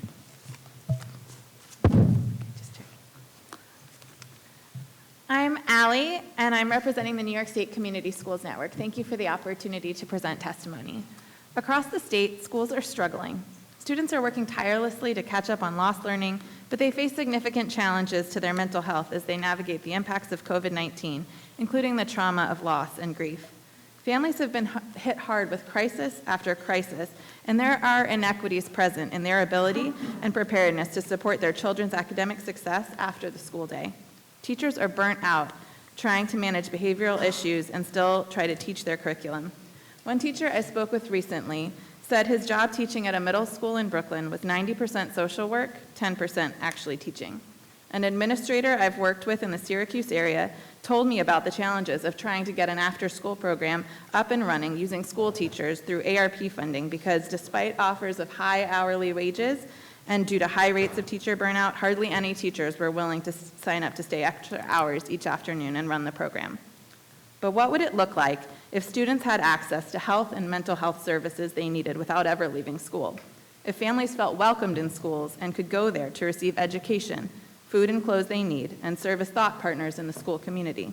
If teachers had the support from community partners, counselors, and social workers so they could focus solely on teaching? If available services and community resources were targeted to students based on their specific needs? These schools exist. They exist in New York, and they probably exist in your district. They are called community schools, and they could be every school with just a little of your support.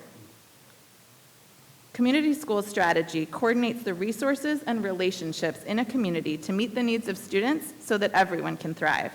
Data linked in our full testimony shows not only that the Community School Strategy works to increase attendance, reduce disciplinary instances, and have a positive impact on test scores, but also that it creates a return on investment, in some cases upwards of $20 for every $1 invested. So what can you do? A small $1 million increase in the community schools' technical assistance centers this year will go a long way. Their first 5-year contract is coming to an end. The investment is critical now to ensure that there is enough capacity to assist schools looking to utilize the community school strategy over the next 5 years. An extra $1 million will increase capacity at all of the technical assistance centers and allow a 4th center to better meet the needs. The only dedicated state investment is in the technical assistance centers. It's time to actually invest in this strategy. We are asking for $100 million in categorical aid to expand community schools statewide. Finally, we ask to maintain $250 million in community schools set-aside funding. We also support critical funding for the programs and services community schools effectively leverage and coordinate, including after-school, summer, and expanded learning programs, pre-K, school-based health centers, and mental health, as outlined in our written testimony. Thank you. Thank you. Assembly. Okay. Senate, any questions? Yes. Senator Shelley Mayer. Thank you. Thank you. First for Mr. Christopher and Vallone, thank you for your comments on the bus driver shortage. I just wondered, In addition to the things that both DMV and the governor's office and others, SED, have put on the table over the last year, do you have additional ideas of how to encourage more individuals to take the test, become eligible, and to participate? I personally think that there's more opportunity and we're not maximizing. I just wonder if you think that, and if you could share briefly your ideas. I'll try to be brief, but I could go long on that. First off, we have to be competitive with other industry. What's happened here is many people who may otherwise have become school bus drivers can go to other types of industry and make more money. Right. Even though we pay our drivers, say, $20 an hour, which sounds like a lot, they don't make the hours per day to live on this wage. So we've got to look at certainly the hourly wage. We have to look at the atmosphere they work in terms of modern equipment. You probably heard me speak a little about electric vehicles. I'm not down on electric vehicles. That actually they're seen as possibly an enhancement for a driver, because they're quieter to drive. Certainly, we talked about the possibility of a tax break a tax incentive for school bus drivers, similar to what teachers and firefighters have as well. So there's a lot of things that we have to do to look at the driver position. One thing I think, and it was talked about earlier regarding teachers, is I think we need to look at the position and understand the importance of that position in our community. They're providing a very needed public service. And I think we need to start looking at that as the position as a necessary part of our community that helps educate kids. And I'll turn it over to my colleague here who is in the same business. I'm sure he can add.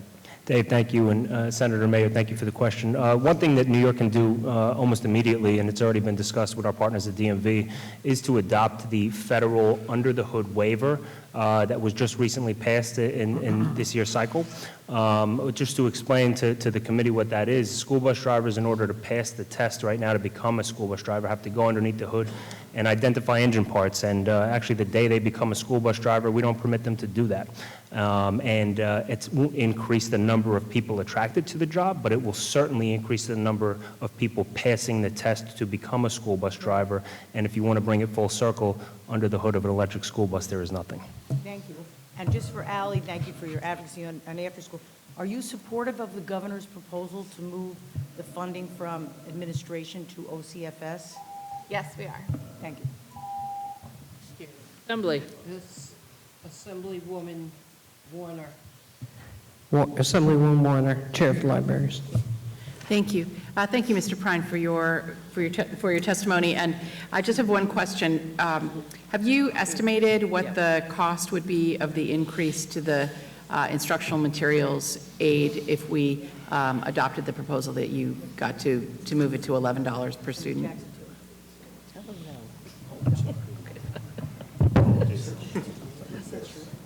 Yes, we have. I did some rough estimating, and there would be about an increase of about $13.59 million, and that would kind of be all told $31.47 million. Thank you very much. And Mr. Vallone, one question for you. So you talked about the need for transmission infrastructure to support charging at the bus garages. Have you done any modeling to sort of estimate for a standard, say, suburban school district, how much power they need to have, power capacity they need to have available in the bus garage to power a fleet of EV school buses? Yeah, that's something that we're working on with NYSERDA as part of that advisory committee that also includes members from state, our utility partners. I will not claim to be an expert in that regard, but I will say that's exactly the thing we need to look at is not what what the ask is and what the energy request is to get 2, 3, and 4 buses on the road, but 2, 3, 4, and 500 buses on the road, because it's a very different project from that standpoint. So I do look forward to, we have one more advisory committee with NYSERDA coming up this month, and we're very much, all of us, looking forward to completing that roadmap, which will provide better detail on that than I can provide you as a school bus guy. Well, if you'll make a note to send me the answer to the question when you have it, I would very much appreciate it. I absolutely will, Assemblywoman. Thank you. Thank you, Mr. Vallone. Thank you, Madam Chairwoman. Thanks. Back to the Senate. Thank you. Senator Chu. Thank you, Madam Chair. My question is to Mr. Prime for libraries. So, Mr. Prime, if I hear it correctly, you mentioned that our the capital need for our library statewide is $1.5 billion. And could you tell us what's the average age of our library building statewide? Sure. So one second, I just have that information here.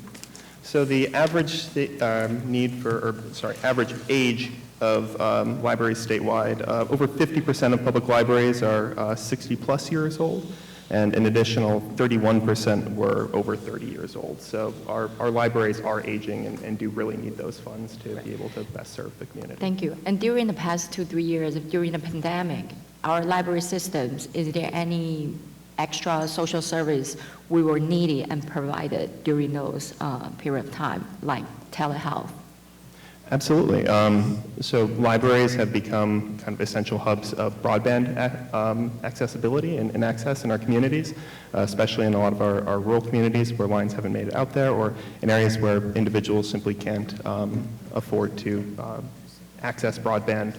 And so libraries have stepped in where people can access telehealth needs, also job search, or during the kind of peak pandemic unemployment applications, and that also ties in a lot with the construction aid, because one of the needs that comes up with the telehealth is to build in more privacy, and that comes with people are trying to access our spaces for teleworking and other needs.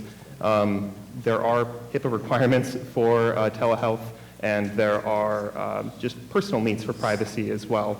And there are materials out there that can be used to build more private spaces, and bringing us back to 14 million is not going to let us do that. Right. Thank you. So you think right now our library infrastructure will be able to handle those needs, like broadband, privacy? Are we able? As currently funded, no, and bringing us back to 14 million, absolutely not. We really need the funding to expand broadband, to expand privacy, and just, as you mentioned before, our libraries are aging and they need to be renovated and fixed up in some cases. Thank you. And I would like to quickly address about, in the past 2-3 years during the pandemic, again, our ebook, our digital material usage has been increased. Do you have any data? As far as specific data for increased usage, not that I can pull on, but I can get that for you. But I do know that usage has skyrocketed, and it's become an issue as purchasing ebooks for libraries. I'd be happy to get you that information outside. Thank you. Thank you. Thank you. Assembly. We go to Assemblyman Slater. Thank you, Madam Chair. I do want to thank the panel, especially the conversation on the school buses, something that we were talking about with the last group. But as the ranker on libraries, I'd like to just hone in on that if we could. We did hear from the Commissioner of Education that obviously the construction aid is a problem. And as I said earlier, the library in my community dates back to the Civil War, and my librarian actually texted me while I was here to say that the last time we had a renovation was before the internet even existed. And so obviously there's a great need, and we heard the numbers, 50% that are 60 plus years old, if not more. But I'm curious, again, from an operational standpoint, by cutting the construction aid, what kind of impact is that going to have statewide on your library system? And what can we expect to see diminish if those funds aren't provided? Yeah, so really, as I mentioned before, one of the really cool things that can be used for is broadband access, and especially, I'm originally from Canajoharie, out in the country, outside of Canajoharie. We got broadband pretty late. A lot of people in areas like I come from go to the library to get broadband. They go from after school there to get broadband. You won't have that continue into further out areas if you don't have that funding. You won't see libraries that just physically need the upgrades without that funding. 34 million, again, the statewide need is 1.5 billion. We had 34 million last year, cutting back to 14. You're just not going to be able to have the services. And I did look back through, and I do believe that there was time in the mid-2000s, 2006, 2007 area, where the funding was higher than that. Costs have increased since then. We need more funding. Thank you. Yeah, absolutely. And even in our library, they even turned into a passport processing center. So I know libraries are finding ways every day to expand their services to help our communities. I just want to, if I can, pivot to novel. I asked the same question for, again, to the Commissioner of Education. But so the Assembly Library Committee heard, again, in that hearing in December from New York City school librarians that it's a critical resource of public school students and it should be expanded. Can you give us an update on the status of this program? Yeah, so I actually spoke with some of our school librarian members the other day, and they brought this up to me, saying that, to them, Novel is a critical resource that they use across the state. It's for some districts the only way that they get databases. That's what they had told me earlier. So really, they have emphasized to me the need for that to continue. And is it going to continue? Are we able to preserve that program? I'm unable to say specifically, but I know that it is, I have heard of the testimony earlier regarding funding. We need funding for that to continue. Thank you. Thank you. Thank you. Senator? Yep. Thank you. Next, we have Senator Murray. Well, thank you very much, and I'm going to keep you busy, Mr. Prime. So, during your opening statement, you mentioned library systems in your testimony. How many library systems do we have statewide, and then how many individual libraries do they serve? Yes, we have 23 library systems, and then we have about 756 or so libraries, and then there are 1,100 outlets in total, including neighborhood branches or bookmobiles, that sort of thing. So when we have these cuts, how are the funds, as far as the aid, how are the funds appropriated? Are they done regionally? Are they done, how exactly are they done? So the funds go to the library systems and then trickle down through the library systems to the individual libraries. Okay, so quickly, I like to call libraries the great equalizer. So you mentioned branches and being old. We have in the William Floyd District, the Shirley Mastic and Mauritius Library. The main branch, we've had asbestos problems. We have also, having to closing it down, opening up temporary branches. We just opened a new branch right on Main Street in Mastic Beach. Opening day, when we cut the ribbon, there were about 2,500 people that poured through the door. Little girl comes up to the librarian and asks, "What's the limit on books?" I think she said 50. She said, "Mom," they grabbed a bag and she went loaded with books. They love it. This is the chance to bring knowledge and information to every neighborhood. Cutting this construction aid, I wonder what areas will be impacted the most when we cut the construction aid as well. So, like you mentioned, there are libraries that have concrete needs to update. If you have safety issues, like you're talking about asbestos or other kind of similar obstacles that you're facing, you need to address that, and without the funds to address that, you can't address that, and then the community is impacted from that. Do you think the aid that we're going to be giving now, the construction aid, is that enough to even cover the basic needs? Forget about expansions or anything like this. Is that even enough to cover the basic needs? Absolutely not, no. That's what I thought. Well, limited time. So we've had minimum wage increases. I know in the summertime, again, in some of our branches, we hire some college kids to come home for summer as library, aides, and that increase, how have the increases affected your labor costs with that many branches across the state? And I know the governor gave some allocation to offset that, but I doubt that's enough. Again, how have your labor costs been impacted over the last 5 years or so? Certainly. So while I unfortunately don't have concrete data to provide you in terms of numbers, I can follow up with you later on that. Okay. I can say that I have heard from our membership regarding anxiety about this, and we're certainly happy to follow up with you after this as well. Thank you very much. Thank you. Thank you. Assemblyman Conrad. Thank you. This question's for Max, and Dr. Del Corva, I would assume. I want to talk Novell databases. It's been a hot topic here. We had the commissioner here earlier we were asking questions about the cuts to those. What's the impact of this? You know, $2.6 million to a database system. What does this mean, you know, to the average person on the street talking about these databases? Its impact, why librarians are really out of sorts about this issue right now. Really, from my perspective and what I've heard from our membership, it's been a lot from school librarians stating that this is the way that many of our public schools are able to have database access. I'm a former educator myself. I know it's critical to have those databases, especially for media literacy education, for social studies education. Everybody deserves access to these resources. Education is essential. Libraries are an essential component of that, and school libraries even more so. So as a social studies teacher, I would take my class down to the library. We would talk about sourcing, contextualizing, collaborating sources, and we would go into the different databases. That's the exact databases that we're talking about that would be removed by this funding.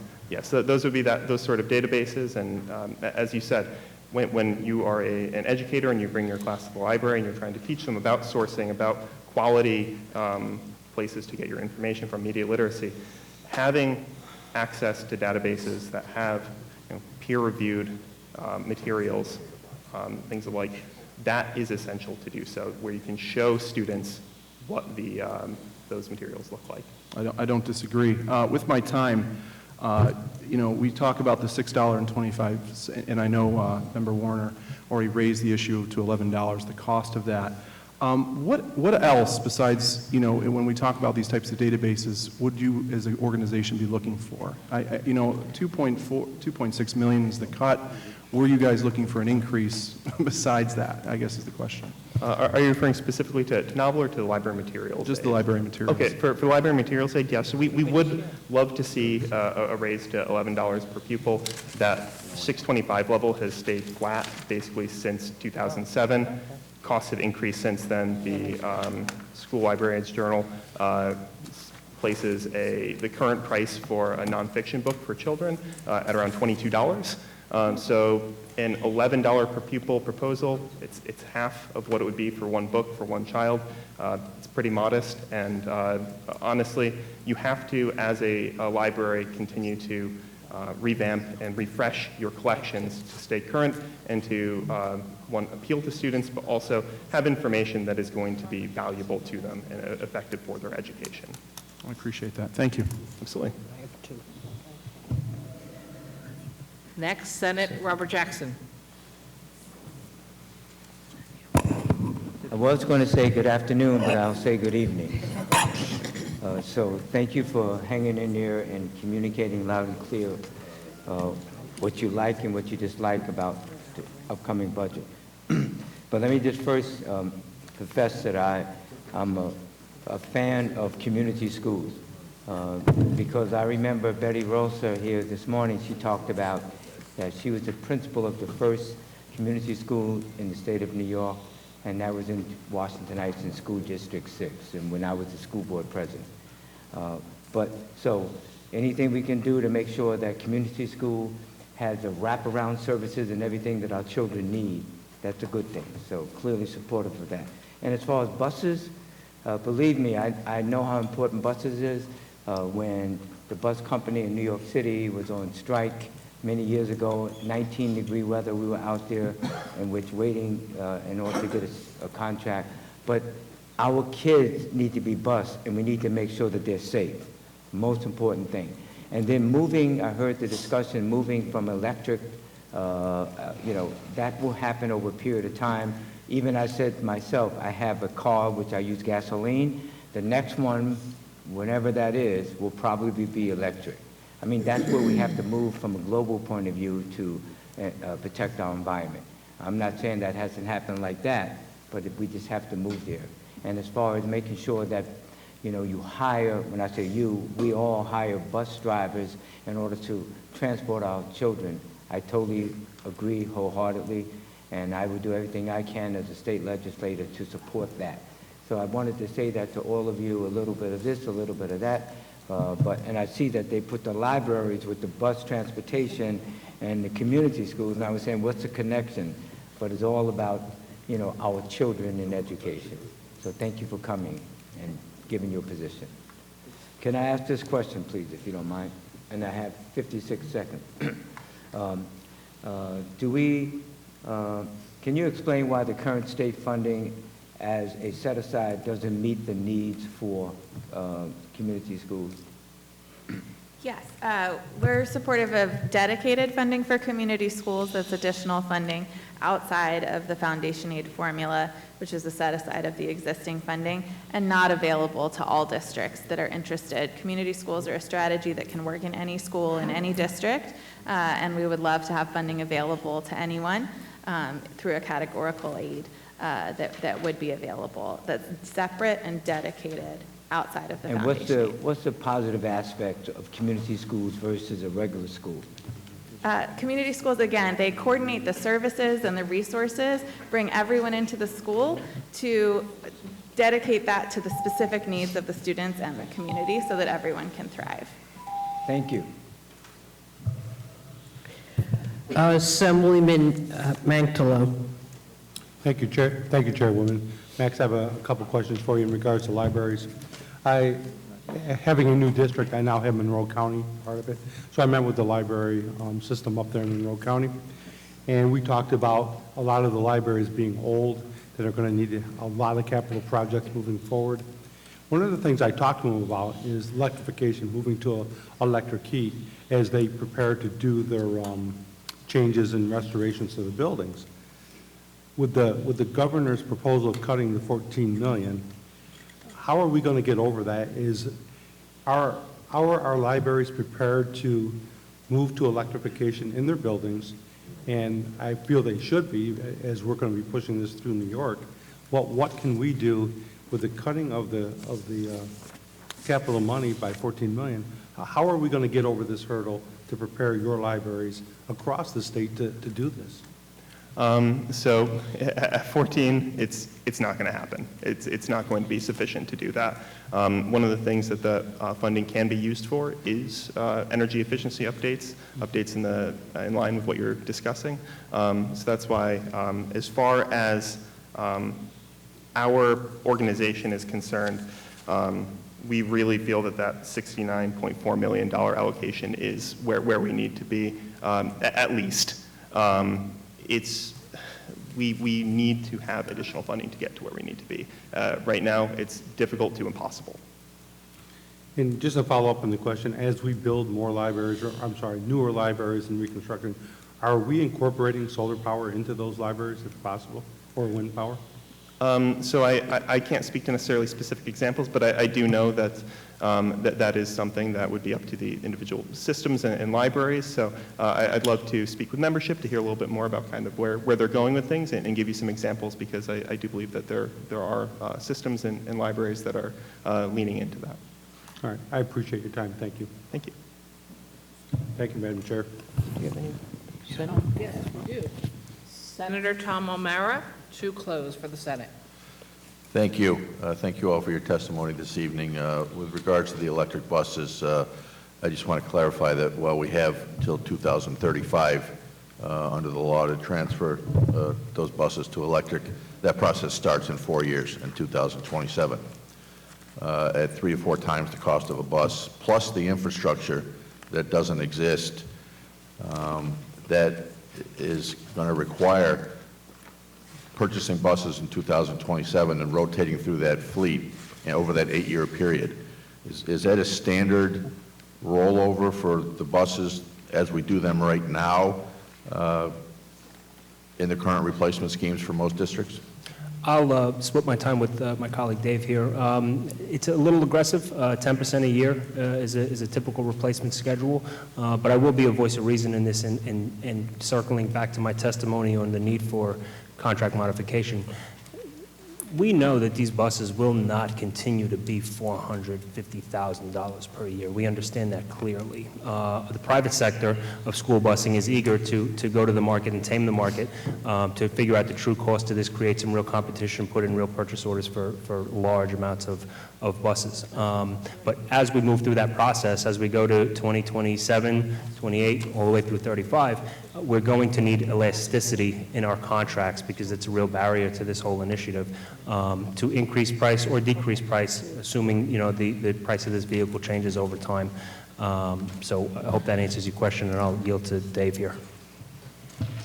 Yeah, I think most operators have replacement plans in place, and they differ. They differ according to where they live in the state. Some areas of the state, buses just don't last longer than other areas of the state. A bus in Long Island area might last longer than a bus, say, in Syracuse or out west in, you know, Buffalo area where they're running them through a lot of salt, et cetera. So it varies. My testimony said we need to start now. We need to start now looking at infrastructure, and we need to start getting, you know, our test buses in there so we can learn how to do this.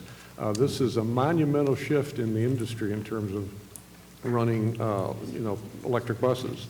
What are you hearing out there with regards to the infrastructure? What are you hearing about the cost of setting up the charging stations, the capability of utilities to deliver that amount of energy, and are the districts going to need more buses to use while they're charging other buses? Yes, we've learned that many areas, many school districts that are running school buses, electric school buses currently, have actually increased their bus fleets because of dependability issues.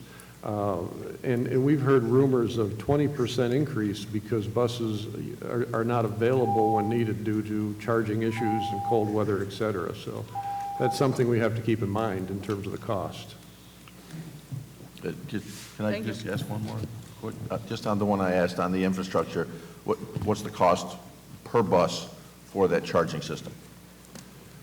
We're using $400,000 to $450,000 per bus, and a charging station, depending on what you buy, because you can buy a lower level or a higher level, is anywhere from probably $30,000 to $70,000, depending on what the charging station does.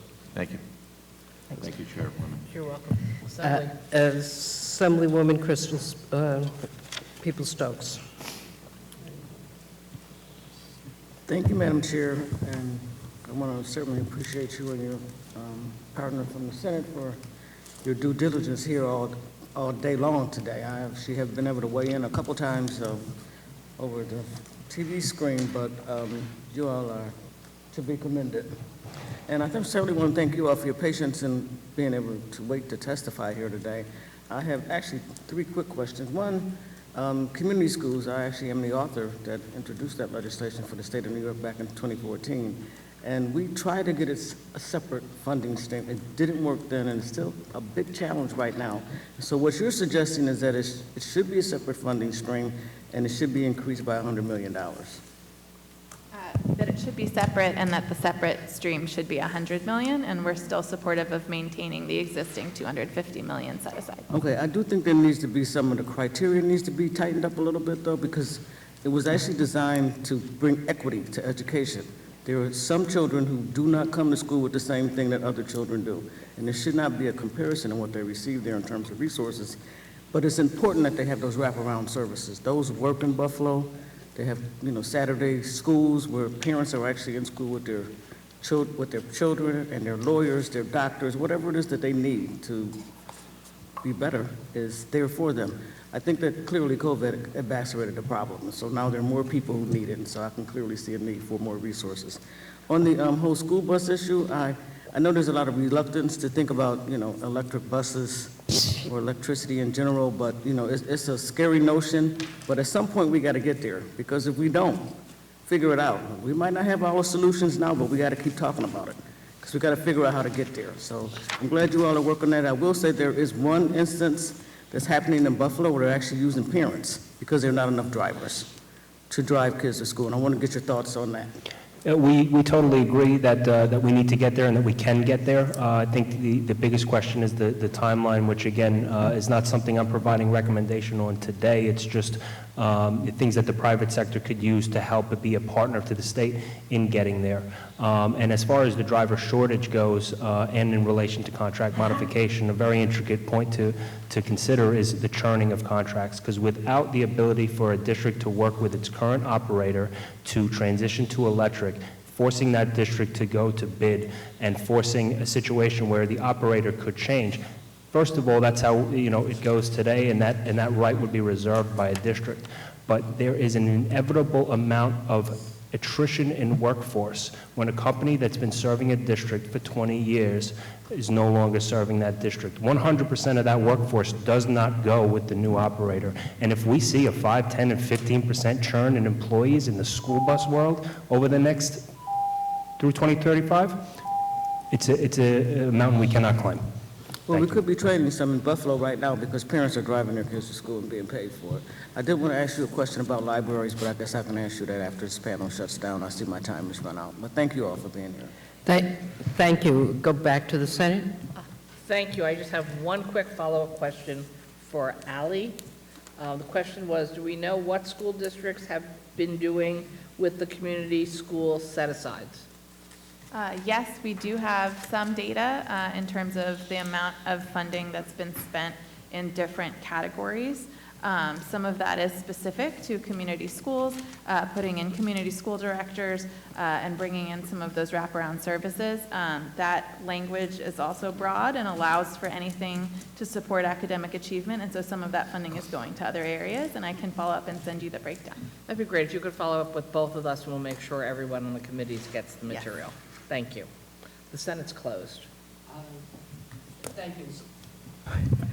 So there are no more questions for the panel. Thank you for staying with us so late. So the next panel is Panel F, Teach NYS, New York State Catholic School Superintendents, Agudath Israel, and the Panel G, I'd ask you to start to move down for New York Charter School Association, Charter Parent Council, New York City Charter School Center. You want water?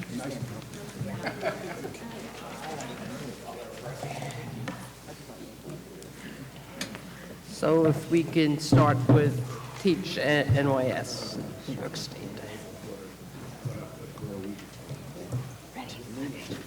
Thank you, Chairs Kruger, Weinstein, Mayor, and Benedetto, and distinguished members. Thank you for having me today. It's good to see familiar faces. I've brought a lot of you to our schools, and this is an open invitation to the rest of you to come and visit the schools that this funding is supporting. I'm here on behalf of the 380 non-public school students in our state that attend around 1,700 schools. This is about 15% of the student population, so a big number. I'm here to ask for three things. First is funding for our STEM reimbursement program. The STEM reimbursement program reimburses qualified STEM teachers in our schools, and the governor has put in a budget line of $70 million. Now, while this doesn't fully fund the program, we are very thankful for this increase in her budget, and we ask for your support in keeping that $70 million.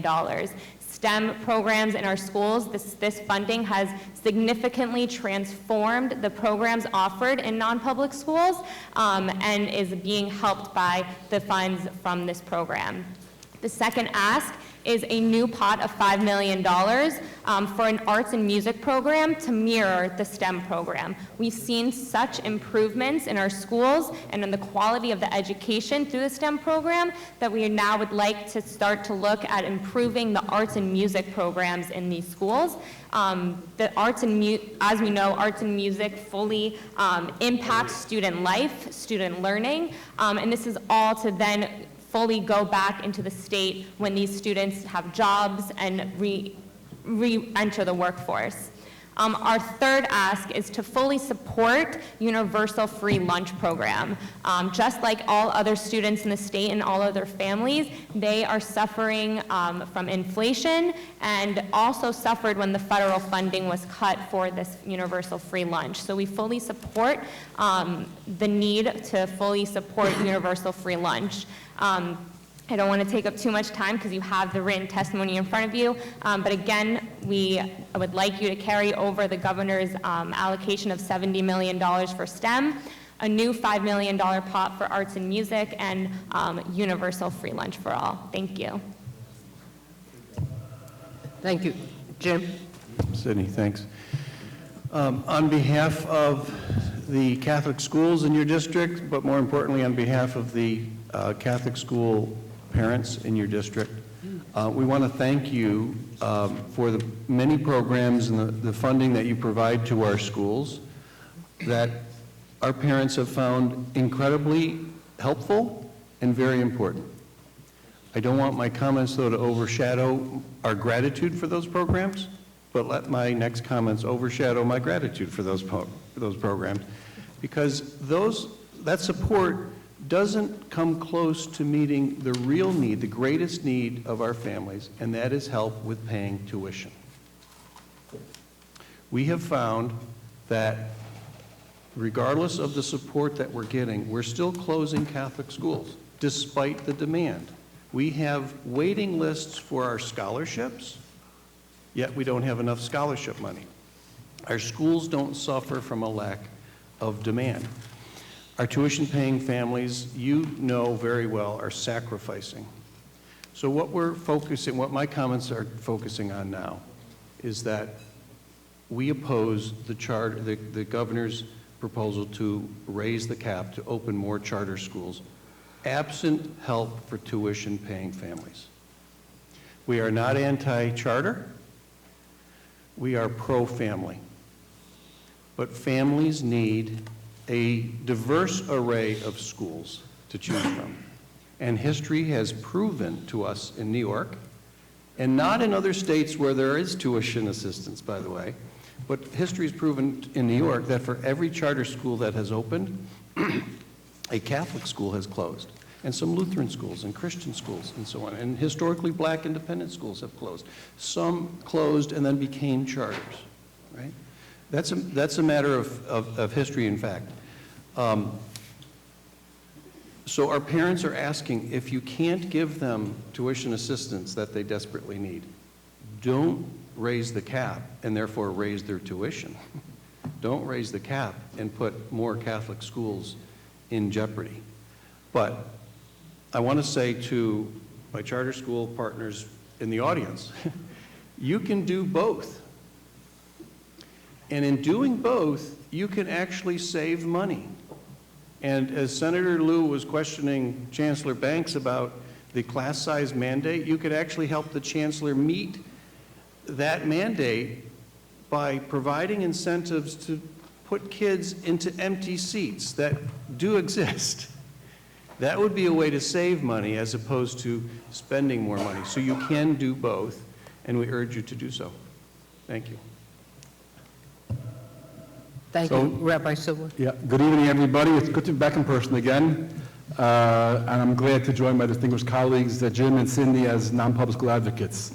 As Cindy already mentioned, I also have in my written testimony, non-public schools, students make up about 15% of the total school population statewide.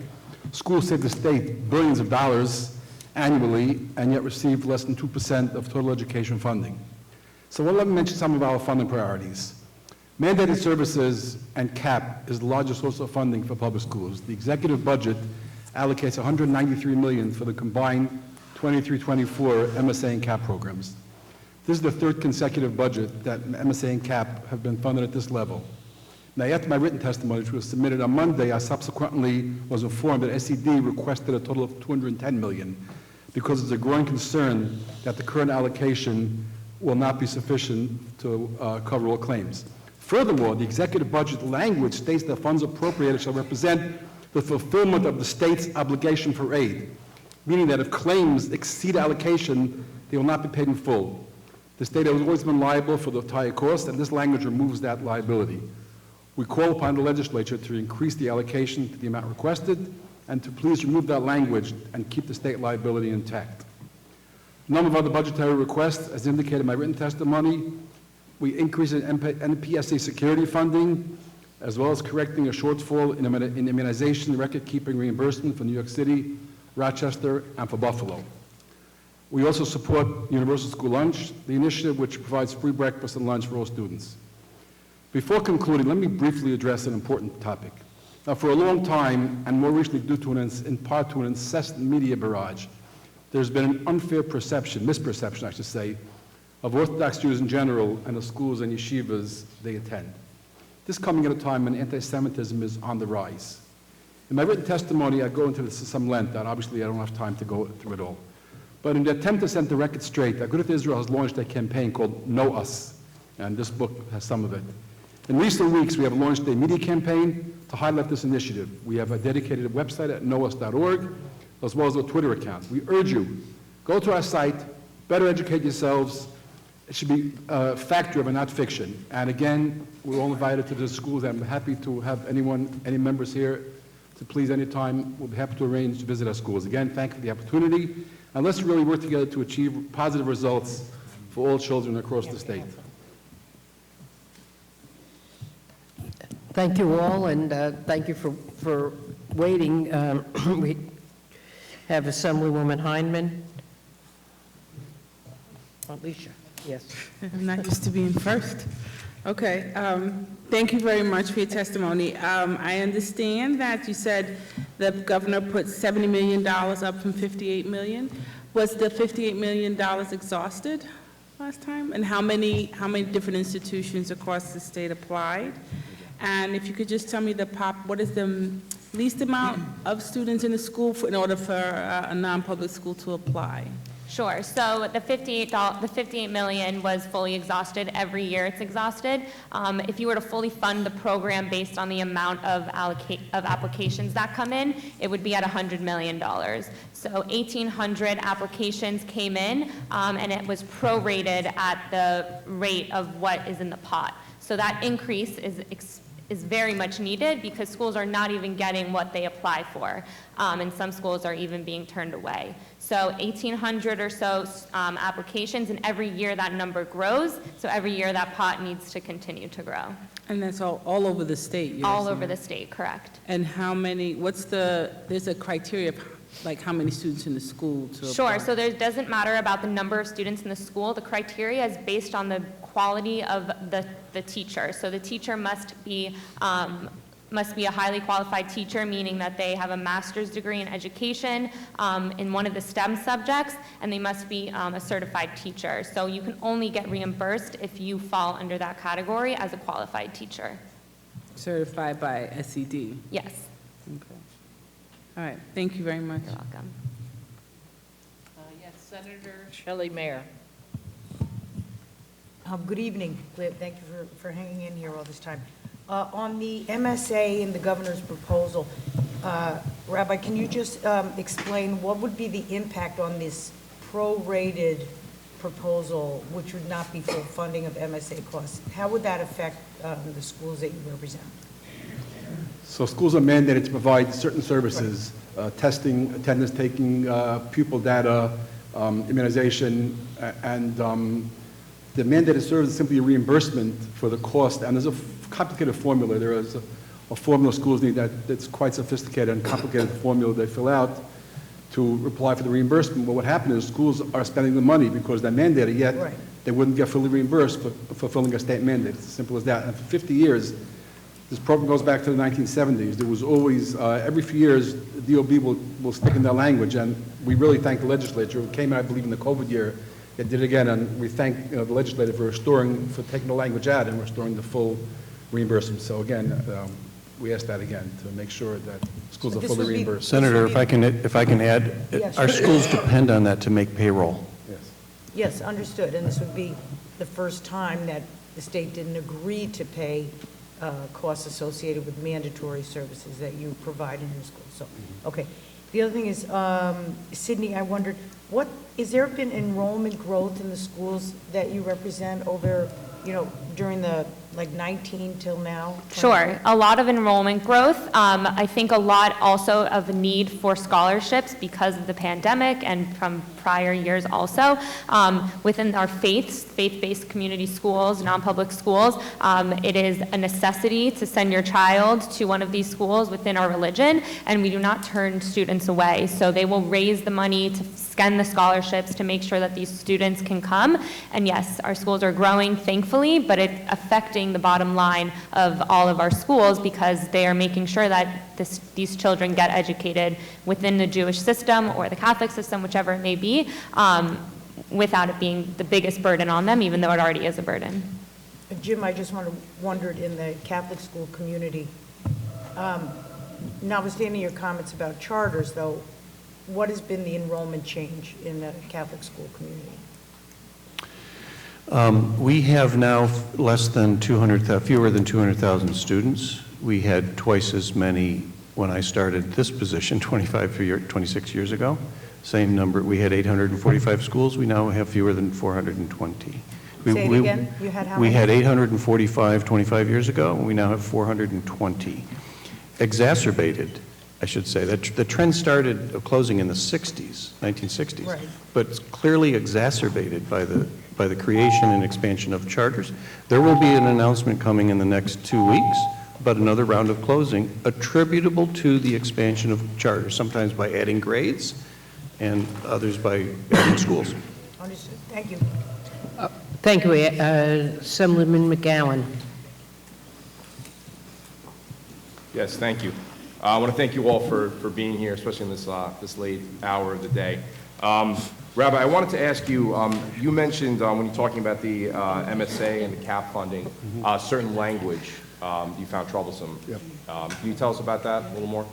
Yeah, the language very simply states, and I think the exact, I quoted the exact language, says that the amount, the amount appropriated shall represent fulfillment of the state's obligation. So whatever was appropriate now, it's 193 million, but in essence, language that kills the whole program because they could allocate anything, and that will be the extent of what will be funded, which means it essentially makes the program meaningless because even now, with the allocation, SED themselves is concerned that the current allocation will not be sufficient to cover the coming year's claims. So certainly, if that language is in there, it will certainly not be able to cover claims and again in future years as costs rise. Right. So you talked about a shortfall of 193 million to 210 million. Essentially, that being the gap. Well, this is the SED's estimation based on past claims and patterns, what they anticipate the cost will be. So it's a gap now, but that language you've identified also is forecasting issues moving forward. That could be not just for this year, but for future. Yeah, sure. Once the language is there, then it will depend. We're at the mercy of the amount allocated.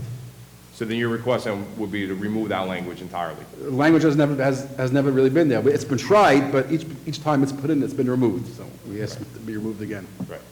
Okay. Thank you. Yeah, okay. Thank you To the Senate. Thank you. Senator Jackson. Again, let me thank you for coming in and staying the course and listening to all of the testimony of all of the people that are coming up and the questions that we put forward to you. Been very informative. Let me tell you, it's not easy, but it's something that we have to do. So let me ask a question for Rabbi, if you don't mind.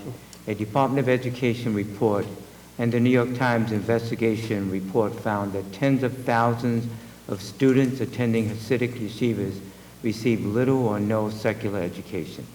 And there is a regulatory process underway rolling out over the next 2 years.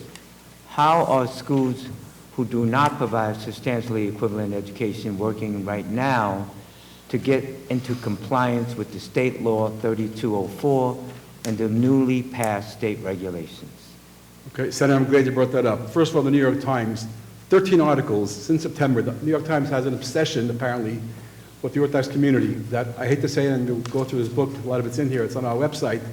A lot of it is based on faulty data, cherry-picked data, innuendo, and interviews that were not done, interviews with a certain select people. So let me say that. Schools have many ways of educating children. Some schools have very superior secular, some schools are more culturally sensitive. We don't control, Good Theatre doesn't control any schools. We represent them, we advocate for them, we don't control any schools. We are waiting, I will say, yes, the State Education Department, the Regents passed back in September, new regulations. There's some litigation pending, so we'll wait to see where that comes from. But again, a lot of it has to do with guidance. And with the regulations, there's a lot of issues. For example, anyone, even someone outstanding, can make a complaint. Even a school, for example, that has a pathway, whether it's a registered school or an accredited school, any complaint, even someone outstanding, could trigger a whole investigation onto that school. So, Rabbi, you're saying that you guide the schools. You're not the school itself. You help Right. them We don't guide. control them. Every school, they're not monolithic. Every single school virtually has their own boards, own administration. Well, We Rabbi, guide, we I advocate for them. say to you, as someone that has been an advocate in education, I have heard, I have seen people stand up from the yeshiva communities and says they will go to jail first before someone tells them what they teach in school. I'm not saying that you can't teach your religious text, but if in fact you're getting state money to do regulatory stuff, it has to be done. So that's what I'm saying overall. If you're receiving state money, you have to do what is supposed to be done. Right. And if not, I've said loud and clear, if you're not going to comply, and it doesn't matter if it's anybody else, cut them off. That's my position. So I just wanted to let you know that, based on what your response was, that you're representing the group but not speaking specifically for one yeshiva. Right. Again, I'm not advocating. Thank you. We're going to cut this Oh, I'm off. sorry. Senator Okay. Jackson's Okay. time is up. Okay. Nope, we have more senators. Senator Chu. Yes. Evening, everybody. Thank you for staying this late. This question is regarding the universal free lunch, so maybe three of you can address. I would like to get a sense of how many percentage of your student enrollment, a rough number, doesn't need to be very specific if you don't have it on hand, like how many students or percentage of your student will be qualified if they're enrolled to traditional public school, they'll be qualified for free lunch. In the Archdiocese of New York and the Diocese of Brooklyn and Queens, I'm estimating about 80% would qualify. In the other dioceses, I can't speak to that, although I will say this, that virtually the vast majority of Catholic schools once upon a time had meal programs when it was affordable. And now our administrators tell us that it costs more to operate it than they're getting aid for. And as you know, our schools have no financial margin, and so they've had to drop those programs. Some of them rely on the public school or benefit from a partnership with public schools to provide that program. Thank you. Rabbi? Yeah, I don't have the exact numbers. Many schools are on CEP, which is the community, I forget what it stands for, but when you get to a certain percent, I think that's 63% of free and reduced the entire school gets. But interesting, in the Orthodox Jewish community, you don't have rich neighbors and poor neighbors. You have people living in one neighborhood, can be next door neighbors. You can have a millionaire living next to someone who's living on food stamps. So it affects in the schools as well, and that could be, kids in schools bring gourmet lunches, and other kids are barely can have scraped two things together. So it is very important and we've seen also in schools that unfortunately becomes a weapon with kids that have better food, use it weaponized to other kids. So it's really important to have that universal lunch that no child should feel, especially in schools where there's a mixture of rich kids and poor kids, no child should feel that they're left out, they're lacking something because they don't have the lunch, the type of food that the other child has. So it's very important to have. And especially during the COVID years. Yes, Rabbi, I need. Yeah, I'm sorry. Cindy, thank you. Sorry. No problem. I don't have the exact numbers, but what I will say is that when the federal funding was allowing for all students to be participating in this free lunch program because of the COVID pandemic, majority of our schools were taking advantage of that. And when the rug was pulled from them, all of this, just the same way that the public schools did, our non-public schools were scrambling to figure out what to do next. And right now, they're at a standstill of waiting to see what happens here. And it is a big concern, and we hope that this legislature will carry that. Thank you. Thank you. Senator Liu.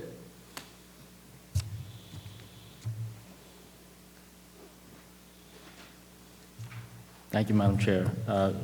Rabbi Silver, you are discussing your objections to the series of New York Times articles about some of the Orthodox Jewish schools. Can you give us some more objections? Yeah, I'll give you an example. The New York Times said that that schools are flush with cash. They received $1 billion. Now, that $1 billion sounds like a lot of money, and it is, but it's over 4 years. This year's budget puts $34 billion in 1 year for education. That $1 billion included COVID relief money, it included transportation, it includes food money. So, you know, it gets a different perception when you struggle to reach over 4 years. That figure of $1 billion that makes people, oh, take a second look, $1 billion. So that's one misperception. Another one is corporal punishment. Yes, corporal punishment, there's zero tolerance policy for corporal punishment. But there have been a dozen, I believe the article said, allegations over 5 years. At the same time, the Albany Times Union, if you will, and it was mentioned this morning, had an article where there were 16,000 complaints in public schools. Too many. Every one is one too many. But the perception is that these schools are full of corporal punishment, which is just not the case. There's no tolerance for it, and every instance is too much and shouldn't be tolerated. It's as simple as that. And what about the allegations, the continuing allegations that some of the schools just are not providing an education suitable for today's world? Look, we have to look at these schools. We look at outputs. These schools produce citizens well-rounded in all areas, business people, entrepreneurs, professionals, every walk of life, family life, communities that are low in crime, low in drug use. The median income is as high or higher than other communities. So the schools are doing something right over these years. If I may. The two programs that I spoke about earlier, the STEM reimbursement program and the hopes of this new arts and music program, I think debunk a lot of what is said in these articles. In order for these schools that are getting, and if you look at the list of schools, a lot of these schools are getting this funding, and in order to receive this funding, you must have qualified teachers teaching these subjects, and it is a rigorous application process for them to send to the state education department. And for Are it to you be- speaking about some of the schools that Rabbi Silver is talking about? Yes, yes. There are many schools that, and maybe they aren't, but they're coming to us asking, how can we change our education to, one, get this funding? And you know what? You have to change it in the way that you can get this funding by hiring qualified teachers and offering a qualified secular education. So this funding is transforming a lot of these schools, and you can only get it if you're doing that. And the perception is that they're getting all this money if they're not teaching it, but that perception is wrong. They are only getting this money if they are, and a lot of them are. Thank you. Thank you. Yes, me. Thank you. So, Rabbi, there's a recent report that the New York City Board of Education has stopped doing business with 20 firms affiliated with special education funds to yeshivas. I don't know that they're affiliated with Agudath Israel specifically. They all seem to be affiliated with a gentleman named Martin Handler. Do you think that we, the public, should get that money back? It's $60 million last year, I'm told. Look, you're talking about one individual.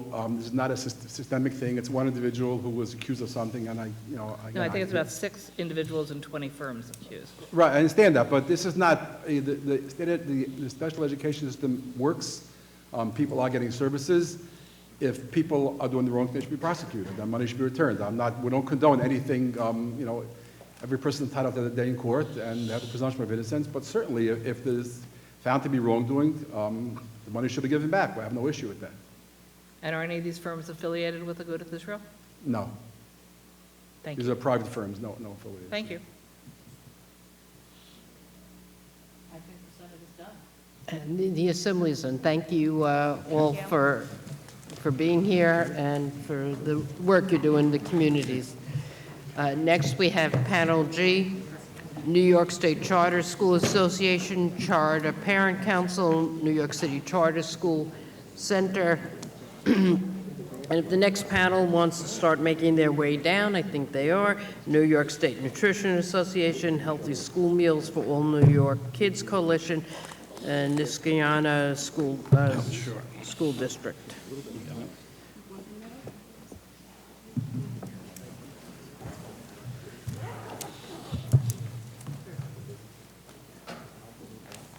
I feel like I should have brought backup. I've been here all day. It's going to be rough now. You got here, you waited.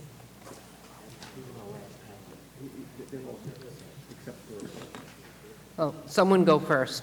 Very good. All right. Good afternoon. My name is Yomika Bennett. I'm the Executive Director of the New York Charter Schools Association, a nonprofit organization serving the statewide charter community, which includes more than 350 public charter schools, serving more than 170,000 students and their families. We strongly support removing the limit on the number of charter schools.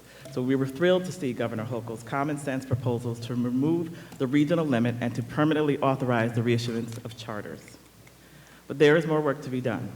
It's time for the state to fully support public charter school education in its policies, its practices, and funding decisions. Increase per pupil funding for charter schools to match district per pupil levels, provide facility and transportation funding to charter schools, and allow charter school students equal access to funding and public programs and services, including many of the state-funded and authorized programs that are open to school districts, but not to charter students, including My Brother's Keeper, P-TECH, state mental health support, student mental health support, school-based trauma mitigation, extended school day, violence prevention, teacher diversity pipeline, pre-K, BOCES, and more. All these programs exclude charter school students. It's harmful and it's wrong. The state should not treat charter school students as second-class citizens. Establish a $200 million education equity fund to provide financial support to people who open and operate charter schools. The state charter law gives the power to the people to start charter schools and change the trajectory of education and the future of many students, especially Black and brown students. An important goal among many of the Education Equity Fund is to assist and encourage members of historically disadvantaged communities to start public charter schools. The state recently created the $200 million Social Equity Fund to assist members of the historically disadvantaged communities to open retail cannabis shops. We urge similar support for the Education Equity Fund. Finally, public charter school community simply wants good public schools for all students. District schools, charter schools, we want the public education landscape to improve and to transform so good schools flourish and all kids have equal and free access to good schools. Students carry the burden of miseducation throughout their lives, to their jobs, overworked and underpaid or unemployed, substandard housing, inadequate health care, and a front seat in the school-to-prison pipeline. More often than not, students from low-income communities and students of color are the ones who are relegated to failing schools. We want to end that now. No more gaslighting families, telling them there's no such thing as family schools. No more school choice shaming for parents who just want the best for their child. No more stomping the promise out of a child's future. This is about civil rights. We are here as equity warriors, standing up for education equity. Children cannot afford for us to give up the fight for equal access to high-quality schools, so we will not. Thank you for the opportunity to testify. I will answer any questions you have. Thank you. Good evening. My name is Nakia Franklin. I'm the parent of a fourth grader at Elmwood Village Charter School in Buffalo, New York, and I'm also the Community Association Treasurer as well as the New York State Charter School Parent Council co-chair. We are told that the access to the American dream begins with education, that education should be accessible, attainable, and equitable to all regardless of race, income, or zip code. I chose Elmwood Village because of the classrooms. Kindergarten through sixth grade have at least 2 teachers. Many of them have 3, with no more than 26 children in the room. Where could he get such personal interaction for free? As great as his education has been, it has been hindered by politics and false narratives. The biggest one is that charter school children are stealing from district children. Many want to limit the number of educational choices, but what are we doing to improve the district schools for our community? The district receives all of the funds for our students, but we don't have access to all of the services. My fourth grader is an awesome Lego builder, an awesome speaker, and will probably be either sitting in one of your seats or an engineer, but because he doesn't have access to both seats, he will not have the opportunity to try these careers out before he graduates from high school. There is a huge transportation issue in Western New York. I transport my son to and from school because of the bus schedule. If he was to catch the bus, he would be in school 30 minutes before classroom instruction, missing out on valuable rest that he needs to function throughout the day. If he was in a public school, sometimes they're on the bus stops longer than need be. And as you know, Friday we had below freezing temperatures and school was canceled. Fortunately, his school had remote learning, so he still had instruction that day. The district schools did not. Diversity in education not only refers to our students and staff, but the types of schools and programs that are offered. As the parent of a neurodiverse child, I know that he would benefit from access to coding and engineering-focused programs. Music, art, gym, and recess are all important to education. Band, chorus, sports, and clubs that enhance the school experience should be available to all students. I am urging this body to allow charter schools to receive all of the per pupil funding so they are able to properly transport, feed, and enhance the lives of our students. Parents deserve to have the options in the types of schools they educate their children. Because education is limited to the district of your home address, there should be equitable options in all zip codes, not just those with the higher tax bracket. Equitable funding is needed to level the playing field for all the children in New York State. Thank you for your time. Thank you. Yes. Good evening. James Merriman, head of the New York City Charter School Center. Thank you to the chairs and members for the opportunity to offer a few thoughts. The governor's proposals to, one, eliminate the geographic subcap while keeping the state cap at 460, and two, to allow previously revoked charters to be reissued are sound public policy. They deserve your strong support. Contrary to some of the testimony today, there will be little, if any, fiscal impact on New York City DOE's budget in the near term and far, for that matter. First, since charter school students are funded at a fraction of the amount that NYC DOE spends on its own students, New York City DOE is left with more money per pupil when a student leaves for a charter than otherwise would be the case. Moreover, to understand the actual impact of the next few years, you have to understand the likely rate of school openings. 105 schools will not open in 2023. In fact, the number that will open in 2023 as a result, if these proposals passed, is 0, and likely very few in 2024 for that matter. From 1998 to 2023, only 275 charter schools have been opened in New York City, suggesting that at most we can expect probably well less than 10 schools to come online at earliest in 2025. And likely the number per year in 25 and 26 will be much less given the difficulty of opening a new school and the time needed to bring a school online. That trend may continue. Moreover, these schools will open with a single grade and few students. Thus, for example, the total impact is likely to end up at around $5 million in school year 24-25, based on a total of 5 schools with 100 students each.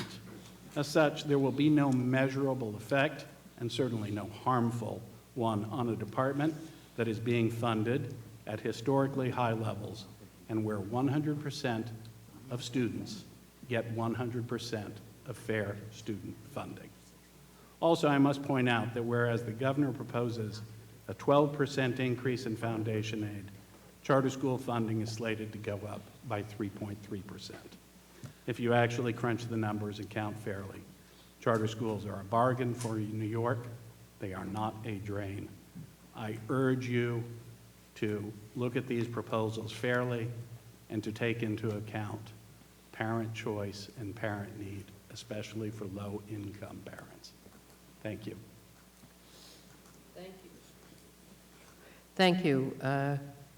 We're going to go for our first questioner to Assemblywoman Heineman. 2 for 2.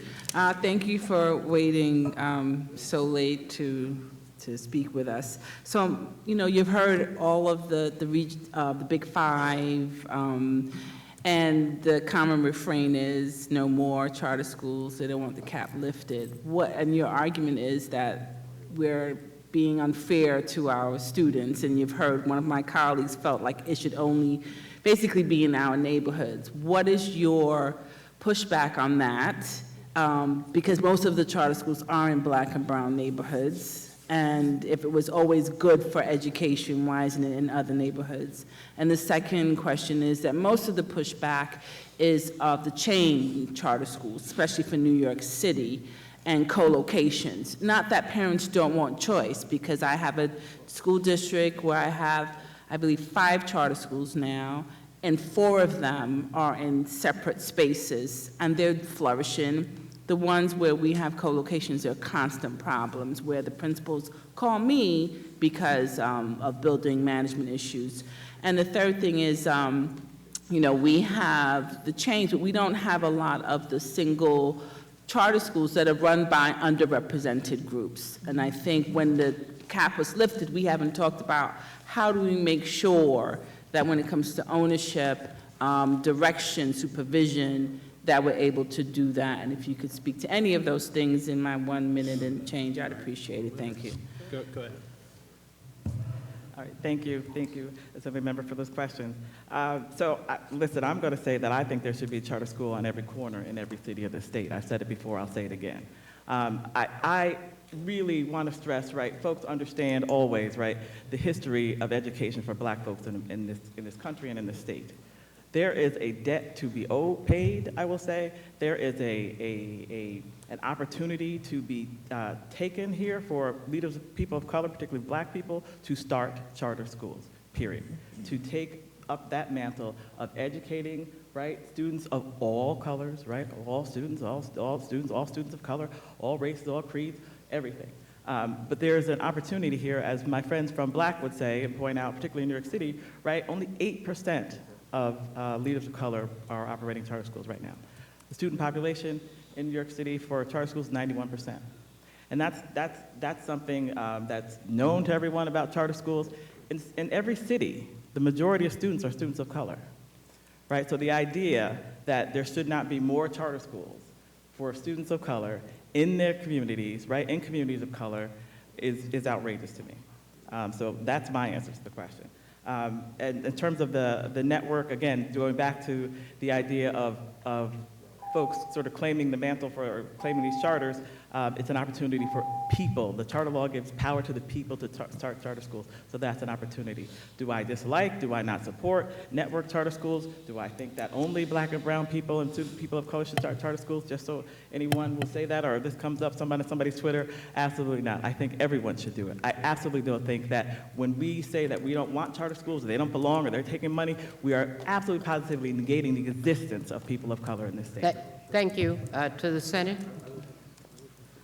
Thank you. Senator Shelley Mayer. Thank you. There we go. Thank you. Thank you all for being patient. Mr. Merriman, I had a question. I think we got information from SED that there are 12, I believe there are 12 charters that were issued in New York City already that were under the cap, but have not opened. Is that your understanding as well? It's something like that. It's something like that. Whether it's 10, 11, 12, somewhere Okay. there. So from your perspective, someone who supports the governor's proposal here, is it your belief that the more charter schools that open that would be authorized if the governor's proposal went through, that there's that much demand for all those additional charters? What is your sense of the demand from your perspective? So my sense of the demand is certainly we aren't, we're not immune from the demographic changes. I can't hear you. I'm Sorry, we're not immune from the demographic changes in New York City. So the fact is, and that it goes exactly to the point of economic impact, there aren't going to be that many charters that open.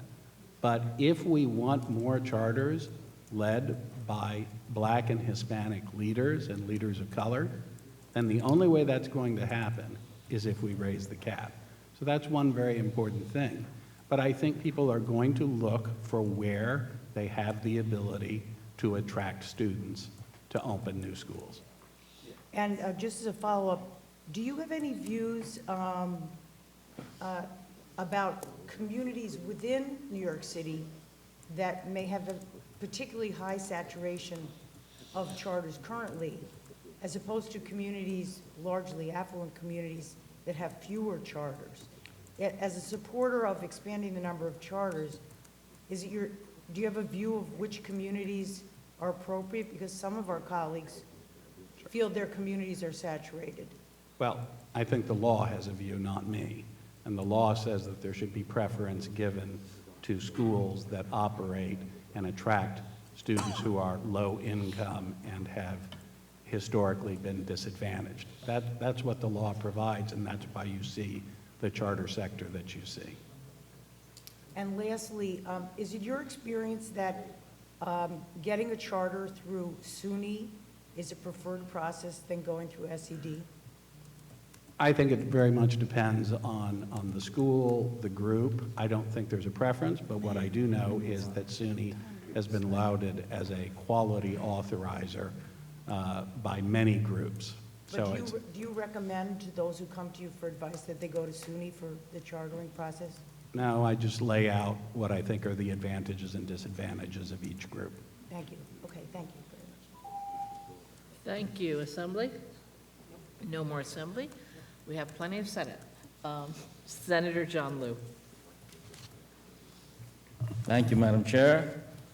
Thank you, Ms. Bennett. Thank you, Ms. Franklin, for staying with us so long. A special thank you to Mr. Merriman.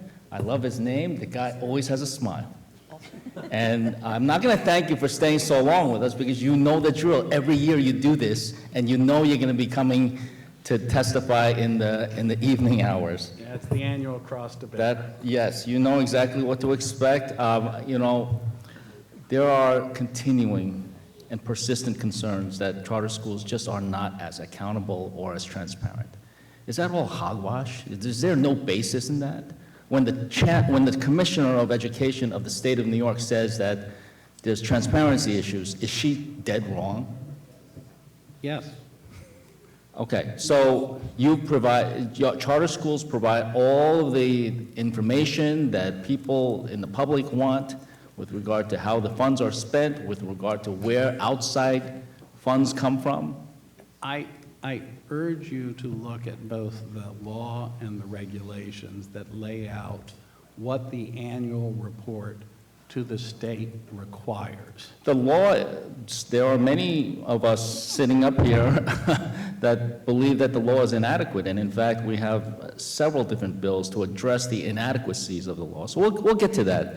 I have another question for you, which is that do you think people who oppose charters are just being spoon-fed by the teachers union, and we're all just carrying their water, and we have no basis or meritorious arguments other than the fact that the teachers union doesn't like charter schools?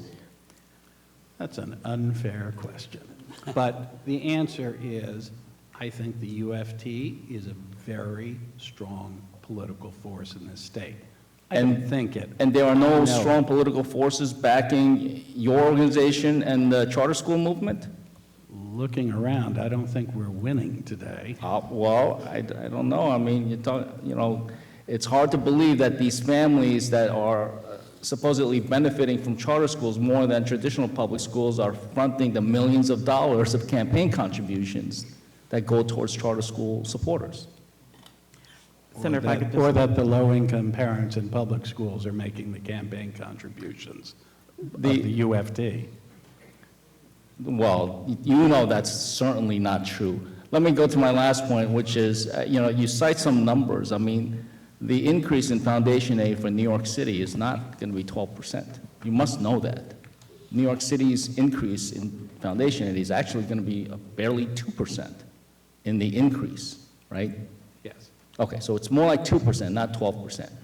And the charter school reimbursement is going to go up 4.5%, not 3.3% in your testimony. I can explain why you're wrong. It's 3.3. Thank you. Maybe you'll explain this to the next senator. Thank you. Thank you. Next is Senator Robert Jackson. Well, good evening, everyone. Thank you for hanging in there. I've noticed you've listened to a lot of the questions. I have a couple of questions, if you don't mind. So this question is for Nakia Franklin, the president of the Charter Parent Council.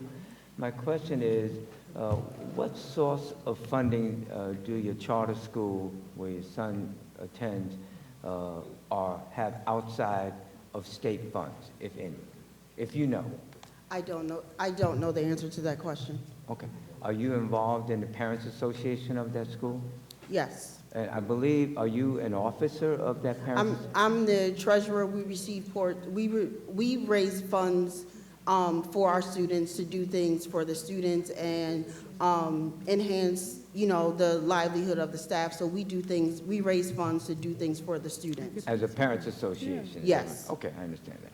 So do you have any meetings with the administration to talk about where they get the funds from, whether or not they're statewide funds or local funds? We haven't had those details, Okay. no. Okay. And what about Ms. Yamika Bennett, as the executive director of the Charter School Association? Do you know where the money's coming from, whether it's state, local, or billionaires and millionaires? Where's the money coming from? Sure. So charter schools receive tuition, what they call tuition funding in the law. It's called charter tuition, right? That charter school aid is set, there's a formula set in the law. It's based on what the district spent 2 years ago. It only accounts for the district operating expenses. So it doesn't include any other aids, for example, building aid or transportation aid, which charter schools are not eligible for, so they don't receive any of that. After the fact, they don't receive any of that through the formula. The charter school formula, the result that is produced is lesser, right, is lower than the amount per pupil that the district receives. Even though in foundation aid, the charter school students are included in the calculation of foundation aid. So when foundation aid is calculated, according to the formula, right, this formula runs through the formula. For every child in the state, no matter every who child you in the are. district. You know I know that, right? Right, okay, so every child in the district is included in the foundation aid. But what comes back to the charter school student by tuition is less than that. So they don't get the full credit for being counted in the first place. I just asked. But I will, to your question, what my the result question of that is, I have a question, so if they you don't do have mind to me rely on asking my philanthropy. question. If you don't mind me answering my question. Sure, sorry. Do charter schools have the same population as public schools? I'm talking about English language learners, children with disabilities, special needs. Do you know if that is a fact? Because I'm hearing also, and I know that the amount of children with different abilities are not the same as public schools. So as you know, right, can I answer that? Or? No, you can continue like you will continue with me. No. All right, no, I'll no. take Actually, it. you can't. I understand that. I understand I was that. waiting. She You was get like back to insisting him. to going forward. Well, you need to let her answer. That's okay, go ahead. It's just over. I'm sorry. We're going on to follow up. Senator. We have an assembly. Oh, I'm sorry. I didn't Assembly, realize. yes. Assemblywoman People-Stokes. Thank you, Madam Chair, and thank the presenters for being here today. I would say that, charter schools are a choice. It's about a choice. And I, quite frankly, just for full disclosure, there has not been a kid in my family, including one now that's in the 3rd grade, that doesn't go to a charter school and graduate from a charter school. That's because their parents, including myself, made that choice. Now, I won't say that there are not some very good public schools in Buffalo. There are. But there are some horrible ones as well. And they're allowed to continue, and they're allowed to be, everybody still gets paid, everything is going along just fine, but there are children coming out of them who are not quite prepared. Now, I will be honest, I do think that the resources that charter schools distract from traditional publics are impactful. And they do hurt those kids that are left, whose parents don't make that choice to move them to another school. It impacts them. And so I think that the funding should be separated. And so I have carried a bill in the past. I'm going to keep carrying it until we make this happen. It's a choice. People should have that choice. And we should not take it away from them because some people don't think it should be there. I think we should keep it in place. And by the way, there have been charters in my district who did not meet their contractual requirements for 5 years. And they came to me with all sort of excuses on why they should be able to continue. No, you shouldn't. You agreed to do this, and this commitment in 5 years, you didn't do it, so you're out. If only we could do that for some traditional publics, because there are some traditional publics who do not produce a good student population. And I support both. I think both have a place, but I think their funding streams should be separated. I'm going to continue working on that, and I think that should be the direction that we all go. It's an opportunity for a choice. Everybody should have a choice. Please don't make noise in the audience. Senate. Yes. Thank you. Now Ewen Chu. Thank you, Madam Chair. I'll come back to you, Ms. Bennett.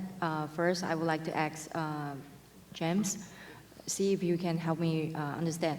Do you have any percentage number to show the New York City student enrolled in charter school system? What's their percentage for their math and ELA to meet the proficiency rate?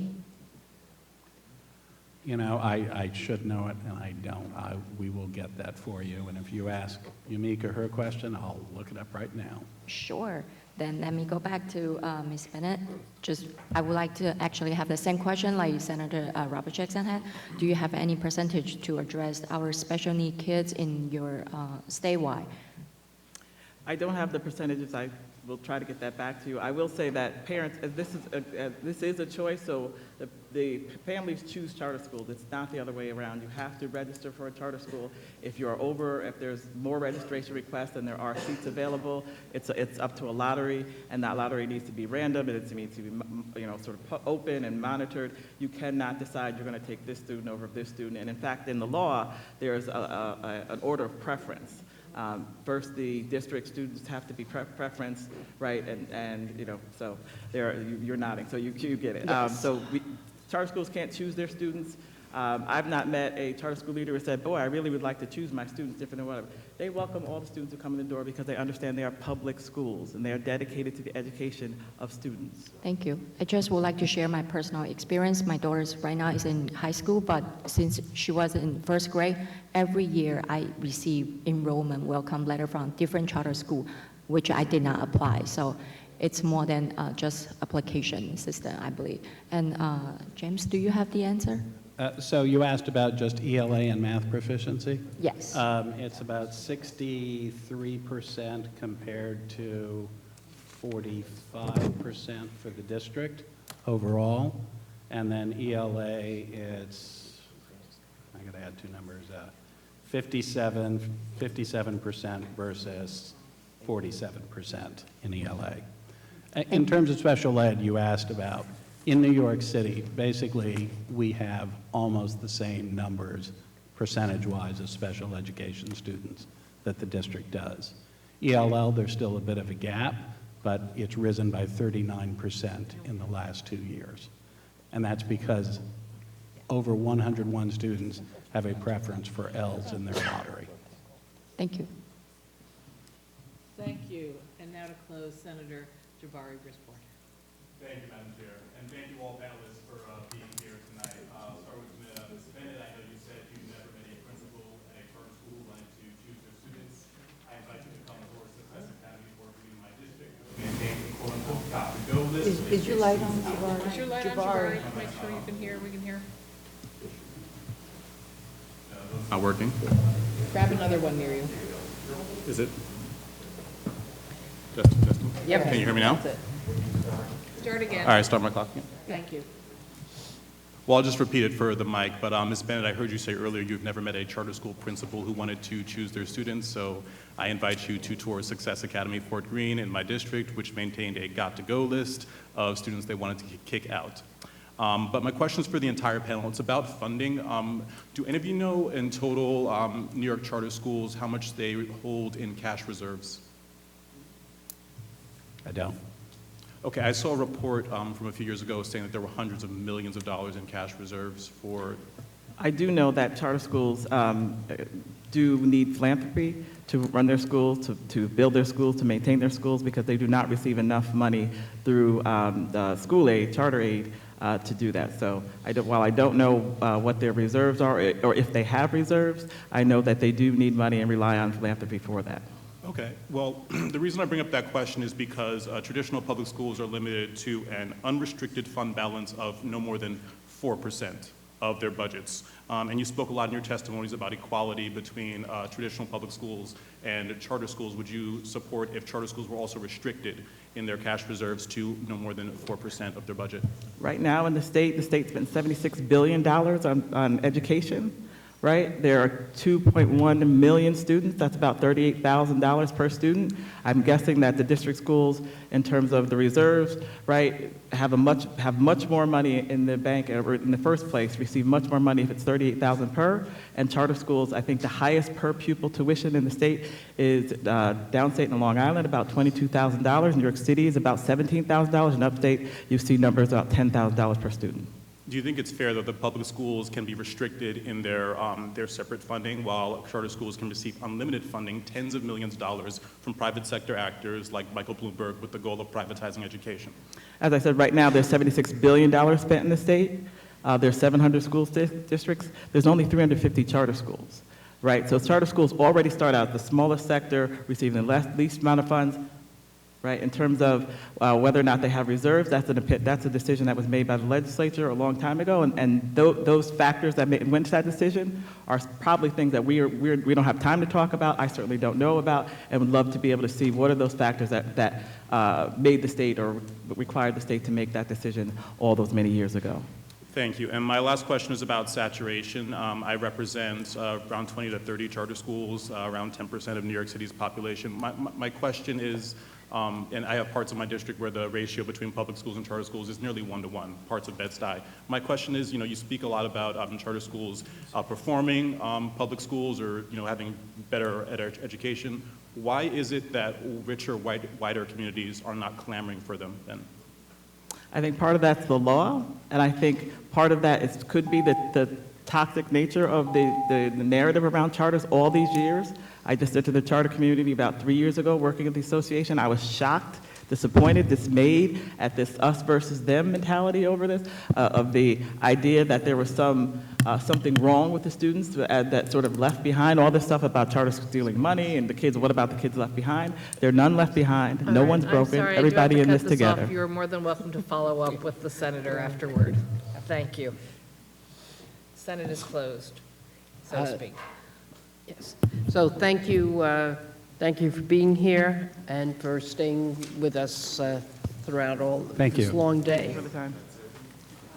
Next, we have Panel H, New York State Nutrition Association, Healthy School Meals for All New York City Kids Coalition, and the Senior School Lunch Director from the Niskiana Central School District. And the remaining panel, if you're if you're a speaker signed up to be a witness in the final panel, please make your way down to the front of the hearing room. Thank you. So please begin. Remember 3 minutes. Wait, before they begin, put the clock at 3 minutes. So remember the remaining folks, your testimony has been distributed to all of the members. Please don't read it, and keep an eye on the clock. Thank you. I'd like to thank everyone for the opportunity to speak today. My name is Patrick Keneally. I'm a chef and school lunch director. And if years ago, when I was in culinary school, you told me I'd be giving testimony at a joint legislative hearing, I would have thought you're crazy. But the work of the school lunch professionals is some of the most rewarding work I've been doing.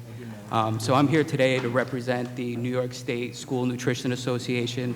We're an association of about 3,500 members across the state with the goal of ensuring that all students have access to healthy breakfast and lunch and reducing food insecurity in our schools. So the issue we're facing is that with the ending of federal pandemic waivers, numerous schools lost the ability to offer free meals to students.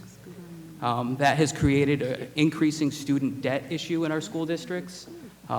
New York State has an anti-meal shaming policy, so we do never refuse a meal to a student, and they're allowed to charge a reimbursable meal. But at the end of that school year, if there is debt, the school district itself has to fully fund that in our school lunch program.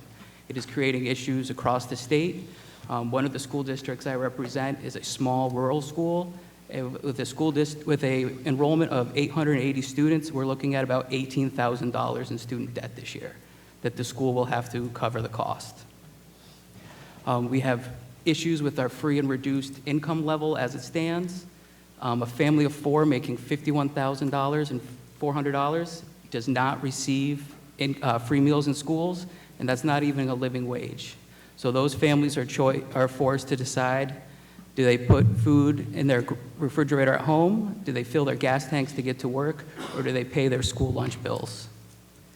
We also have enormous stigma attached to the free and reduced meal policy. There's also stigma attached to the SNAP outreach for families. It is extremely a big issue in rural districts where they're very proud working people. So by not filling out the free and reduced lunch application, they don't qualify for free meals potentially in school. By not filling out SNAP information, the district does not get any information that would go toward them becoming a CEP district and providing free meals in the whole district.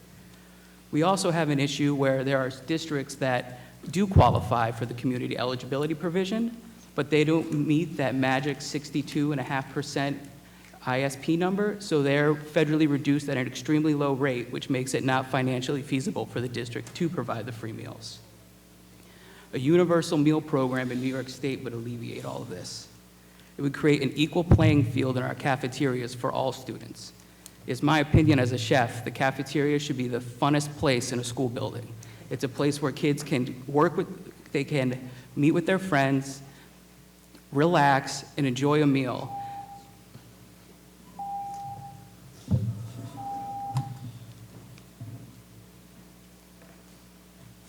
Go ahead. Yes, please. Thank you, Chairs Weinstein, Kruger, and committee members for the opportunity to testify before you today. My name is Jessica Pino Goodspeed. I am testifying today on behalf of the Healthy School Meals for All New York State Kids Coalition. We represent over 250 anti-hunger, education, health, agriculture, labor, equity-focused organizations across New York State who have come together to advocate for New York State to establish and fund a permanent statewide free school meals program. As you've heard today many times, throughout the pandemic, federal waivers allowed schools to offer free meals to all their children. That federal funding expired at the start of this school year and has had devastating impacts on students, families, and schools across the state. Most immediately, 726,000 kids across New York lost access to free school meals. This was amid inflation driving grocery store prices to historic highs and has really hit families and schools especially hard. About 2,000 schools in New York reverted back to means testing children for free school meals, leaving far too many children behind, including, like Patrick said, families who are earning less than a living wage but still not qualifying for free school meals. Even children who qualify for free school meals opt out of the program when that's tied to income and it's perceived only for those low-income kids. Rural schools and suburban schools were hit especially hard by this loss as well. They're disproportionately impacted, like their urban counterparts are able to leverage federal provisions that allow them to offer free meals, but these smaller urban schools and rural schools are left behind. New York can level the playing field, and we know it works. We were able to pilot a statewide universal policy through federal funding throughout the pandemic. The results were clear. Hunger declined, farmers, students ate breakfast and lunch at school, supporting their learning and development. Families benefited by grocery store savings amid rising food costs. Schools no longer had to use valuable resources to address unpaid school meal debt. A robust body of research underscores how important school meals are. When children eat school meals, it improves their attendance, it reduces tardiness, improves test scores in spelling, reading, and math. It also supports students' physical and mental health.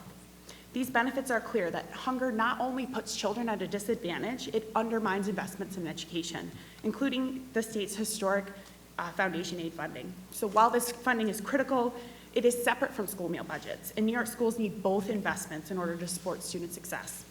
We urge the legislature to adopt this proposal in its final budget and to expand free meals to over 726,000 kids across New York, level the playing field for the remaining 2,000 schools unable to offer free meals to all their students. We strongly believe that, like textbooks and transportation, that school meals should be an inherent part of their education in New York. Thank you. Thank you. Yes.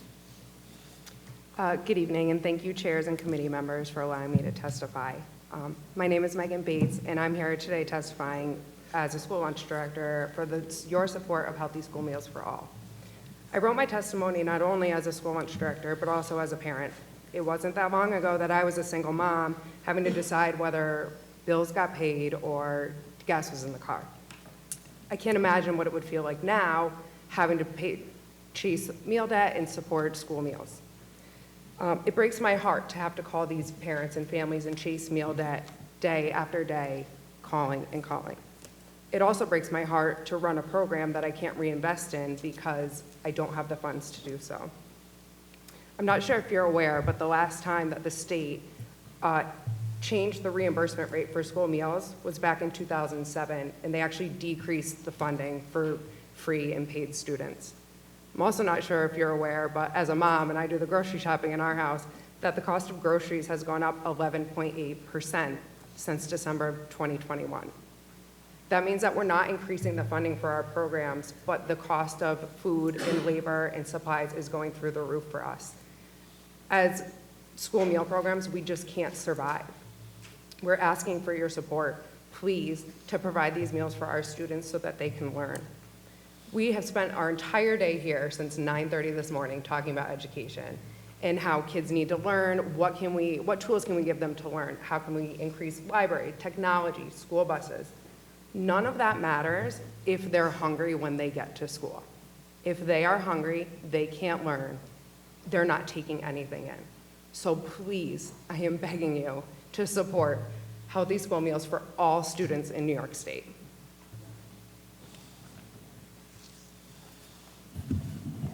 I think you kind of said it all for the assembly members, Senator Mayor. Senator Mayor. Sorry, I look like a perennial here. But one, thank you for being here to advocate on this most important issue where I'm sure that all of us support this concept. Just getting into the details to the question I asked earlier. If the school district is eligible for community eligibility, which gets rid of this FERPL, filling out a form problem, which we all acknowledge is a problem, why aren't they participating? Can you explain, and what can we do to facilitate that so that part of this cost is borne by the federal government? That's a great question. So we're lucky to have such passionate school nutrition directors. I'm honored to be with them today. Almost 92% of eligible schools are participating in the community eligibility provision. Throughout the pandemic, we saw 100 schools additionally come on even while they were getting that federal reimbursement. So really, we're at about 300 schools statewide that remain eligible for community eligibility, but at far too low of a rate where they can make that sustainable in their school districts. Rural schools, especially in New York, are adopting community eligibility at very low costs. Local districts like Saratoga City School, not necessarily a rural school, who is taking COVID funding and making those programs whole. So schools are trying to really be creative with very limited funds to make it happen, but the remaining CEP schools that are eligible and not participating are those who need to come up with those local dollars. Just what is the percentage that the community eligibility covers compared to what is not covered, that you're saying the district basically can't afford to cover their share? So a school is eligible at 40% ISP, so those are students that are automatically qualified for free school meals. And the 62.5% is the percentage where they get full reimbursement. So that's the range there. It's difficult to say at what exact cost where a school can be made whole because cost varies throughout the state so much per plate. So it's hard to say what the magic number I understand, really is. but if your school has 45% eligible, and so you're getting a lesser reimbursement rate, is it 50% of the cost of the food, or approximately? Approximately. So it's federal factor of 1.6. Okay. So it's that 40% times 1.6 is Okay, that. so in those schools that are eligible for this federal money, and they elect not to spend money on it because they don't have it or whatever, notwithstanding that we've given every district additional money, is there anything we can do to incentivize to make up that balance there, as opposed to having the state fully fund a portion of it, all of it, when some of it can be borne by the federal government? So a part of this policy is fully leveraging the community eligibility provision. So it would add that cost by adding a state supplement for that. Okay, thank you. Thank you. Assemblywoman Simon?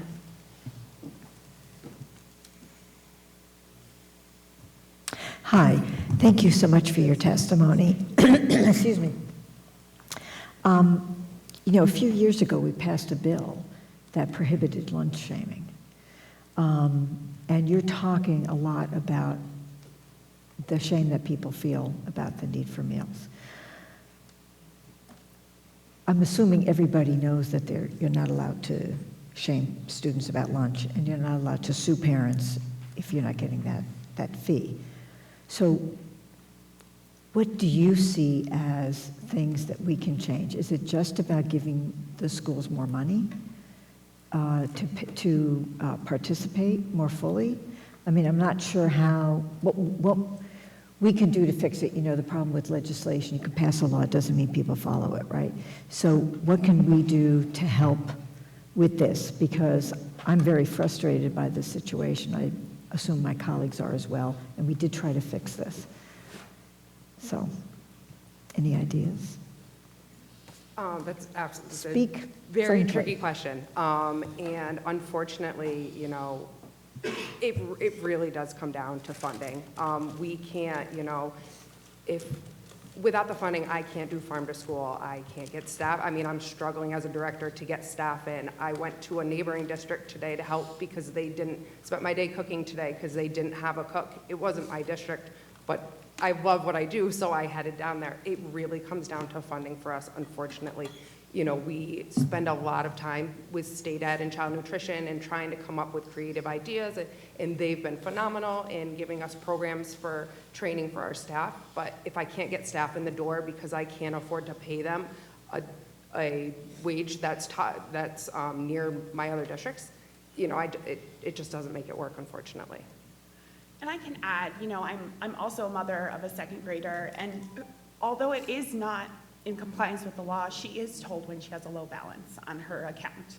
So while it is an imperfect system where we have certain families that need to allocate funds in order to do that. Also, with school breakfast, it presents a specific challenge too. Many rural schools keep their kids on buses. So if you want to get breakfast, you can get off that bus and eat breakfast. But especially as kids get older, we see participation decline when that stigma and awareness is heightened. And so kids have to overtly identify themselves and get off that school bus to access that meal. So as kids get older, they choose to socialize instead of really putting themselves out there. So it is an imperfect system. We know that through community eligibility, we've seen that over 10 school years now roll out, and we've seen schools change the culture around school meals and really end that connection to income for that family. And so really disconnecting who should have meals. Okay, thank you. Thank you very much. Senator Tedisco. Thank you very much. Thank you all for hanging in here and staying the course and for your advocacy for nutrition and dietary care. Now, Megan, the one thing I don't understand here is you come from the place where all good things emanate from. I can't understand why this group wasn't in the first two tiers, because you come from the greatest Senate district in the state of New York, the 44th Senatorial District. Now, that happens to be my senatorial district, and I think we have to do this in reverse next time. But I want to seriously thank you for the hard work you provide, the advocacy for this important issue, the tremendous educational product that comes out of the community, the Niskayuna community. And let you know, but you probably all already know this, nobody knows better the impact of the inability to do the job as an educator than an educator themselves when they're trying to teach a kid whose stomach or a girl or boy is grumbling, and you know they haven't had a breakfast, you know they're probably not going to get a lunch. We're spending billions of dollars for the most important part of the future of our kids. They're our future. Their education is their future. They can't receive it, they can't concentrate on it if they have dietary concerns and needs and hunger. I mean, you don't have to sell that, I don't think, to anybody on this day as Senate or Assembly person. Some way, somehow, we have to make sure that they get their meals in New York State, or we're going to be severely derelict in our duty. If it's federal money and state money, whatever it is, that's an important product, or we shouldn't be investing billions of dollars in our educational system for the future of our kids if they don't have the ability to concentrate to learn, many of them. So thank you for the message you give us, and I think we have an obligation to work hard to make that happen. And I want to ask you one last question. What do you think of chocolate milk? As a mom, I like it because my kid likes it. Okay. But on a serious note, you know, having chocolate milk in schools, the kids are drinking milk. Yes, it's flavored, and yes, there's a little bit of sugar in it, but they're drinking it. That's it. I can't tell you how many kids would pass by it if it was just white.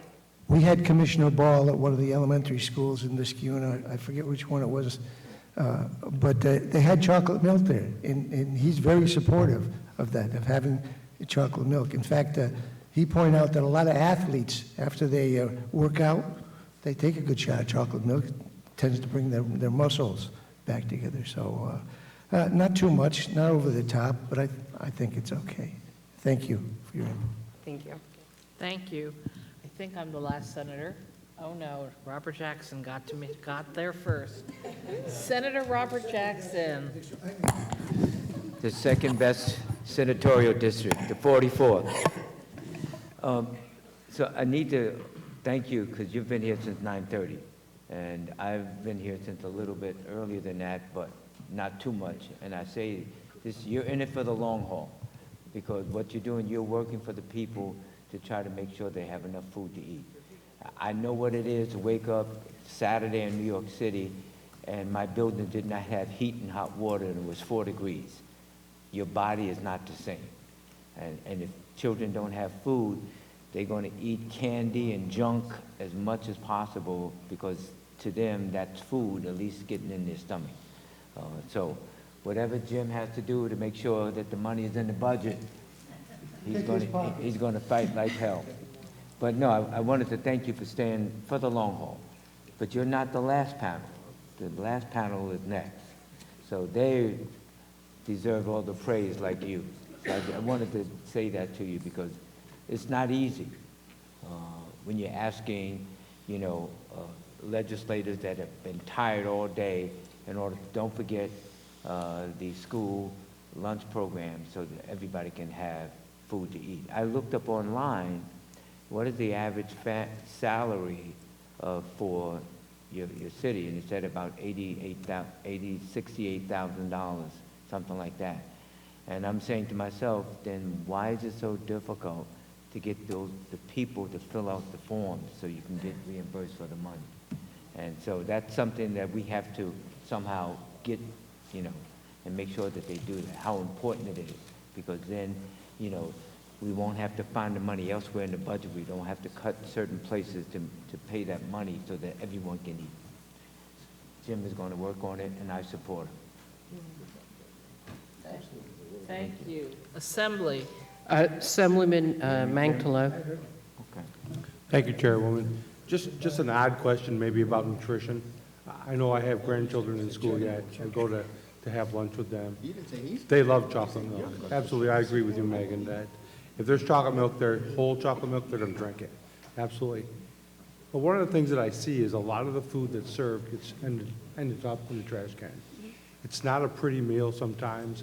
What can we do to spice it up? You know how McDonald's and fast food people, they always are spicing up the food.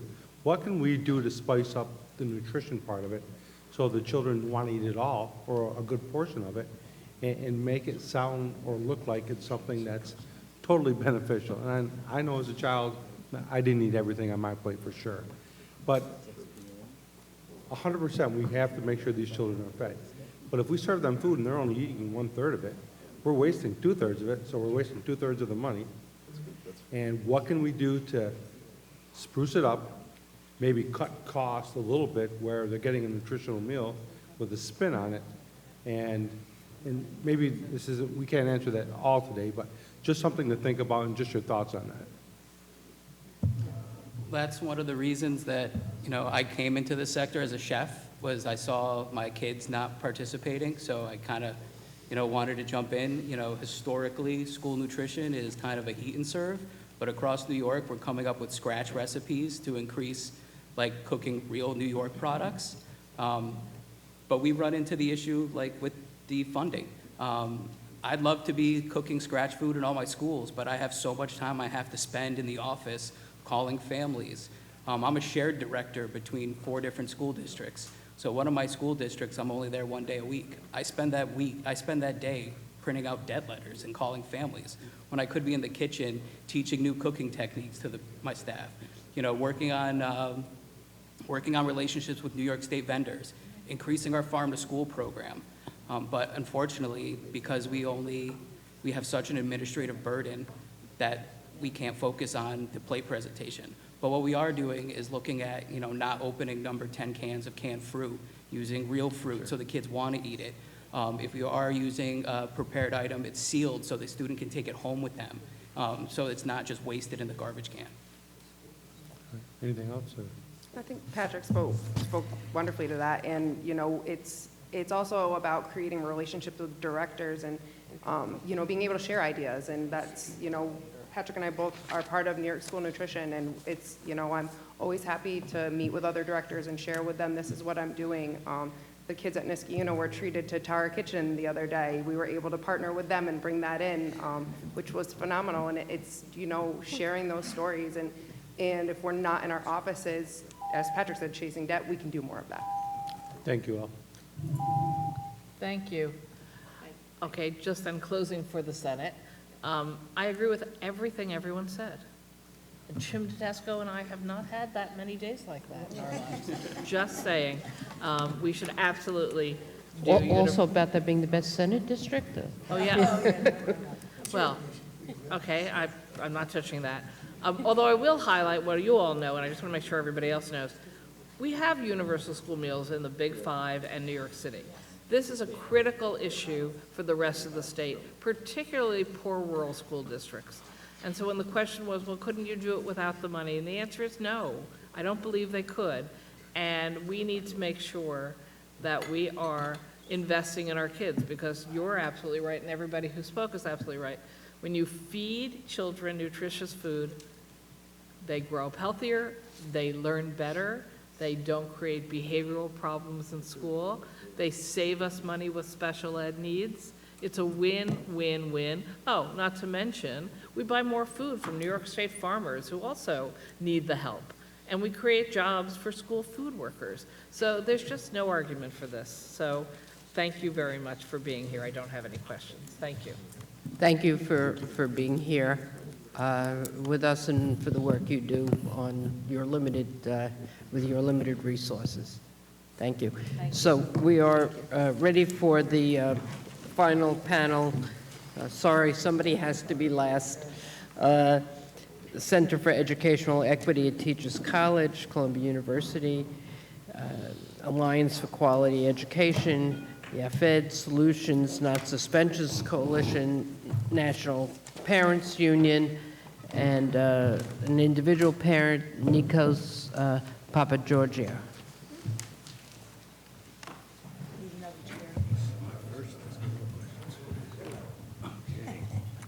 Okay, good evening. I'm Michael Rebell, and as some of you at least know, I was counsel for the plaintiffs in the CFE litigation, which I must mark 2023 as a milestone. It is 30 years since my friend Robert Jackson and I filed the papers in the CFE case, which led to the foundation aid formula, and we're pleased as punch that this is the year that we are finally going to have that paid out. And I owe all of you a debt of gratitude because that formula was supposed to be paid out in 2011. And we had previous legislators, we had previous governors who didn't honor that commitment. And I was also counsel for plaintiffs in the NYSER case that we settled 2.5 years ago on the stipulation that the legislature and the governor would pay out that money in 3 years. And you've kept your word, and I know you'll keep it in April, so thank you for that. But my big concern at this point is what comes next? What happens in 2024? We've heard all kinds of testimony today about problems with the current foundation formula. Let me tell you, ladies and gentlemen, that formula is totally out of date. It was conceived, it was written in 2006. We still count kids, poverty kids, based on the 2000 census because it's written into the foundation aid formula. We have regional cost allocations that are based on calculations done in 2006. We have a formula that takes no account for homeless kids that we've got 10% in New York City. We were unaware of that in 2006. It does not take into account all of the experience of the pandemic. It doesn't take into account all kinds of changes in education policy and mandates. What do we need now? We need a very thorough, zero-based reanalysis of what are the current needs and how can they be met. How can all the priorities you've been hearing today be reconciled? What should be the biggest priorities? And I submit to you that that is a very difficult job that, first of all, is legally required because the Court of Appeals made clear in the CFE case that the legislature and the governor have to calculate on an ongoing basis what is the actual cost of providing a sound basic education. That was done in 2006 and 2007. It hasn't been done for 17 years. And I'm asking you, please, we need to set up a mechanism that's going to do it thoroughly, that's going to do it right in 2023. Now, the mechanism that we are proposing is a permanent standing commission. And I submitted a 25-page report that gives you a lot of detail about what we're proposing for that. We don't have time to get into the detail, but the bottom line is it needs to be permanent, and it needs to be well-staffed because it's got to keep up with changes so we don't go 17 years with an out-of-date formula. And I'll be happy to answer questions about what's involved in it. Assemblyman O'Donnell is going to be introducing a bill on this in the Assembly. We're hoping to have a companion bill in the Senate soon, and I implore you to please make this a matter of priority, even before April 1st. It's going to take more than a year. We have to set up a body that can really do this job and do it right. Thank you. Thank you. Good evening, everyone. I'm Jasmine Gripper, the Executive Director of the Alliance for Quality Education, and this is the first time that AQE is proud to be here and say thank you for fully funding the foundation aid formula. This has been a long, hard fight, but I really do want to thank the legislature for being with us for a really long time. Many of you have been a part of the foundation aid fight even before you became into the state legislature. Really thank you for partnering with parents, community members, and advocates to make this a reality and make this robust investment in our public schools. So thank you. I want to say I agree with Mike Rebell. It's time to fix and update the foundation aid formula. It is essential. We heard from the Big Five. There are still many ongoing problems. Yonkers mentioned what they did with their federal money. They added staffing. And one of the things that the Yonkers superintendent said that was really compelling, those positions should have never been vacant. We're talking about high-need districts that went without counselors, that went without social workers, that did not have music or art in their schools for decades when we were underfunding the formula. And now districts are staffing up, and they're actually meeting the needs of their students. I know one person asked earlier, well, what's the difference between Rochester and Yonkers and the outcomes that we're seeing? Rochester has had a fiscal monitor that has advised them not to spend in ongoing permanent funding with their one-time ARPA funds, where Yonkers went ahead and took the risk and said we're going to invest in our students and do what they need and hope the federal and state government will come to the rescue and pick up the tab for ongoing years.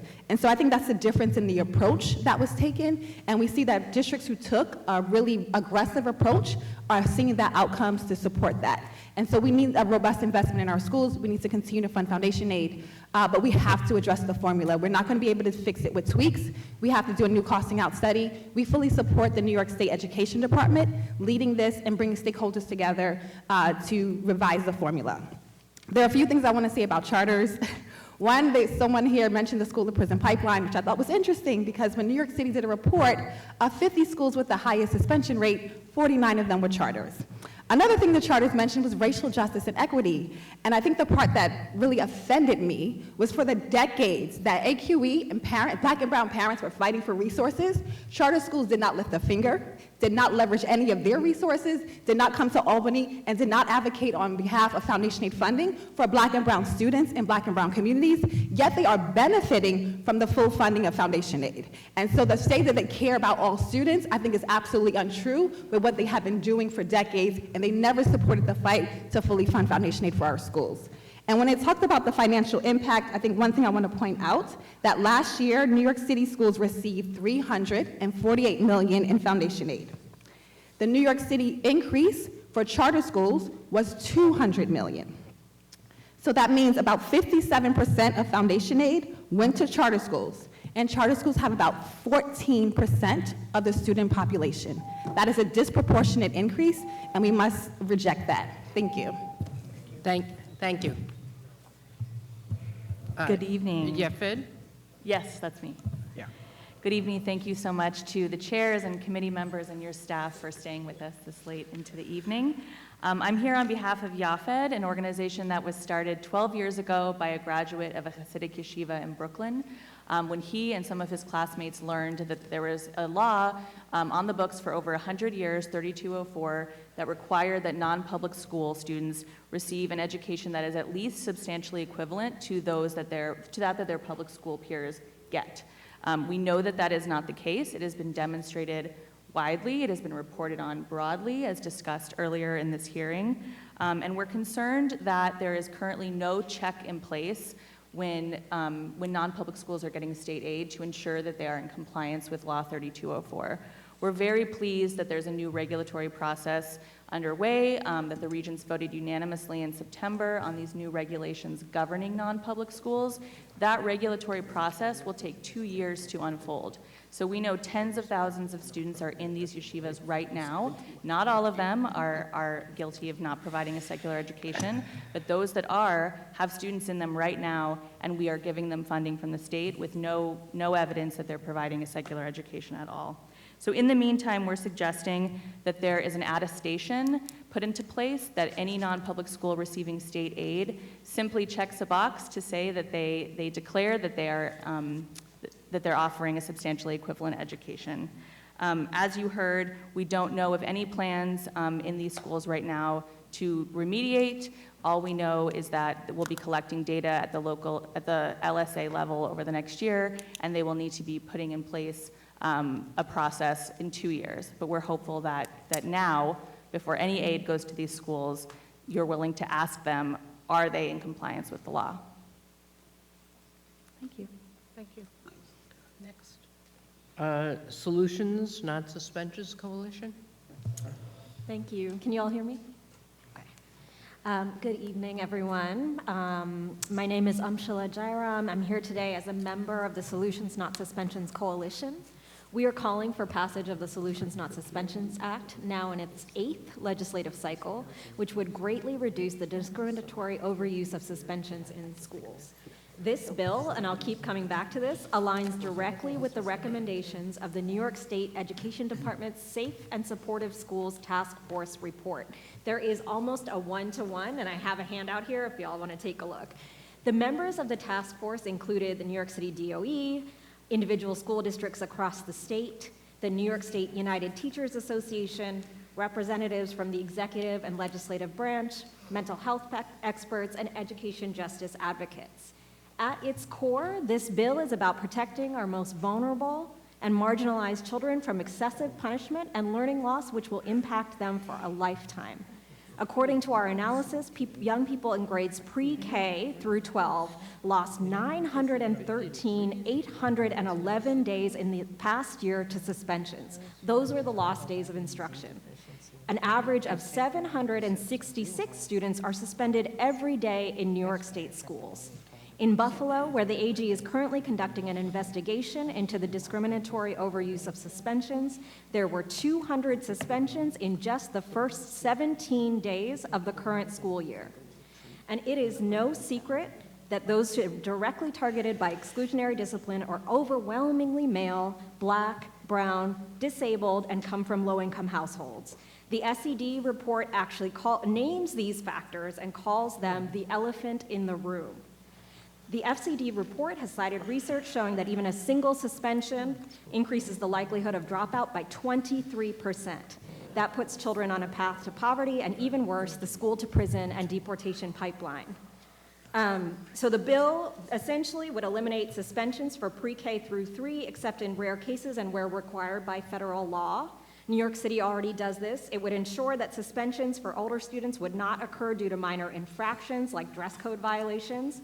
It caps the length of suspensions from 180 days, which is an entire school year, to 20 days. It would strengthen due process for students. And most importantly, it reforms codes of conduct to incorporate restorative practices which address the root causes of behavior infractions rather than punishment. Sorry, I'm looking at the clock at the same time. I'll end with a quote from Joanna Miller, director of the Education Policy Center at the New York Civil Liberties Union and member of the SED Task Force. By not passing the Solutions Not Suspensions Act year to year, our state legislature is propping up a massive discrimination system against Black students and young people with disabilities. Thank you. Perfect timing. Thank you. National Parents Union? Hi, good evening, and thank you for the opportunity to speak tonight. It was well worth the wait. My name is Ashara Baker, and I'm a proud charter parent of a first grader back in Rochester. I've been community organizing for just about 13 years in Rochester, and I'm proud to say that I'm the National Parents Union New York State Director, as well as co-founder of the New York State Charter Parent Council.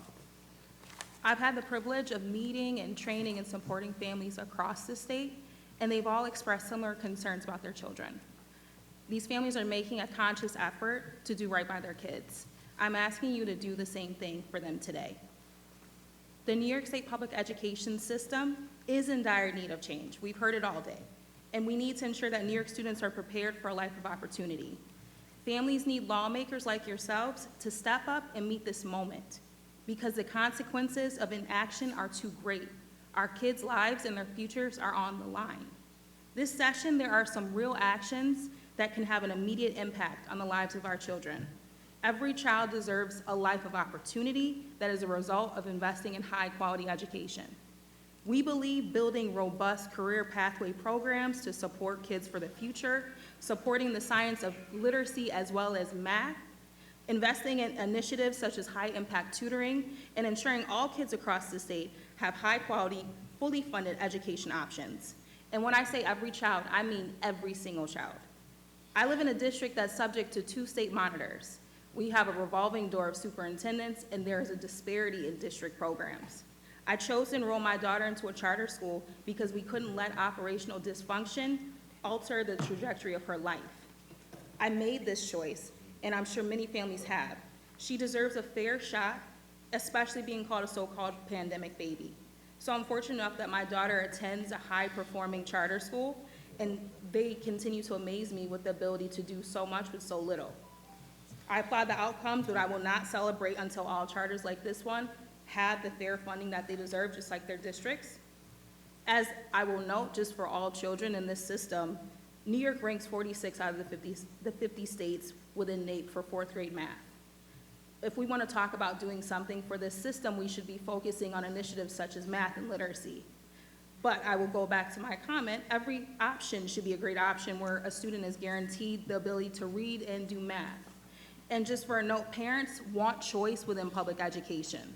They deserve to send their children to safe, supportive, and results-driven learning environments.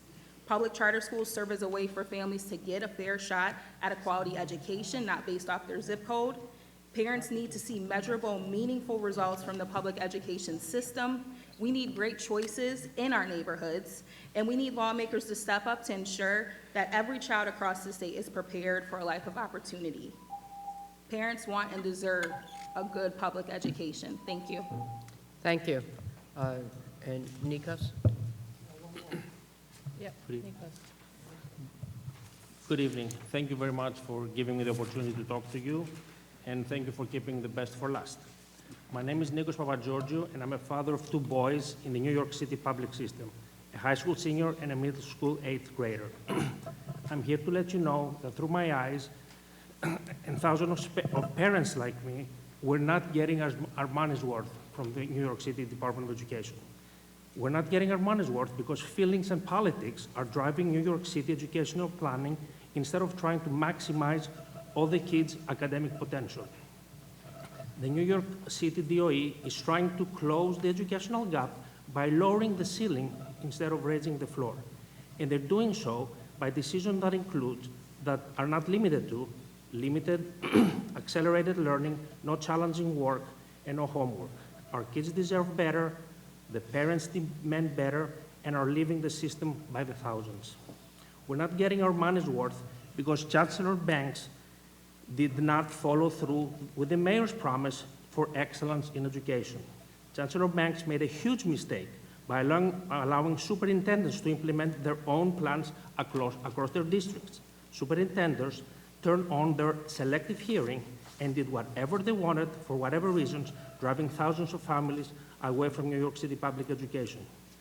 Mr. Banks and the mayor cannot export the political cost that comes with the city's educational planning to the superintendents. They need to address it by following through with the promises that got them elected in the first place. They need to come up with a uniform educational plan based on excellence, as promised, and ask the superintendents to simply implement it. You cannot steer a ship by consensus. Chancellor Banks needs to act more like a captain that he was asked to be.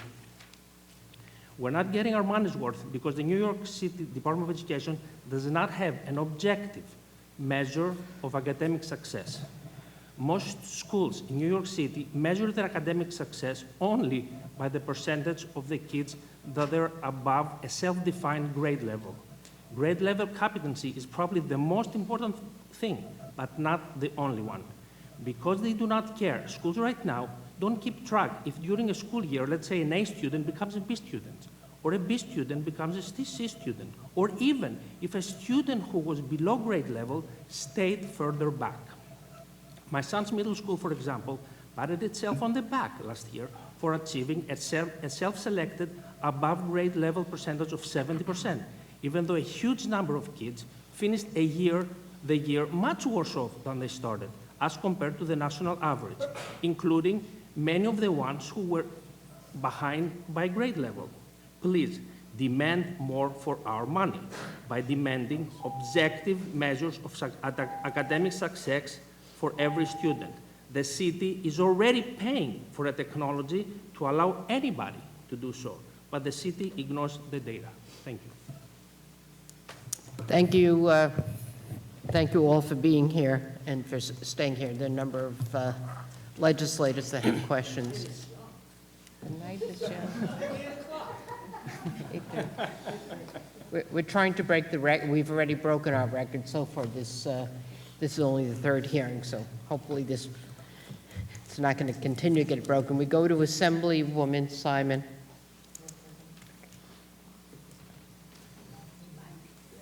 Yes. Yes, Prince Cortez. Yeah. Name, so, hi. Thank you, and thank you for being here. And thank you all for the work that you do. And Mr. Rebel, thank you so much. I've been following your career for years. And as a former special educator, I've been following the CFE case forever. And Jasmine, I know your work has been great. Thank you, all of you, for hanging in there. I'm very curious about, Mr. Rebel, your suggestion about legislation to rework how it is we do what we do in education. And I, will certainly speak to Mr. O'Donnell about it, but I'm curious, who would be doing this work? It seems to me we don't have a body of people who are really primed and ready to do that kind of analysis. You're right, it's very difficult, and it will be very difficult in terms of people's backgrounds and politics. And so if you can explain a little more what you're thinking Well, of. essentially, we're recommending that the legislature and the governor establish a standing commission which would have representatives of legislators, the governor's people, the regents, et cetera, but also stakeholders, parents, and the people who are going to benefit from it. Our expectation is the commission would have an appropriation to allow them to hire the best expertise in the country to dig into this. And I certainly could give you all kinds of recommendations. There are people who really understand this business, who can really dig into the facts and can come up with proposals, alternatives that we then are proposing would be put out for meaningful public engagement meetings around the state to get the reaction from parents, from students, from teachers, from the general public. And then the commission would make a recommendation, and it would go to the legislature, but it would be thorough. And with this expertise, and we also think they should have a staff, they not only develop this new formula, but the important thing is that they stay in business. And every 2 years, they give a report to the governor and the legislature about the implementation, about revisions that are needed, about cost-effective ways of improving education. And, you know, to Senator Liu's point that he brought up earlier, I certainly don't think there can be a cap on what the level of spending is, but a commission like this can pay attention to relative costs. It can look at outdated mandates. So when I say thorough, I mean really taking a look at what's needed now for current needs for our kids to reach the levels that so many of my colleagues and so many members of the legislature are saying it's about time our kids really reached. Thank you. Anyway, I've got a 25-page report. I'm that was sure. submitted, I have a lot more you can get questions, too, As so many details as thank you you. like. Thank you. Senator Shelley Mayer. Well, thank you all with your different perspectives. I appreciate you all staying. For Ms. Wisdom, the question is on your proposal for an attestation. Would that be an annual document that every non-public school would send into the State Education Department? Is that your proposal? Yes, thank you for the question. And ideally, there wouldn't need to be an annual ongoing attestation if there were other checks that Law 3204 and the new regulations were being followed. The new regulatory process does require schools to give lots of information in various formats. So this may become moot at that point, but our concern is primarily for the students who are in these schools over the next 2 years before that process really takes off. Okay, thank you. And Mr. Rubel, thank you for your excellent work on everything, and certainly your report. The proposal of having an ongoing commission as opposed to sort of a one-time suggestion, which is SED's proposal, which again wasn't in the governor's budget either. So there's no attention to how we're going to fix this problem from the way the governor proposed it, but we have to deal with it one way or another. I recall that you said some states have this ongoing commission model. Which are the ones that sort of are closest to what you're proposing? In our report, we talk about Oregon, which has had it for 15 or 20 years. They come up with reports every 2 years. I did take that as a precedent. Illinois has a standing panel like this. They recently established a similar situation in Maryland. So there are precedents. Now, each of them does it in a different way, and we were looking at New York's needs. But there are adequate precedents for this. And I can go into more, but we don't have time. And I just want to say to Ms. Jairam that on the issue of solutions, not suspensions, I think, credit to the coalition. There's certainly renewed activism on this subject now post-COVID, where we have seen some numbers that are very disappointing, as you pointed out. And I'm hopeful, with Senator Jackson's leadership, we're going to try to address some of the things that have been stumbling blocks, which we have to be honest, it was very difficult to find a consensus on this bill. I'm hopeful that there's flexibility in trying to find a way forward. So I just would ask that everyone have an open mind so that we can get to a solution. And I'm sure that that is the case. And lastly, I just want to thank Ms. Gripper for her really incredible advocacy and speaking up for districts and students outside New York City, particularly, and for me, who were not part of the conversation before. Thank you for that. and for getting to this point. I know you support the other proposal that SED has, so just as a distinction there. Yes, thank you. We go to Assemblyman Otis. Thank you all. Thank you all for your great advocacy and AQE, great work there. Mike Rebell, I read your report, and I'd say that in state government, there are a handful of people that have made such a significant difference in the policies of the state of New York. You are one of those few people, so thank you for decades of great work. Question about the report, because updating is so important, and school districts today, they could have an influx of kids with special needs, an influx of English language learners. There could be big economic changes in a community, and our formulas now are so slow to respond, it is very frustrating. So I asked the question, you mentioned 2 years, 2-year cycle for reports, but couldn't we be a little more ambitious and come up with models that are more time sensitive to changes that school districts see and have the formula work that way? And I'll give another example. Going back a few decades, we've over the years eliminated experience-based aids in a number of categories that would have reflected changes. They were put into the regular formula, then into foundation aid. So those changes are lost in terms of sensitivity in funding. I'll stop there and but couldn't we be quicker in terms of using data to respond? Okay, yes, and we've proposed this every 2 years because there is precedent for that and all, but it doesn't preclude making it every year, having interim reports. If major issues come up like migrant students, if we had this standing commission, they could take an immediate look at it.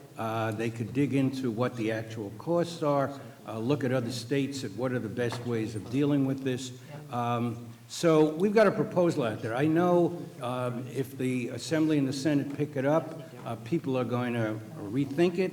There's going to be further thoughts, so it's not written in stone. But the basic principle of having a thorough, up-to-date analysis of current needs that fit the requirement, the constitutional requirement, to provide kids a sound basic education on an ongoing basis.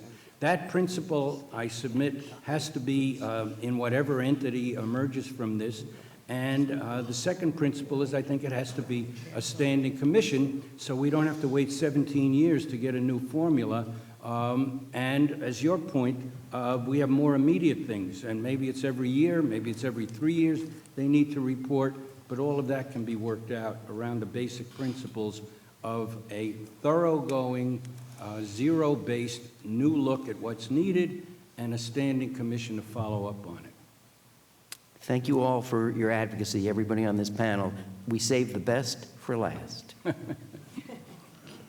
Great. Senate. Thank you. Senator Jabari Brisport. See, is this on? Okay, it's on this time. Check your microphone. You good? Okay. Okay. Thank you all so much for your testimonies and for being here this late. I just had 2 questions. They're both about charters. The first is for Ms. Gripper. I just would like for you to help us understand something. Let's say I own a corporation and I want to make as much money as I can from. Jabari, we can't hear you. Sorry. Can you hear me now? Yep. I'll lean in. So, Ms. Gripper, can you help us understand, let's say I own a corporation and I want to make as much money as I can possibly from a charter school, but I'm restricted to only opening a nonprofit charter school. Could you help us understand how I might still be able to make a huge profit even after opening up a nonprofit charter school? Yeah, so we've seen this happen in New York State. So one, if you are on the board of the charter, you get them to rent a building that you own, and then you charge them rent that is way above market value. We've had that happen even here in the city of Albany. Most charter schools contract with a for-profit management company, and you charge the charter school a rate per pupil to help with management costs. Again, you can raise a profit from that. And so even though New York does not allow for-profit charter schools, there are plenty of people who are making money off the charter industry here in New York State. Thank you, Ms. Gripper. And the second question is for Ms. Jairam. In the Solutions Not Suspensions bill, it calls for charters to follow the same rules around discipline and suspensions as New York State law. Could you explain more the need for that and what, if any, rules around discipline and suspension charter schools currently follow?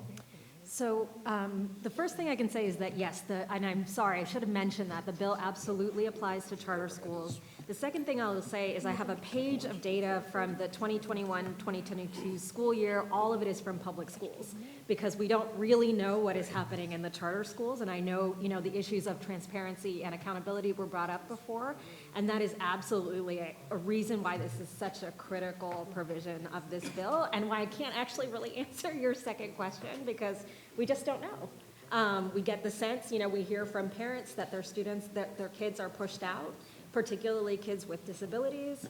But we don't know enough, and I think this whole committee has in the past addressed that very issue, so thank you for asking. Thank you so much. I can share when I was teaching, I was a public school teacher before this, and my sixth graders would often joke that if they had gone to the charter school in the community, that they would be suspended for things as small as looking the wrong way or having their outfit on wrong. So I hope for one day we have the transparency on what is actually happening inside these charter schools that you're talking about, Ms. Jairam. Thank you. No more questions. Thank you. Assembly? Yes, we go to Assemblywoman People-Stokes. Thank you very much, Madam Chair. I really just wanted to say thank you to you all for your patience. And I wonder if Mr. Rebel knows what that bill number is that he's talking about, because I think that's an amazing idea, whose time has come. And there is no question that there's something wrong with that formula. And by the way, there is a ton of other formulas in the state education budget that go all over the place. And districts will follow the money. They will figure out how to make themselves available to get that money on that budget line. It's what happened to community schools, quite frankly. It got co-opted in a lot of ways because people figured out how to get access to it when it was really designed to create some level of equity in the traditional public school systems. And the last thing I would just say is, if you can give me that number, that'd be great. If not, I can look it up later. I want to say to the parents who came here today that your voice speaks volumes. I know everybody else comes because they have an agenda, they have a job, they have something they want to see happen.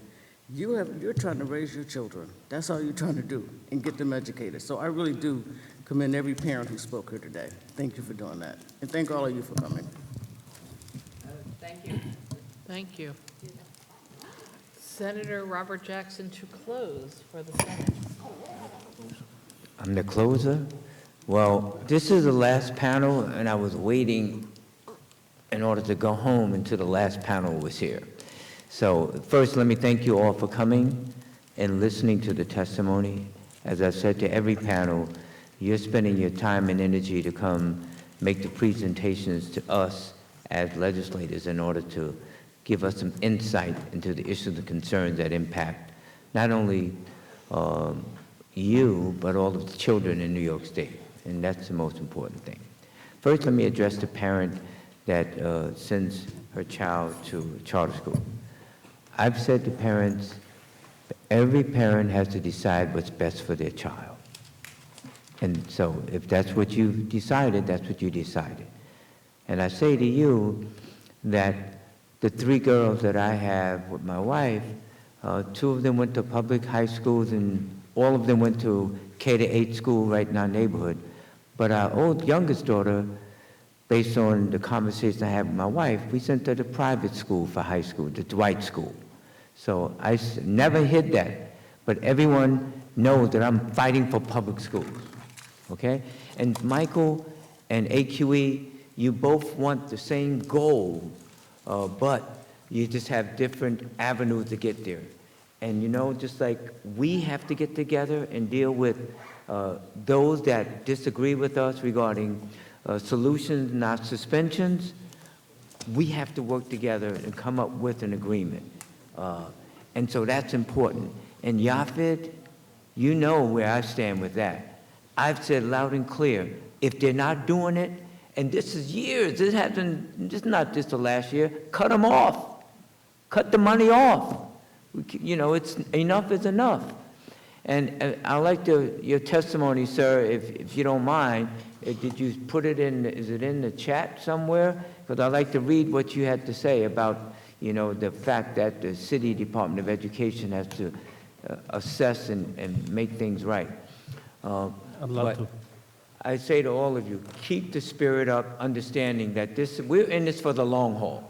This is not going to happen. You heard what Betty Rosa said, the process it takes in order to basically get things moving. It could take another year, even if there was an agreement. But we have to make things work, and we have to push it. And that's what I'm here to do. That's what John and everybody else is here to do. They've listened to what everybody had to say. And so I say to all of you, thank you, thank you, thank you on behalf of all of the children that are depending on all of us to do the right thing so that they can get a good education. Thank you. Thank you. So with that, I I want yield to, back 5 seconds. First time ever. right. I'm sure you've used that previously today. So I do want to echo my colleagues' comments and thank you all for waiting. Sometimes being last is best, and that it's what we end up leaving the room with and remembering most. So thank you for being here. This concludes the elementary and secondary education hearing. We will be back in this room in 13 hours, just under 13 hours for the economic development hearing, starting at 9:30 to be followed by the tax hearing tentatively scheduled for 2 p.m. Thank you, everyone. Thank you. The hearing very is much now for staying so closed. late.